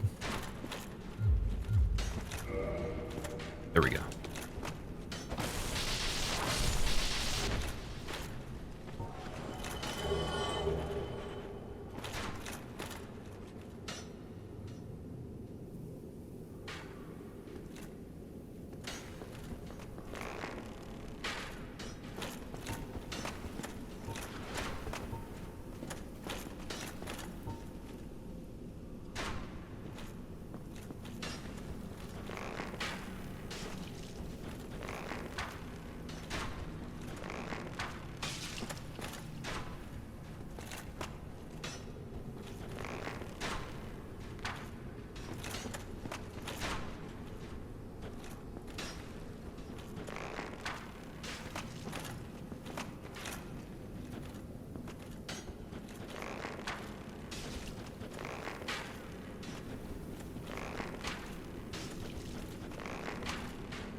Finesse, it's going pretty good, man. Just very carefully trying to dissect where this this hollow guy is. He keeps backpedaling slightly. I can actually see his helmet for a second. I can see him moving the crossbow a little bit. It's almost dead. How are you doing?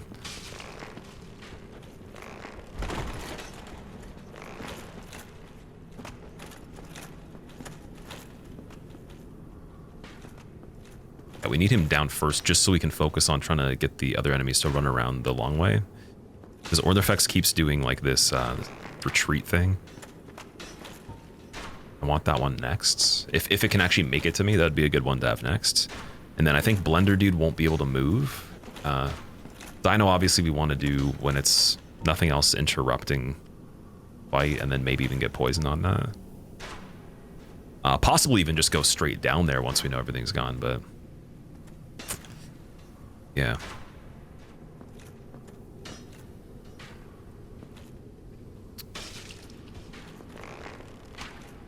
Here we go, there's another one.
Oh, that did a lot of damage to him. Sweet.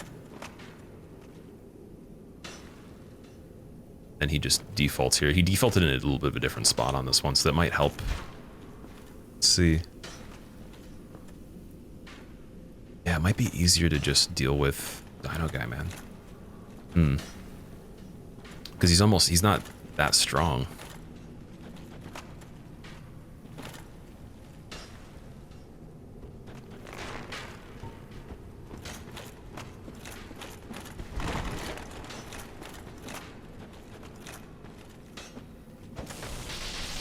There we go. Yeah, I should have done that before.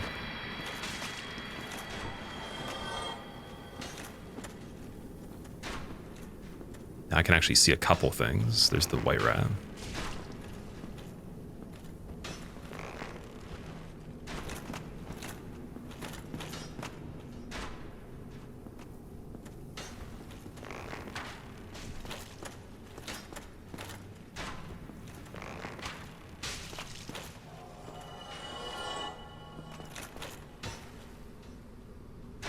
Okay, let me try standard arrows on this part. Because we're not that close. The large ones might drop off on damage comparison because of how far it is.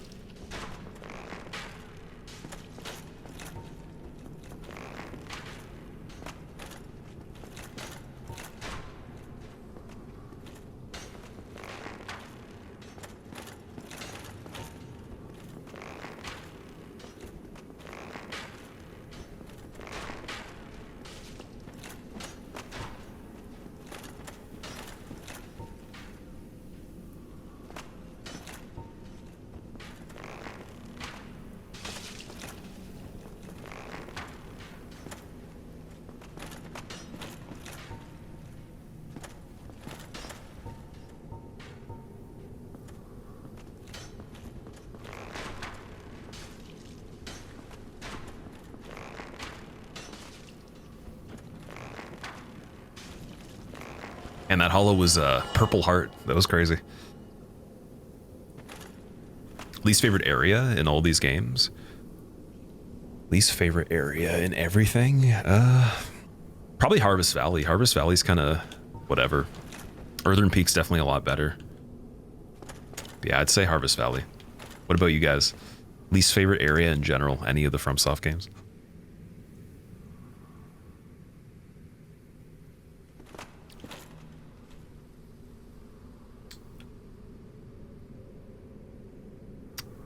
Okay, so yeah, Egg Dude we don't need. Capper Demon.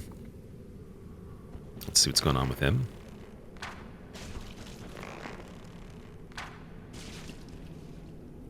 We might actually push him off the edge, unfortunately. So poison arrows for this. In case before that there's a chance something else happens. Yeah, he got poisoned pretty quickly, actually.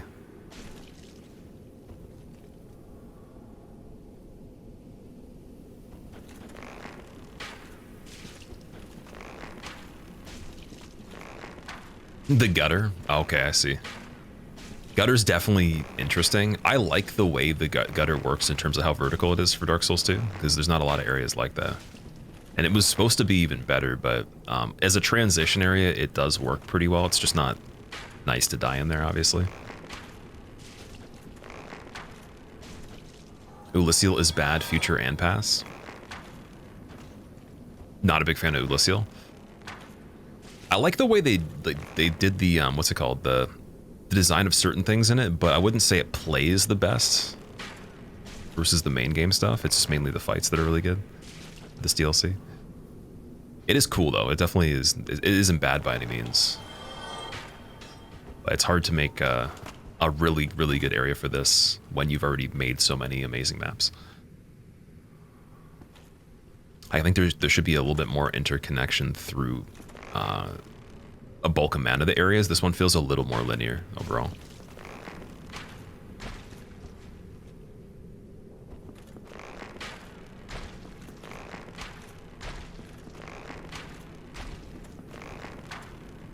Vile, did Cheese call off the attempt for today? No, we're going to be doing it in about an hour or so. Well, even this guy can be poisoned too.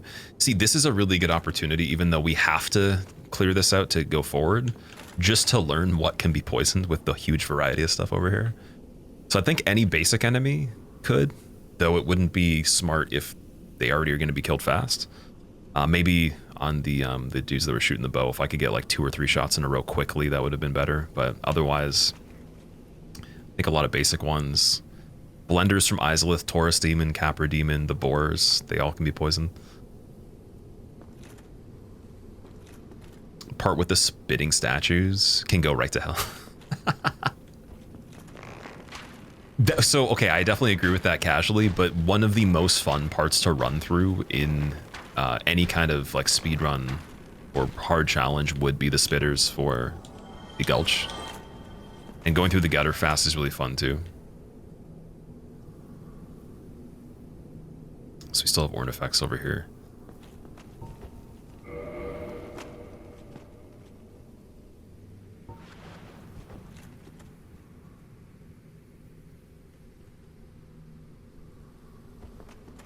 Okay, I'm actually curious. If I were to poison Crawler guy, does he have the same animation for death? Let's see. Oh my god, Ornifex, hello. Bye.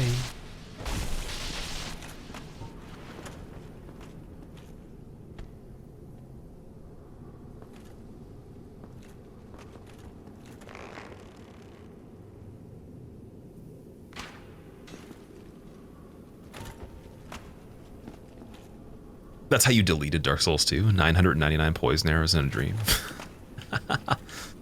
It works. It's actually pretty good in that one. I'll say poison arrows are a good option. In this one, it doesn't seem like as much stuff works that way, and I mean you can't get them as often, from what I understand. Wondering where to roll to avoid the poison spitters was fun. Yeah, that's one thing, but I'll say even beyond that too, like you don't have to roll any of them. You can literally run. Well, we'll say like maybe the one right before Rotten Foggate. I think you do have to roll that one. There probably is a way to still do it running, but there's a very simple line you can do for every single one without stopping. That is very satisfying. I could never say anything compares to that. Or when you go to the triple boss fight, the Grave Robbers, I think it's the Curse Spitters, like those two. The lines for both of those are really fun. Probably more fun than a lot of the parkour in the game.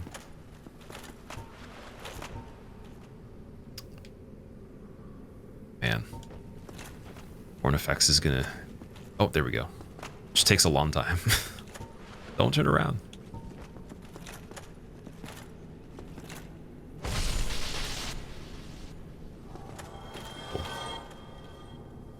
Okay, I'd imagine it's fine now.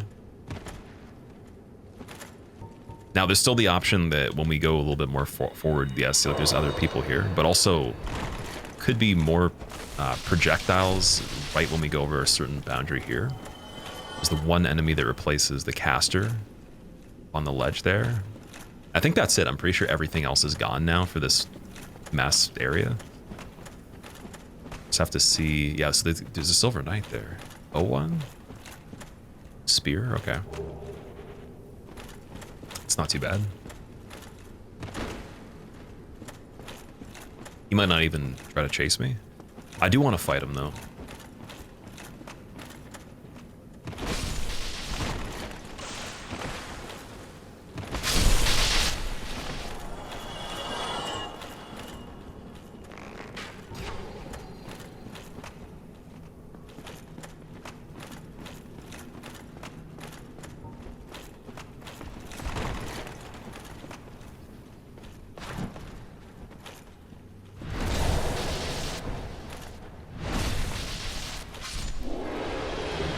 Hollow Thief's Hood.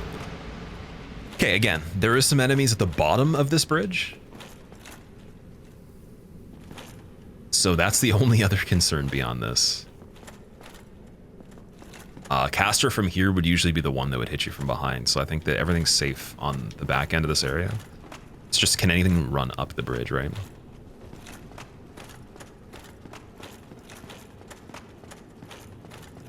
Could also be an enemy behind this part. I know there's an item there.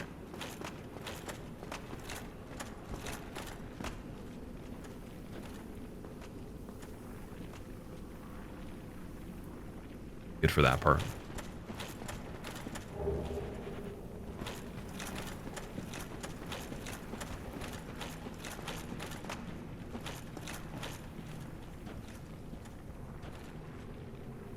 Dude, is it it's ceaseless, man. Oh my god. Okay. It's an interesting one.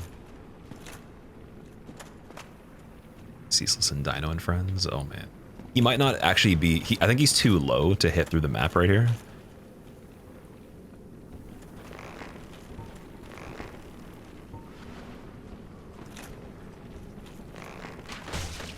What is that? Oh, tree guy.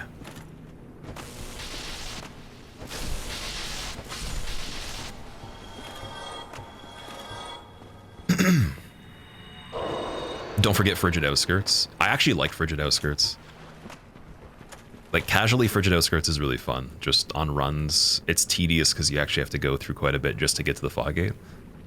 There's no checkpoints. There's nothing that is that straightforward to even make a method within, let's say someone gave you an hour. It's like, come up with something to do this perfectly. You'd be very hard pressed to figure out exactly how to do that. And that's kind of annoying because a lot of other stuff has the option where you could figure it out perfectly right away. Like if you get lucky or within a certain amount of tries. It doesn't have a very logical way of doing it. And there's so many different methods, but even more recently, there was someone that sent me a video. And the person that figured out the best method for it, that was only discovered recently. It wasn't even, it's been how many years, right? I'm sure a lot of people tried. I tried quite a few times too.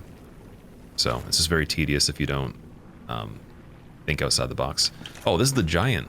Soul of the what am I even doing? Drawn from its vessel.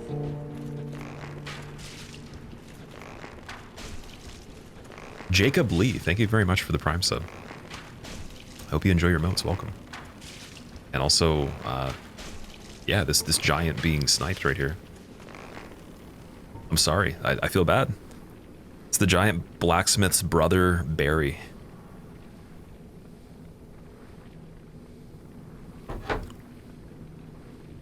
The run back on Valley of Defilement is brutal. That's a really bad one, yeah. Oh, man.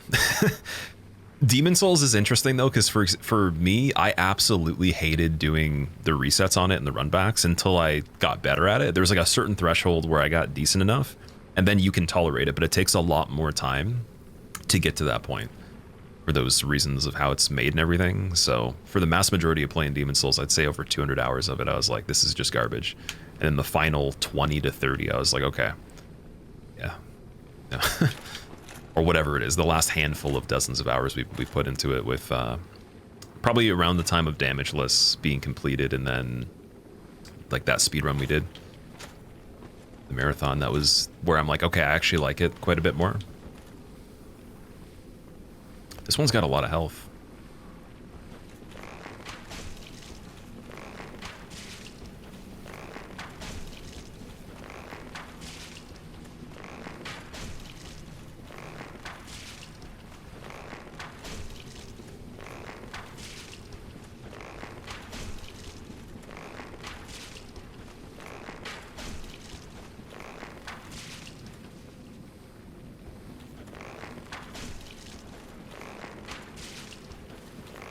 Grand Archives on Dark Souls 1.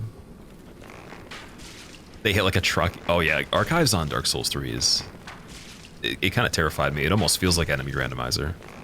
Because you have Sage as a regular enemy. You got Outrider Knights. The Wax guys. It's quite a lot. The only thing they could have done to make it worse is just bring back Vort and Dancer. But then also, I guess when you get to that staircase at the end too, each Lothric Knight itself is harder than some of the other mini-bosses, in my opinion. And then the triple NPC fight is silly too. And then the Wing Knights on the roof, it's a little bit aggressive with how much stuff is there.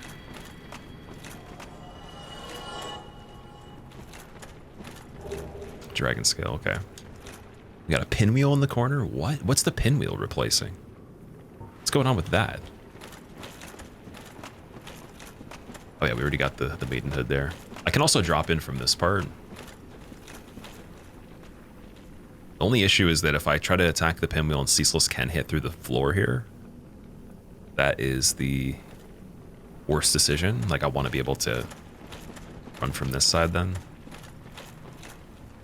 I wonder if Ceaseless functions kind of like Manus did with this little hole where you could shoot him through the pocket. We're going to see if that's a thing. But let me just make sure 100% it's only pinwheel. I think I see something else there.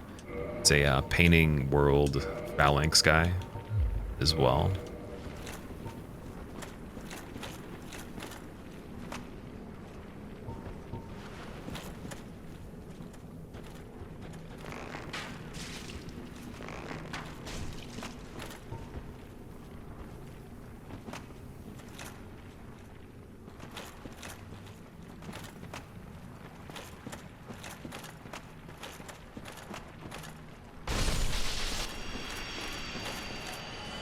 Oh yeah, all the enemies are tucked.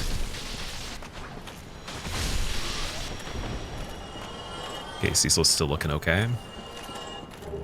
A light crossbow. Twinkling Titanite, we actually need that, that's good. Is this the hardest part of the run? No, definitely not. By no means. I think we're just not as prepared for it because of the regular Titanite drops. Like, all that stuff I just did would have been 2 to 3 times faster if we had just found one more Titanite, like one tiny, just this, one shard. Because I have 11 larges, we would have been able to bring the bow up quite a lot just from that, because we have the large ember. And then also, I mean, it didn't matter, I didn't really get hit that many times with stuff that's heavy, but I could have came in here with investing the last couple stats we did, plus all the poppables in the unlimited Twinklings in the Undead Merchant 2. That second merchant would have given me enough to be able to increase the defense of the armor a bit more. And then also with the small Titanite, we would have had access to get the shield at least +5 for a little bit more stability, defense, and all that. So, yeah, but this, I wouldn't say the layout of the DLC is the hardest. It's just whatever is going to be in it, and the scaling would be the biggest thing. How do you stand for this one again? I'm trying to remember.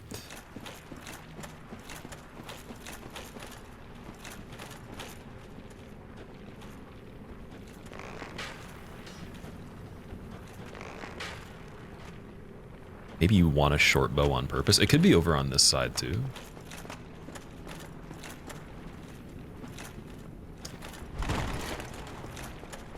I just want to check this to see. Character's got the nice drip, thank you. Definitely not intentional. We're aiming for function, and then if the fashion becomes a thing at the same time, it's just an amazing combination. Yeah, it probably is right here. Oh, you can't even do what? Can't aim.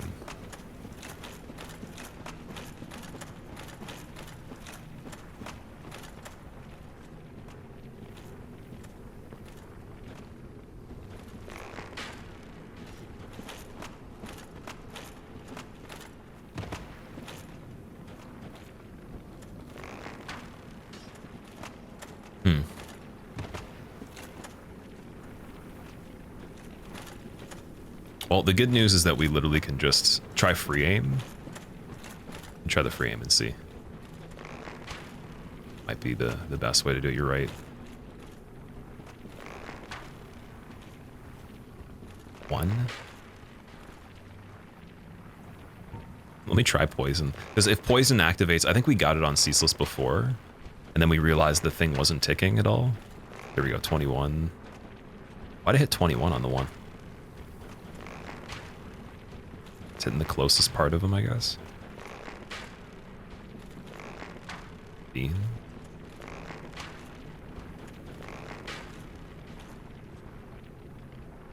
Yeah, I don't think it's doing anything.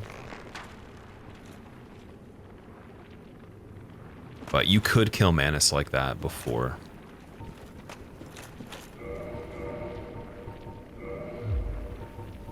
Alright, so for this part, obviously fire defense. Let's see. So Giant's armor is pretty good for it. I think Smo's armor. All this stuff is decent.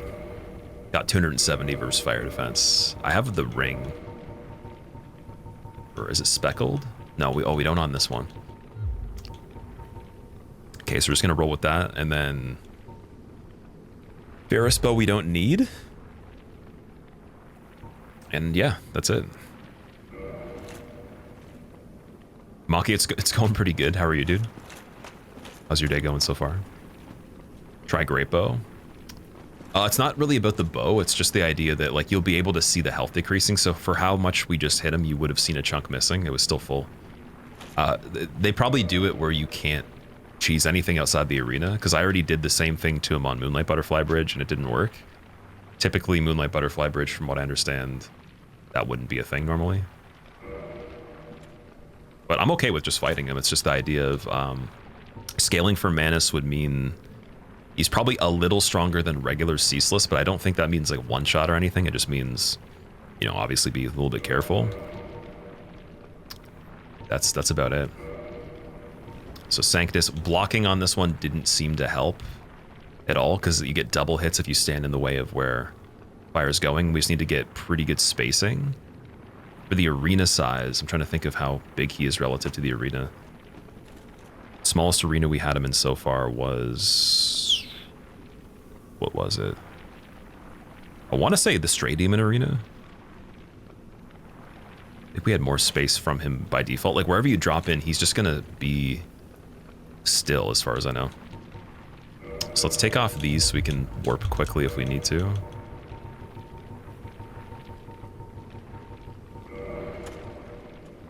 Now I'll take off the empty Estus, just make that very fast. Great heal we could put on the talisman in case I have the option of doing that. And other than that, let's go. Let's see.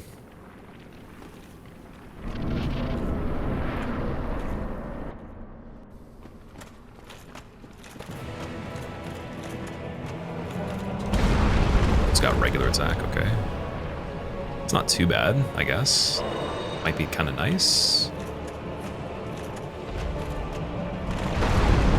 Yeah, that's still about the same damage as normal. Okay. And he actually is weaker to lightning. Manus has the crazy elemental resistance.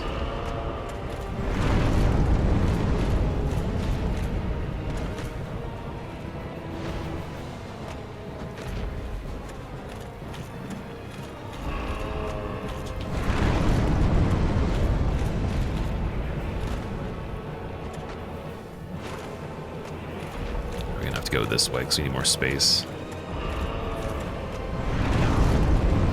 So I'll take the one on that, that's fine.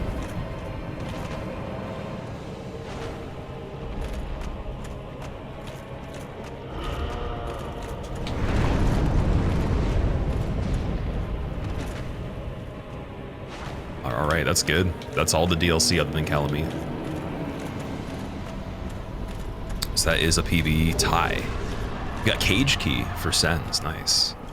Cage Key from Ceaseless. I guess, is that because Manus drops a key or something like that? And what's the deal with emotes? Can you not make new emotes whenever you want? Oh yeah, of course you can. You can change them out and stuff like that. You can't actually add more though. You have to have a certain amount of subscribers that you have that are paid to be able to have the most slots. Like, I think the maximum now is maybe over 10,000 paid subs or something like that. 5 to 10,000 or something like that. Used to be, I want to say it used to be 5 grand, or no, it might have even been less. It might have been 3,000. They've always increased the quantity of how many you need, but they've added more slots past that. And then you can always change them out. And yeah, that's how it's been. Anyways, that's Ceaseless, guys. Not bad. Just unfortunate that we can't get the crest key just yet. We still got Pinwheel and Nito to beat the PB, plus Priscilla's open too. It's a tie. And with the keys as well, we're tied for keys in terms of how many we need left in the playthrough.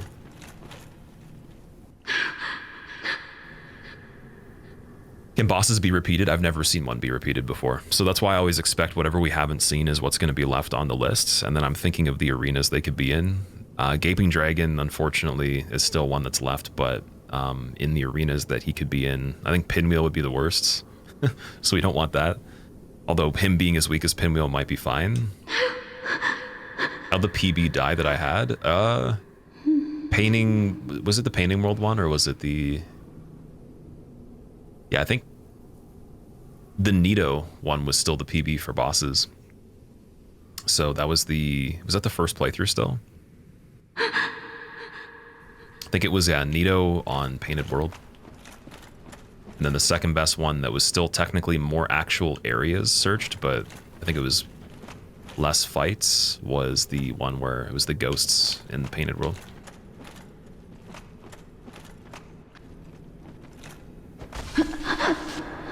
I'm sorry, Dusk. Give me something good. Oh, never mind.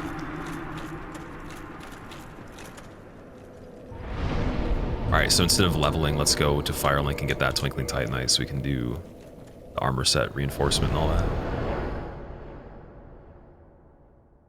You know nothing about Twitch, Blake? No worries, man. I can explain anything if you need any information on that.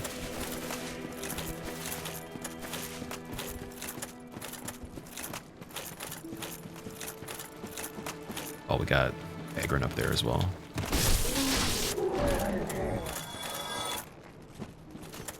Favorite final boss from these games? Promised Consort Radon, if you can count that. Would be my favorite.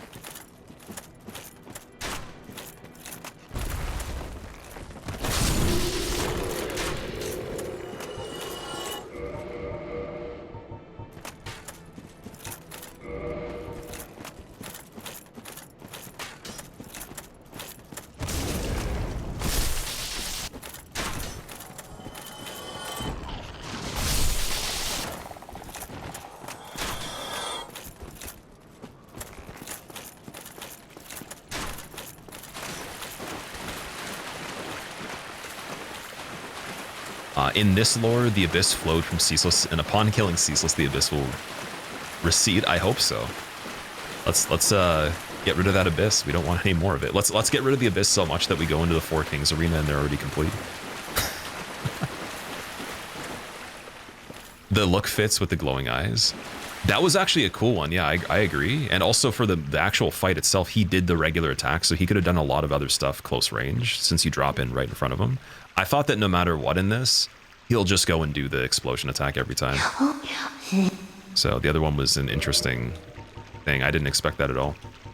He could have probably just baited that attack, but one thing for sure, he can't walk or anything. He's just stuck. All right, so for these, we can get 53. We probably only need, I'd say I get 40 of them right now. And then we don't need anything else from here. I think that's about it. Mickey.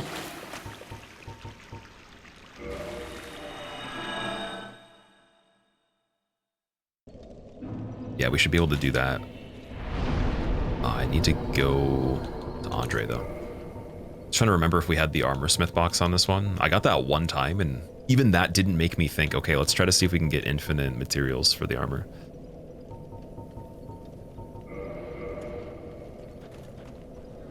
If you can upgrade giants? I hope so. Let's check and see. Maybe you can't upgrade these ones. Because it said on the list you could do twinkling for these. I'd imagine that means you can. But yeah, let's see. Well, perhaps I've known.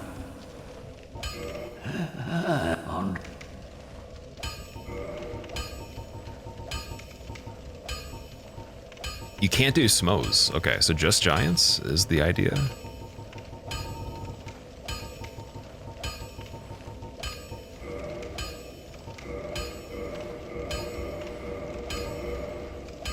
Okay, I guess it's good that we didn't use Smo's chest piece.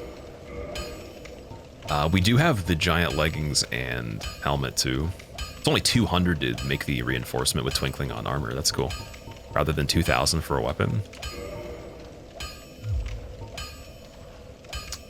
Just want to see if this is lighter. I think it's the same weight or close. 9.7. Oh, it actually is a little lighter. 61 versus 41. So when the boots are done, let's see how good that is.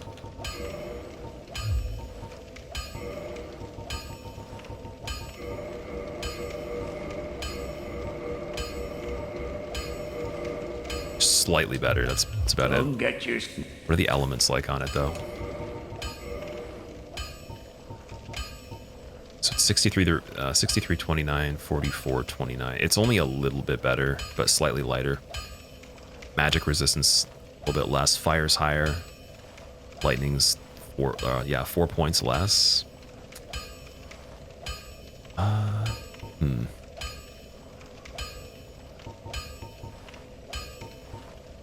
guess because it's lighter, we go with it for now.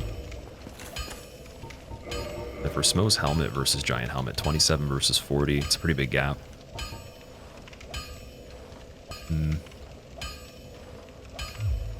I think I'll wait on the other stuff. Because we can still use some stuff to get Silver Knight Spear upgraded too. We might as well do that in the meantime. Use the rest for that. We have Giant Halberd as well. Oh, man. I'll be seeing you. What is going to be the amount of equip load I need for that, though, for the medium roll? Because, like, we haven't gotten to a point yet where we actually do need a different weapon. I'm thinking of what's left on the list, too. If Gaping Dragon, weak to lightning, Sanctuary Guardian doesn't matter, unless it replaces something crazy in a small arena. But there's not too many small ones left, just Pinwheel, I'd say. And that's bad scaling. What else?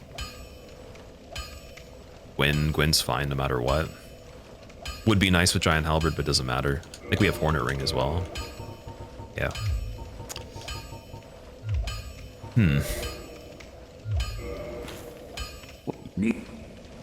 Okay, just to have something different though, let's get the spear going. Is the critical on it better? No, it's the same. Okay.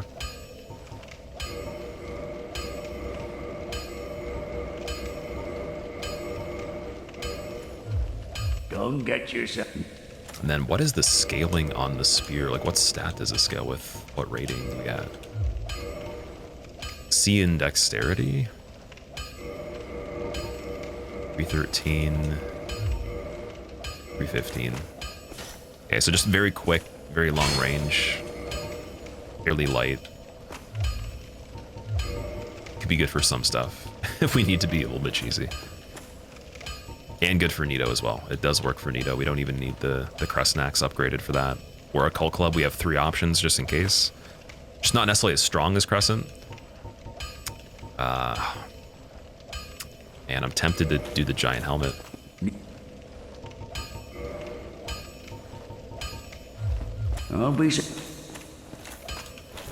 Max Giant Helmet is slightly better than Smo's. Yeah. I say we save for the levels now because we have the chest piece upgraded quite a bit. I mean, it's only pulling ahead of Smo's by so much, right? I think the chest piece does pull ahead a lot though.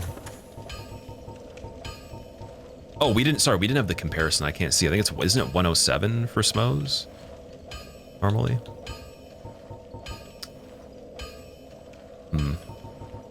Yeah, we don't have the one to compare right now. 40 vitality, 30 endurance. That's what we got right now. And then I also do have favor and protection with Havel, so both of those boost equip load. And then favor and protection breaks if you take it off, so you don't want to... I don't even want to remove it on this playthrough. I think for the 4 Kings Arena, we just go lighter and maybe still mid-roll, just take Havels off.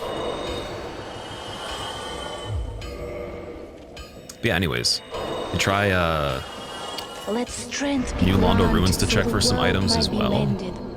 It's a little easier than So the world Catacombs, might Tomb be of Giants, or we could just go straight Catacombs. Reverse nice people clap. I can't remember how to write Wanna find regular Titanite still. 51, 6, and 500 in Roman numerals. I am livid. Getting close to the triple digits is just wild. Dark, that is insane, man. The 3-digit resub. Can't remember how to write 1, 1000, 51, 6, and 500 in Roman numerals. Oh, we were talking about that during the Resident Evil 4 playthrough. There was a thing on the island part at the end where it had a Roman numeral inscription, and I was like, dude, I don't even know what this one was. It was like MMV or some X3V something. I don't even know. I was like, what the hell is that? So you're probably ahead of me on that one. But then again, will there ever be a time where it's very critical to know Roman numerals? I don't know. Might not even matter.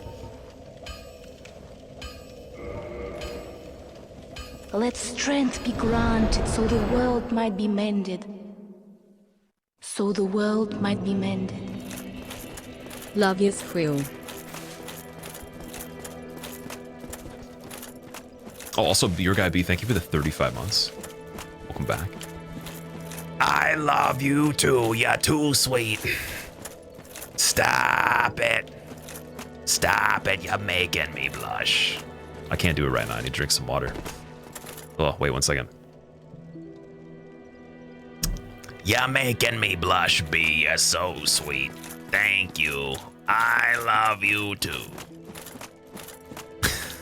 I was hoping for an impression. You weren't disappointed. It's a little rough right now. Need to get the hydration going again. That's what you get for drinking coffee at the same time.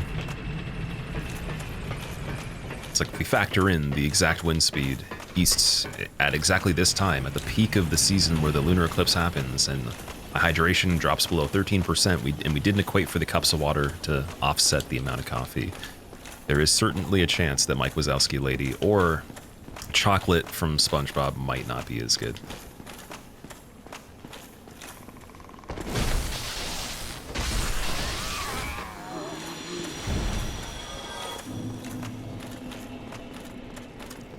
Alright, so New Londo, from what I remember, there was an item earlier on in this particular one that we didn't go for because I didn't have the bow yet.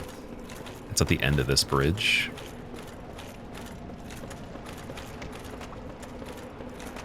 So it would be amazing. I don't know if we'll have enough time, but it'll be amazing if we can clear out this one before we finish up. Have it ready. Found a lot of good stuff in here before, and then the scaling of the enemies wasn't bad. It was actually nicer than Tomb of Giants. So what if we do this?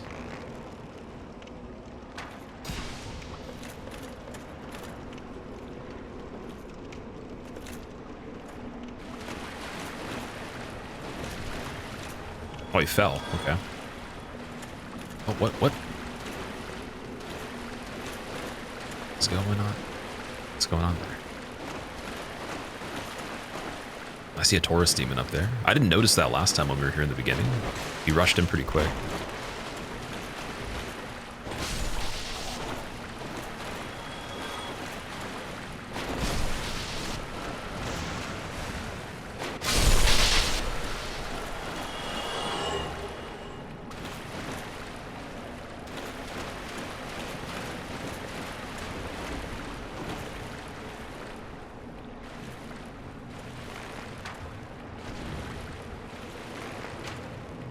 Is it a short stream today? It's not a short stream. We're switching over to doing some hitless coaching with Cheese Whiz. He's going to be doing his attempt at getting the hitless run for the sorcery any percent on this.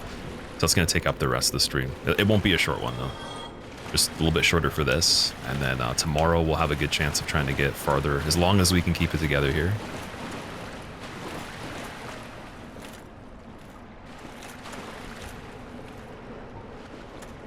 Will this work? Just do that. No.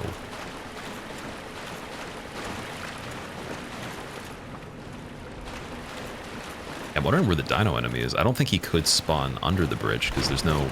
That's a kill box, so you'd die. You'd have to be in... Oh, wait. Is that... What is that? Yeah, I think it's right there. It's... Oh, it's under that bridge.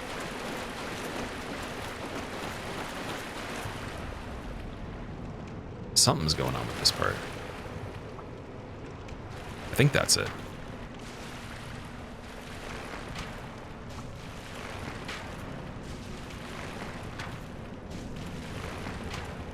Took up chain smoking recently. Yeah, the 2-pack-a-day lunch lady vibes were just, they were consuming me. Wanted to serve double mashed potatoes and sound raspy.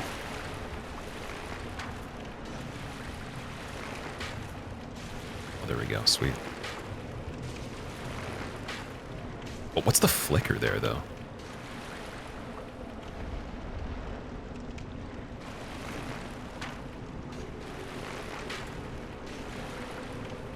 I can't tell if this is the Dino or not. It seems like it is, though. Because we're fighting it and it's chilling right now. It's not doing the quake. Waiting for Elden Ring do-rag? That'd be amazing. Oh, by the way, guys, I did check the merch shop. You can't do mugs, unfortunately, for the one that I got. But we can do Under Armour hoodies and a lot of other like higher-end brands for the suppliers for the actual fabric and everything. Like the base shirts, hoodies, whatever. So if you guys are into like athletic wear, you really like Under Armour, I could make Under Armour ones, but I would make it... The margin on it would be almost $0 for me. I wouldn't make it profitable because they charge $60 by default, which is insane in my opinion. Like I wouldn't even buy that myself, to be fair.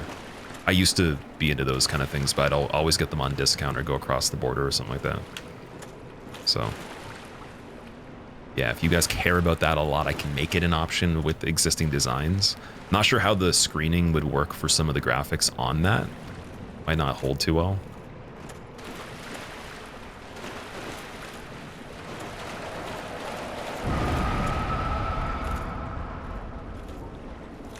But yeah, unfortunately for the one that we have right now, we can't do the cups. Oh! Yo! Dude, there was definitely a reason it was so weird to get this at the beginning. Like, I was like, okay, we gotta come back. That's the only time we found an item that's truly amazing right there. And that's possibly the first time I found that in this playthrough. So now, any percent can be completed in general. Like, we don't have to... I can say for certain this is the first time we could actually beat the game. Just not everything, unfortunately. We need one more key and that's it. That's pretty damn good, man. That's a good place for it, too. It's in the same open area, the first part you go through. So we could choose to do the Abyss first before Pinwheel Nito. And then if, for example, let's say in remaining DLC and... or sorry, outside the remaining DLC and the Catacombs, Tomb of Giants, whatever, if we find the Crest Key before then, we don't have to do anything for items. You can just play. That's pretty cool. Is it only one key left? Only one key left, that's it. That's necessary. We can find other ones that help, like Orange Charred Ring still might help in case the Crest Key is in the first part of Izalith. But it also makes me think again, because the logic of how I would design it, I wouldn't make that the case, because then you'd guaranteed have to get it somewhere before going back to get something that's still actually needed for all content. And Orange Charred Ring's just optional, so it doesn't seem like it'd be a good balance for the logic of it, even though I could completely be wrong. Like, my assumptions have been wrong on this before. It just doesn't seem like it'd be logical, so it'd be cool to find Orange Charred Ring to get extra items. We also still have to do Calamite in the Ceaseless Arena, so for that particular fight, I would also prefer that ring. It's another thing that kind of sucks. So we'll probably save that pretty late. And obviously there's still Painted World and everything. Which, if I can save that till the very end, that'd be nice.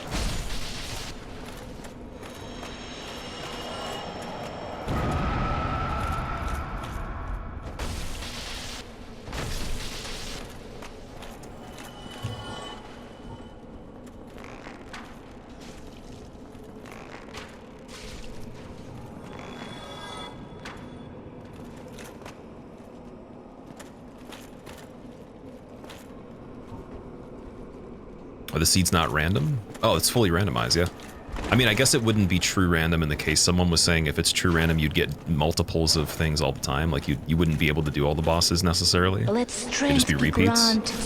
So it's shuffled intelligently, so it would be that you couldn't, as far as I know so far, you can't repeat the same thing twice. So you get the full variety. Been following this playthrough on YouTube, finally able to I think catch true the random is stream. worse in that case sometimes. It's just not as fun. Probably even easier as well in some cases. Yeah, normally that ring would have been... Where would it be? It'd be in Sif's arena. Or no, you'd get it from Sif as a drop, sorry. Is he respawning? Maybe I didn't kill him the first time. Killer Kid, thank you for the 16 months. Oh, he is a respawning skeleton, so that means... Is there a necromancer somewhere? That's not good for this part.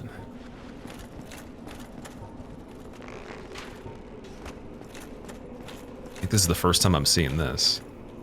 Unless they made a corresponding enemy to make sure he dies, but I wasn't aware that that was even possible. So this skeleton might chase us through the whole area.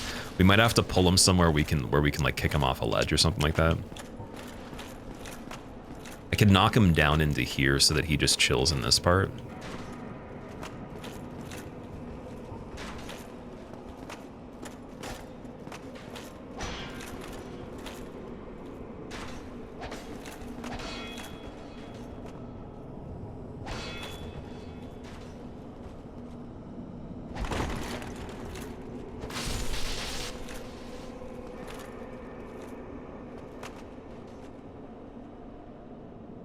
Doofish, what's up? How are you doing, man?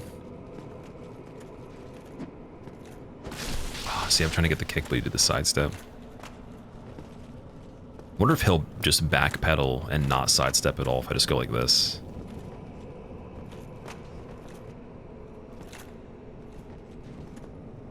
Oh, we could also get a parry and then kick. Oh, it's going for the auto crit, damn it. Oh, I just have to keep critting him with the bare fists, I think. Just want to say you believe, Ralph? I appreciate that, man. Yeah, I just don't want this enemy being crazy through the whole area.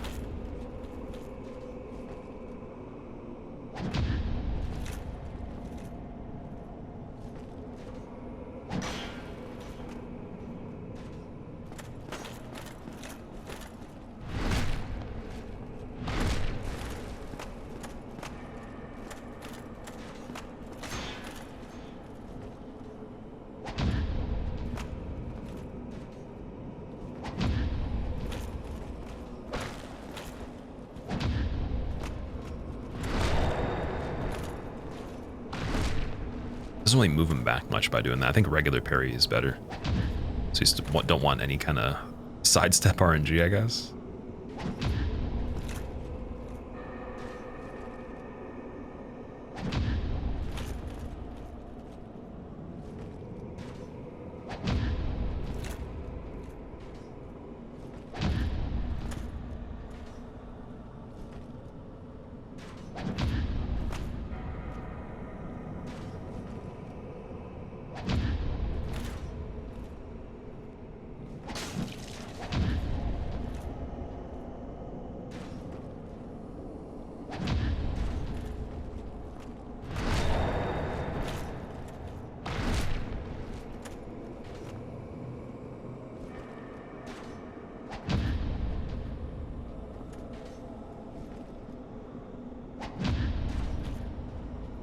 Okay, so he should just be chilling there.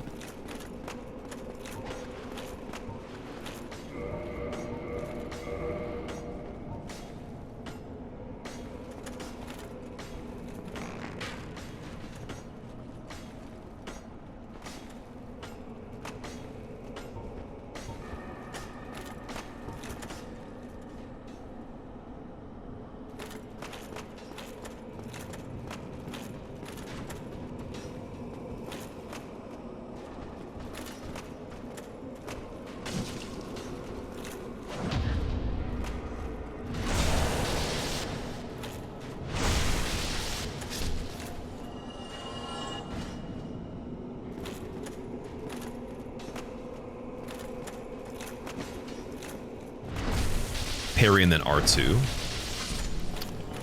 with the fists. Is that a better fist attack? It's like the kidney jab, right? Unless you want me to be your adversary, then you no longer believe, Ralph. Your flexible nature in this moment makes me question if you actually believed in the first place. I think I need you to just confirm 100% that you're not going to change your mind on believing. And that you couldn't even if I asked you to.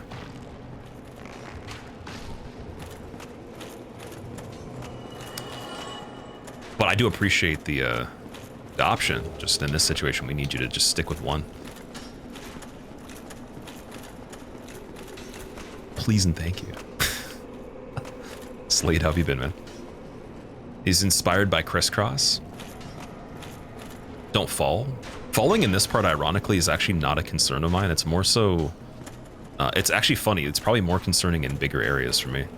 Just because the way the enemies are laid out, they don't actually have... like, the only room that has enemies in a circle for the first large section isn't... There's no way to fall, right?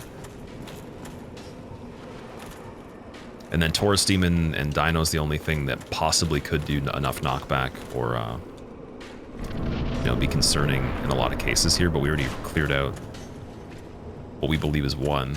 And if we're going to trigger another one, we'd know the sound effect or the, get the quake effect, right?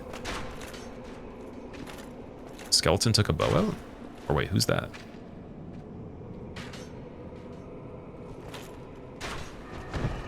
Yeah, still a good reminder overall, just that it is something that on this part I'm not actually as worried about.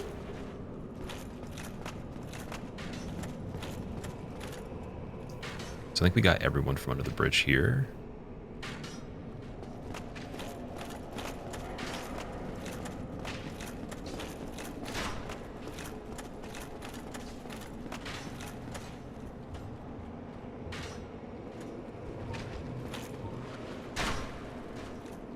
Vagrant down there, okay.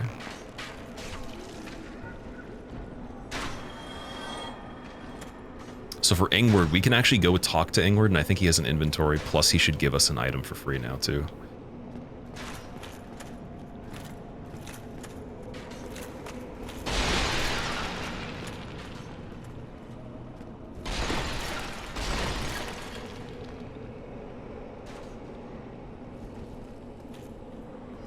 Okay, Super Mario guy, we got Big Humanity, Medium Rat, and Crawly eggs.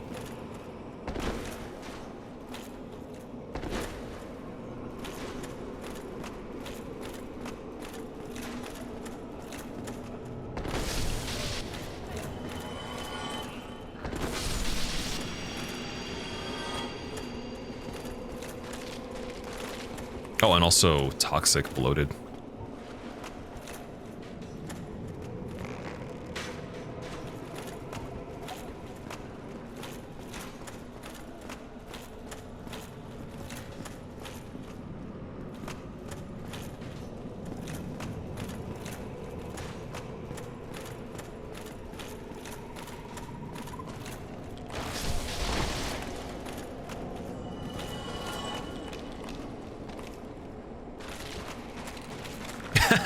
He's trying to get the vantage point to do the sniping and then gave me the backstab. That's hilarious, dude.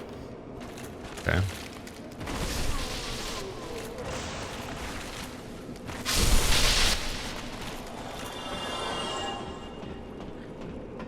The zookeeper with the tree trunk thighs. That's a Family Guy episode. I remember that one.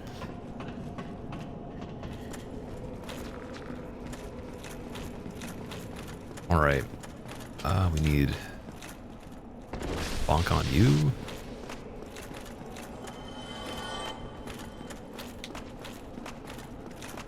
And I think that's... Is there another... Oh yeah, there's one dude there too. That one we might not be able to get. Don't have the hitbox of the Dino feet, unfortunately. Well, this is a surprise. I get few visitors, save for ghosts.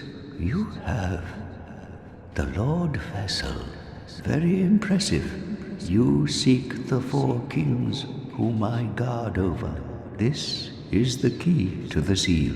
It'd be so amazing if in this type of mod they had dubbed voice acting just for sections where it was saying something that's in the vanilla game. So it'd be like, oh, you seek the ceaseless discharge. It like has like a super like scuffed like overdub on the name.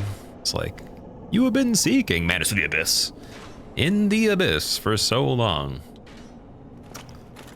It's like, I'm glad you have come to find Capra Demon. And the four kings slumber in the deepest chamber of the ruins. When the Lord of Cinder slumbers in the depths of the abyss. And open the floodgates. Oh, and do not forget. I want to actually redo the effects on this, only just lightly, and make things like that. Called the abyss. I think there's also a texture randomizer in this too, so we could load in images of anything, and then the game will just randomly put it like on the surfaces, whatever. So we could do scuffed voice acting plus texture randomizer plus enemies plus fog gates plus items, use what you see, and just cry for a little bit. Hello there. Okay, so we don't have the curse. Homeward Bones for 200. Oh, Dark Bead. Ooh, okay, I'm gonna buy that just because Dark Bead is Dark Bead. And then I think we have to kill Ingward. Fair and square. Oh, you. No item. Yeah, he gave me a key that we don't really need that much. Is it Annex? Yeah, we already have Master Key, so Master, I think, circumvents Annex. We still didn't rescue Griggs, though. Griggs' inventory is still of interest, so we could do the shortcut back through Capra Alley in reverse. Get him again. Going through this second time. See what he's got.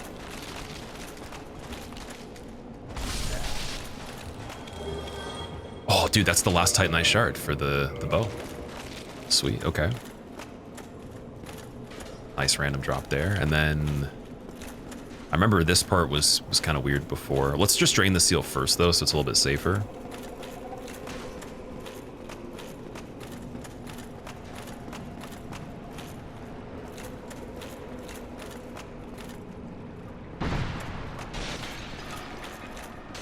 Yeah, that Vagrant can snipe. I saw him from before. Would not be nice on this part. It's kind of strong, too.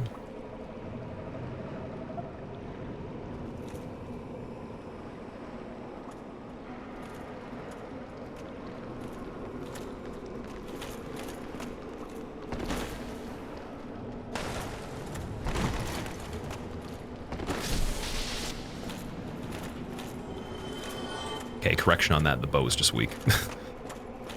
Bow is terrible.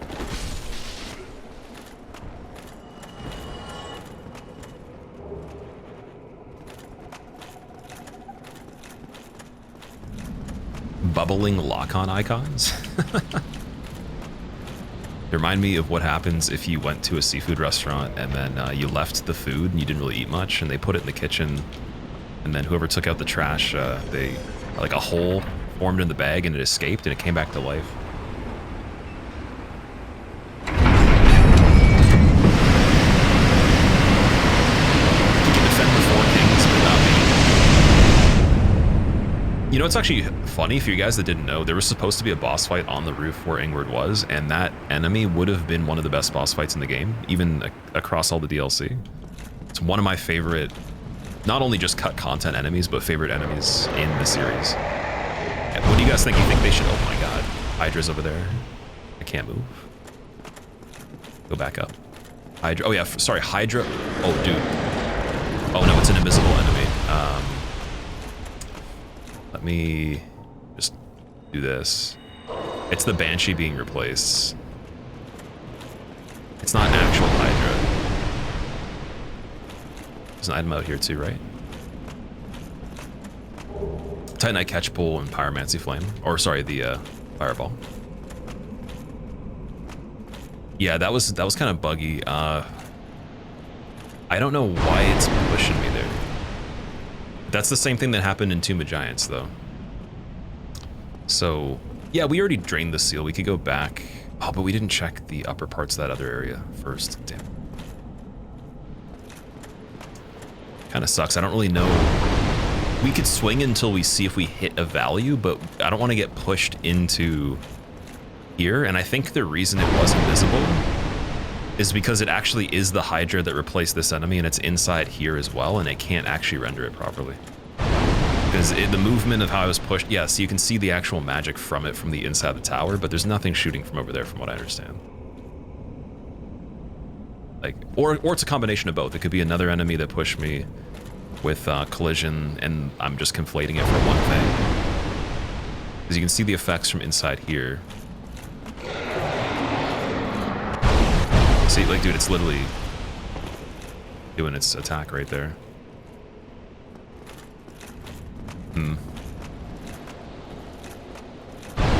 Trying to think, is there a way back up? We got the shortcut ladder though, so that's an option still.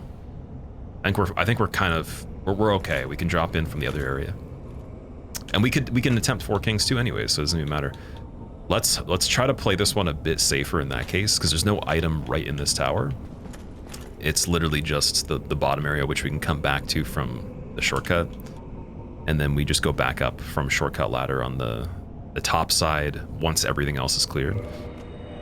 Not gonna risk that one though. That's a little bit silly.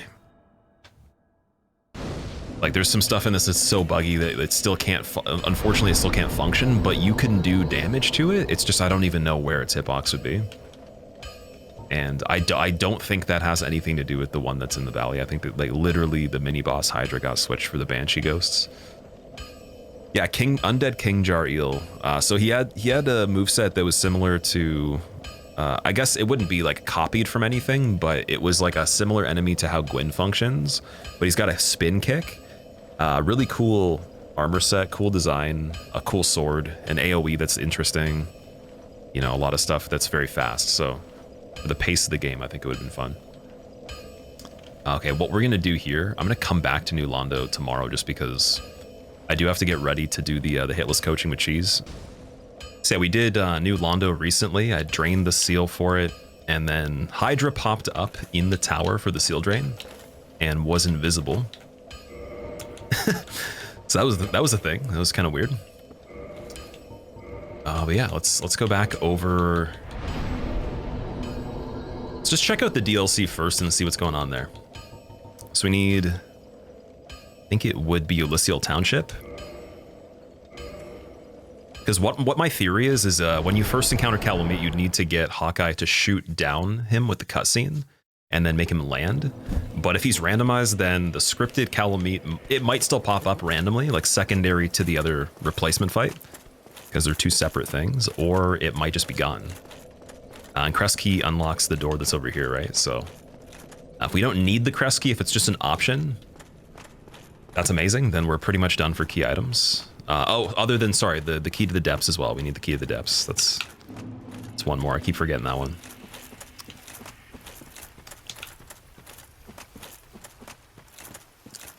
Been watching for years on YouTube. Glad to finally be here, Wobbington. I really appreciate you coming by and saying hi on the Twitch channel of all things, even though there is the YouTube live as well. Wait, where's the Estus? Oh, we took it off. I was wondering about that.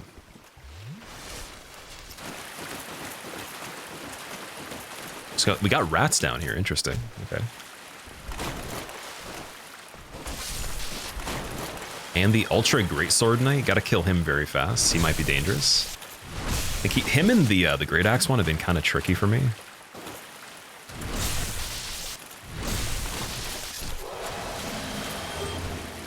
Also, this controller's starting to get busted, dude. The left stick on it is screwed after so much play into this game.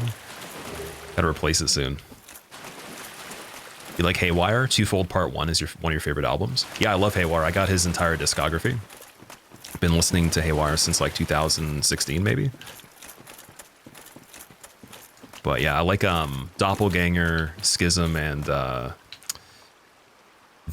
what's the one that's like, it's like the opening to the one album that's just pure piano. I can't remember what the name of it is. Voyage maybe, or something like that. It's a really good one too. Okay, so we had a regular dog there, and then we have a humanity. One of the dogs replaced themselves, so that's interesting. So we don't see that too often, but it happens. you like the interaction on Twitch. I've had some really funny comments from people that also stream, just saying when they've gone live on YouTube, their YouTube chat is just absolutely off the chain, just nuts. So I feel very honored. Like, I mean, we've had some funny instances, but I feel honored. Like, I think that I get the best of the best when it comes to it. I've seen some funny things too. There was like a tornado broadcast or something like that, and like the chat for that was incredibly like it was just like nothing I've seen before, man. The comments were almost like, it was almost too perfect. It was like robots were programmed to just cause chaos for any reason. Even though no one probably cared anyways, right? All right, so do we get Calamite here? Let's see. Yeah, he flew by right there.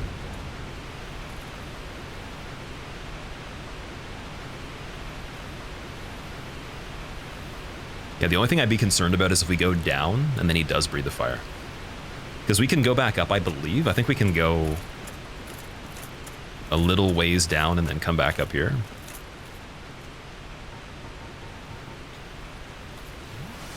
So let's see if we get a different name, maybe. Oh, is a Balder Knight on the ledge? Wait, what? Oh, he's a crystal lizard, I see. Okay. Oh, that's a little bit weird. I don't think he's gonna aggro, but that's something to pay attention to here.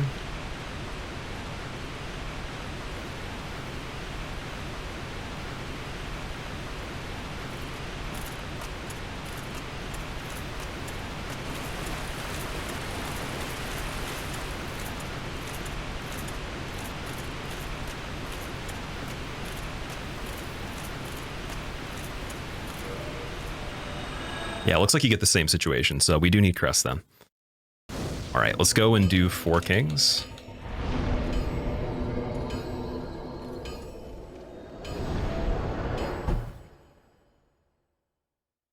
Calamite's name in Japanese is Kokuryu Karamito. Interesting, okay. I like Calamite better than Kokuryu. Or Kokur... Is it Kokuryu? How do you say that? You went to see Whitechapel on Tuesday, Purple? Did they play any of the old stuff, like Somatic Defilement or anything like that? That's like around the time I stopped listening to them. It's like a very short, maybe like a year and a half or whatever of listening to Whitechapel. Our 4 kings, 4 random bosses. We're gonna see right now. I don't think they are, just based on the logic of gargoyles. Because whenever you go to gargoyles or you see them, they would be replaced by 1 fight, and then they would be 2 fights replacing 1. Same with ONS as well. ONS phase 1 replaces 1 fight. So it should be just 1 boss. And then ironically, again, on this one, we could just beat the game. Like, we could just beat any % right now. It's just, it's not good enough though. Still need to get the all bosses. But this is the first time we've actually been able to do any % and complete it. Unfortunately, on this one, you can't stay in new game if you beat Gwyn. Otherwise, we could just homeward bone and do the rest of the stuff. Still have any % completed in the same run. Until someone finds some sort of method to do that, we're pretty much just stuck with waiting on Gwyn. Do you have the ring? I do have the ring, yeah. It's right there. Which actually, before I even do anything, I should think about what the setup's going to be like. Because we lose Havels, so I'd have to probably take the bow off. Blocking would still be pretty relevant. This chest piece we upgraded, so we don't want to leave that at all. I think we would be taking these off at the very least. Let's see. So that's still mid-roll. I'd like to at least keep mid-roll if we can. Let's see if we can do that. I could do Mask of the Child for stamina.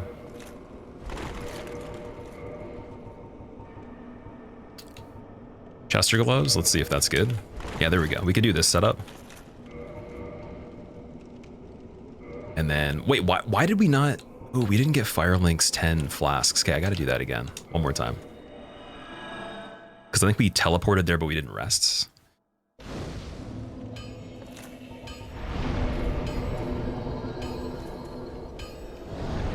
Maki, welcome back. How's it going, man?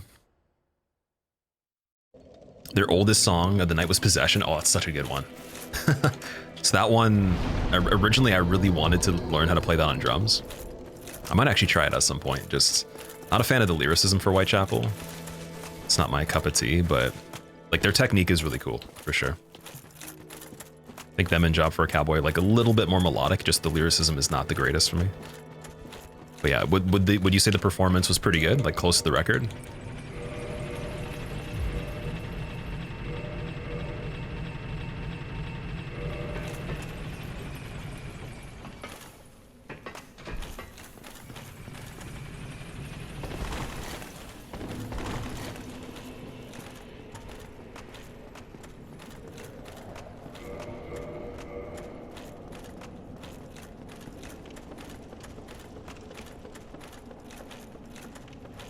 They were amazing. Awesome. That's good. It's nice to go and see live music and it's worth paying for. I haven't actually gone to see a whole lot of paid live music, so I haven't had a bad experience yet. But I've seen a lot of free festivals that were kind of like hit or miss, or maybe I didn't even know the artist, so it wouldn't even be possible to judge how good it was. But yeah, like, it's always good, especially if you pay for like pretty expensive tickets.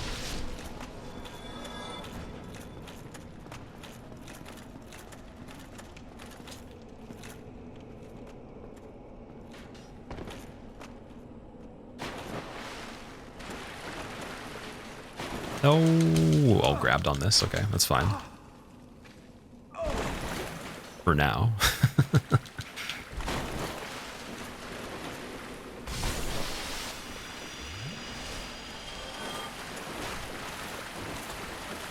So was that squid the Dark Wraith? Did it move?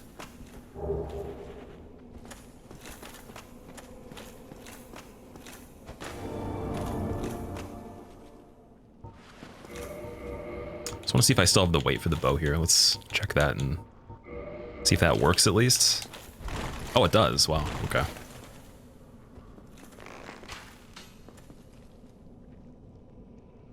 that a phalanx?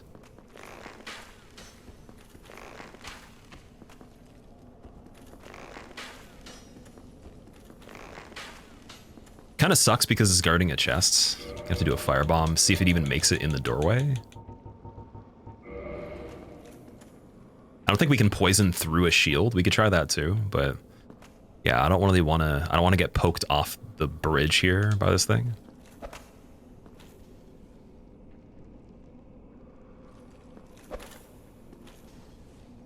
See if I can bank it in behind, maybe. Oh, speaking of which, surprise! That was a ghost, I think. So he must have replaced the ghost because they're the only ones that could aggro on this part. There's nothing else like that would randomly do that.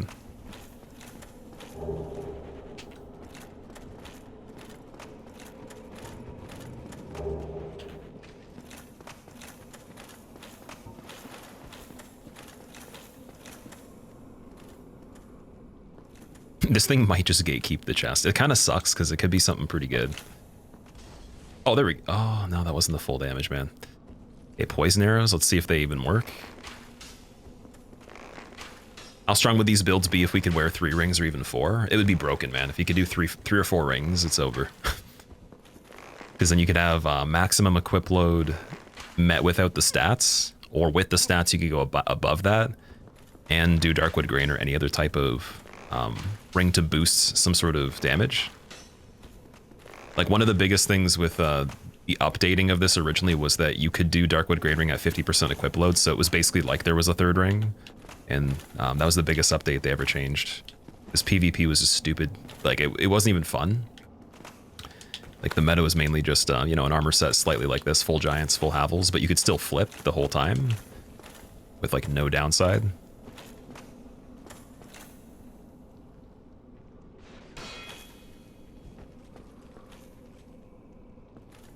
Yeah, we might have to just give up on that chest for now. Kind of sucks.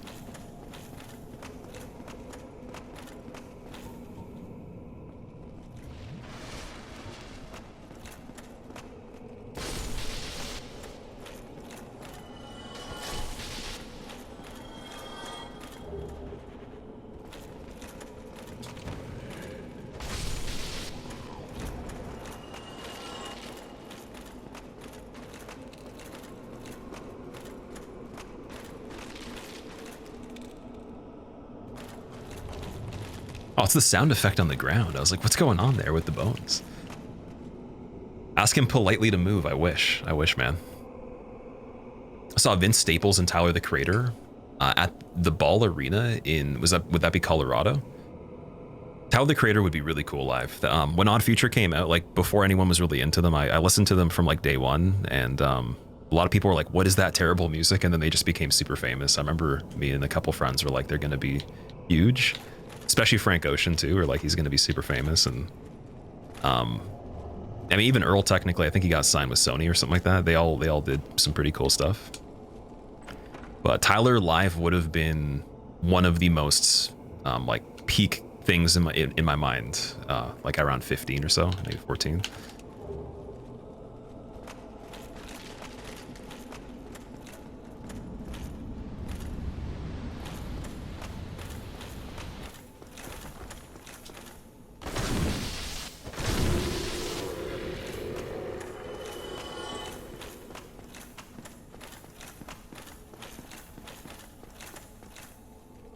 Okay, so the enemies that would have been the ghosts here, I think they fell down. Oh, Vagran on the bridge over. Oh yeah, because it's still technically the area we went to before. So same spot.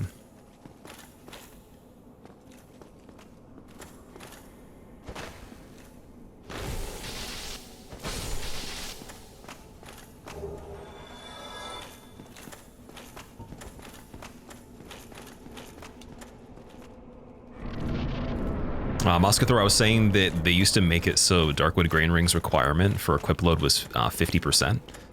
So you could have very heavy armor on and then do the lightest roll in the game, best roll in the game, essentially. And so it made the meta really unfun, because it was, you were heavily incentivized to use full Havels or full Giants, and then just flip around with a light weapon like Painting Guardian, Sword maxed out, Darkmoon Blade 3 or something like that. It wasn't that fun. Like, PvP got really fun after they changed that.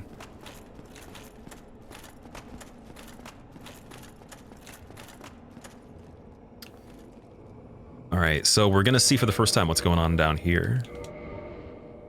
And then with the bow, what's the equip load? 1? So I could take that off and just do something that's like a little heavier. I think Lord Blades is like 0.3 too much.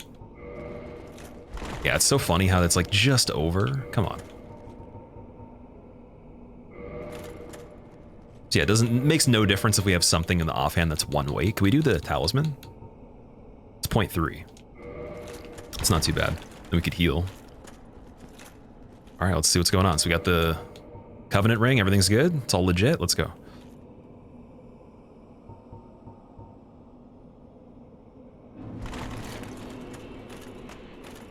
Is Gwen? 4 Gwens. That's so funny.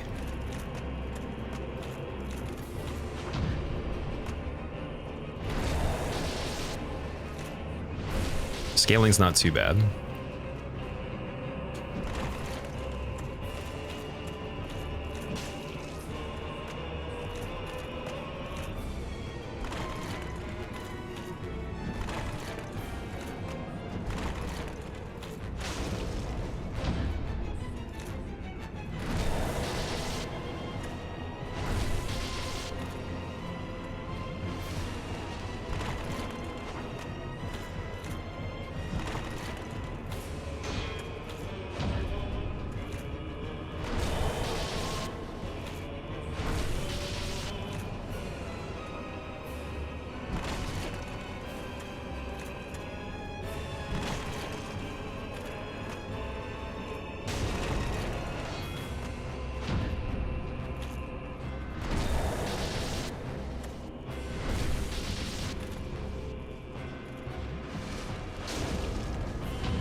All right, there's Gwen. I think that's it for this fight. Let's see. I heard a sound in the fight, but it could have just been random stuff in the song or something like that. Yeah, it's the death animation cutscene. Okay, I think we got it. So first time actually doing the Abyss on this one. Nice. Crown of the Dark Sun for Gwen. Okay. Oh, Darkwood Grain Ring too. Okay, we were talking about that before this. That's pretty funny. Right before we went in, we were talking about that. Nice. Good timing. It's not a bad item. I'm trying to think of what we would want to do now, because we're set up for Nito. Doesn't matter. We get Nito anywhere. We got the stuff for the Divine modifier. Silver Knight Spear, Occult Club, and Crescent Axe, all three of them. I think that Strength for Giant Halberd's still pretty relevant.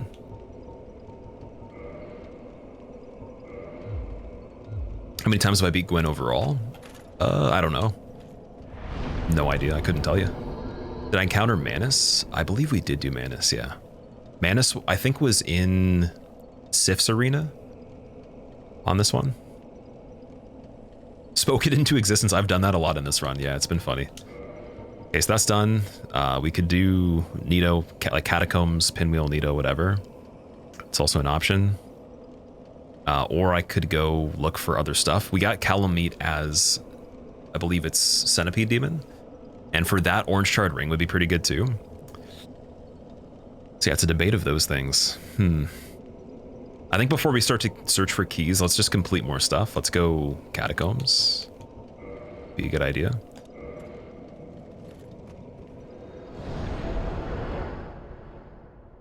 But yeah, for Gwen, I have no idea.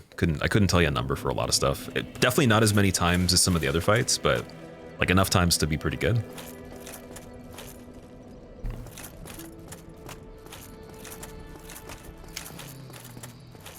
And that was a terrible fight. That was very poorly played. Just got to get warmed up a little bit.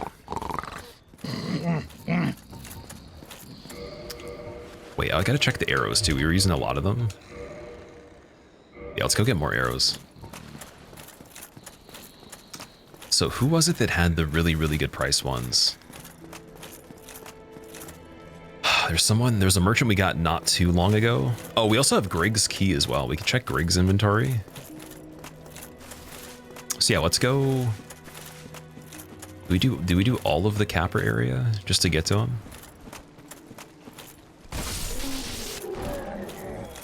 Like, he might have something good.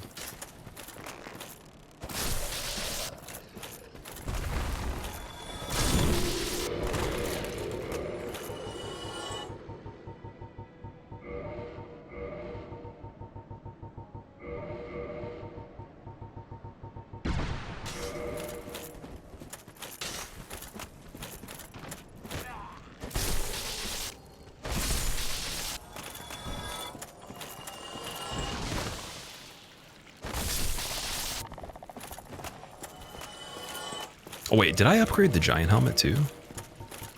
No, I didn't. Okay, never mind. Fire Linker or a Dark Lord. I like the walking out of the kiln better. It's my favorite ending. So definitely the Dark Lord one. The undead dude with the weird voice. But you'd have to be more specific of the area, because there's two undead merchants. Like, there's this one. It could have been this one, but I don't think so, though. Oh, it was Chester that had them, wasn't it? I think Chester had some good stuff. So yeah, let's just go back to Chester then. We still got to get Griggs anyways. This might be the best loadout you've ever seen. This is a pretty damn good one. I like this one so far. The only thing that really sucks about this, still haven't found the Pyromancy Flame, and we got Power Within. I really want to use that. Like, that is gigantic on this run. That is just one of the silliest things with melee. For anything I'm doing in general, it's going to make us so strong. Especially it combined with Sanctus too. It's basically like safe red Tearstone with just a slight bit of a % reduce. 2k for Twinkling Titanite. Yeah, it's unlimited as well. So we've been using that to basically supply some of the weapons with the upgrades. And then also I got the giant armor upgraded. But I need regular Titanite unlimited too. Maybe Griggs has it, I don't know. Gotta use that last 3 to upgrade the bow before I forget to. Then we can ascend it at Andre with Large Ember, get it to probably at least +9, I would say. Something close to that. And then the bow will actually be cooking full, like it'll be full on just roasting things. That was a terrible backstab. Or, sorry, parry.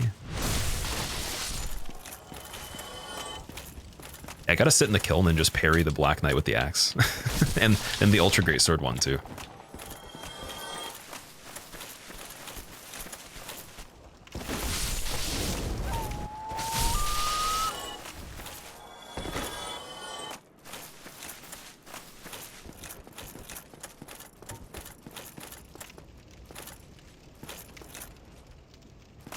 Why are Gwyn's knights so mean?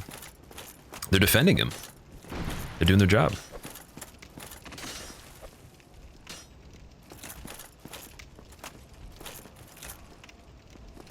Peekaboo. Terrible aim. Oh, he backstabbed me. Okay. It's a weak backstab. That would have been scary right away when we went down here, but this is trip number 3, I think.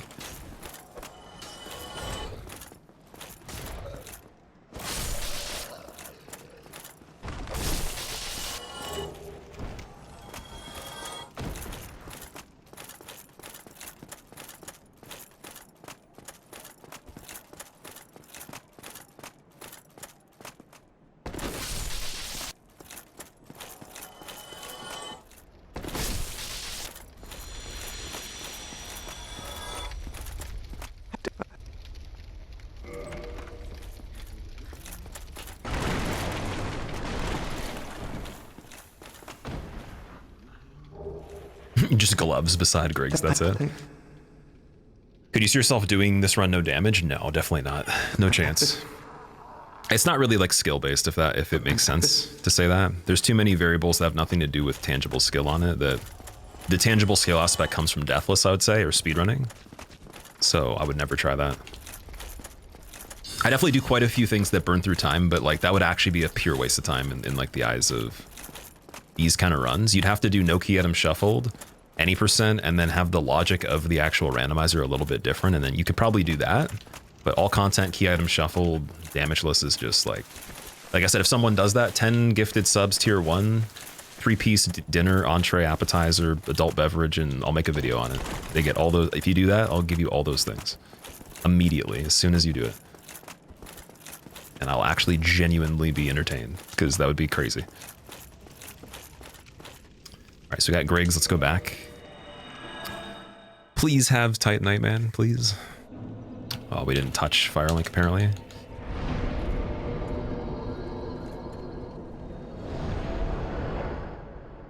$40 ounce of beer and DS1 no damage rando. Yeah, they'd be getting quite a bit more than that. I don't know if you can get a 40 ounce at a restaurant though. That sounds pretty overkill. Oh, at least we. Oh, and does he not want to do it because of the intelligence? Oh, hello, terrific. And pray. Yeah, I think we have to have 10 intelligence. Oh, and which we do have Dark Bead, and I think I have the Catalyst, don't I? I do, yeah, and that's only 12 in requirement, so. Int on this one, just a little bit of it's not a terrible idea to replace with that one casting we got. It's just the levels, so I'll have to wait for Griggs. So in that case, let's check out Andre again.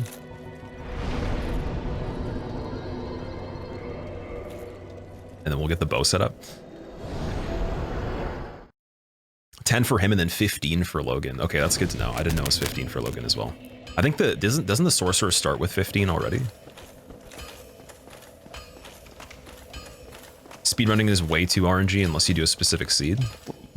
I think the way the speedrun would work on this would be like you would reset the item seed until you have a good starting weapon, and then you'd basically you die a lot, but you just like do very particular methods, and you do any %. All content might get a little crazy with the scaling and all that, with how much you'd be cutting out content.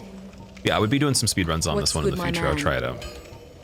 I think it'd be fun. That's the next step after this. I'd say it's probably a little bit harder to get a good time like a really good time, all content on this. Or even any percent of good time on this would be tricky. Rolling, thank you for the 36 months. Welcome back. How have you been doing, man? All right, there we go. Now we could go modify.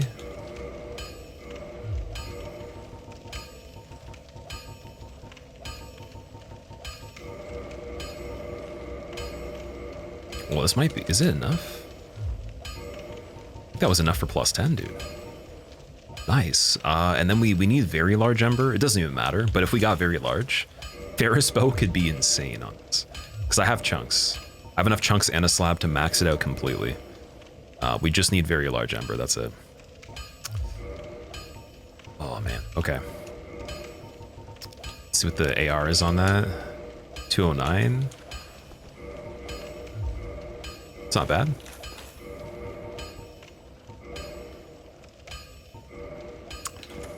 All right, let's go do catacombs now. And also I should probably level a little bit if I can. Let's see. I'll put in a little bit of the intelligence for Griggs once we get enough for 2 more levels.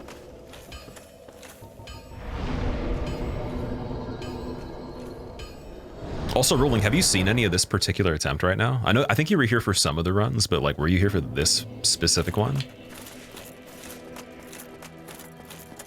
Open Ember isn't behind that phalanx. It might be, yeah, that's the thing. That's where a Dark Bead would come in handy, so we can go back there and Dark Bead him. But right now there's no castings I have that would penetrate the shield. Like, that's what I was thinking, like if it goes behind him, it'd be good, but it seems like the area is being blocked completely.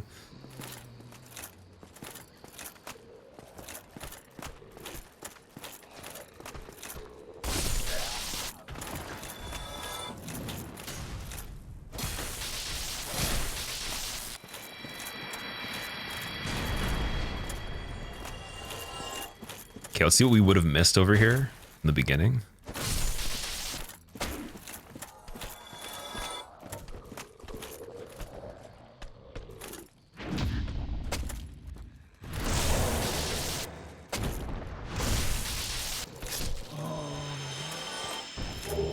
Battle axe and wing spear. 2 weapons right there. Okay. Can you lure him out with a skull? The phalanx guys, I don't think that they go for skulls, but I could try it next time and see. Like, unfortunately in this game, they just don't work on a lot of enemies. The boar is probably the most impressive enemy they actually work on. And I think it's literally only the one that's in the beginning of the game. It's not even every single iteration of it. Just the very first one you see. And the hollows mainly. But yeah, it is possible. It's just like, it's much less likely than the other games.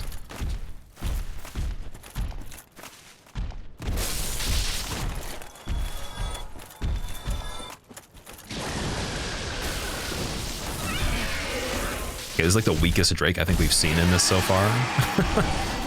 Not bad. And what was where the binoculars were? Let's see. Regular blacksmith hammer? Okay. So do we have all 3 now? Vamo? Yeah, we do. We have all 3 of the blacksmith hammers.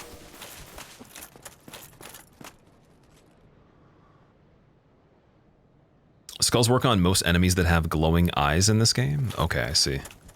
So do you know for sure if they work on the phalanxes from Painted World? Like, my guess is just no, but I might be wrong though. I have no idea. Alright, so we're gonna have to try that when we go back. If we need to, we'll see. We might find enough stuff where we don't need to. Because like, as much as the Ember actually is really good, by no means is it required for anything that we're doing right now. I think it would help Painted World quite a bit. But the problem is though, is like killing things with the bow straight up on this is not that simple all the time if it's gonna move, right? It's mainly if it's like maybe like something that could be staggered or whatever. Also, wait, is this guy replacing a skull? Oh, he's on the other part of the path, okay.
I'm going to update the counter quick.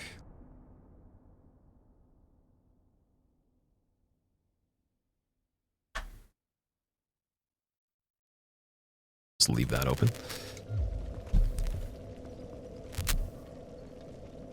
Weapons galore in the catacombs. Let's actually hope there's some good items in here. I've never looted all of catacombs, or even just like a decent amount of it when we did this. But technically, I mean, I don't really want to come back to it. I want to sweep it decently. So I think we're gonna check some more stuff at least than we did before. Maybe I won't find every single thing. I actually don't even know all the item locations in it. Like maybe I do and I don't know that I do, but I can't say 100% I do. I definitely account for most of them though. It's just the architecture in this part's crazy.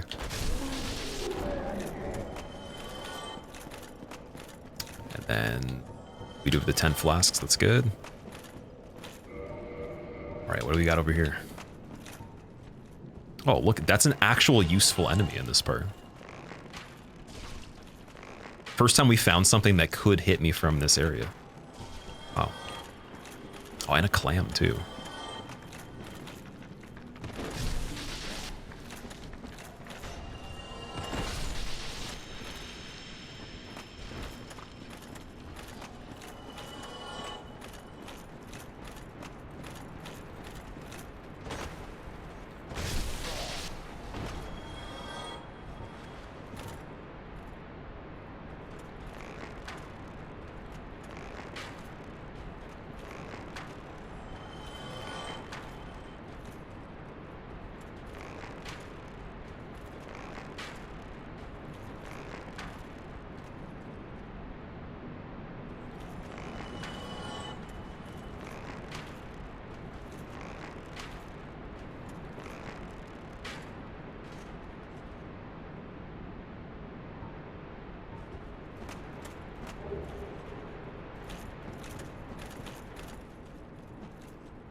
Did the man serpent get stuck?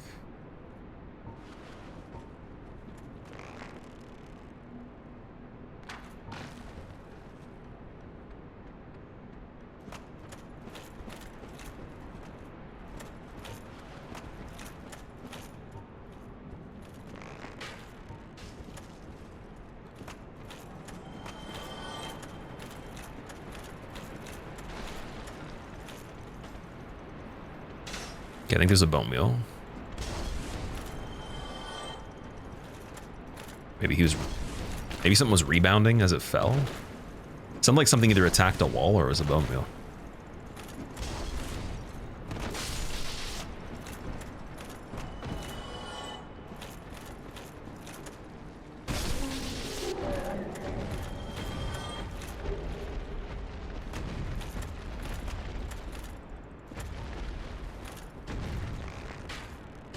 Oh, is that? Oh shit, that's the dino. Okay.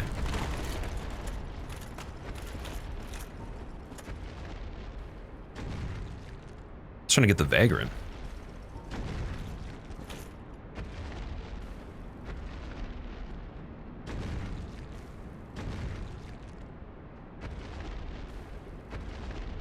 Do you ever do a Souls game bow only?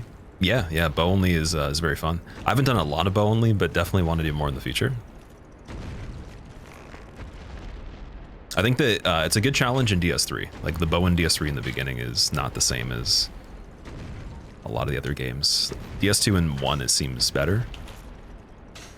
But 3 was fun also because you get the weapon art, so you can do you can do a roll shot as a base mechanic, and you can also change the strength of the shot with the weapon art modifier. So there's like way more stuff you can do with them. And I think there's more interesting bows as well. Just the damage isn't as good. Arrow count is like 10 times less versus this game.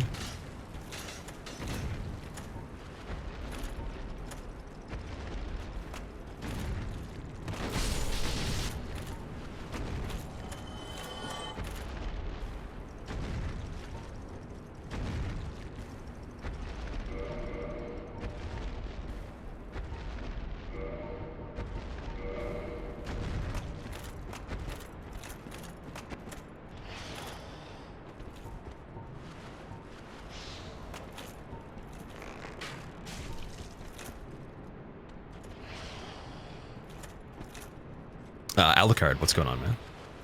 Welcome back. Also, that baby skeleton, dude, the baby skeletons are always so sneaky on this. It'd be a shame to die to a baby skelly. Like, that's something that I don't even know what their attacks are like. Because we usually get them first. Speaking of which, so this dude's not even in this part.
That was Bigfoot. That was one of the funniest kills I think we've gotten on one of those. I wasn't sure because I was getting the ceiling texture for the dust there. I was like, maybe it's just you know, hitting the ceiling and him but not doing anything. And then I heard the sound of the impact on his foot once and I was like, okay, I think we got it. Yeah, those guys are ridiculous, man. I think if we go back to this no bow, it's gonna be so silly, man. No bow, no magic, just melee only. Will be a riot. And maybe to do it like very speedy too. I think the speedrun will probably have no bows on it at all, unless there's something physically blocking a path, you have to move it, but overall I think we would do no bows on that. So like, see, the thing with catacombs that I suck at, not only is it just like actually the areas and where they are and where you go at certain points, but or I guess maybe how they connect, not necessarily like each single part, but dude, the statues that have the spikes that come out of them, like which ones actually have the spikes? It's quite a situation for me. So we want to make sure that this corner is good.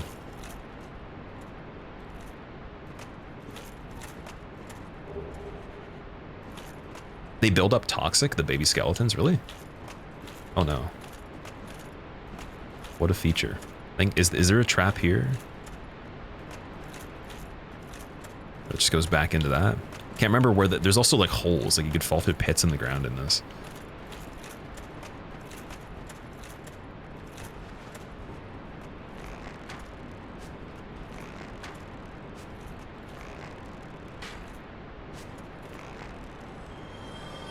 What's going on, Shay? How are you doing, dude? Hold up the shield near the statues? Right. But if there was a situation where something hit me right before I walked into the statue, knocking me into it without the shield, I would be screwed. Like this one right here, I think, has the spikes. Can't remember how much it pushes you. Wow, that hit him so hard he thought it was the other direction. There's a little bit of a spin there.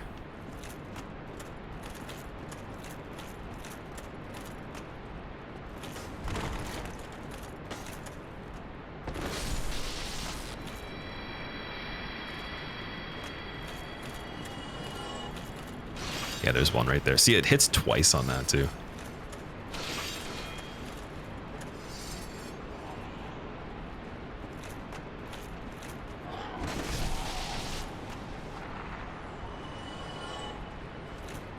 Let strength be granted so the world might be mended. So the world might be mended. Wow, none of this stuff was here on my playthroughs. You must be cheating or something. Bruns, thank you for the tier 2 54 months. Welcome back, man. Imagine tier 2 subbing in 2025. Like that's actually a thing that they even let you do. And Bruns has the audacity, he's wild enough to even click the other button than just the regular sub. And thank you so much for the 54 months. That's insane, man. I hope you've been doing good, by the way. I know you haven't been able to be in chat as much, but hope you're well. Welcome to Madness. Why didn't they activate the second time? Okay. This isn't the one that Patches kills you on, is it? Is it I think it's this other one.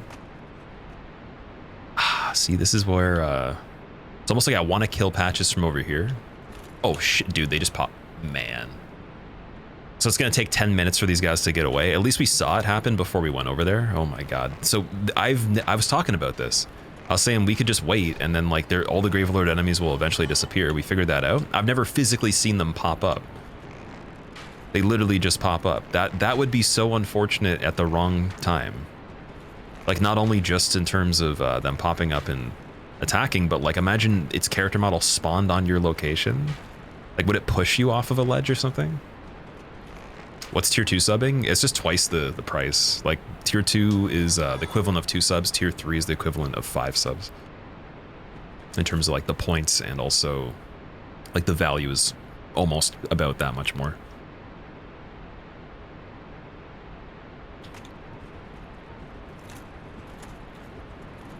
All right, what do we got over here?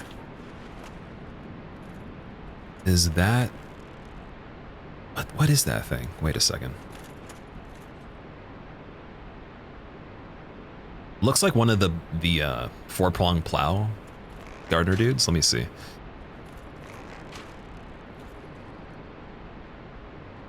Yeah, okay. Oh my God, it's attacking the objects. That's terrifying. Clearing a path for itself. The AI is getting sentient.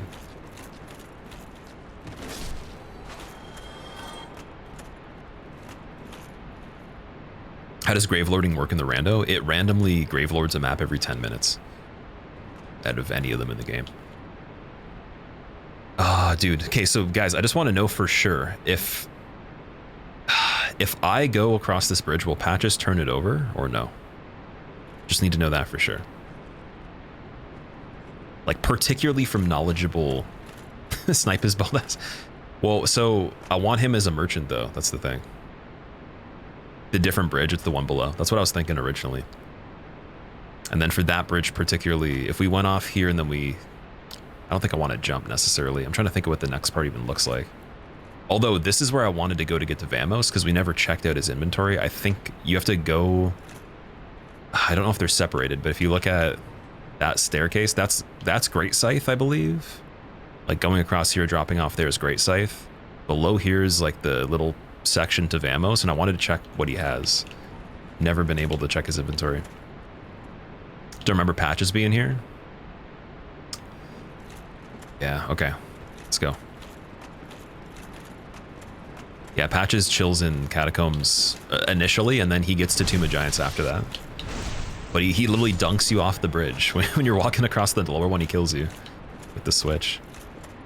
So if you thought it was already bad getting kicked into a hole by Jeff Bezos, I mean, he's gonna just turn a bridge on you as well. Okay, Guardian in here sucks. I don't even know how far of a drop that is. Okay, there is a pit of some sort. And then this is, I think this collapses as well. But if it does, then I'm wondering if we could easily get to the part that I'm trying to, which is below. It's like right here and then one more down. Is it 2 more down? Yeah, Wonder how easy that would be. Because with Patches, if you tell him that you're not a cleric right there, will he pull the bridge? Or is it smarter for me to literally just do the drop? So I don't know if I can get back to that after this. That's the only question I have. Doesn't look like a drop. I've done it before. Like this is originally, so for the earliest hitless runs, all bosses, like my very first one, for all content, I'd get the Great Scythe, and I'd always come to the Catacombs right away and then just drop off the side of there. So I've done that. Like I've done that enough to know for sure that that works.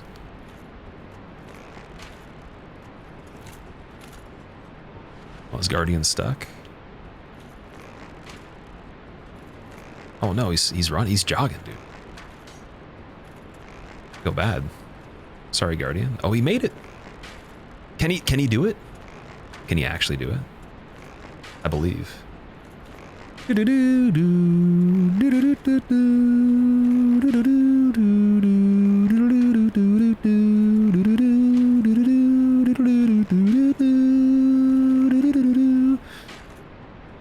don't think he made it.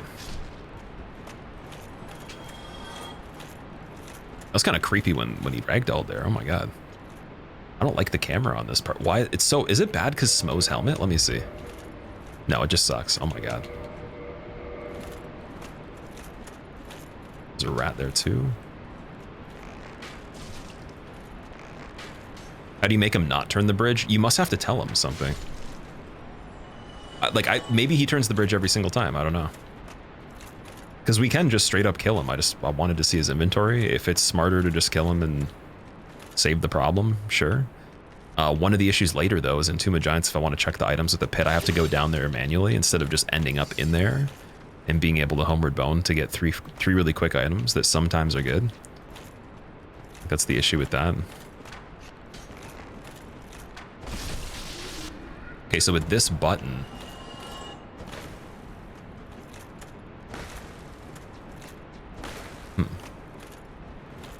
Interesting. This is one part that I don't remember this upper part as much as the one that's like directly below this. And then that whole bridge section and the part across that we did recently.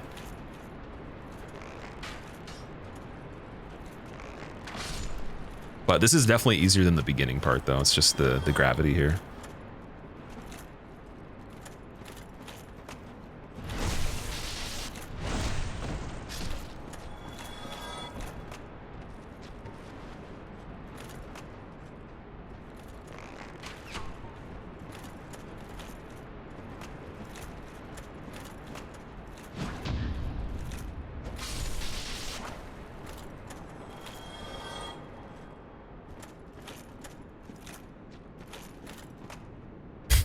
Keep thinking I'm falling through the floor on any of these parts, dude. Soul of a Hero is great. Very helpful there.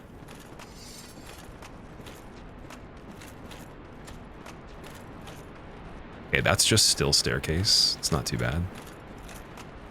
But where's that going? Oh, okay, hello. Is this the Vamos? Does this go there? Without having to drop? Can we just completely skip the bonfire at the midpoint and go all the way here? That's my question. Because this looks like the pit that you drop down to go get him, but there is a bit of parkour you got to do. And then the alternative is doing the full catacomb skip and then running through the Valley of Enemies backwards that's pitch black. That's equally as bad, if not worse, in my opinion, either way, so. Vamos is down there? Okay, so we're on the right track here.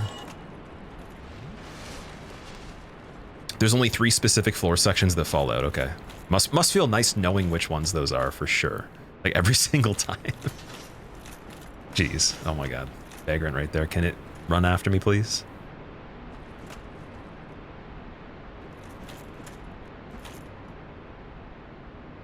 I'm not sure where that cutout even leads to that it's in.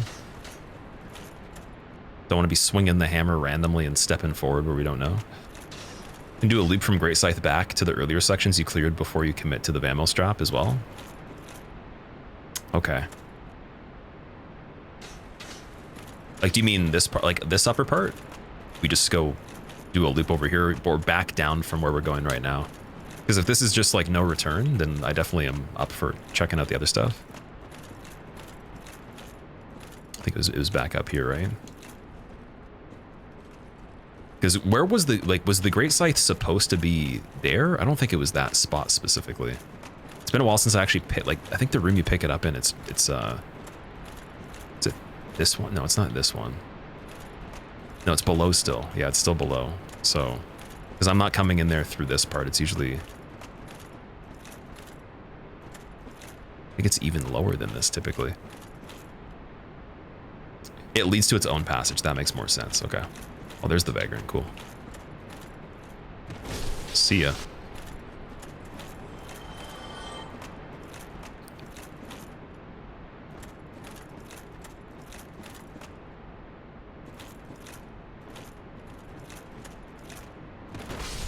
And then this lever, okay, that's looking like the other passage where you drop down. Okay. What's this lever doing?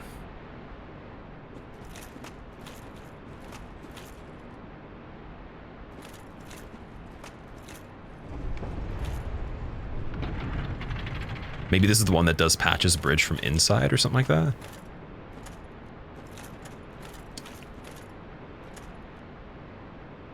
Okay, now the drops. Oh, man. Yeah, this first one, I remember you can rebound off that a little bit. It's not the greatest.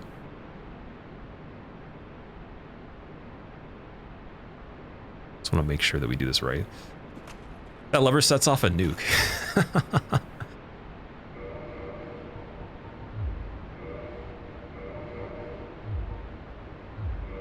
I like the idea of doing this where I can see the character model a little bit better, like we did for archives. It's similar to the archives one, but like you can see the edge right there on that.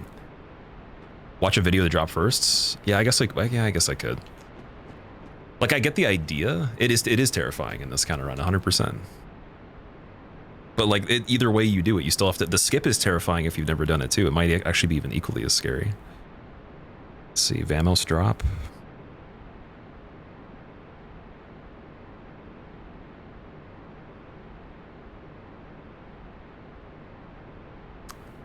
Not sure watching these runs is good for your health. I was saying for like all the all the things I've done, I feel bad. You guys need some therapy probably. All right, Vamos location.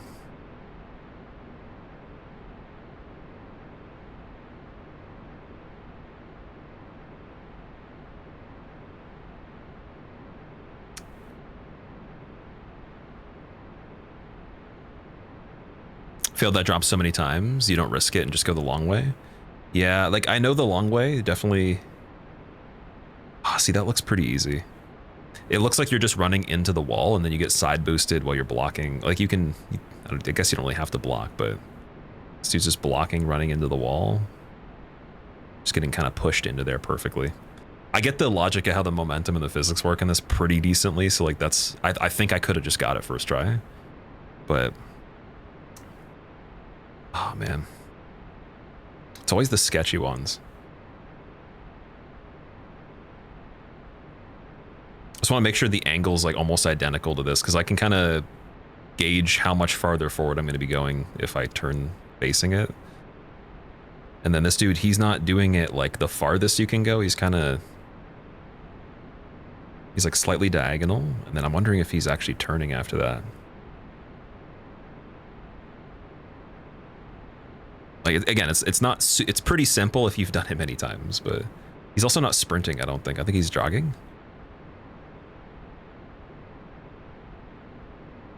He does a little bit of a sprint for a second, and then he goes, yeah, he goes regular jog, block, diagonal, okay. Green Titanite in a non-rando. Okay, let's get the shield back on. Although, actually, wait a second, wait, I'm still gonna do this, but I should probably check to see, like, from that ledge if there's I think there's another one, isn't there? Isn't there, like, 2 of them here?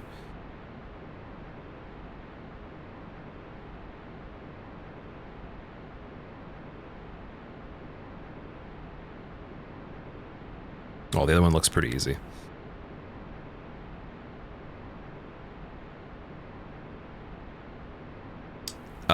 Game time, yeah, go for it. Definitely go for it. If you want to send me a message on any platform, it could be a Twitch DM, it could be Instagram, Twitter, whatever, just let me know where you're sending it. And if you have any questions up front right away about anything, any of the details, ask away. Preferably if you're like super interested as well and you're pretty set on it, just give me your Discord tag as well, just to save some time. But other than that, yeah, we can definitely talk about it.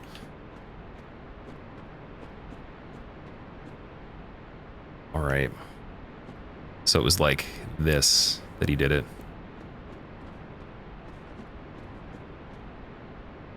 Okay, that was even cleaner than the other one. Nice. It's pretty chill. Oh! Oh! Yes, dude. It's always the freaking scary drops, man. It's always the scary drops, dude. Oh. Oh, that made me feel more sick than actually doing the first drop, dude. Okay, that's one thing we're looking for. It doesn't mean everything's solved yet, but that was the thing we were looking for earlier. Dude, oh my god. Oh, that my drop looked way better than the dude on the video. I don't know what he did differently, but mine looked like it was way less scary.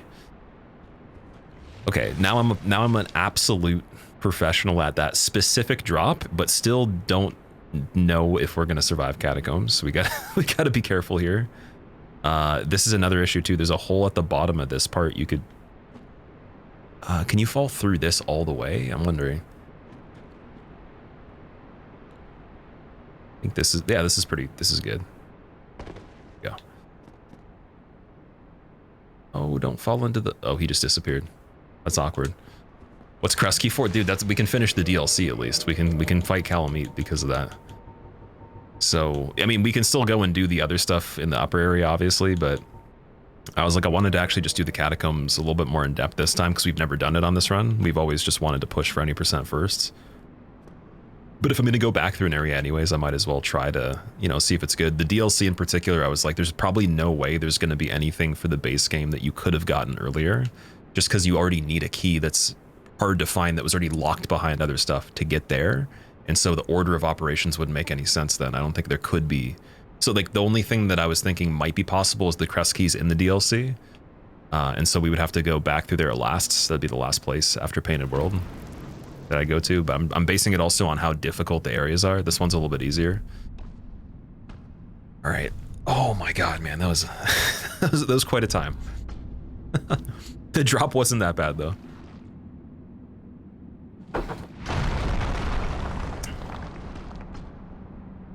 Be gone with you. You'll spoil my focus. Deep fried base. Blacksmith is just like, gotta get a boneless pizza. Oh my god, okay. Wait, oh, dude, is there an enemy back there? Or is there a bonfire here normally? I haven't been here for so long, dude. I don't even know how many years it's been. Oh my god. There's a bonfire in Vamos's room, okay. I don't know if we want to sit at that though, just in case we somehow have enemies from above fall on us as we go down over here, because they could just walk off the ledge maybe. Let me get the equipment back on too, because there's enemies right outside this part. Any guesses for what Calamite has in the arena, guys? And also, oh, I'm so excited to see what the cutscene looks like. Like, this is going to be the first cutscene that has a different, like a regular person in it, also interacting with something that might be a little glitchy. I don't know if Calamite will look normal or not. It might just be basic. This Calamite looked fine when we went there. Why, is that an ember from New Londo? And a fine ember it be. What'd he say? Why not leave it with me? I'll give you a flame to feast your eyes upon. Yes, very well. We'll get these old bones to work. I can't believe they released the game with his audio sounding like that. Yeah, that's actually shocking. Like, you could have done it the exact same way, but whoever finalized the master on that audio was getting fired, I think. Oh man, that was definitely got caught up in the Namco Bandai rush, the push for the release of the game for sure. I just got blooming, not booming, blooming purple moss. Repair powders, I'm actually gonna get some because we haven't had any of those. He's got green titanite, which doesn't he normally have green titanite? Because he helps with the fire weapons. Got Morningstar. Large arrows for 50 is good. Okay, I'll get some of those. Just get 300 of them for the damage. Painted World will be easier. Yo, 7,500 for one feather arrow. No, thank you. Yeah, he doesn't have the greatest inventory, but he's got the cheaper large arrows. I just want to see, wait, what else can we do here with the weapons we got if we modify them? Just curious. Yeah, there's nothing else we can really do here. Now, where have you gone? You like his staticky voice? It's magically generated voice coming from a skeleton. Of course it sounds weird. Right, it's not so much that the effect is weird, it's the actual, like the mastering of the audio sounds like it's not fitting the game. It's very, very, like spiky sounding. Like it almost sounds like it's peaking and clipping a little bit. It's like the noise floor to sound ratio on it is definitely, or noise to input signal is weird.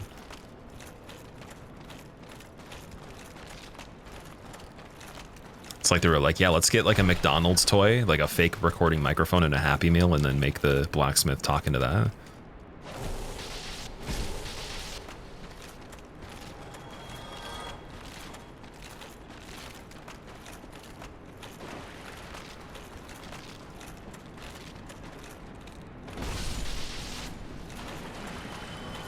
All right, well, this is a pretty chill way to get to Pinwheel. I thought it was going to be worse.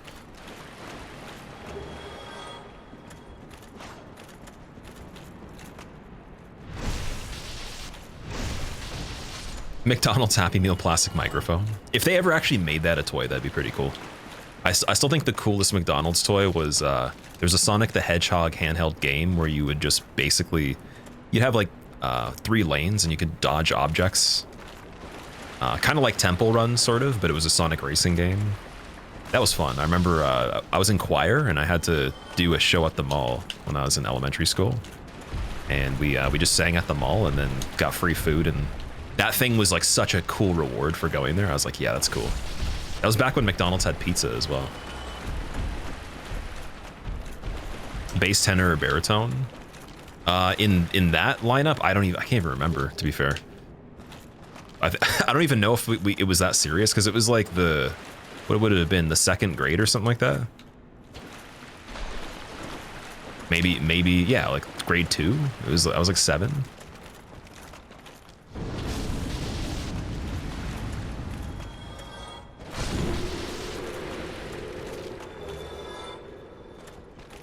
Forgot McDonald's sold pizza once upon a time. That was what I got that time. Yeah, it was okay. It wasn't too bad.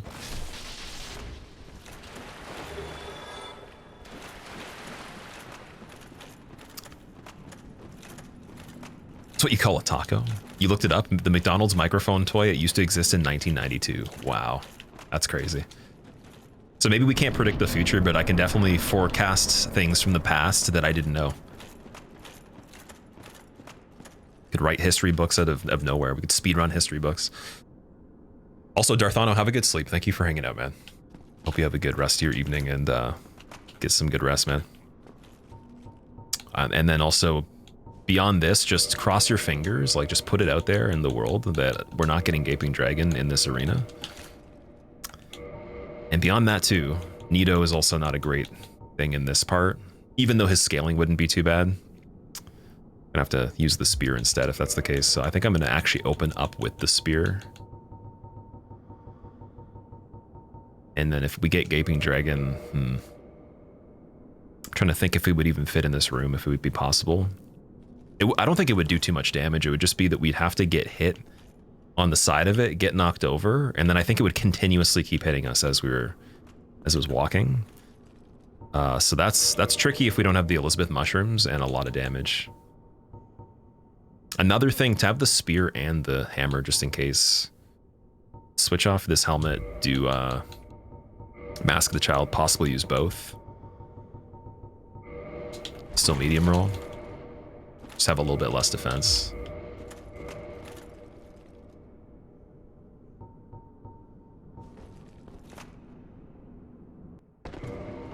Oh, Moonlight Butterfly. Okay, I can handle that. It's not bad.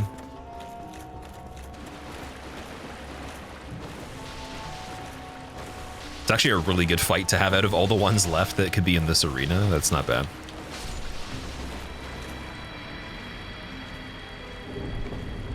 Nice, dude. I hope Nito shows up in Calamit's arena. That'd almost be like a little bit of a break there. Okay. So that's another one. We got 1926. It's perfect.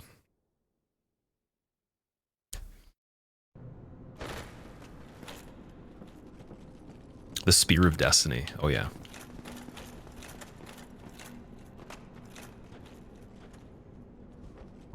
Then Skull Lantern on this part. Let's go back to Smo Helmet again.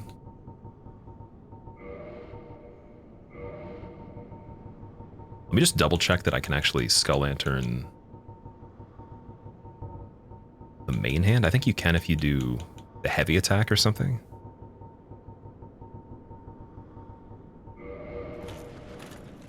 Oh, you can.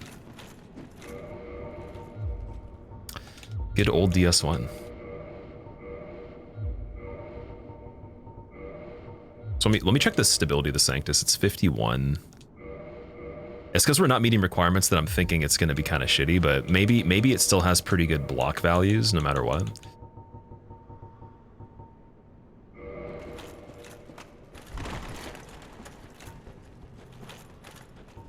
Yeah, it's a torch hollow right there. I want the bow.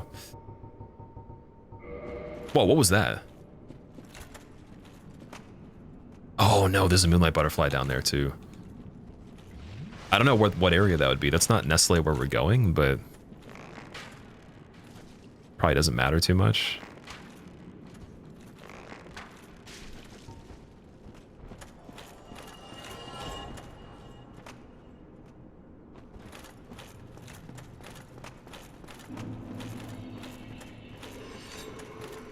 Oh, there's a ghost there.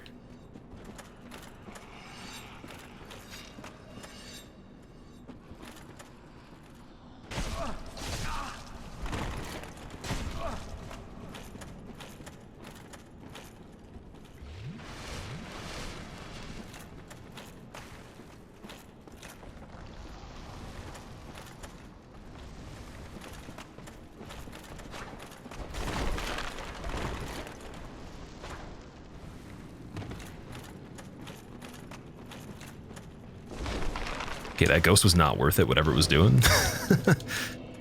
That was fucking scary, dude. That ghost was terrifying. Why? Do you see how hard that ghost hit? Wherever it was. I don't even know where it was. It could have been invisible. Dude, like, what is the scaling on that ghost, man? That doesn't make any sense. Like, what could you possibly replace at this point that's that big? It's with the smoke, dude. 400 and something defense value for physical. Who even plays the game with 400 defense? Like, that attack did not make any sense, man. But I'm glad I was like, the only thing that's smart at this point, we're not turning back. There's no way. That's could knock me off the edge. It's gonna still be there. Gotta escape that. I thought the bowl item was the Lord Vessel. The bowl item on the screen is the Lord Vessel. Oh, sorry, no, it's not. My bad. No, sorry, the Lord Vessel for some reason isn't getting lit up in this because I think it could have something to do with the way that they've coded it, where it gives you it by default in the logic of the item randomizer. Like, this one just automatically gives you Lord Vessel, and it gives you the Lord Souls in the base locations. So it could be that for Lord Vessel, whatever reason, it just bugs it out or something. But yeah, the one that's dim, that's not lit up, that's the bowl, is the Lord Vessel. It should be lit up though. It ghosted inside your head doing crit headshot attacks. Dude, that was so terrifying. I absolutely hate this area on this part because not only is it hard to see stuff, but just like things that don't make any sense are 10 times worse because you can't really run in many places. And you have to use the lantern to see where you're going if you're just randomly doing it, or have Sunlight Maggot. So Sunlight Maggot would make it nice. We didn't find that yet, fortunately. All right, let's just take a break from this part for a second, and then let's go and kill whatever's replacing Calamite. Let's just see if we can get the cutscene for that and take a break for a second. At least get that done. Real Calamite's still in place of Centipede Demon. I think the scaling on it wouldn't be too bad, but I don't trust fighting it at the Fog Gate. I'm thinking with Calamite, well, if he can't fly, the only thing I'm thinking, if he can't fly, it might be easy, but he might push me into the lava. That's the issue. I'd almost want to go in there and like hit him, see how bad it is, and then just be able to homeward bone on a dime, like just immediately if we need to. But he might just like completely stagger me out of that. Miss Pinwheel. What was Pinwheel? Moonlight Butterfly for Pinwheel. Out of the things we haven't seen, so Calamite we already know is in Izalith. We haven't seen Bed of Chaos. I can't remember if I've seen Centipede Demon. I think, oh no, I saw Centipede Demon in a second phase ONS, I believe. We haven't seen Big, was it Big Smo? No, we saw Big Smo and Big Ornstein. Oh, I just realized something. Sorry. Big Smo and Big Ornstein are 2 phases. It might mean that we can't find, there might be a boss missing because it shuffles phase 1 of ONS and phase 2 plus each phase of phase 2. So if ONS counts as 3 fights, meaning, yeah, we might not be able to get everything on the run. Must be we haven't seen Artorias as far as I know. Artorias, an old good timing right there. My Donatello today? Yes, definitely Donatello. This world with honor intact. Forgot to poke some eye holes for Donatello. Let strength be granted so the world might be mended. So the world might be mended. Oh yeah, he's got an inventory too. Sidwell, thank you very much for the 2 months. Welcome back. Thank you for using your Prime sub here. I appreciate it. Thank you for remembering to use your Prime. I appreciate that you used it here, and I'll make sure it goes to good use. Oh, yes, dude. He's got the unlimited Titanite. Oh, and I think he can upgrade stuff too, so that means the shield is going to be good. Let's see. We're going to have to go back to Giant Blacksmith, so he solves that problem completely. Green Blossoms are pretty good too, but a little bit pricey on this one.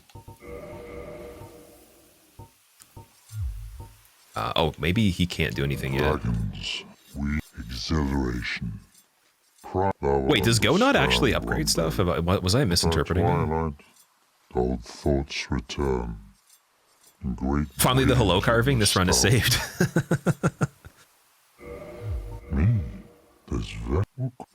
So I think I have to. I have to quit out of the game because we've already gone and seen Calamite, and so usually what happens is you talk to him. You see Calamite in between, go back, and then he'll just give you the dialogue you need. If you've already seen him, I think you have to do this. Good morrow. Yeah, there we go. Yes, I thought as much. He's called Calamite. Ferocious dragon indeed, even mighty Anna Londa dared. Man, Vin Diesel got pretty big, just saying. I see little good coming from this. It's all in the family. My intent is to persevere. Felicia, welcome back. How are you? Good, good. What is bravery without a dash of recklessness? I've taken a liking to thee, and I owe thee much for thy service to Artorias. Now, watch, and see how Goff hunts dragons. I've been calling him Go for a while. It's Goff, my bad. Someone told me that too. I think we debated it in chat. Goff. Best NPC on Dark Souls 1. There's so many good choices from this game that it's really tricky, man. They made such a good cast on this one. And the voice acting is incredible for each one, too.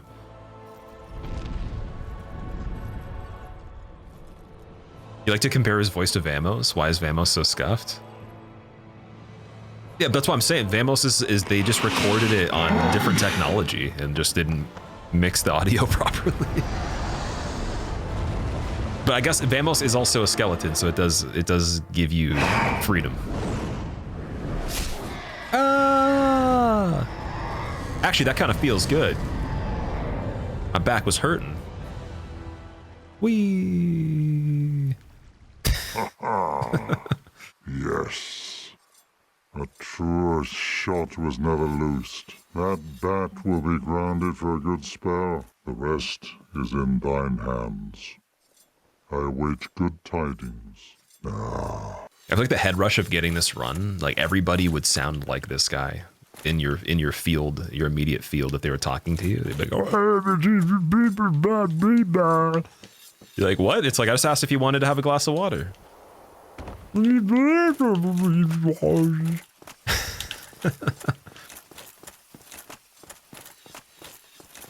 my life a carve at a time. But his voice actor was in Star Wars. Was he actually? That's cool how much the industry carries over when it comes to, like, certain voice actors get so many different roles, man. It's like the Morgoth voice actor's done so many different things. He's actually, so I forgot to mention, we're doing a Mandragora again for a sponsored stream tomorrow. Like, the full game is out now, so they wanted me to try that out. And we already did the demo. And the voice actor for the, I believe it's, like, I don't know if, is it the Duke? The Duke in that game, he is in Elden Ring as well. And then same guy's also in so many other productions. It's incredible. And he does a lot of different voices in Elden Ring from what I remember. Easily one of the best ones they've ever had, so yeah. Yeah, who does Goff do in Star Wars?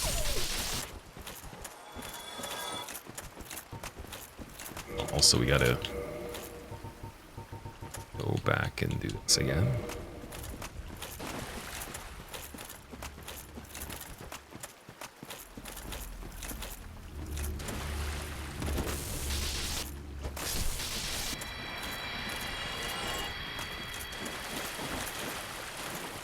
It says Bib Fortuna. I don't know who that is.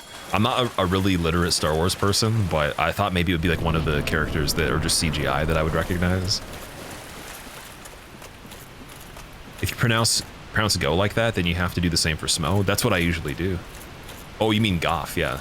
I used to pronounce Smo's name with an F sound on the end, and I was like, something seems weird here.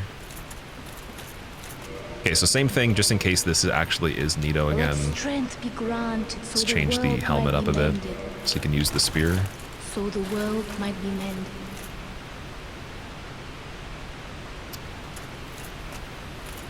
This Boulder Knight's annoying because if he joins the fight randomly, I don't think he will, but it's not worth the fall damage going down there, just getting in the fight without full control. We have to still put in some int for that. Steezy, thank you for the 51 months. Welcome back. And thank you for the Prime sub, too. Black, dude, it is Nito. Oh, he did make it in. Oh my god, dude. Okay, wait, so now we know it's Nito, so we could put the helmet back on. Oh my god, dude, I can't hear the sound effect. That's fucking scary, dude. Okay, can I see his hand from over there? Dude, that gave me a heart attack almost. Jeez. Okay, the skeletons are definitely not going to change. They're not going to even join the fight. There's no way, so we might not need the spear. Oh, wait, we got the Nito without the cape, too, guys. I was talking about this the whole time. Hater, dude, thank you for gifting 5 subs, man. Captain, Strominger, Master Hand, Praxis, and Dombat. I hope you guys enjoy your motes. Welcome. Oh, dude, he got the cape back. Oh, god damn it. So Nito without a cape is one of the funniest looking characters in the game. His character model is literally just, it's complete with the cape, but without it, it's ridiculous. And I've only seen it one time, or was it? It might have been more than once on Randomizers. It was on the casual ones that we did.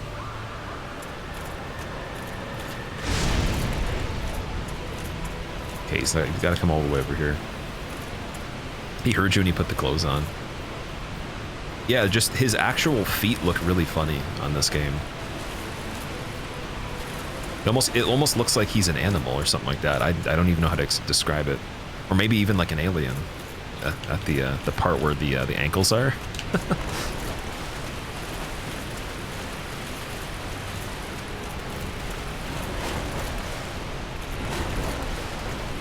You can kind of see a little bit, but it's tricky though.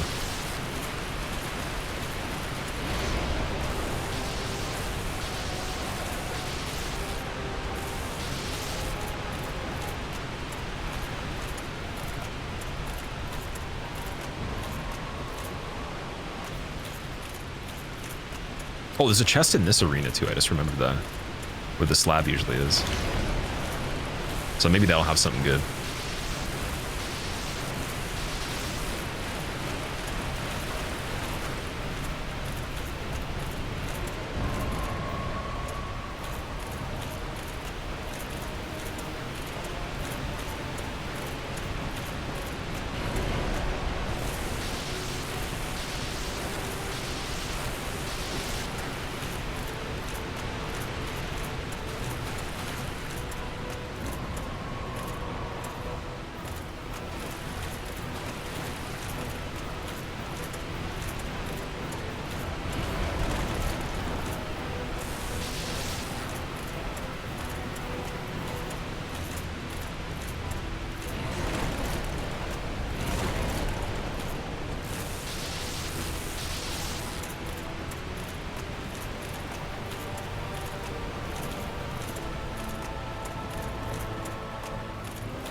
Let strength be granted so the world might be mended. So the world might be mended. All right, that's another one. No fun allowed. 4 humanities, nice. That's not too bad. Magic weapon. I think, do we already have that? I believe we have magic weapon, or at least we did on a run that was very similar. Let's see. Oh, we have great magic weapon. That's what it is. 60,000 for that. Hey, thank you for the 24 months. Welcome back. You get the 2-year Pyromancer badge. How do you feel about that? Do you feel almost kind of like you've been robbed from having the sunglasses taken off and now your eyes are just fiery? Or is that kind of cool? Well done, thank you, dude. Nito's not a hard fight on this for Calamite. If the skeletons aren't joining, especially, only if the skeletons were there would it be like, oh, dude. 2nd giant blacksmith hammer? Oh my god. Okay. Well, that would have taken a long time to find if we needed it.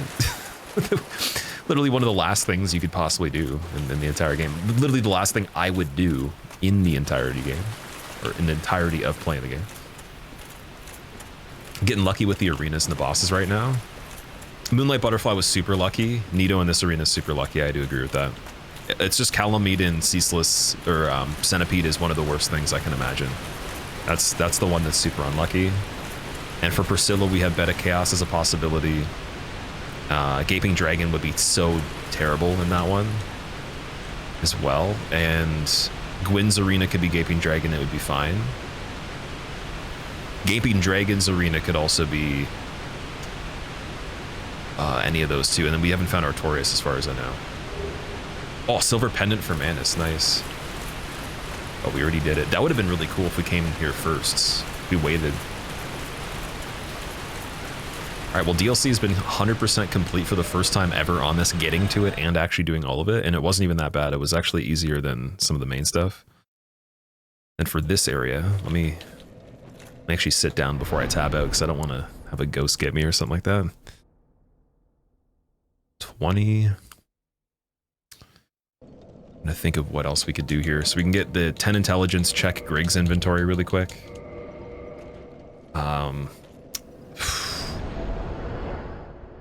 And then we're just gonna get Nito and be searching for some other stuff.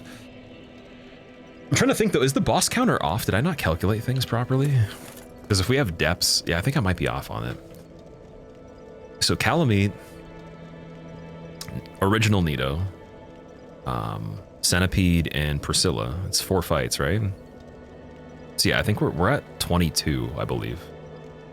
Because did I count Pinwheel?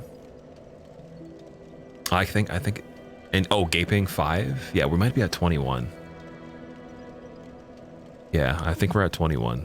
Oh wait, so wait, one more time. So at 20. So 21 is Nito, 22 Centipede, 23 Priscilla, 24 Gaping, 25 Gwyn. That's 5. There's a section you missed in Lower Catacombs back from Vamos and Bone Meals. It's where Tranquil Walk of Peace and Dark Moon Seance Ring is. Right, where the that's like right after the skip that you do down to the area with the sarcophagus, I think, or just like around, like you fall through the room below that or something. What key items do I still need? I literally just need Key to the Depths. That's it. Just one.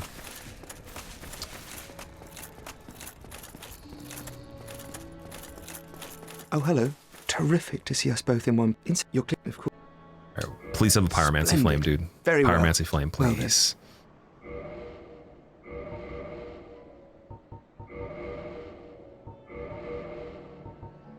Dragon Tooth, Demon Catalyst, Pure Shield, Stone Gauntlets for 750s. Okay.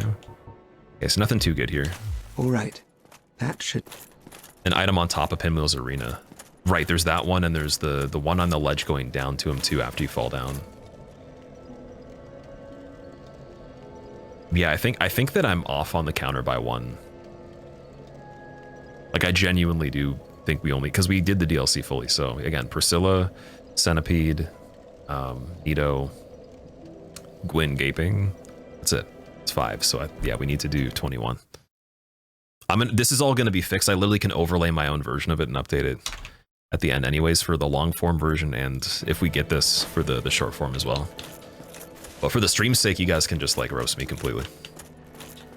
Gwyn gaping, yeah. What did he say? My god. Well, we could still keep going up in int for fall control and for dark bead. I might as well at this point. What else are we get? We're not really getting too much more, if anything.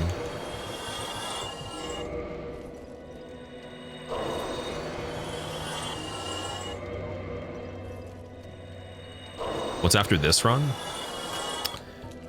I don't know what the exact next thing is going to be. There's a couple of different things we could stream right away. Like the ultimate plan for randomizers, though, in the coming weeks.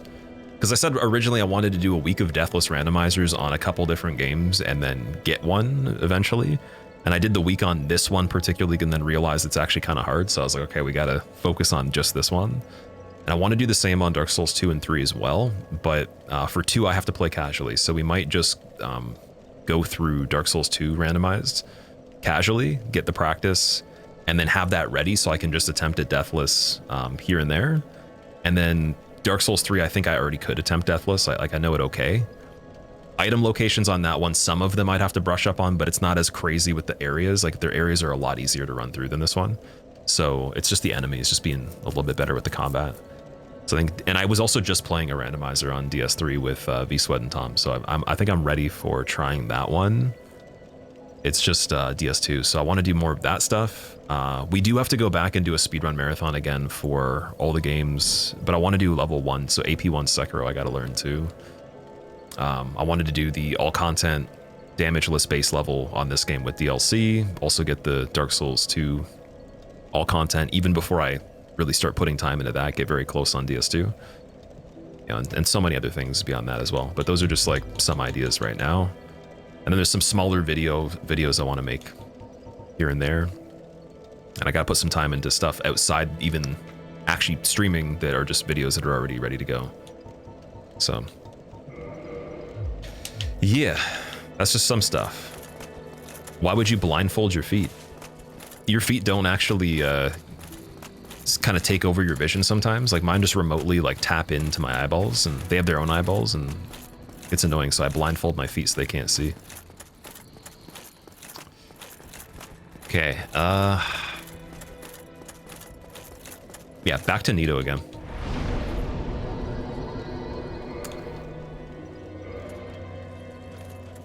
Just gotta make it there.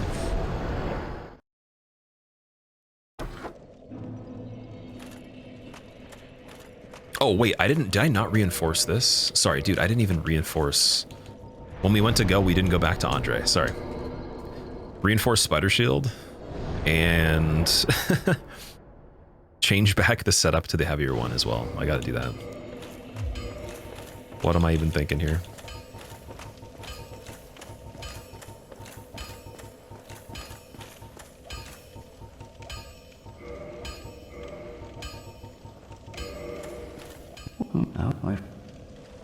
Oh, he's got the Dark Ember. What does Dark Ember even do? Oh yeah, it's a cult, right?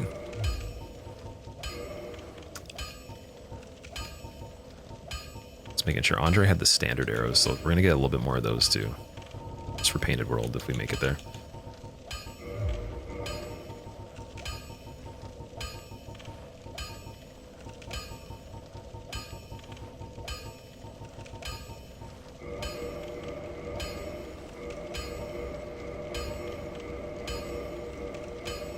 I think we can also modify Sanctus too.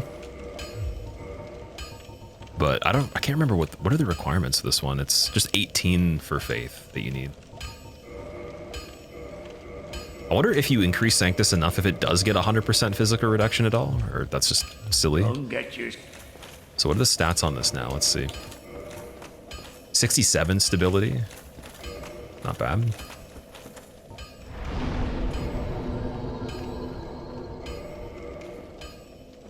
Do you have an Eye of Death to check Gravelord Covenant? I do have the Eye of Death as well, yeah. I didn't check the Gravelord Covenant yet. That was something we were talking about, that I could just go to Nito in the coffin. Do you have to do it before you beat him, though? Because the only thing with the Gravelord Covenant, so merchants don't have keys on this ever. They're always on the ground or in like a box or chest or something. So that's one thing I know for sure. Like he wouldn't be able to give me a key. Like I'm almost 100% certain about that. Which is like the good news. Oh fuck. Dude, that bone wheel just was roasting me for a second.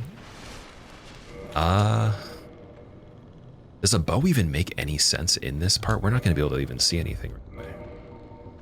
I'm almost thinking to put Sanctus in my main hand, but that's also kind of silly too. Like until we need to attack. That might just be too much though.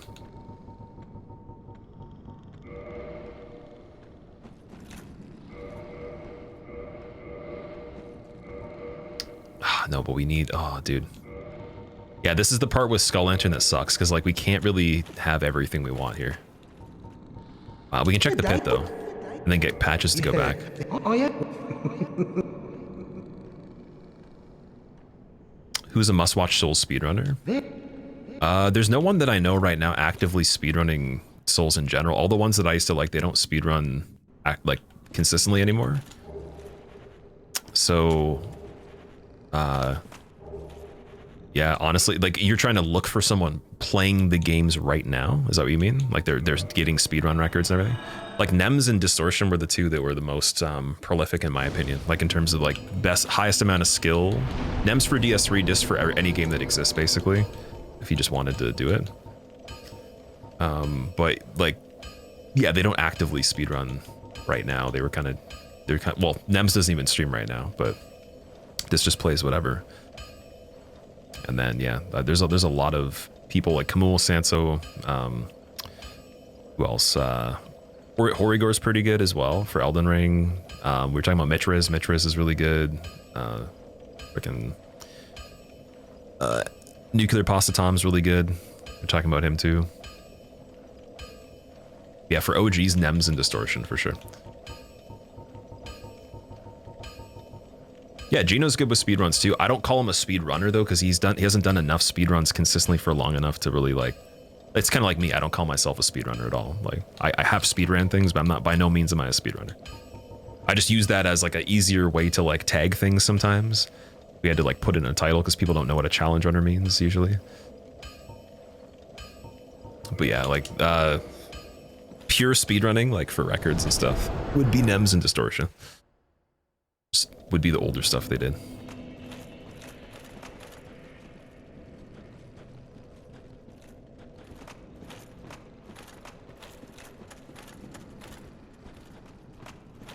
Okay, cleric time.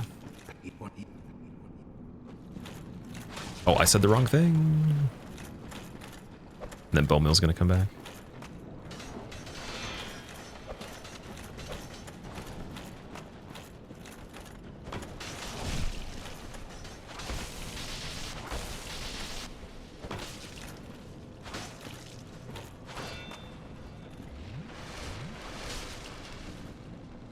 That shield's so good. I'm finished. What did I ever? I'm kind of confused. The bone meal went off the first time. Guardian Soul from Patches, okay. Yeah, I said the wrong thing. Okay, let's go and get the Estus back again, because I'm okay with the bone meal a second time. I just need the Estus. We might need to kindle here too. Yes, we do.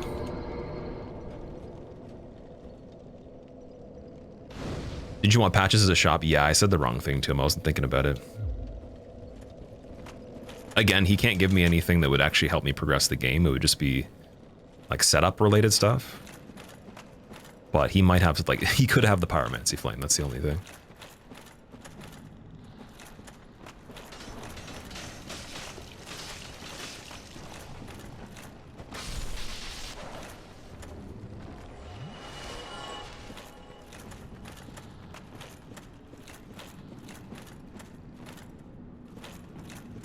Okay, so he was the Crawley skeleton.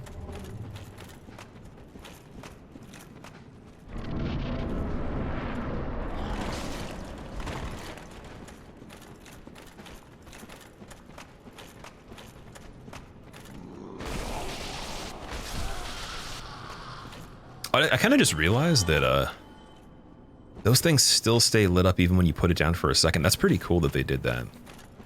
Didn't notice that before. Is that blow dart?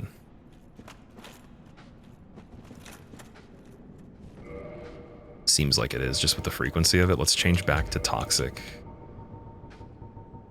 mosses as well. And then divine blessings as well. Nice.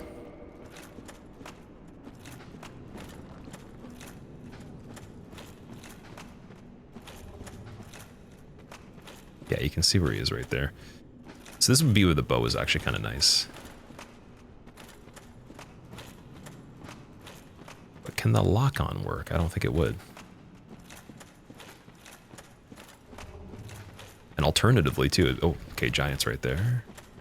What else are we gonna pull? Let's see.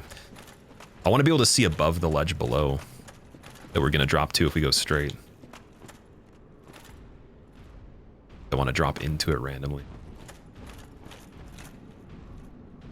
I think the giant's stuck.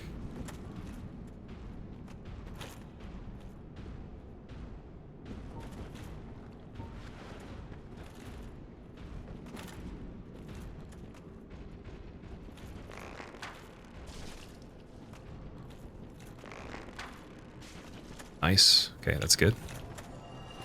I was even saying bow probably wouldn't be useful, but like right there it did help. Wasn't bad.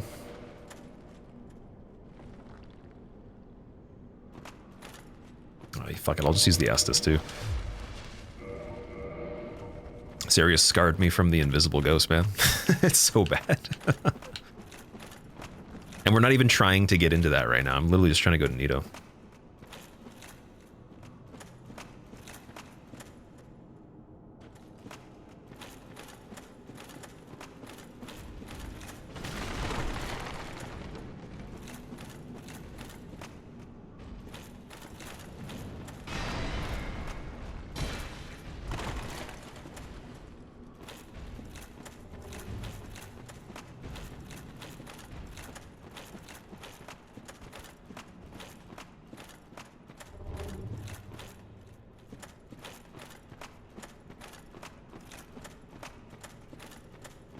So I think he does the Anor Londo back pedal on the staircase kind of thing.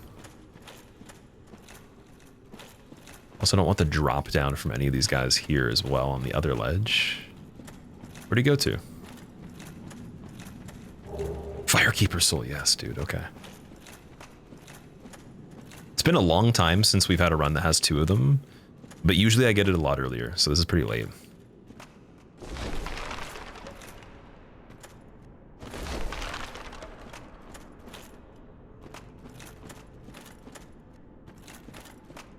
I think that's the bonfire part.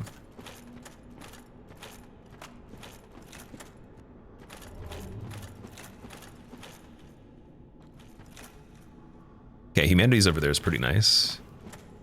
Boss is pretty chill. Or so we think.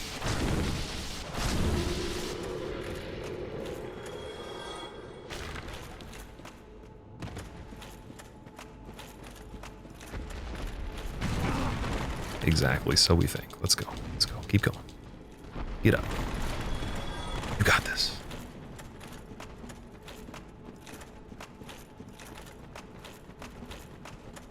And then for Leroy, I don't know if he'll trigger in the cave specifically or not. Let me put Sanctus back on quick.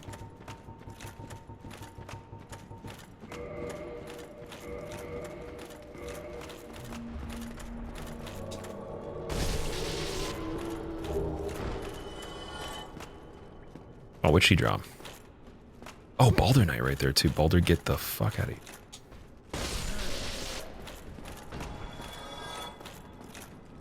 Big bonks.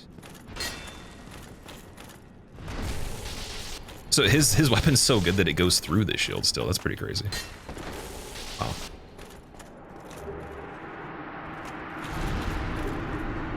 Soul of a Hero, okay. Pretty good. Definitely take more of those.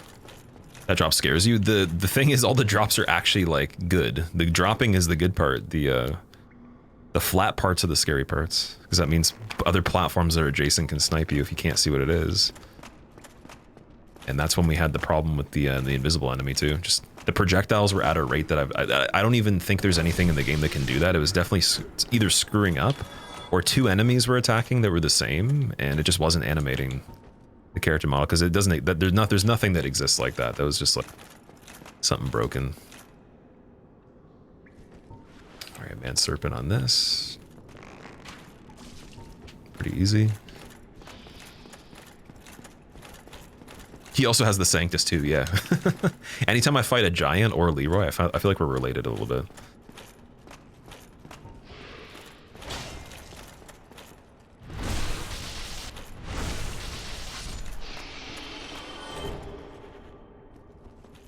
Did a Strength and Faith build once. Grant's pretty good.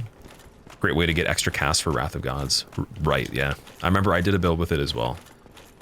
And I don't like the weapon itself, but it does have the ability, right?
You hate Lordran, Ralph? Why?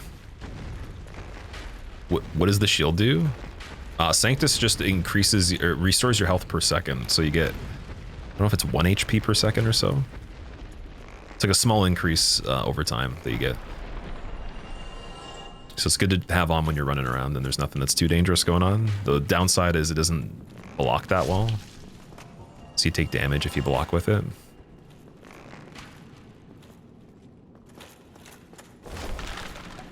It's basically just like a third ring slot kind of thing.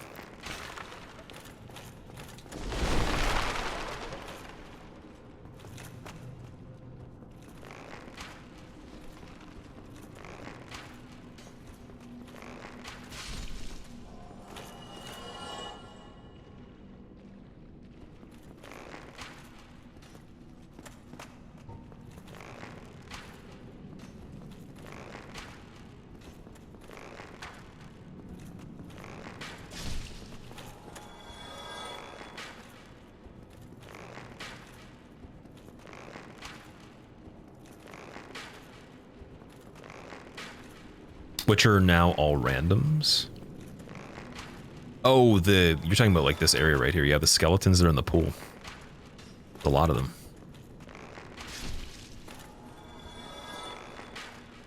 The tentacle things are so gross. This is one of the scariest enemies. It could have been a Bloodborne enemy for sure.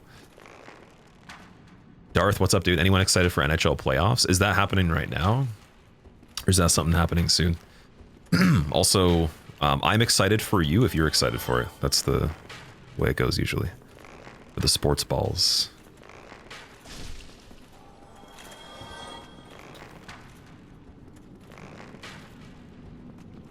Who do you want to win?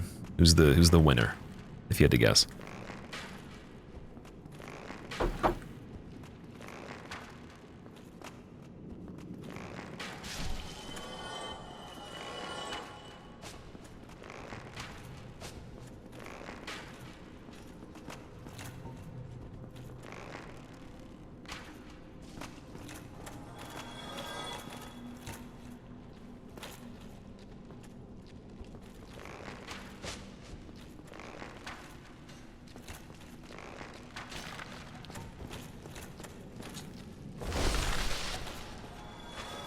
Killed the same enemy 10 times now? Oh yeah, there's a lot of enemies you're gonna kill. Like in the regular game, you'll kill the same enemy probably 20, 30 times. Because there's duplicates of every enemy. Technically, these enemies would have been the same enemy. Every single one would have been the same. Other than maybe like a couple that were up there. So getting a little more variety than normal.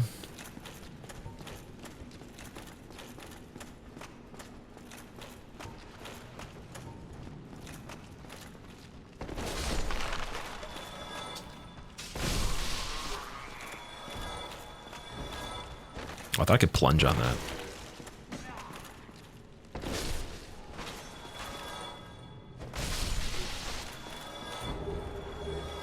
We've gotten the double chain thing so many times. Oh my god. Like for an item pickup, that's pretty funny. Like, I'm pretty sure that's the stuff that drops from the prisoner chain guy.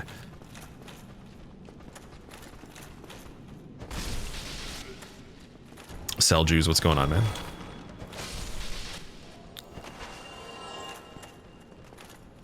I think it's a batch that respawns infinitely. Oh, these guys respawn infinitely? Are we talking about skeletons that are in the catacombs area with the necromancer?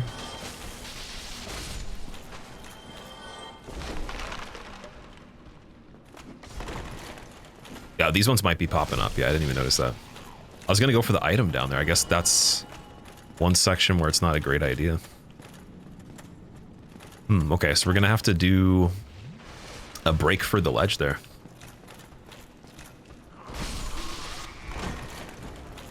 At least the pineapple dude is stuck. Whoa, what was that? Okay, what's this? Tiny Being's ring?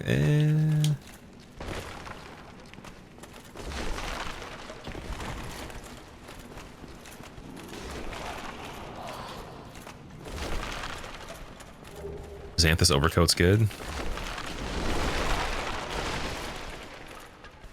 It's an incredible soul farm, though. I guess we could farm, but in trade for 1,000,000 arrows, right?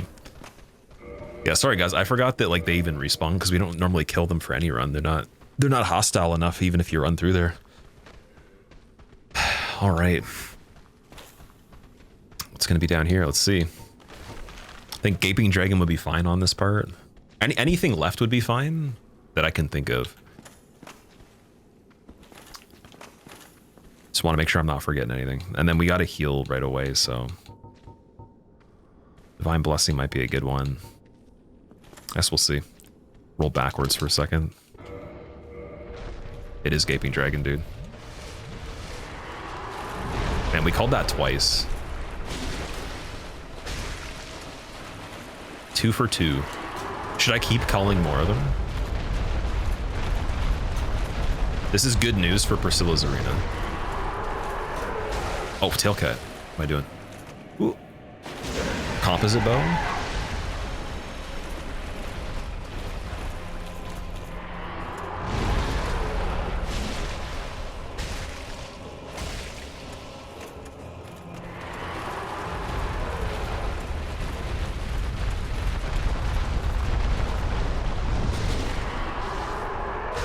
Nice.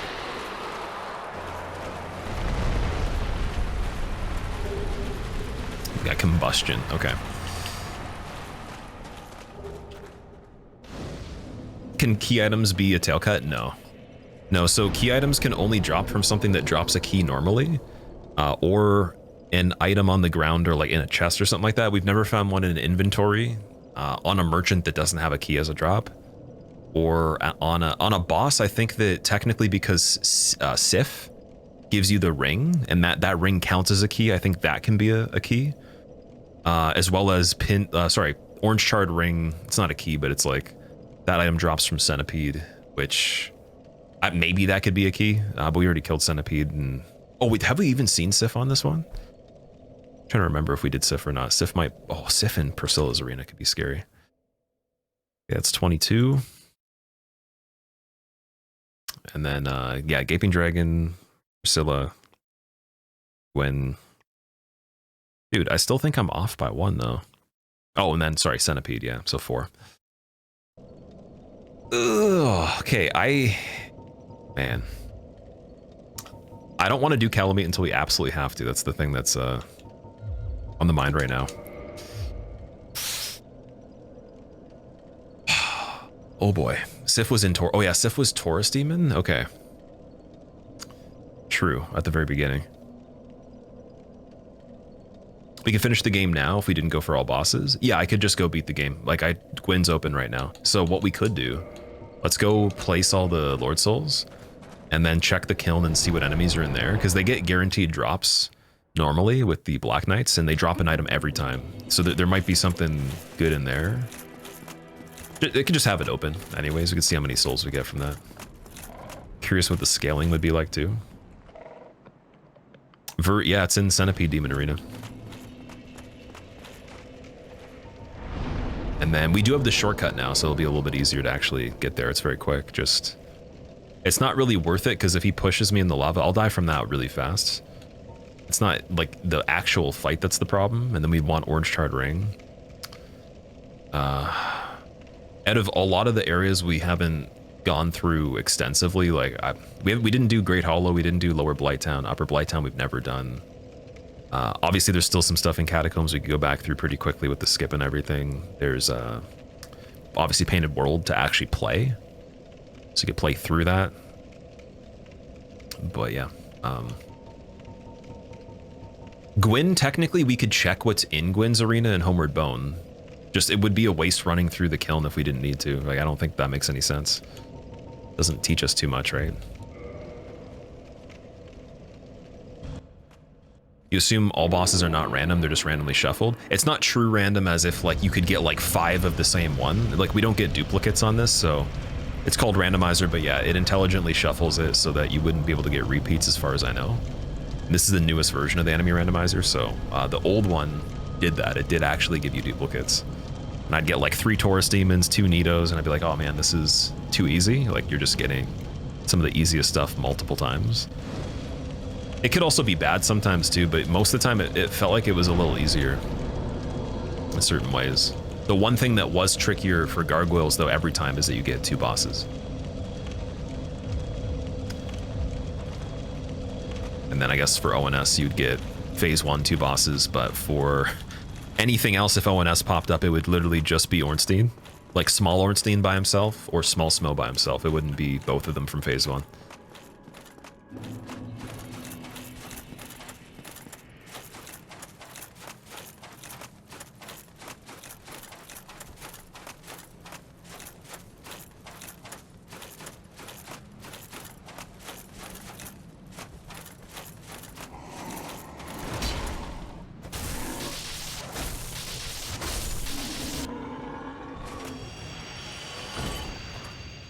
Blue Titanite chunk, okay.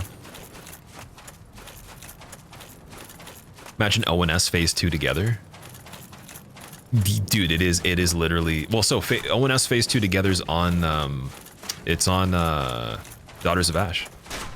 If you want to see that, just watch that mod. That is the best part about it. You actually do get both of them. Sorry, I was gonna say in Randomizer though, you get 2, you get 4 fights on ONS on the original one in one battle. It's pretty crazy. Okay, so we're not getting anything too good from there.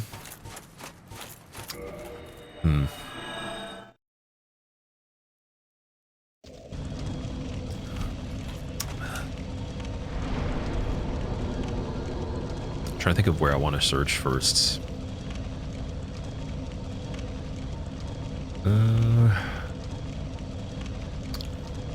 What's the least searched out of everything? New Londo was scoured decently. It wasn't too bad. There's still some stuff obviously there, but it's pretty decent. Tomb of Giants, obviously, it was okay, but it wasn't extensive. That would be the last place I'd want to check. That wouldn't be the first thing I would do. And then Catacombs, we did okay. It wasn't too bad. I'm trying to think in terms of like an area we haven't even found something in yet, and then also places we haven't gone. So Hollow we haven't gone for a long time, and just even Upper Blighttown I've never seen before on this one. It's a little bit annoying because of the platforming, but also the scaling shouldn't be too bad, so that could be something to go to next.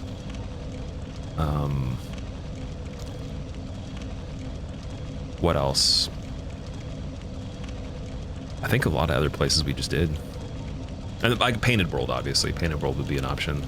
I don't think there could be a key for something earlier, though, in Painted World. It may be, but maybe there would be. What are you looking to find? I'm trying to get the key to the depths. That's it. That's all we need. And then early Izalith wouldn't be searchable because of Charred Ring too, but it's probably a low chance that anything would be there versus a lot of other places. Just if you think of the math on that. It's possible, but it's just less likely. Okay, let's check Blighttown. Buried in Hollow. We've gone to the Great Hollow. I did Ash Lake all the way through, and it wasn't bad. Like I could do it this time. It's easier than Tomb of Giants. It's just that it's pretty far in there. But scaling wise in Blighttown, like the enemies aren't that bad. It's mainly the platforming in the upper part. And the upper part I've never checked. Upper part would have a lot of items. It's just, in my opinion, easier to go through from the top to the bottom, but that means we would have already had to have gone through depths.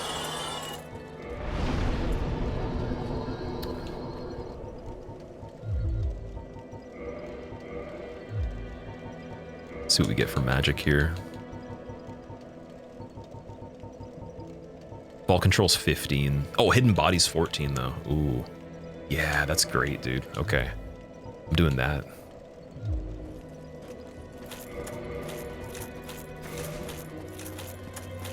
Upper Blighttown, get poison arrows, shoot everything.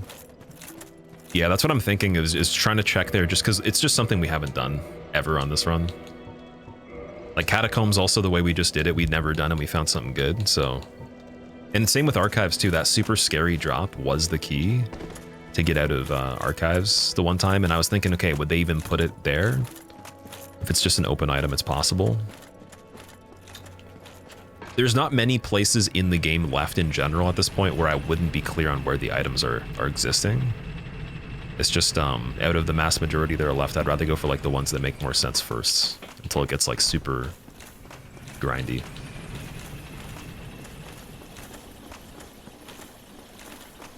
Might be tricky because of the fall.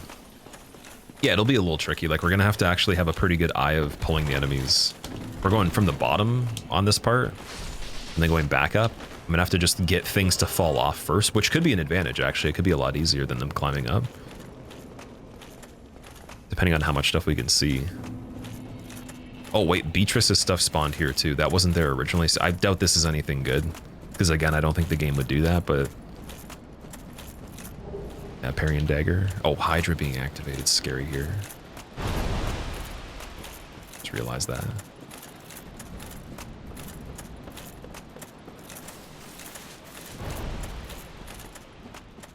There's the effigy shield in Tomb. Someone was mentioning it earlier. Effigy shield. Oh, yeah, there's quite a few things in Tomb we can go back and do. I just want to do that last if we have to. Like, the way I'm thinking of it logically, why not do the things that are just stupid hard last, in case the things that are really easy we could do right now, also that we haven't done ever, have the key, right? That it would almost... that would be such a better payoff than just going right there first. When it's only one thing we're looking for.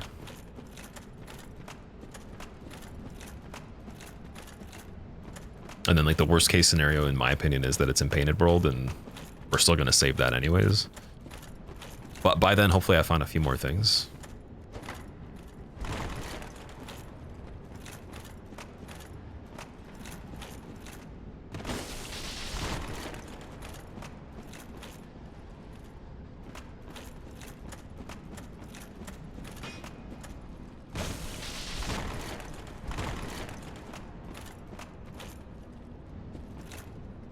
Did you get the item up on the ledge in the room after Vamos? No, not that one yet. But we have the bonfire for Vamos. I think, can't you warp to that one? So I might be able to just go back from the bottom there.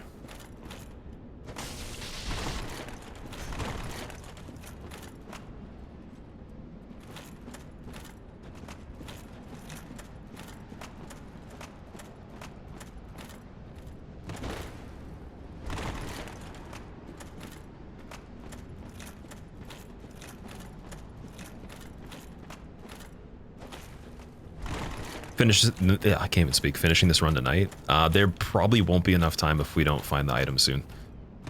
Just because like the amount of content left to actually play is one thing. That would take hours still. If I even had the key, it'd probably still be hours. And then I don't know how long it's going to take to find this key that we're looking for.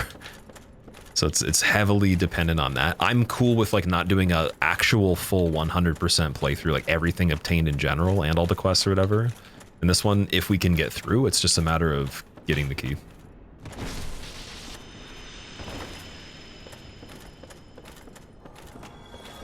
But I'll do my best. It might be possible. We'll see.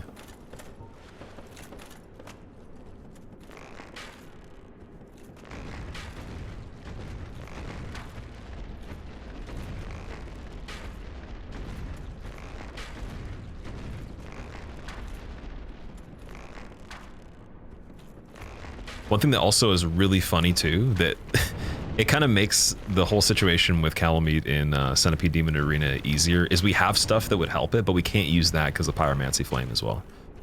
And so there is other things like Orange Shard Ring, Pyromancy Flame, and I'm trying to think of what else would be like really good. Flame Stone Plate could help too, Gold Hem Set, stuff like that. If we just find those randomly, you can make a bit of a difference along the way, but yeah, it's not like guaranteed necessary. CJ, welcome back, man. What that dog doing? Something. Right, even from here, we could take a really good look and see what's going on. Regular Blighttown bug, not bad. Although, I don't know if going far down away from this part will just make these enemies come back anyways, but... Yeah, he fell, that's fine. Make it just marginally easier. Goodbye. Oh, he actually lived right. Oh, never mind. Here we go.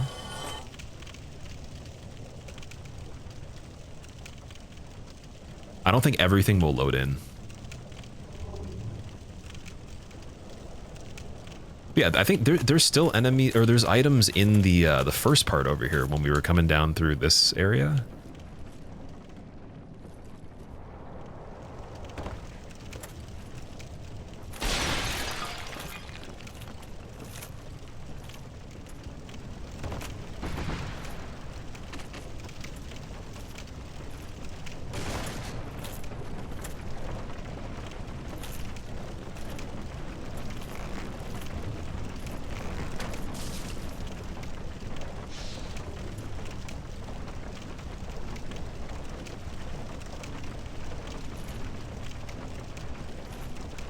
Oh, CG, that is interesting.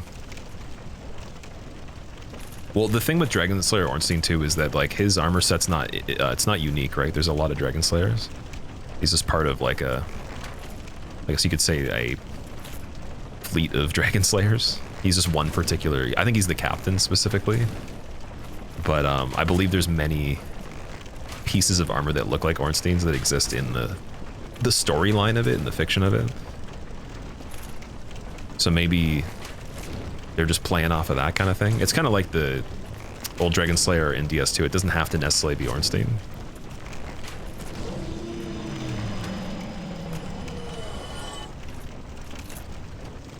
Yeah, Man Serpent fell down in there. That's not as ideal. One thing that I'm not sure about on this part is when you get down to this thing, like how you get back up.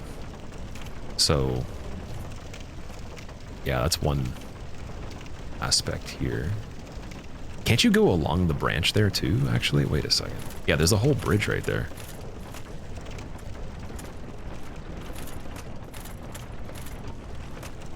I haven't done that for a long time. Doesn't it move or something? There's like some crazy thing where it just doesn't have the stability there.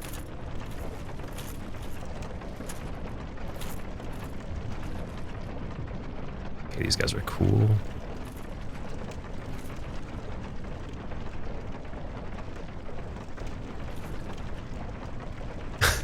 Okay, before I go across this one, opinions. Should I try it? Just to get to that other side before we go and do the whole bottom part. Super thin and rickety, send it. Frankers, oh man.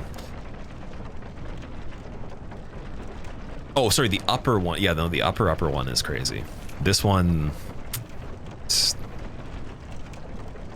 You got it? I can't remember. It's janky? Okay, yeah.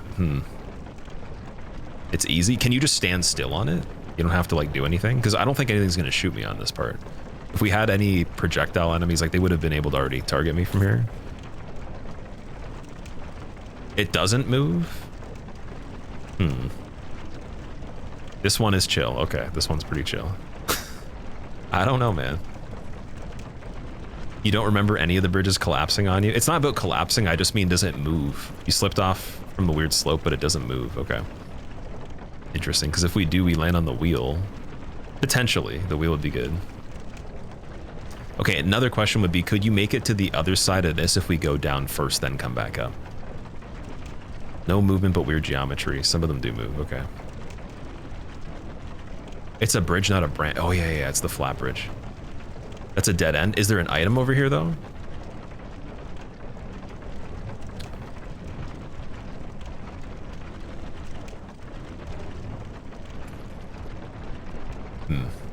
Obviously, we don't want to go from the bottom part. Okay, I think I'm going to check out a clip of someone running that one, too, just to see exactly how they do it, because it's worth it. If that's a dead end and you can't go back around, we have to eventually check that, too, right? It's not worth ending the run over? Yeah. But what if... dude. If it's a dead end, I can't go back later. I'd have to still... Like, you can't fall into the area anyways.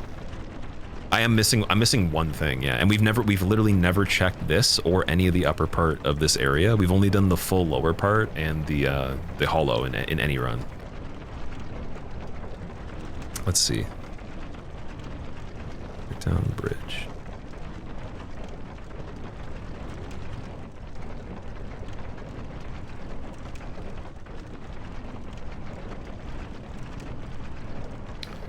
See if they do it pretty early on here.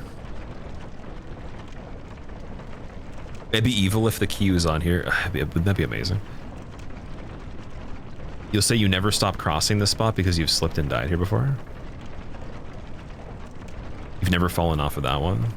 I've only done this one probably once or twice ever, so it's one of those things. This game is kind of weird.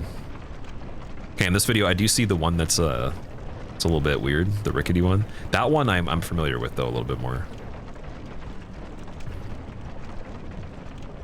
It's a mental game at this point, yeah. I'm not afraid of doing it. It's just like, I need to know exactly, like, if it has weird geometry on it, kind of like Great Hollow stuff is a little bit spooky with the slants on the branches. I need to know something, at least, if it's not, like, super obvious.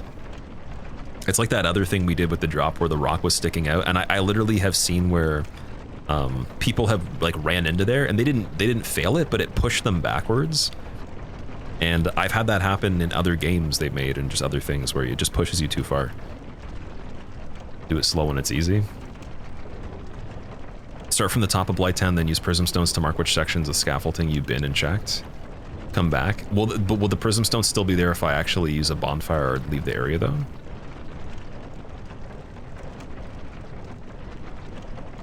Okay, this person's taken forever to get. I think they did it the reverse way. Damn it. Oh, the prism stones will disappear. Yes, that might be a little tricky. Because I can go back through the VOD and just watch all the areas we ran through and where we ran and where we didn't very quickly. That is a good idea, though, if it would have worked. Whitetown Tree Bridge. It's probably so hard to find, like, this specific thing, man. Oh my god.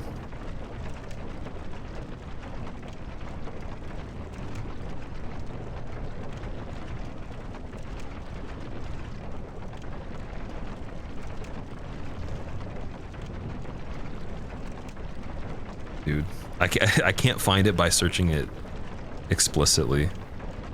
It must have been in the other one and I missed it, dude. Let me see. Like, you guys are saying 100% there's an item on the other side of here.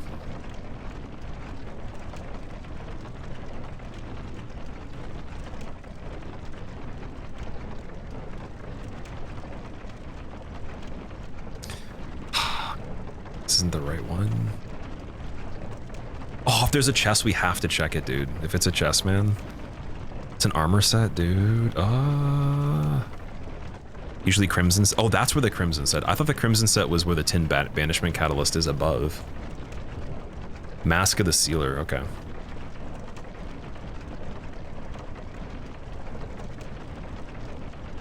Alright, let me just make sure. I'm trying to watch the thing, but he's doing it the opposite way, and I don't need to see the other parts because we can't go there. Goddamn Fextra life. Okay, Fextra, please, end with something... Oh, here we go, here we go. Going down here. That's where I was. Then there, Valley Drakes again. Could this be the part? No, going there again. Now he's in the bottom, so it's obviously something before that.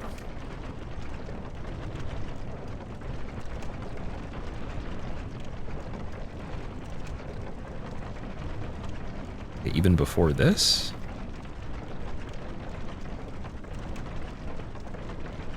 He's starting in the upper part. Dude, I don't know why Dexter's not going here.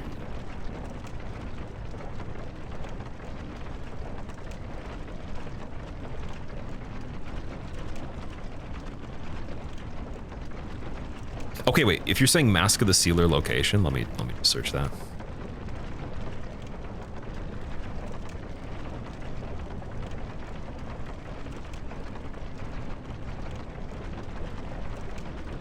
Search for where Crimson Set is. Is Crimson Set not the one above though? Okay, here we go. This is good. Oh, this is like OG. Some guy's doing fat rolling. Oh my god, man. That's terrifying. Wait. No, Crimson Set's above.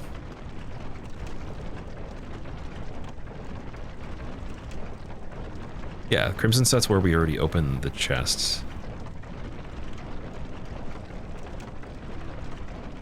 The whip, maybe? Oh, yeah, dude, the chest for it's above. Like, I did that for the sorcery playthrough. Like, we already got that one. I can see it in the video right here. The guy just got it from the place that we were going above.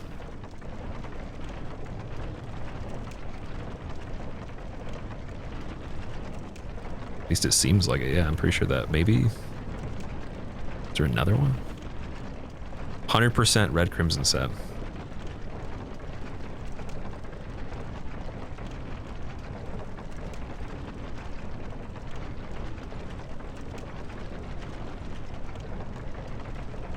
Oh, yeah, maybe it is. Is it just Tin Banishment that's on the other side? Okay, he did that pretty easily. Oh my god. Yeah, that wasn't too bad. Oh, that's so scary. That's actually so scary, dude. He like dipped down a little bit at the end. Oh man, this is funny. Okay. But there is a chest there. And there's an item beside the chest too. Okay, so the chest doesn't have the Crimson Set. It's just, it's beside it on the ground. Okay, I was thinking Tin Banishment. All right, guys. Just gonna cast Hidden Body first, I think. Wait, is there an enemy right here that I can see though? Oh, dude, there, wow. Look at that. There's a Silver Knight with a spear right there. Okay, yeah, we don't want to do that right this second.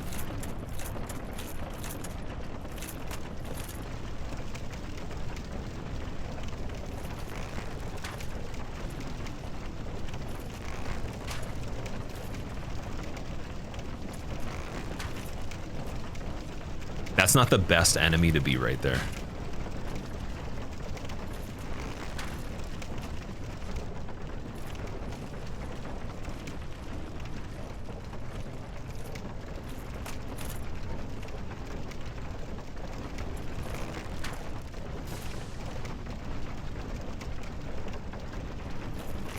Can he do the bridge? Oh, dude, he can't even do it. So it looked like in the video, there's only one enemy there. I think that's it. Oh, okay, okay. Might not need Hidden Body on this then.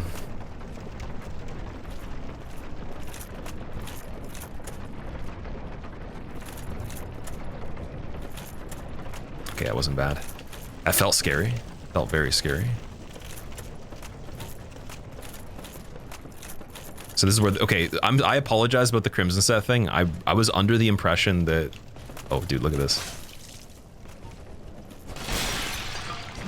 Ambush from the other one.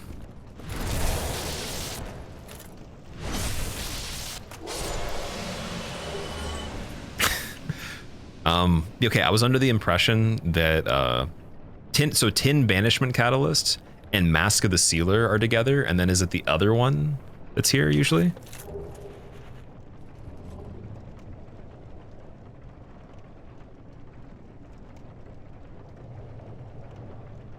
That's not even the chest.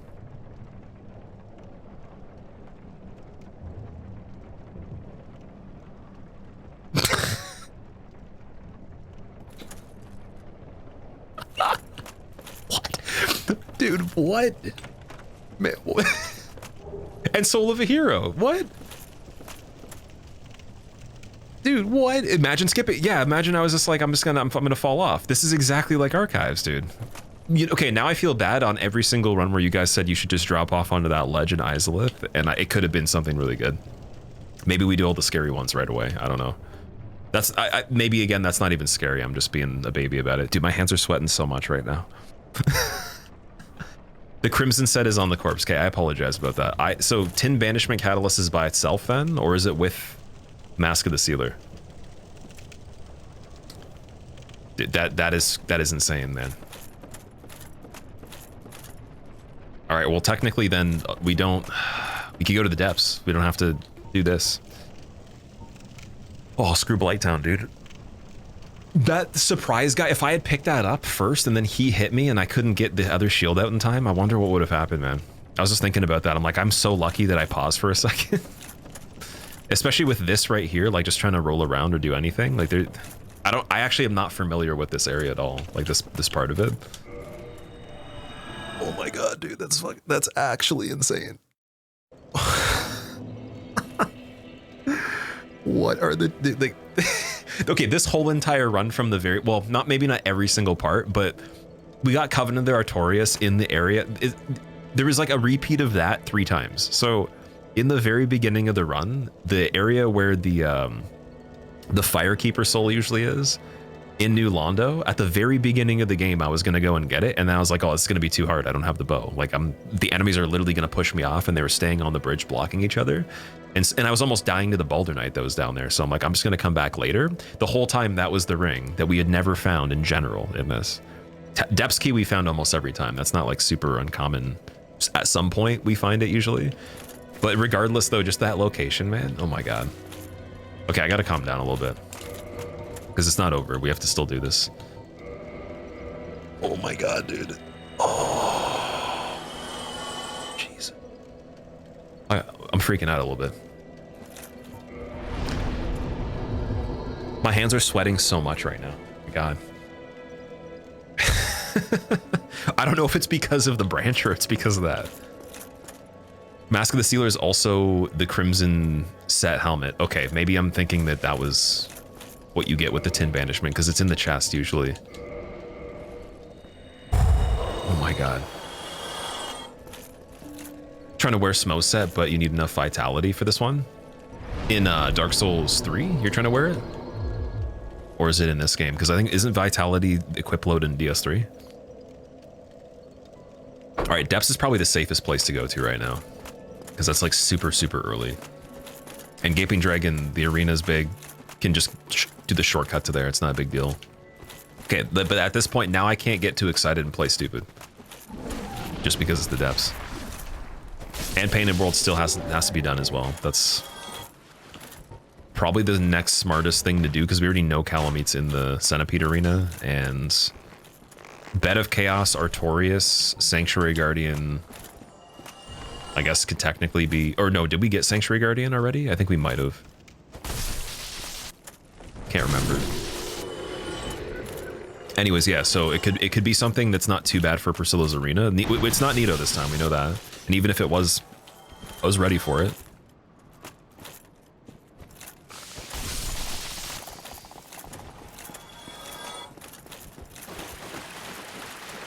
Sanctuary Guardian was in the Ceaseless Discharge Arena. Oh yeah, you're right, you're right. Okay, so Sanctuary Guardian's off the lists. That would be a really bad fight in the Priscilla Arena. With just the knockback and everything, we couldn't really change directions that easily. Artorias, you could stay pretty close. I don't think he's gonna like knock me flying. We could tank him a bit.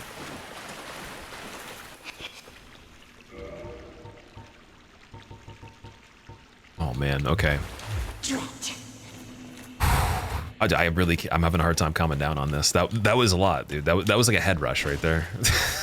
Randomizer Deathless is spooky, dude. Fuck. Oh man. Your new game +2. Vitality is equip load in DS3. You just got it to 99. What does it actually still give you equip load points past like 50 or 40? I've never done a character to max level in any of the games except for I think it was this one, and I think I did Demon Souls max level as well. But Demon Souls was with like cheating or something like that. I think I did duplication in the Nexus. Yeah, this is not the best first part for the Blight or the depths.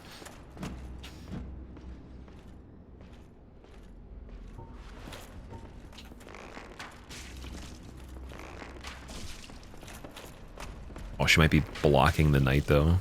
Okay, this is okay. Yeah, mushrooms are not good in this. Big mushrooms are, you're gonna get hit for like most of your health bar even if you have defense. But again, this is earlier on. I've seen them in earlier areas almost kill me though. I wonder how that would work at this point. We do have 403 defense. Oh shit. Okay, get it together, get it together. Calm down.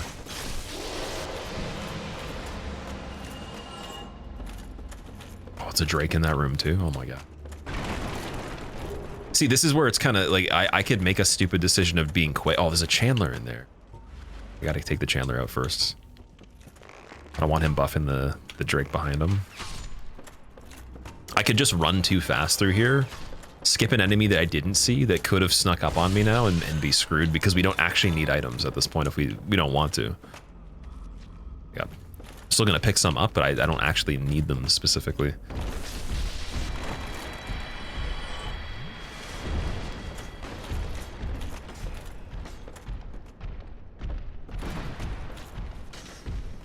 Oh shit.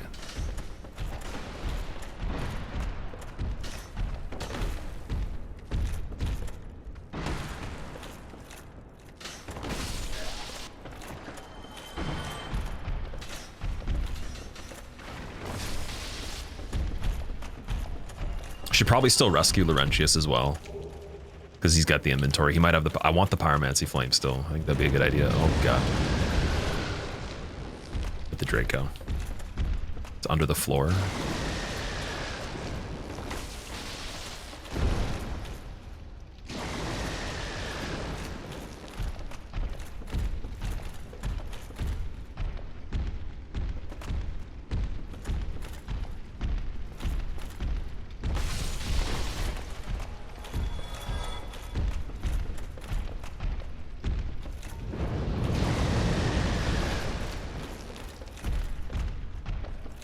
Pebble, this run's good, man. We PB'd on it, but also, like, it's completable. Like, all bosses is completable. I literally just have Painted World to do as a full area. This one I'm not even counting as anything special right now, because it's not long, and it's also early. It's just Painted World, and then the problem that we have that's pretty big right now that I know of is Calamite in the Ceaseless, or sorry, keep saying Ceaseless. The problem is Calamite in Centipede Demon Arena. Like, I'm trying to figure out exactly how I'm going to do that. The only option really is, because of how frequently he attacks and just the fact Calamite's still really hard, is we'd have to hit him one time and see if the damage is like pretty good. If it's not, I don't know how I'm gonna do that reliably. Like, I'd have to come back when I... Oh, Seath is the freaking rat, dude. Oh my god. So you've seen that once before. For anyone that didn't see it, and you're wondering what's going on there. Yeah, this is like for the first time though. This is the farthest I've made it for key items, so this is actually doable now. Oh, we got the Tower Giant Cell key, so that's for Logan if we want to go back and get Logan.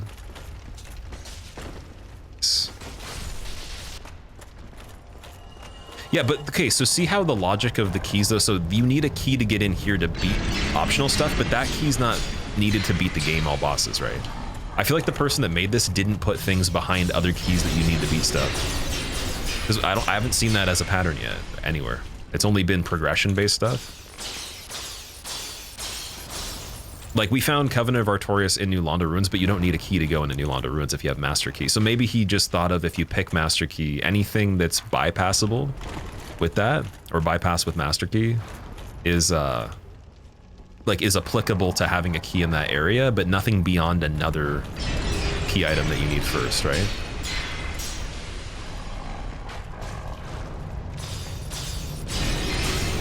With the exception that maybe the crest key would be in the DLC because you would already have access to it at that point, right? It wouldn't be like soft locking you. If the pendant was in the DLC, it would be impossible, you know, obviously. If the pendant was inside the, what's it called? The kiln, but then also the key to the seal was in the DLC, that'd be impossible.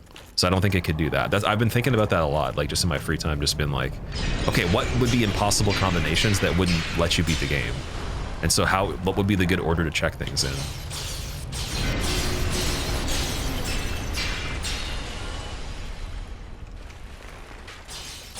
I'm gonna try to apply that logic to the other games too and see if that like helps from the beginning, because I wasn't thinking of that originally. It was only in the last like maybe 3 runs or so. Where the heck is Seath? So he's replacing the giant rat. It's at the bottom where you go to Gaping Dragon. You. Yes, you. That's sick, nice one. Rating the purple today, looking fresh. Oh, thank you, I appreciate it. Yeah, purple's my favorite color. This one's a little too bright though. I like a really dark purple. Oh, well.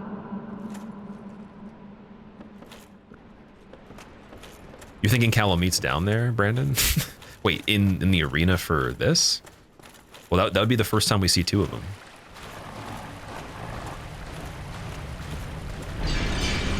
Go the Wolf, what's up? How are you doing?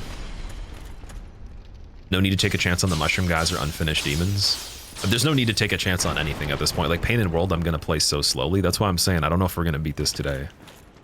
I'll try, but like... There's literally no point of doing anything stupid at this point. And it feels like playing Calameet in general is just stupid. Like that's just, that's the one. I'm just like, man. Because I know with Darkwood Grain Ring that we have, if we had Gold Hemset, we can skip over part of the damage from the lava, but then as soon as he hits me with fire at any point during doing that, it's pretty much over. There's not going to be a way to recover from it midway through the arena. And the back part that has the most space is where I'd want to fight him. That would be possible. That would be like, it'd be like half the space of the Ceaseless Discharge area where there's like that circle. Maybe even like 40% of that space, but that's still fine. Because his likelihood of pushing me in there is not as high, and if I have full health when he does, it probably wouldn't kill me immediately. The only thing also that I don't know, the thing that's hard about it too is it's the only area I could test how much damage I would take from lava. I can't run to like a random environment and then just do a circle and come back. That is the area where you test it, and he's already active. So he could just start with fire and then like I'm screwed. And I don't want to have less health than full in general if I'm fighting him at that point. Now, if we had Power Within, because we had the Pyromancy Flame, that's one thing, that would help. You'd try that. But even then, I think I'm gonna have to hit him so many times still.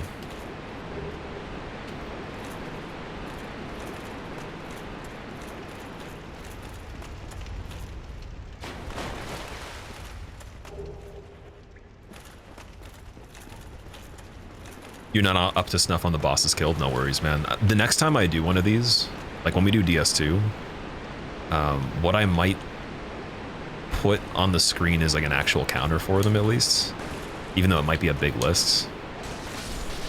And what we can do is we can just type them in. I'm gonna have to train myself to get good at that though. I'm very just kind of sucked into the gameplay and focus on trying to not screw it up that I just forget to even check off. Like we were behind on the checklist on this for the whole thing.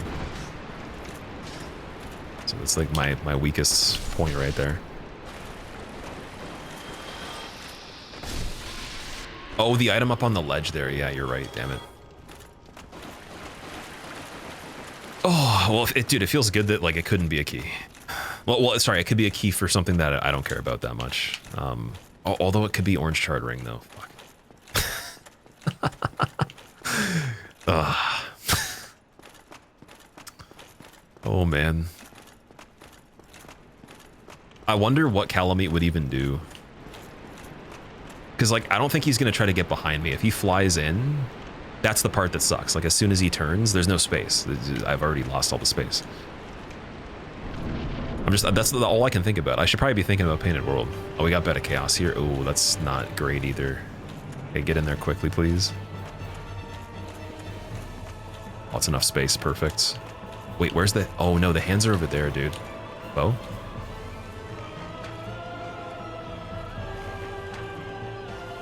Does it work? It does, yes. Okay, nice. Saved by the bow.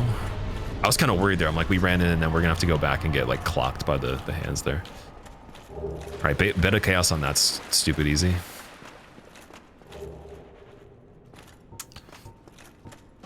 Hmm.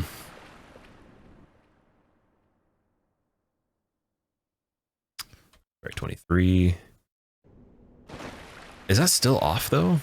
23, 24 Calamite. No, 25 Priscilla, 26 Gwen. Dude, counting, please. First time seeing Beta Chaos and Rando, it looks really funny. It's basically just an easier version of the regular fight. Oh my god. This has been one of the most tense playthroughs I've ever done, man. If I'm doing this on DS2, dude, I'm gonna have to like do some breathing in between. Like it's gonna be stressful, man. I've seen some people stress out on it even just with like half of it done or even like a quarter, but I can't imagine. Oh really? But because that one's like, it's not double the content, but it's about like I'd say 35% more stuff. A lot more areas. Yeah, I'm here. Oh, he gave me a mushroom. Nice. Those are good. Oh, the mushroom could help me kill Calamite. Or it could save me a little bit. It might actually. Oh, would it be able to help me get to the better spot? I wonder. I forgot about that. Like it lasts long enough where it might actually help me get through the lava. Oh, he's good. He's got the pyromancy flame. Oh my god, yes, dude. Oh, we have flashwood, I think. Holy shit, dude. This is it. Dude, the pyromancer actually has the pyro. This is the first time he's ever had the pyromancy flame. Oh my god, I'm spending 10,000 on that. I don't care. Whatever, 500 for humanity, sure. Goodbye then. Wow. And like, okay, so just to give you guys the update, like if you haven't seen any of the gameplay of this or you don't know how it works, like I could get like maybe 2 or 3 pyromancy flames on this. There's guaranteed probably one on the ground somewhere that we could have found, but him having it in the inventory is nice. We found it in other inventories before, but I've never found it on his character. Actually, in fact, I don't think I've even found corresponding magic or spells on anyone that normally has them too. And I don't think he normally sells a pyromancy flame. Maybe he does, but he upgrades it. So now that we have that too, we can upgrade the one we have. I don't know if it scales anything that we're trying to do, but I think I have flash sweat though, right? I do. Yes, dude. Are you serious? So maybe power within's just not the best thing. Wait, what does replenishment do? Oh, dude, if we stack this too. Okay, I got to farm for attunement, or I got to level attunement once. That's it. Yep. Dude, I think this is it. Okay, so I gotta calm down still too. This is really exciting, man. Replenishment will offset the reduction, and then flash threat will increase the defense with Sanctus as well. And then we just put on a set that has pretty high fire resistance. Try to make a break for it with all that stuff. See how that works. That should be enough. I think that might, and the mushroom at the same time. All that together should be enough. I just don't want to waste the mushroom. That's the only thing. So now the question is, do we do Painted World first? He doesn't. He just gives it to you. Okay, he just gives you one for free. Okay. Oh, that's so good, dude. Oh my god. It might be possible that we could have done it without flash sweat. Like I forgot I had replenishment. That's still. Oh, yes, thank you. I'm glad that we actually went and checked that. It's pretty cheap to modify too. Goodbye then. Let's keep doing that. I doubt it affects flash sweat, but just in case we do anything else for the rest of this. I don't think there's anything else we're gonna level at all. If we get the 16 for Dark Bead once we kill something that's decently strong. Let me get that up a bit, and then Humanities would increase the defense too. I could just literally take a bunch of them as well. I want to see, like, if I go to my defense right here, my resistance. Flame defense 310. If I just use one, let's see.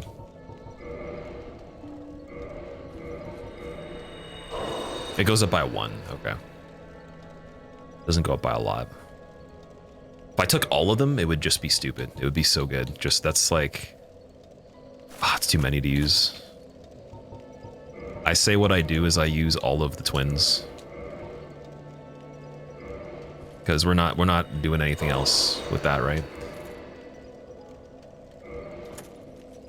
You can get one from that one from Engi, but you need 11 int to be effective with the egghead thingy. Okay.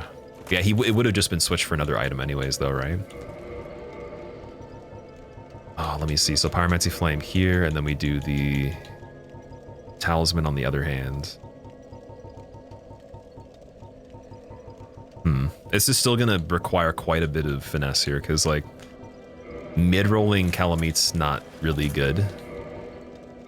And this is where I'm wondering, do we have the gold hem to anything? Or is there anything that has good fire defense? Otherwise, let's see. Because we can also increase other armor sets too. Smo's helmet has the 26.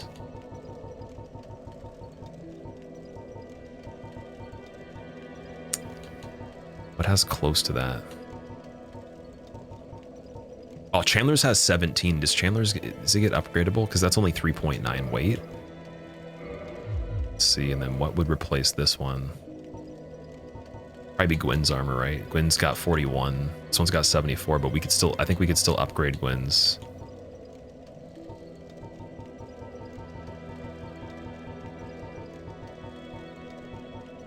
So I want to see if I get light roll with all this stuff.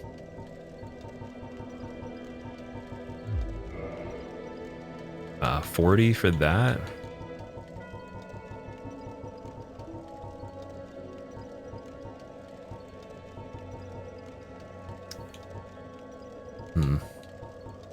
Gwyn's bracelet's 10. Yeah, it's pretty bad for the gloves, unfortunately.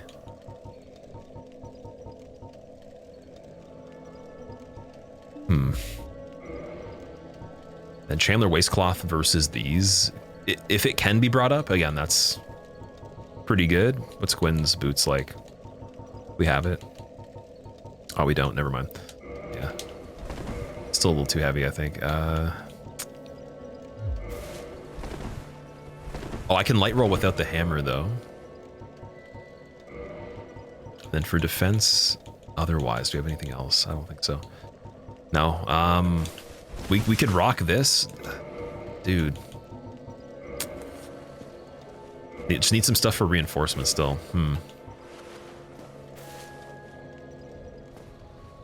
What do we do?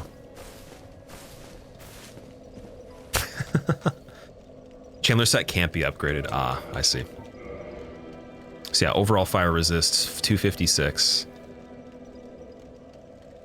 With flash sweat, let's see what it gives me. It doesn't change the number, it just probably is gonna just give you some sort of bonus. Okay, I gotta, one sec, I'm gonna do one other thing, guys. I wanna see a video of someone running the lava with flash sweat.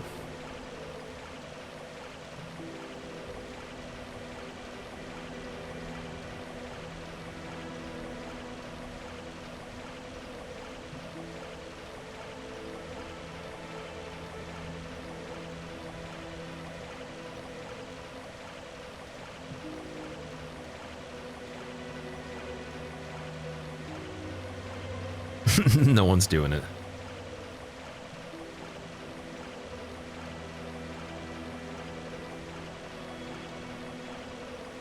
Okay, wait, let me just search it up otherwise. Let's see if there's someone that wrote about it.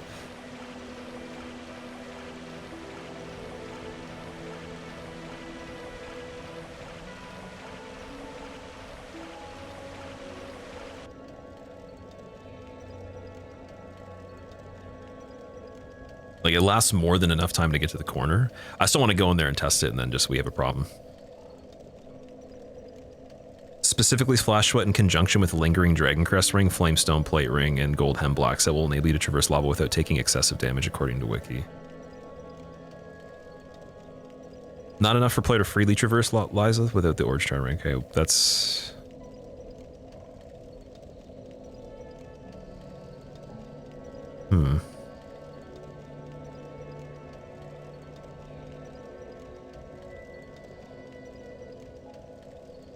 Oh, wait, there is a place we can test this, man. I just realized there is one place we can test it. We have to go back to Quail. Okay, right outside Daughter of Chaos. Let's try it and see. There's some enemies over there. There is an item over there too, but there is one place we can test it. Yeah, Demon Ruins. I forgot about that in the corner. Okay. You're on attempt 30-ish deathless tries. I'm glad you reciprocate. It's tense. It is tense. This is one of the craziest challenges I've definitely done, 100%, man. But it's super fun though. And it's also, it forces you to have to get very good with a lot of stuff in the game, even if you're not right away. So I've learned a lot from it. I'm looking forward to seeing how big of a skill gap that I'm bridging in DS2, because I'm really not the greatest at that game. And that's the hardest one, apparently. I think that'll be exciting.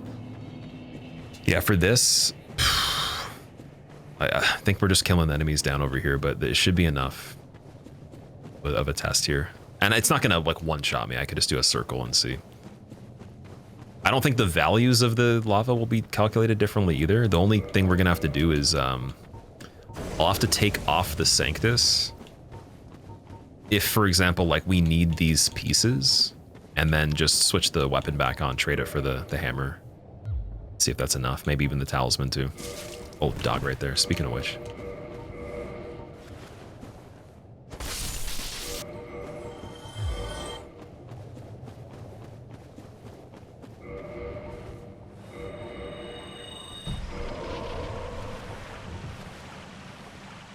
Wait, replenishment can't be... Oh, you can't put both on at the same time. Okay, that makes sense. So we'll see which one's better. Yeah, it's pretty decent still.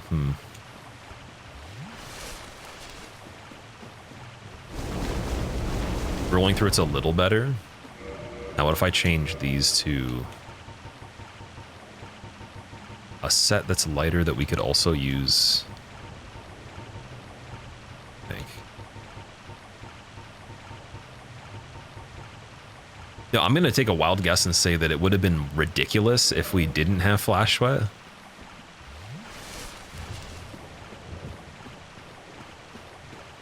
Like I wanna say that we could just go in and do a little corner and see with replenishment, see if it's better.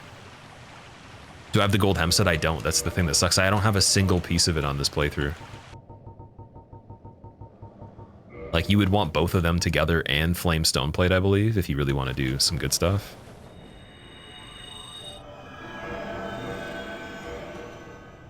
Let's see with replenishment really quick. Replenishment does go back up pretty fast. Oh, but dude, look how fast that goes down, man. Flash Sweat is pretty good. Okay. Shit. The other thing too is like, dude, Calamite literally, like him just flying as I'm trying to like get away. That's the thing.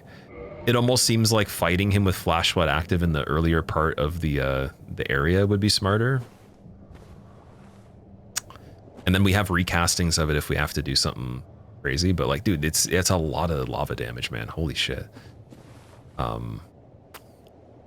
That's not a joke at all. That's crazy. What if we did medium roll with this? Let's see. I think we would take more ticks because we're not traveling as far. Darkwood Grain Ring. I completely forgot. Darkwood Grain Ring does help it a bit. But then the issue with that is that we don't have... we can't put on nearly as much defense. Like, I'd have to take off quite a few things. Let's see. We go the lightest we can with still having decent defense on it. I think it's Maiden Gloves or the bracelet. Maiden Gloves is actually really light. Chandler one was what, 27 or something? Yeah, 27. It's 10 for that. Then let's take off Havels completely. Still light roll, perfect. So we can do Darkwood Grain Ring with this. And let's go dial the defense back up again. See if I can maybe do Chandler's with this setup. Oh, I can. Sweet. Okay. So it's just the gloves being switched now, which is a huge thing. That is a big dip in the fire defense, but like, so this will skip some of the ticks. Like you'll iframe some of the damage on it. See how like that first roll in doesn't do anything? I think that's the strategy there. Yeah, dude, we might have to do it this way. I think that's the smartest way. Look at this. That's insane.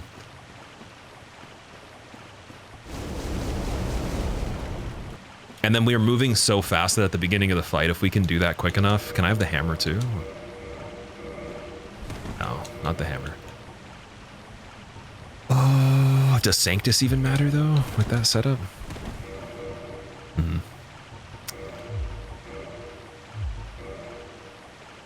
17.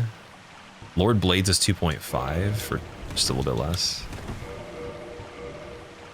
17's not a lot. We could probably afford to do like a much lighter headpiece here.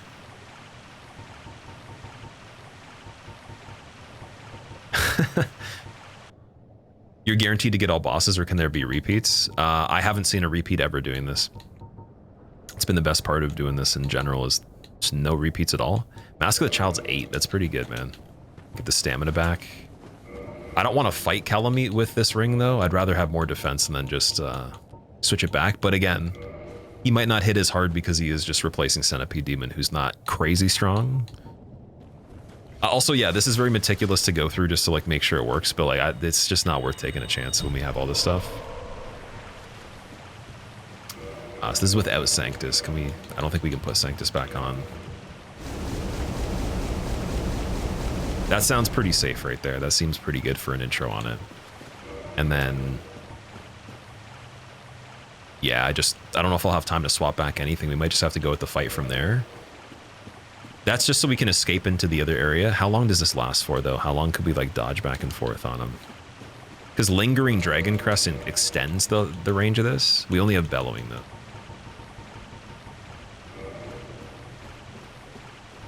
And then my second casting could also be Power Within. Just... That's sketchy. It's normally a minute. Okay, so we have some time. And then we might be able to use an attack opportunity to recast. Let's see how long it takes to even start it up. You warp back. We have the mushroom too, though. The Elizabeth mushroom with all that stuff combined. I can't use it once I'm in the lava reliably, because if I'm just standing still in there, that's scary. Especially if he hits me at the same time, so. Let's get the mushroom on in place of the Divine Blessing. Divine Blessing in place of Humanity, because it's a way quicker heal. And full heal. Humanity on that one, I don't know if we even need it, to be fair. So I might want to skip to Homeward Bone very quickly. And then, yeah.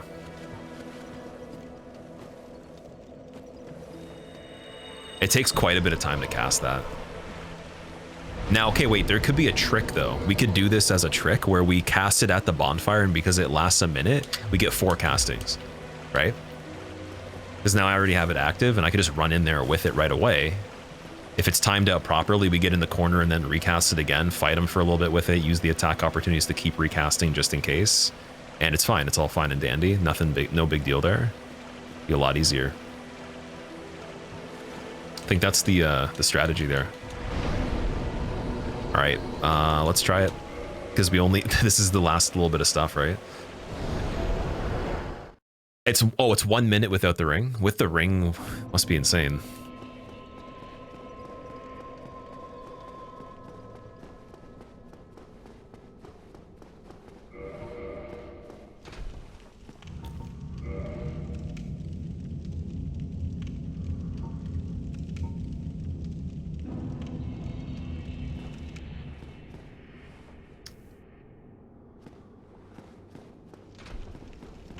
Trying to remember who's down here. Got the Painting Guardian. There was a Dino originally, but we didn't see him the last time.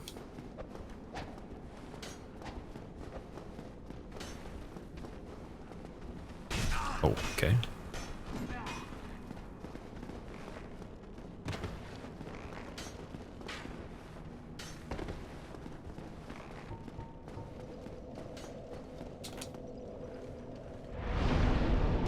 All right. Do we put power within on this? Is it something that we do? I don't think so. I think replenishment, like if that lasts a long time too, that might be a good one to have running while we're fighting him. Just in case. Dude, this is absolutely ridiculous, man. This is just so silly. Maybe, oh, homeward could be quicker. How quick is homeward? Let's see. Homeward could be quicker than switching to the bone if we needed to. Oh, I can't even use it. Doesn't even matter.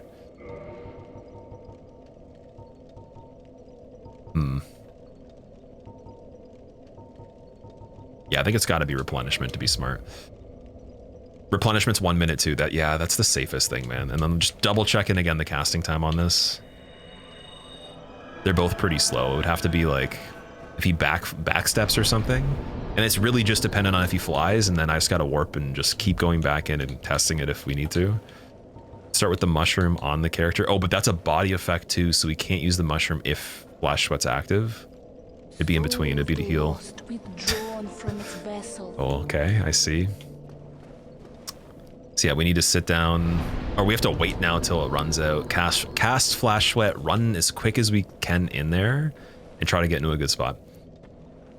And it's only going to be maybe like 3 ticks, I think, of damage, maybe 4, because the last stretch is longer. The first one, I think you can go over without even taking any in this arena if you go to the right away. He angles the fire and cuts me off during that. That's kind of scary too. Have I ever fought Calamite here? No, dude, this is the arena you don't want to fight anything in if you don't have Orange Tard Ring. It's just, I fought Sif in here twice, I think. And did we do Stray Demon or something like that? Maybe Asylum Demon? Surfer, thank you very much for the Prime sub, by the way. Hope you enjoy your motes. Also, dude, you just subbed right before the ad break started, so you don't get ads, I don't think. It's pretty good timing, if I have to say so. All right, Flash Sweat, sit down, let's run.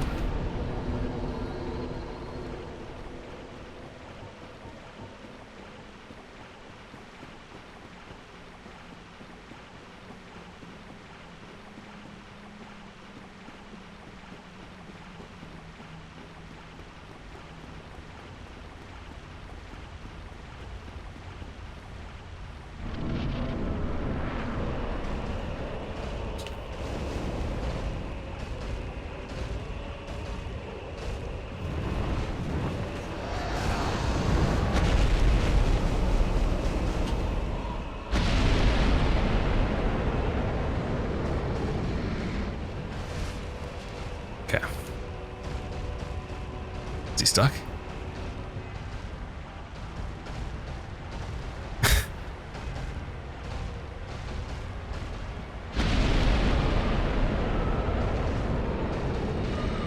We cast Flash Sweat just in case. He might actually just get stuck in here, man. Might be able to cheese. Let me try it out.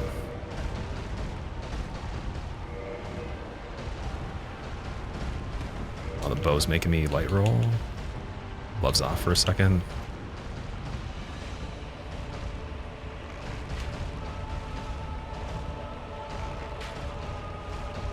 Imagine. Dude, imagine this being a thing. Guys, imagine. Could you imagine?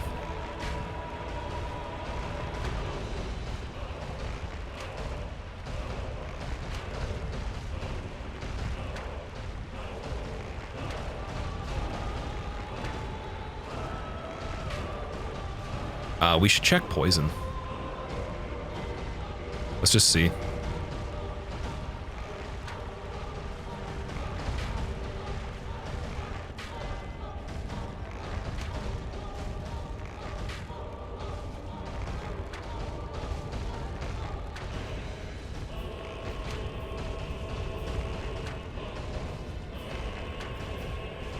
Gonna run out of arrows. We have quite a lot. I have several hundreds. It's just depends on what type.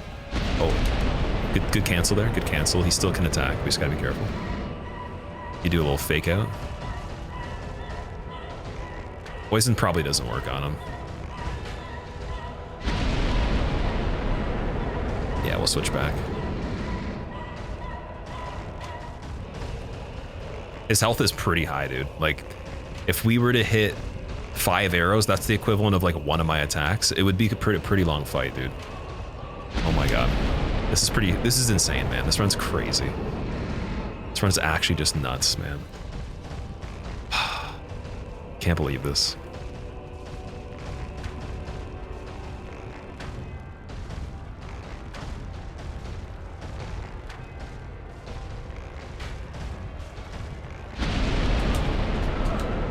Okay, we're good, we're good, we're good. It's all good. Can survive that. Make sure he doesn't do it again. Heal up.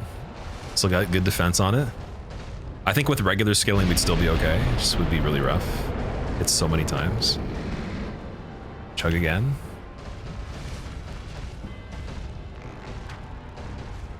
Keep being stuck. Here, let me position just a little bit over here.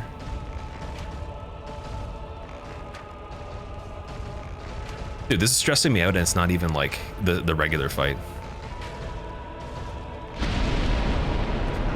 Oh god, you can see it sucked back in from the outside. Oh my freaking god, man. This boss is lethal. I understand why people say this one's the hardest, for sure. I get it.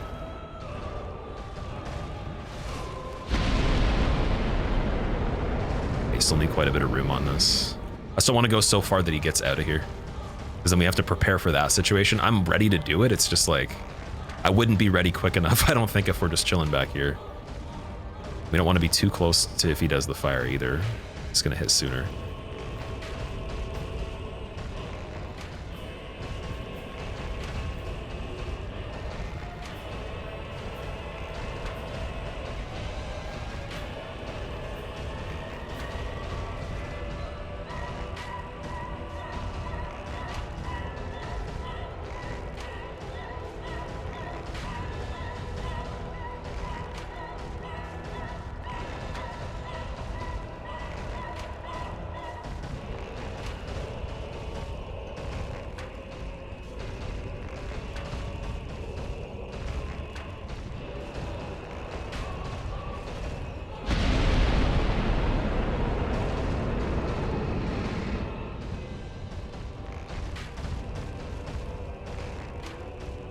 One thing that would actually really suck too is a random head stagger.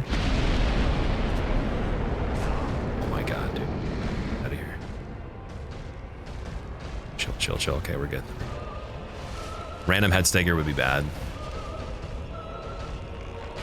I'm gonna cast replenishment right now while we're chilling, I think. Switch it for the hammer, the talisman. We can quick enough. Please. Just have it going. Oh my god, that's so freaking scary. Will the input read that? I don't think so. I think we're good. Switch it back to the hammer.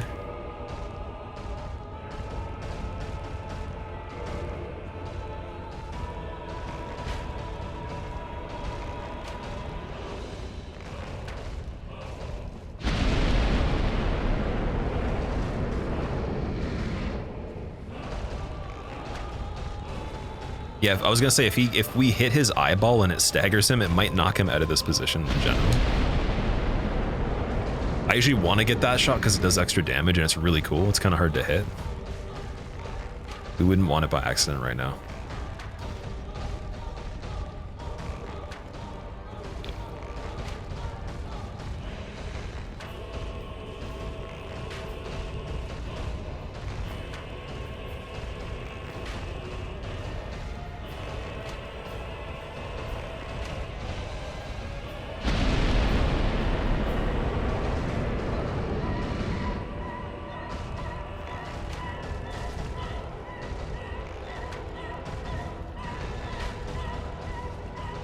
Yeah, I have a lot of defense. Like, we're not in danger. We'd have to get hit 2 times by that thing, and then he like somehow escapes or does it a 3rd when I'm trying to heal or something. Then it would be bad. I'm just it's just so panicky at this point, dude. Everything is so sketchy now.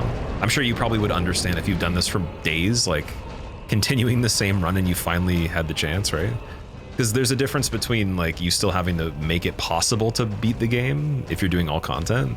And we never did any percent. We're skipping any percent, just going to doing all bosses right away. And there's a lot of pressure I feel on me because, well, I put a lot of pressure on myself because the first attempt was a crazy PB. So, like, I think my PB still is the very first attempt of doing this. So I kind of have to make it happen, man. Like, especially, I do want to move on to doing some other things too. So it's like Painted World's got to be perfect. It's got to be so stupid good, and I'm ready. I just we have the stuff. It's got to be like so scary, like so paranoid and scared of it that like I only move an inch at a time. Like I can't go in there fully confident because I think that's going to be a downside. There's got to be a % of uncertainty there. Oh my god. Okay. Can you imagine fists only on this? Well, we're going to be doing fists only on this game. It's the next game to do it on. But fists only on this apparently isn't that bad if you have the dragon form. I was thinking it would still be low damage, but we might actually have to do it level 1. Because I think the leveled character and the survivability of it with how much damage I've seen people hit with the dragon fist it might be a bit too simple. So I might do level 1 fists only all bosses.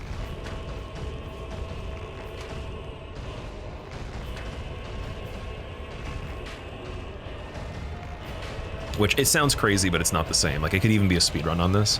The only problem is you'd have to use duplication to be able to get the dragon scales easily. Otherwise, we'd be there for a long time. We'd be spending quite a bit of time trying to get them started. It'd probably be like multiple streams to even get the character ready. So do it in one run. There's this item overflow thing you can do where you get a longsword and you have the cursor outside the window of the game. And you click, I think you click a button at the same time as on the controller or something like that, and it lets you get an amount of longswords that you can't possibly normally get. And then you can switch that for an item that's in the inventory that's consumable, and you could get the dragon scales if you have one in the inventory. So we just get the guaranteed one and do that. That would be the only way to get it started reasonably. It would be ridiculous otherwise. Which bosses are left? We have Priscilla, or whatever's in the arena for Priscilla, and Gwyn after this. So 2 more.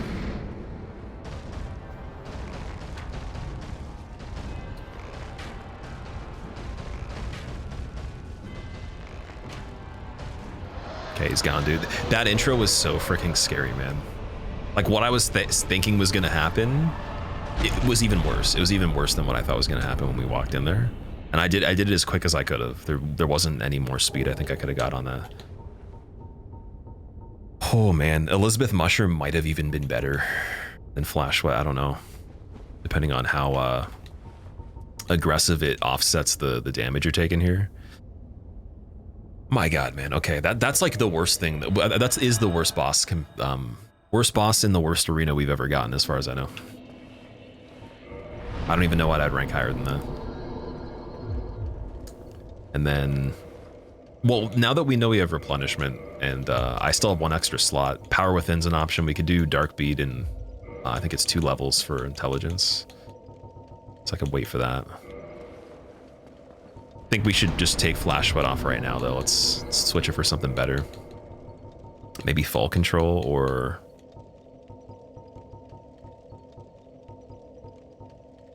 Magic Shield could be pretty cool, too. Maybe Hidden Body. Because we have Slumbering Ring. Yeah, Slumbering Ring and Hidden Body for Painted World, because that courtyard part, when the shortcut's open. We did that before on the other run. All right, we're going there. Let's do it. Dark Moon Tomb. Was able to kill Seath on Gargoyle Roof in that one run. I have killed Seath on Gargoyle Roof the first time I saw him. The second time I didn't, though. So the one you're thinking of, I think I died. Trying to remember how I got him to turn, and we were able to safely maneuver it. I think you just have to wait, but the problem is when he does the big attack, it doesn't do as much damage as I thought it did. It wouldn't kill you, so I kind of panicked and Homeward Bone, but you actually can just tank it as far as I know.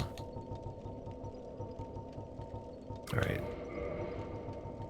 So we got Snow Gloves, Snow Helmet again. This part, and then Avils. I think we can keep Black Bow as well, and then just Pyroflame, we're gonna have to think about how it's gonna go on. Because I want the bow for most things in Painted World, and I do want this shield. This shield's really good at this point. The scaling in Painted World's decent. And we will put the humanities on. Oh, actually, sorry, I need the toxic. Oh no, blight. Sorry, keep forgetting. Divine Blessing will handle that.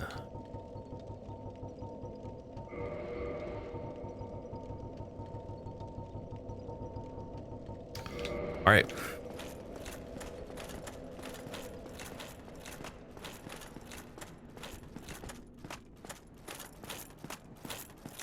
You're wondering if you're gonna catch. Oh, someone's gonna be mad hiding behind a shield trying to survive this rando, Brandon? Oh no, don't worry about how you play the dude. Randomizer deathless in general, man, is ridiculous. Even just getting through the randomizer, if you're doing both at the same time with key items, just casually, it's just ridiculous. So like, who cares how you play it? If someone even makes a comment about that, there's no way they've even tried it. Like, no one in general that has experience on any of this stuff could say anything, and they won't. Like, you will never see anybody making a comment unless it's a joke. That goes for everything. We've talked about that before. There's no one that has the ability to do that. If anyone's trash talking on anything, they're not good. They've never done anything. They're just trying to get a reaction from you, or they just feel bad about themselves or something like that. People that actually like do the thing and understand it, they probably be like, that's really cool that you tried it at least, right?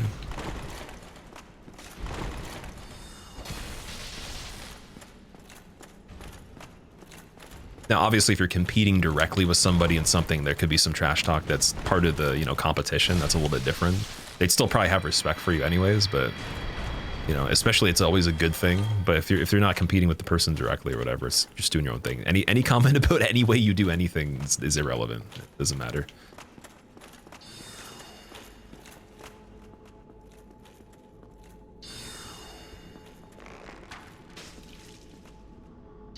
Okay, that Chandler we can take out normally, I think.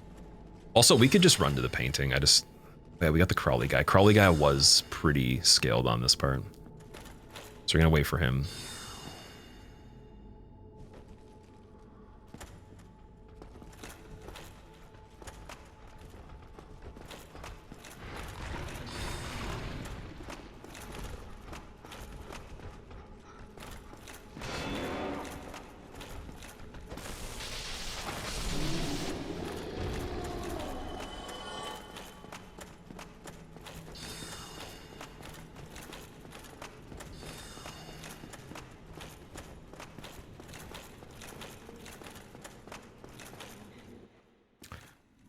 Nice words. It's just logic. It's just like they go and find someone that's good at something, and then like watch them, try to find a moment of them like taking their time to even like say those kind of things to anybody. It's just they probably just focused on doing their shit. That's just how it is. Goes back to the playground, dude. It's like it's like children logic, even children's psychology.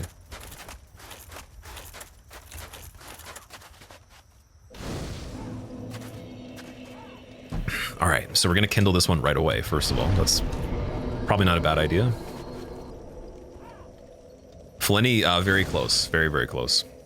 Also, I need to update the counter for Calamite. I forgot to. Let's do that. Getting a little better. There we go. Yeah, there we go. I increased it right there.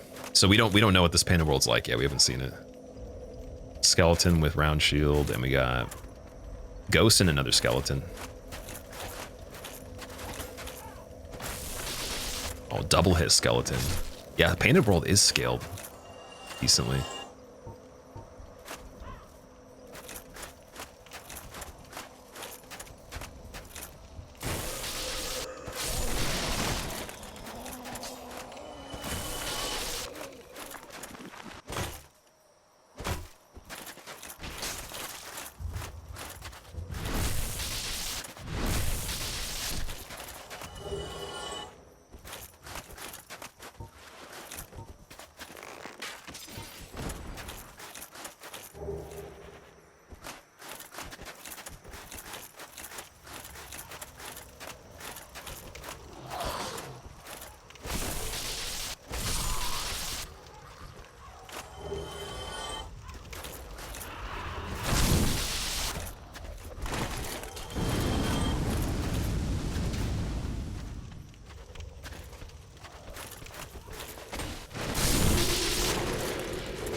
My real question is, do we get Hydra again on this part?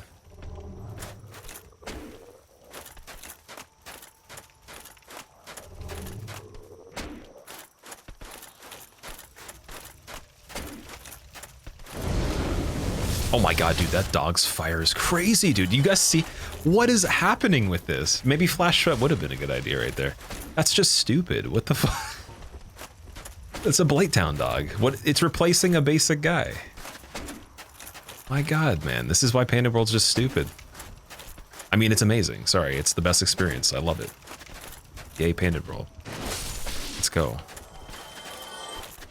I gotta be very careful with picking what enemies I skip too. I don't know if these guys on the roof here would be able to reach that area. There's definitely no point in doing them if they can't fall off or anything. Obviously over there, there's something going on too.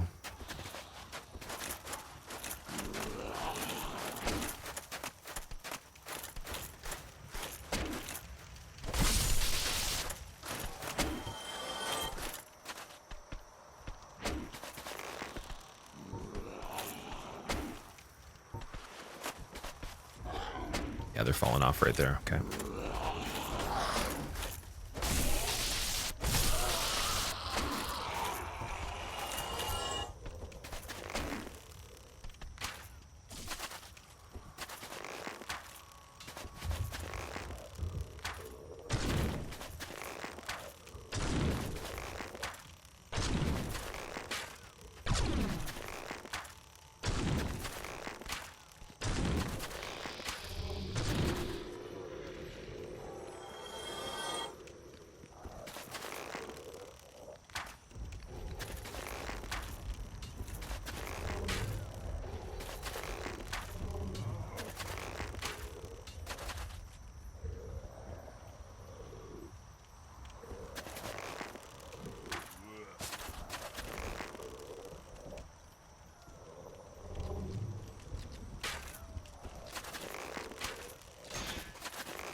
Tawny dog, huge fire, yep.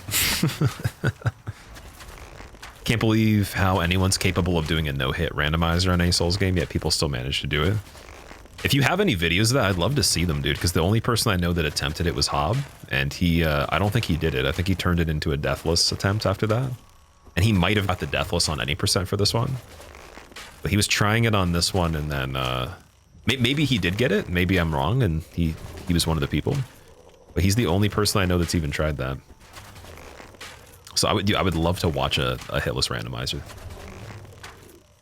Oh, sorry, no, I know Eggy did Elden Ring. Elden Ring's a bit different though, because you have a huge amount of space to run through everything. Elden Ring's like, for people that have done a lot of the randomizers or all of them, they've said it's one of the easiest ones.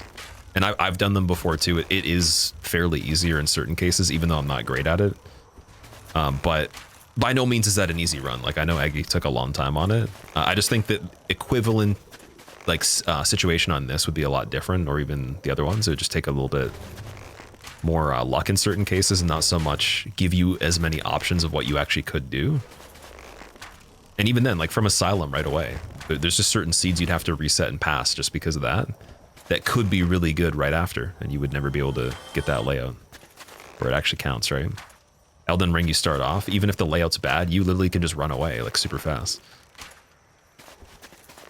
Now there's some things that would still be bad, but it just wouldn't be as much restrictions. You'd have a lot more freedom.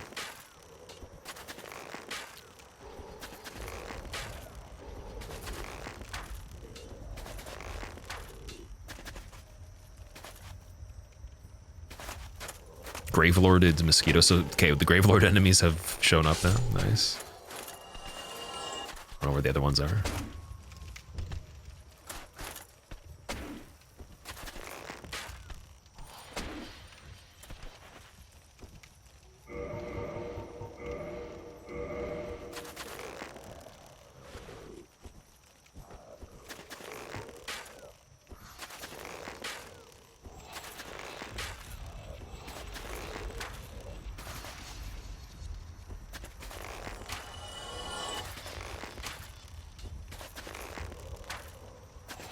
That was almost like a bad manners right there with that stutter step. Damn.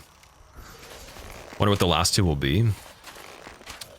So we saw Bed of Chaos now. That was one of the ones I was wondering about. Haven't seen Artorias. And we haven't seen... I don't think we've seen Taurus Demon as a boss yet. Or Capra, either of them. That's 3 of them that I can think of right here. But... yeah, I'm not sure. Okay, all the other enemies ran. They'll probably default by the time I get back there. But once we get around that way, we can switch up stuff. I'm not going to hit a bonfire in the meantime, obviously. Got Dino up there too. All right, before we even get into this. Well, he's not even spawning in until this part. So yeah, he needs to go first. Yo. Yo. Dude, what even? Okay, wait, calm down. Give me a second. Is this guy actually gonna walk on the whole map? There's no way he's gonna actually go over the whole entire map.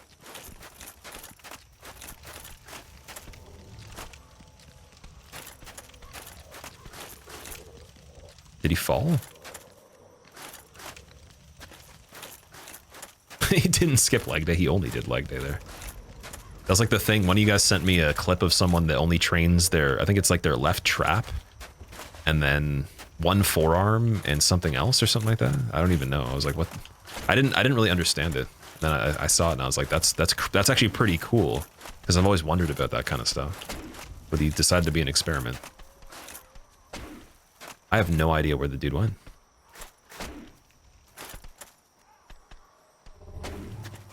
I mean, I think the only reason we got the shortcut before was, or wait, you do have to pull the lever where the annex key would be, right? To do this, I think you might. Probably clip through the world, he might have, yeah. Oh. I mean, there's no walking effect from it anymore, so it's not bothering me in that way. It's just more of, yeah, that's weird. I've never seen it be able to go on top of surfaces like that. It's a whole new thing. My God, man. Snake Man, welcome back. How have you been?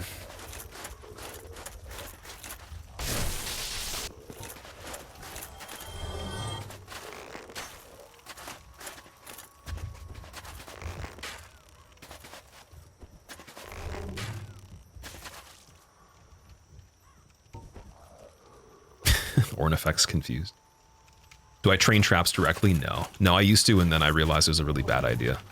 Training traps directly is kind of useless, in my opinion. There's actually there's more than one muscle group that's useless to train directly, in my opinion, if you're doing enough training. If you do shoulder press, dude, you're good. Technically, even rows, depending on how you bias them, will hit the lower portion a bit, like the inner part. But shoulder press in general got me the most for traps. And actually, for me, I'd rather actually have slightly smaller traps, because for aesthetics, like if you're doing classic bodybuilding, you don't want your traps to be stupid, because if they're too dominant, then your shoulders don't pop as much. So for symmetry and stuff, and also if you don't have like a long neck, like it looks kind of bad, in my opinion. But no, trap training directly is useless in my opinion, unless you have like some sort of problem with them. Like you're gonna get more actual progress on them, and then benefits in other things with less fatigue in general over time. You don't do it.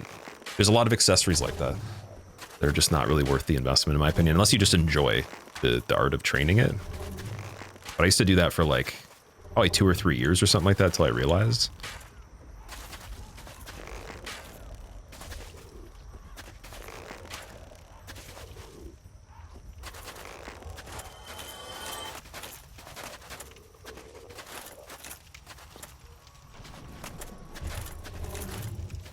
I guess technically also if you do face pulls, like I did face pulls for a really long time too. Heavy face pulls will help a little bit, like the tiniest bit. There's a lot of things that will support it.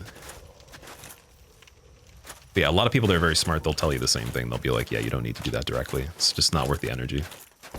It's not like a specialized thing where you're going to compete over doing that. If you did like powerlifting, you don't do shrugs for powerlifting necessarily. But if you like it though, I mean, yeah. Or if you need to put extra volume in for some reason, like maybe they're really, like you don't have like the best starting point or something, Dude, there's a Gravelorded Black Knight in there too, man. Oh. See, the thing that makes me worried about that is we don't know where the other enemies are that are Gravelorded. And this part I can't see anything. So that's not great.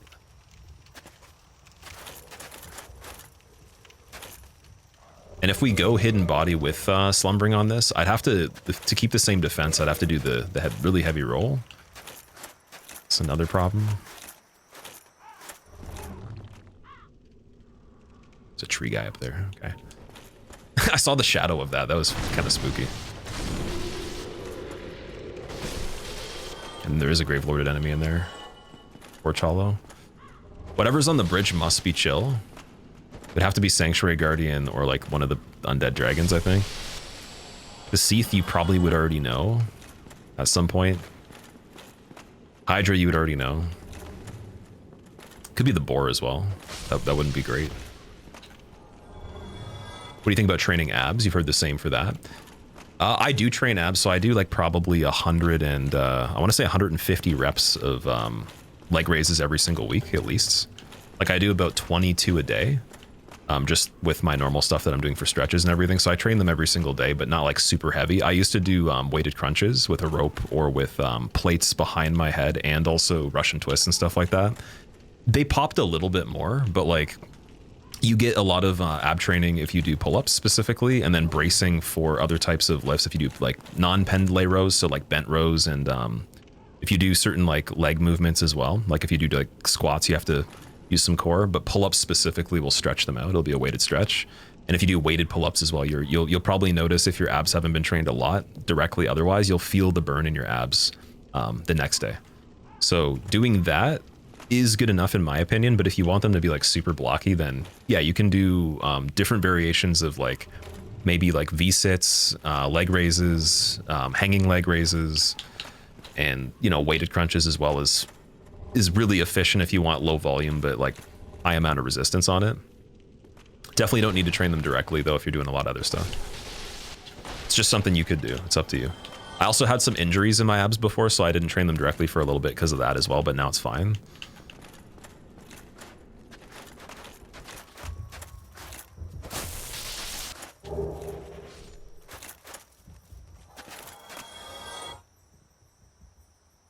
All right, hidden weapon.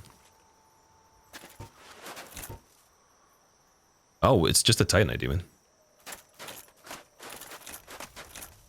Titanite demon's not great there either.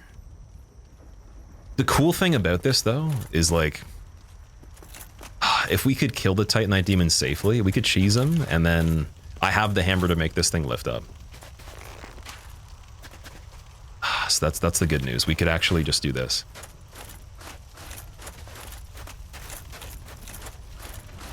No floor ghosts? Yeah, hopefully not.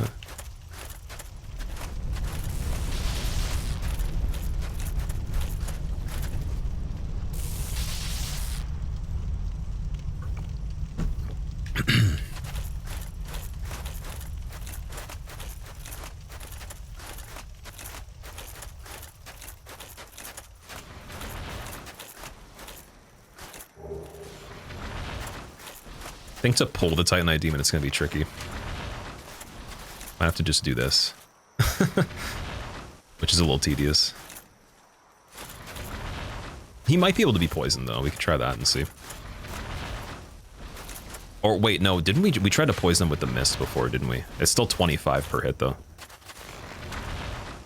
Let's check it and see. Poison arrows were really quick when they poisoned Taurus Demon. Or, sorry, what was it? What did we use it on? There's 3 of them. Oh, the boar. Sorry.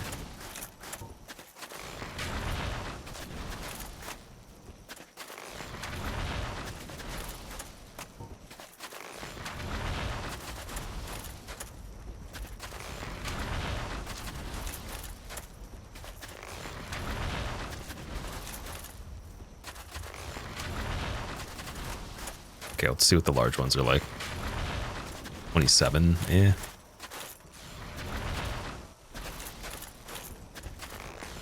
I'm surprised he won't move from this.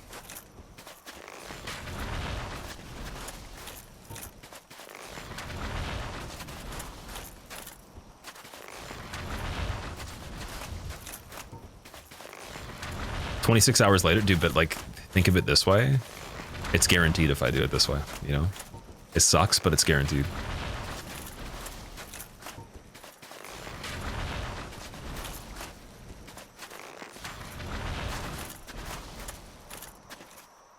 Because we could totally go closer and get him to jump here. Let me see. Let's go... Between this pocket is also pretty good. If he keeps... Okay, now he's moving, actually. Never mind, we can just do this.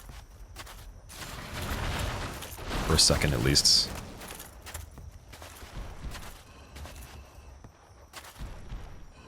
I don't expect him to knock me off with the jump. It's more so that, after that. It's a little bit of a scary thing. And then see how he backpedals here? It's pretty weird. The range to provoke this is interesting. Okay, here we go. We got something.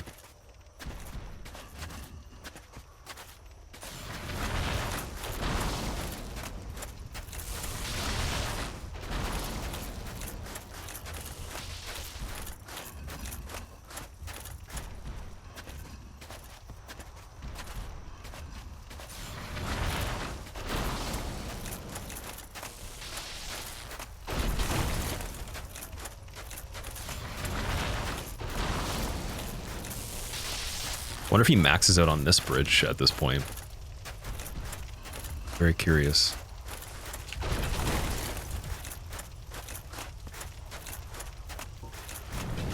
What would an arrow do at this range? 36? Oh wow, generous.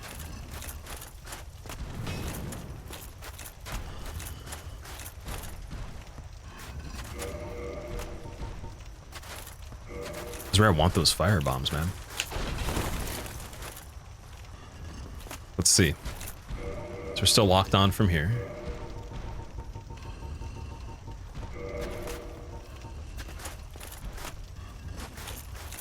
Just gotta bait one more jump. I think we just bait one once in a while. Go over here, throw some, go back. It's not gonna connect.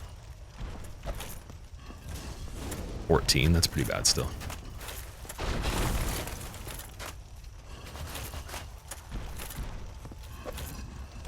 $14 on direct hit. Oh, you can still provoke him from here too. Okay. Okay, at least we got consistent shots here. Oh shit, what is that? It's a Boulder Knight. Okay. Get out of here, Boulder Knight.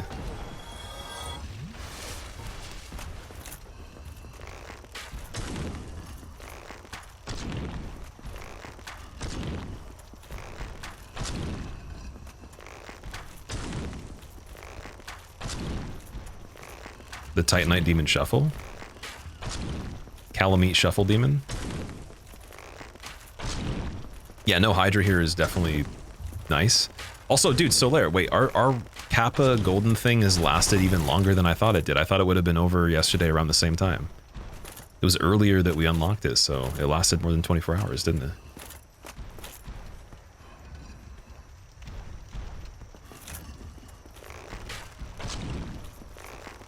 Is there still a point of looking for items when you're so close? It's just if I want to set up the build a bit better. I was looking for Pyromancy Flame though, and I found it. That was the biggest thing. It was that, and then the small Titanite for the bow, getting it to +10, that I cared about the most. I don't think there's anything else really that would be required to help us at this point. There is things that can help. It's just the amount of how much they do for the risk of finding them wouldn't be too much of a payoff there. That's just gonna rebound, actually. We could just do this. Oh, it's not gonna rebound, okay. Okay, we'll pull you back again. Counter hit with the 42, though. That Night Demon looking fancy.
What if he drops the switch too? Then we're playing Duskbloods on release.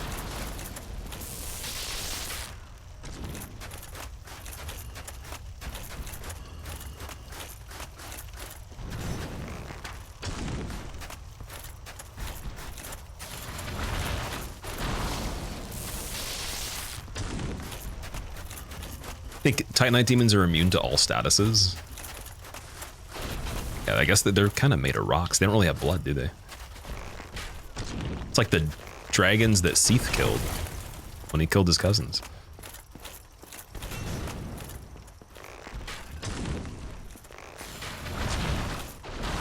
That was a really funny lightning angle on that. Huh? What a gatekeeper guy, yeah. I'm surprised he can still keep jumping closer. This is really funny. And also, if you guys notice, when he jumped on the wall there, like that little section, it does the quake effect for some reason. I don't know if that's a thing that's normally just when you're close and that happens, if you don't roll, or I don't even know. Duskbloods looks so interesting, you definitely want to play it. I just want to see the gameplay, for sure. But I'm with you on how interesting it looks. It's one of the trailers that have definitely caught my attention over time. Like, there's been games FromSoft's made where the trailer's like, okay, yeah, I expect they're making a sequel for this trilogy, for example. Dark Souls 3 trailer, I watched after I played it, and I was like, this wouldn't have gotten me that excited. It looked cool, but it wasn't, like, groundbreaking or anything. DS2 trailer wasn't good at all. And then DS1 trailer was cool, for sure. I definitely enjoyed it because it was a new thing from Demon Souls. It's all the new IPs, usually. So, like, Bloodborne, Elden Ring, and this originally, they definitely got me pretty excited.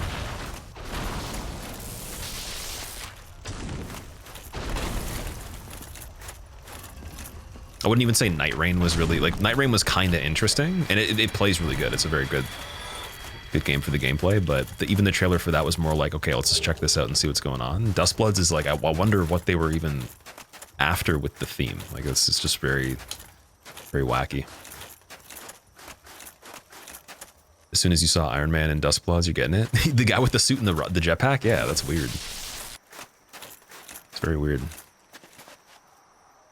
So now we have to figure out where the ambushes are here. Just gonna do the hidden body first and see if that helps us a bit.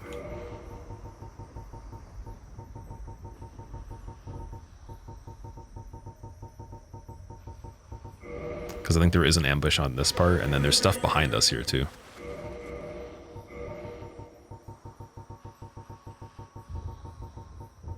Yeah, switching this stuff is ridiculous, man. Where's the bottomless box on this playthrough?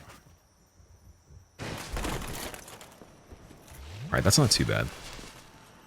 Oh, it's a ghost above that would drop down, so we need that. I think.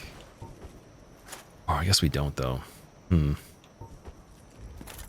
it'd probably be smarter to not even provoke it. Let strength be granted so the world might be mended. We're being pretty smart here. So the world might be mended. And then we get to see what this is before we challenge it, right? Quailag, okay. Ooh, Quailag's not great on this arena, but the health wouldn't be too bad. So, dude, funny enough, Flash Sweat would have actually been pretty good for this one. Oh my god, wow. Nomad, thank you for the 19 months. Welcome back. How are you doing, dude? I love you. I come to bring love. Dung pies? Without aggroing? Can you dung pie Priscilla typically? She probably would aggro if you did that.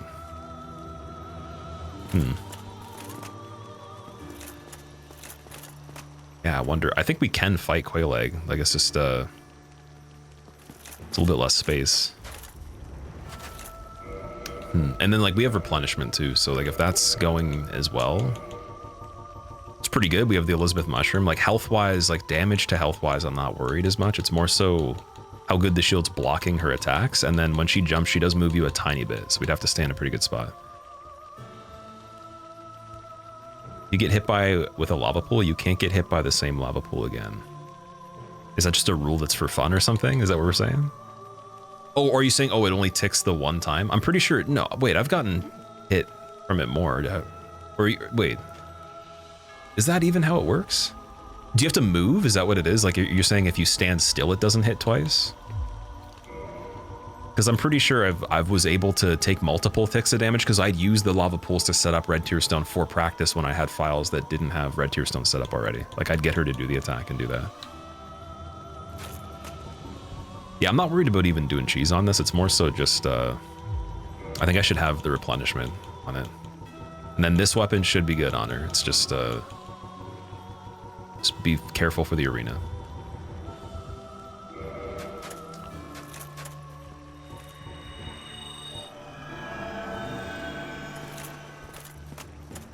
And then we want to start the fight here, I think. I expected Yeah, damage isn't too bad. from thee. Why dost thee hurry toward thine death? Good RNG right away, okay. For AoE, I'll just block, I guess.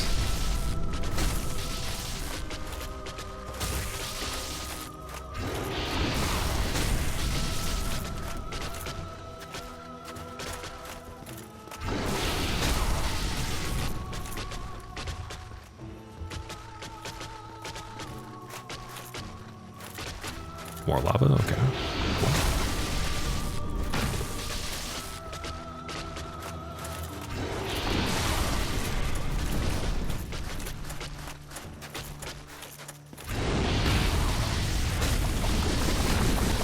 Nice.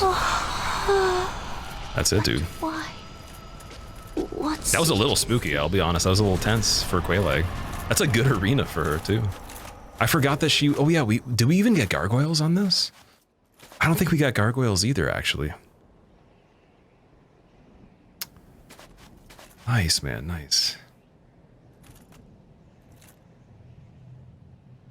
Don't take it seriously, Slade. No, I really appreciate all the tips you guys have been given during this. We're doing this together. It's not just me, because like me doing this alone, I could do it, but I think that like streaming it's much more fun for sure. It's if I just recorded this for a video, it'd be very different. It's cool to get the tips. I can get attacked right here though. I got to get out of here immediately, guys. This is it, man. Oh my god. Okay, we just need to make it to Gwen. That's it, and then just hopefully Gwen's not terrible. Also, why am I in Rolando? What? Oh, because, yeah, Painted World. So now I have to run to Archive. Oh, that sucks. I have to run to Archives or Dark Moon. Or I got to go to the top Ascends at this point. I think we'll just go to Archives Bonfire. The game wants me to take a break after all the stuff. Dude, this is insane, man. Oh my god, I can't believe this. I thought today we wouldn't even have enough time either. So there's an option to do this if we just get to Gwen, that's it. Play the kiln very carefully. Makes sense, yeah. I've been freaking out for like at least the last hour on this, or maybe hour and a half. After that Calamite, man. I need to breathe a little bit.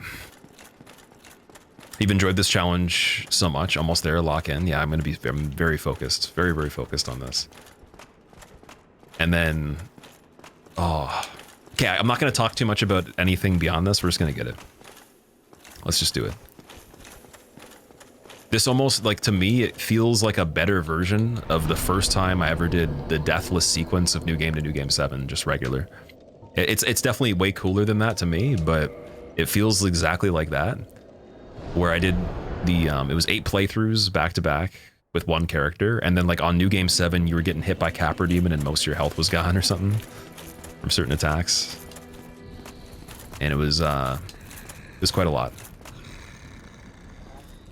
Yoga breathing? Yes, okay.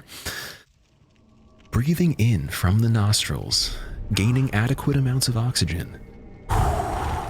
Extended exhales through the mouth, carbon dioxide leaving the body as you land inside the kiln of the first flame. Sitting at the altar of the Lord Vessel to level up. Thinking very carefully about what stats you level. Strength could be a good option, but would it be better to just do Vitality? I think so. Extend the health bar 2% more. Oh man, and then also, I don't think, do we want Hidden Body for this part? Doesn't matter. Is there anything with fire that could appear at this point where Flash Sweat would make more sense? Or that we would want power within on? I think hidden body makes sense on this. Do we know the boss? No idea. I have no idea what it is, man. That's the part where it could be something very simple. I don't think there's anything left that's really that big of a deal. What I'm hoping it is, I hope it's Artorias. Mainly because I'd like to have a final fight with something that's actually cool. And Artorias would be a really good final fight. That's my favorite boss in the game. It's always my favorite to play, too. It'd be a really good arena for Artorias, in my opinion. But it could be anything. It could be Capra Demon. It could be Taurus Demon. We've already seen Gwen. We've seen, you know, a lot of the other hard stuff. Every DLC boss I've killed on this one that was replacing something else. Gargoyles, I don't know if we've seen on this. So it could be that. 2 gargoyles in place of Gwen could be kind of tricky. That would be a cool fight, too.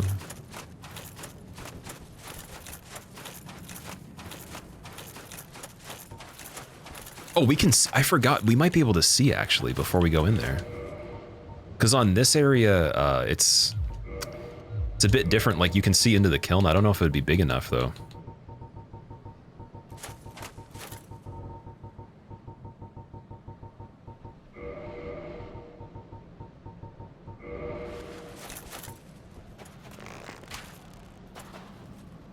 Oh, I got him in the toe. He's too far away, though.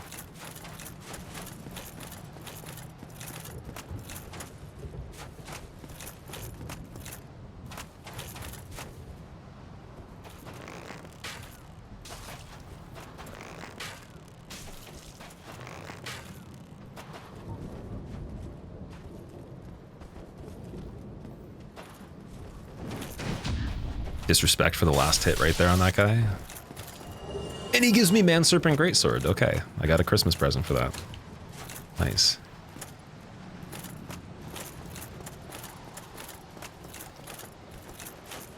Okay, we see a crystal golem at the end right there.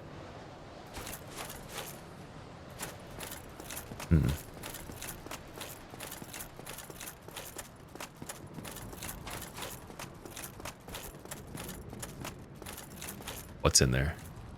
Dude, I think it's Taurus Demon. It's Taurus Demon, man. Are you serious? It's actually Taurus Demon. Oh, and then there's another one outside. Oh my god, okay. Oh, okay. Chill. He's replacing a Black Knight. We gotta be careful. Oh, dude, be careful. Heal it up. Don't get knocked into the pit anywhere here.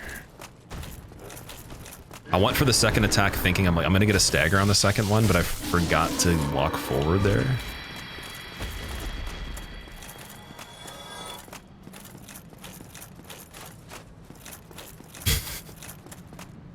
Parakeet, that's like one of the first times I've seen somebody use the fail emote that I have. It doesn't get used that much, I like that.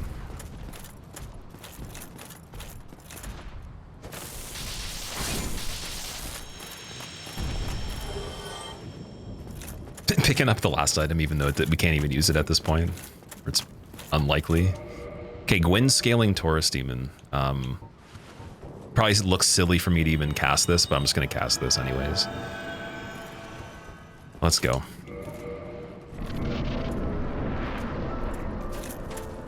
Taurus Demon Lord Ascender.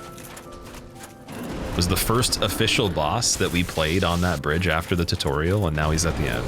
We came full circle.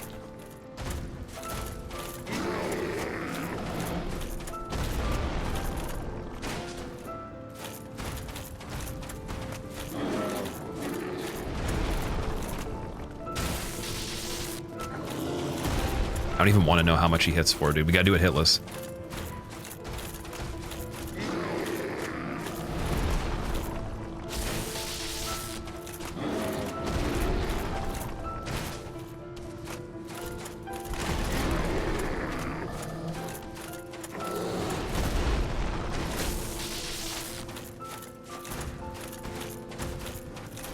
I was glitching for a second, dude. He was using the turn glitch.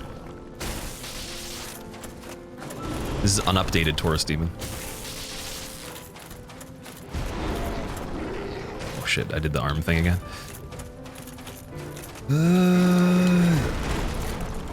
Oh man. Okay.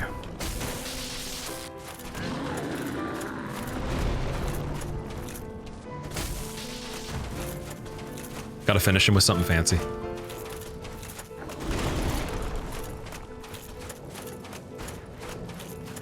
Ooh, pivot, jump, tail shot. Walk out of the cone. Oh my god, guys. GG. Amazing series. Naked character immediately. Came into this life with nothing, we leave with nothing. No rings, no equipment slots, everything empty. Eat some mushrooms beforehand. Eat some goddamn mushrooms.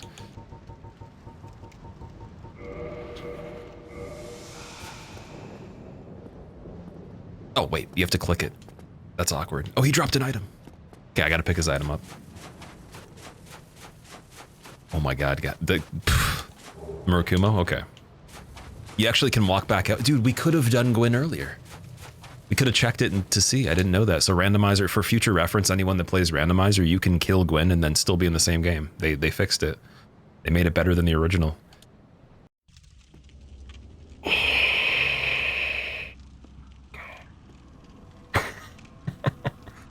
That's so crazy, man. Oh my god. My lord, bless thy safe return. 13-hour run. I don't even know if I've done a challenge run that's been this long before. Like we did, like we've done things where we die. I've never done a deathless run this long before. I can think of. Like that's in one playthrough, one NG, right? Oh my god. That's insane, man. Oh.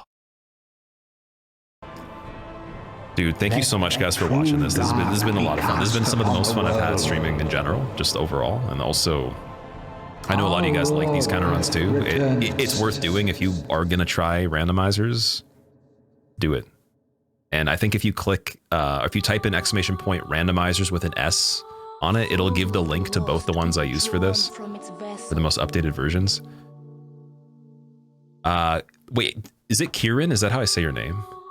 Kieran, thank you very much for the sub. I think, did you raid as well? Or did somebody, who raided me? It was you. Okay, thank you so much. I appreciate that. And also, everybody, wait, did somebody use bits too? Man, okay, I missed some stuff. Always game time, thank you so much, man. I appreciate that. Oh, man. I don't even know like what to say about that. That's such an experience. It's so scary. It's like a horror game. It turns it so scary. Wow. My hands are feeling like very, very shaky right now. And that wasn't even a hard fight. Like I knew I was probably going to beat Taurus Demon. It wasn't a big deal. There was some stuff in that was really creative and just really weird in general. Like Calamite in that lava pit, scary. You know, some of the fights that you have to do with like just very, very low damage on them in weird arenas, and then all the easy ones, but the hard areas, right? So, dude, Radiant Solaire, thank you for gifting Musco a sub. The Musco, I hope you enjoy your motes. Welcome. Kiaran, okay, sorry, it's Kiaran. My bad, I'm sorry. And absolutely love the content. Anybody that came from Kiaran's stream, so if you don't know what we were doing, we were trying to beat Deathless Enemy and Item Randomizer all bosses. I've never done an any % of this one. We decided to go for everything because on the first attempt that I did, I actually made it past the any % amount of bosses. We got to 16 of them. And I died on Priscilla as Nito on my very first attempt ever. And we were like, okay, we got to do everything. And it's been 18 attempts in total. So 17 since then to get back to the PB, which was this run that beat that first PB. And yeah, 13-hour run, man. Could have been up to like, I was saying up to 25 hours, depending on how slow you want to play it, getting all the items going everywhere. It's very stressful too, dude. There's like parts that actually give you stress, and just, I've done runs that are crazy, but like this one's it's different, it's unique. I recommend everybody try this if you stream, or if you don't, if you can download the mods on PC, try it at some point if you like the game enough. And thank you for everybody that was here for it. That was really cool. My plan is actually to go and do the same thing on the trilogy, so I want to do Dark Souls 2 as well, and Dark Souls 3, and eventually I'd like to do the trilogy any % for Deathless randomized at some point. I think that'd be really fun. So there's a lot of other stuff I have planned that I've been working on outside of anything random, but those are like some big goals that would be, I think, really fun playthroughs. Can't believe the Devsky, dude. Yeah. Oh, dude, my sternum feels like it's about to crack or something. I feel like tight in the chest. Oh, in a good way, but. Oh man, jeez. Would you say you had bad, average, or good RNG overall in this run? The item RNG early on was pretty damn good. It was front loaded really nicely. The key RNG was mostly good. That depths one was pretty weird though, like that area, because I kind of asked you guys, like, can I get to that area if I go around? Otherwise, I would have just tried to do it another way and probably wouldn't have found it. So I have to go back and search it later. But that's what I was thinking. I'm like, okay, well, we can see there's stuff over there. And then someone said there's a chest. So I'm like, okay, we got to check the chest. Every chest we got to check at some point. You didn't get Ceaseless on Gargoyle Arena? That's true. Yeah, we got Ceaseless on Manus Arena in the Chasm of the Abyss. So yeah, need the pro command on this? Okay, I'll enable the pro command. Oh my god. I want to see the in-game time too. That was an experience, man. There's so many, that's a roller coaster. I would love to watch someone else do that. You know anybody working on this one particularly and I can catch them, especially if like I'm ending my stream and they're doing it, let me know so we can host them at some point. All right, pro command is being re-enabled. This was made by our community. That wasn't made by me. Sidwell, there you go. Now everybody's gonna spam it. Timer's still going? It is, yeah. And what is going on there? The undead are corralled and led to the north. I never noticed in the cutscene earlier the guy that was Crawley was trying to break out. Oh my god, there's a crawling... Where they what are is that? locked away to await the end of the world. The beginning of this is Nightmare Fuel. We didn't actually sit through the whole cutscene. Wow, imagine Oscar just drops you like a sandwich or something instead of the key. This is your fate. Or it's like a firebomb, you're just like, I'm stuck. Even the rats randomized right there. Oh, okay. We did it. Just gonna classic point forward. We're out of there.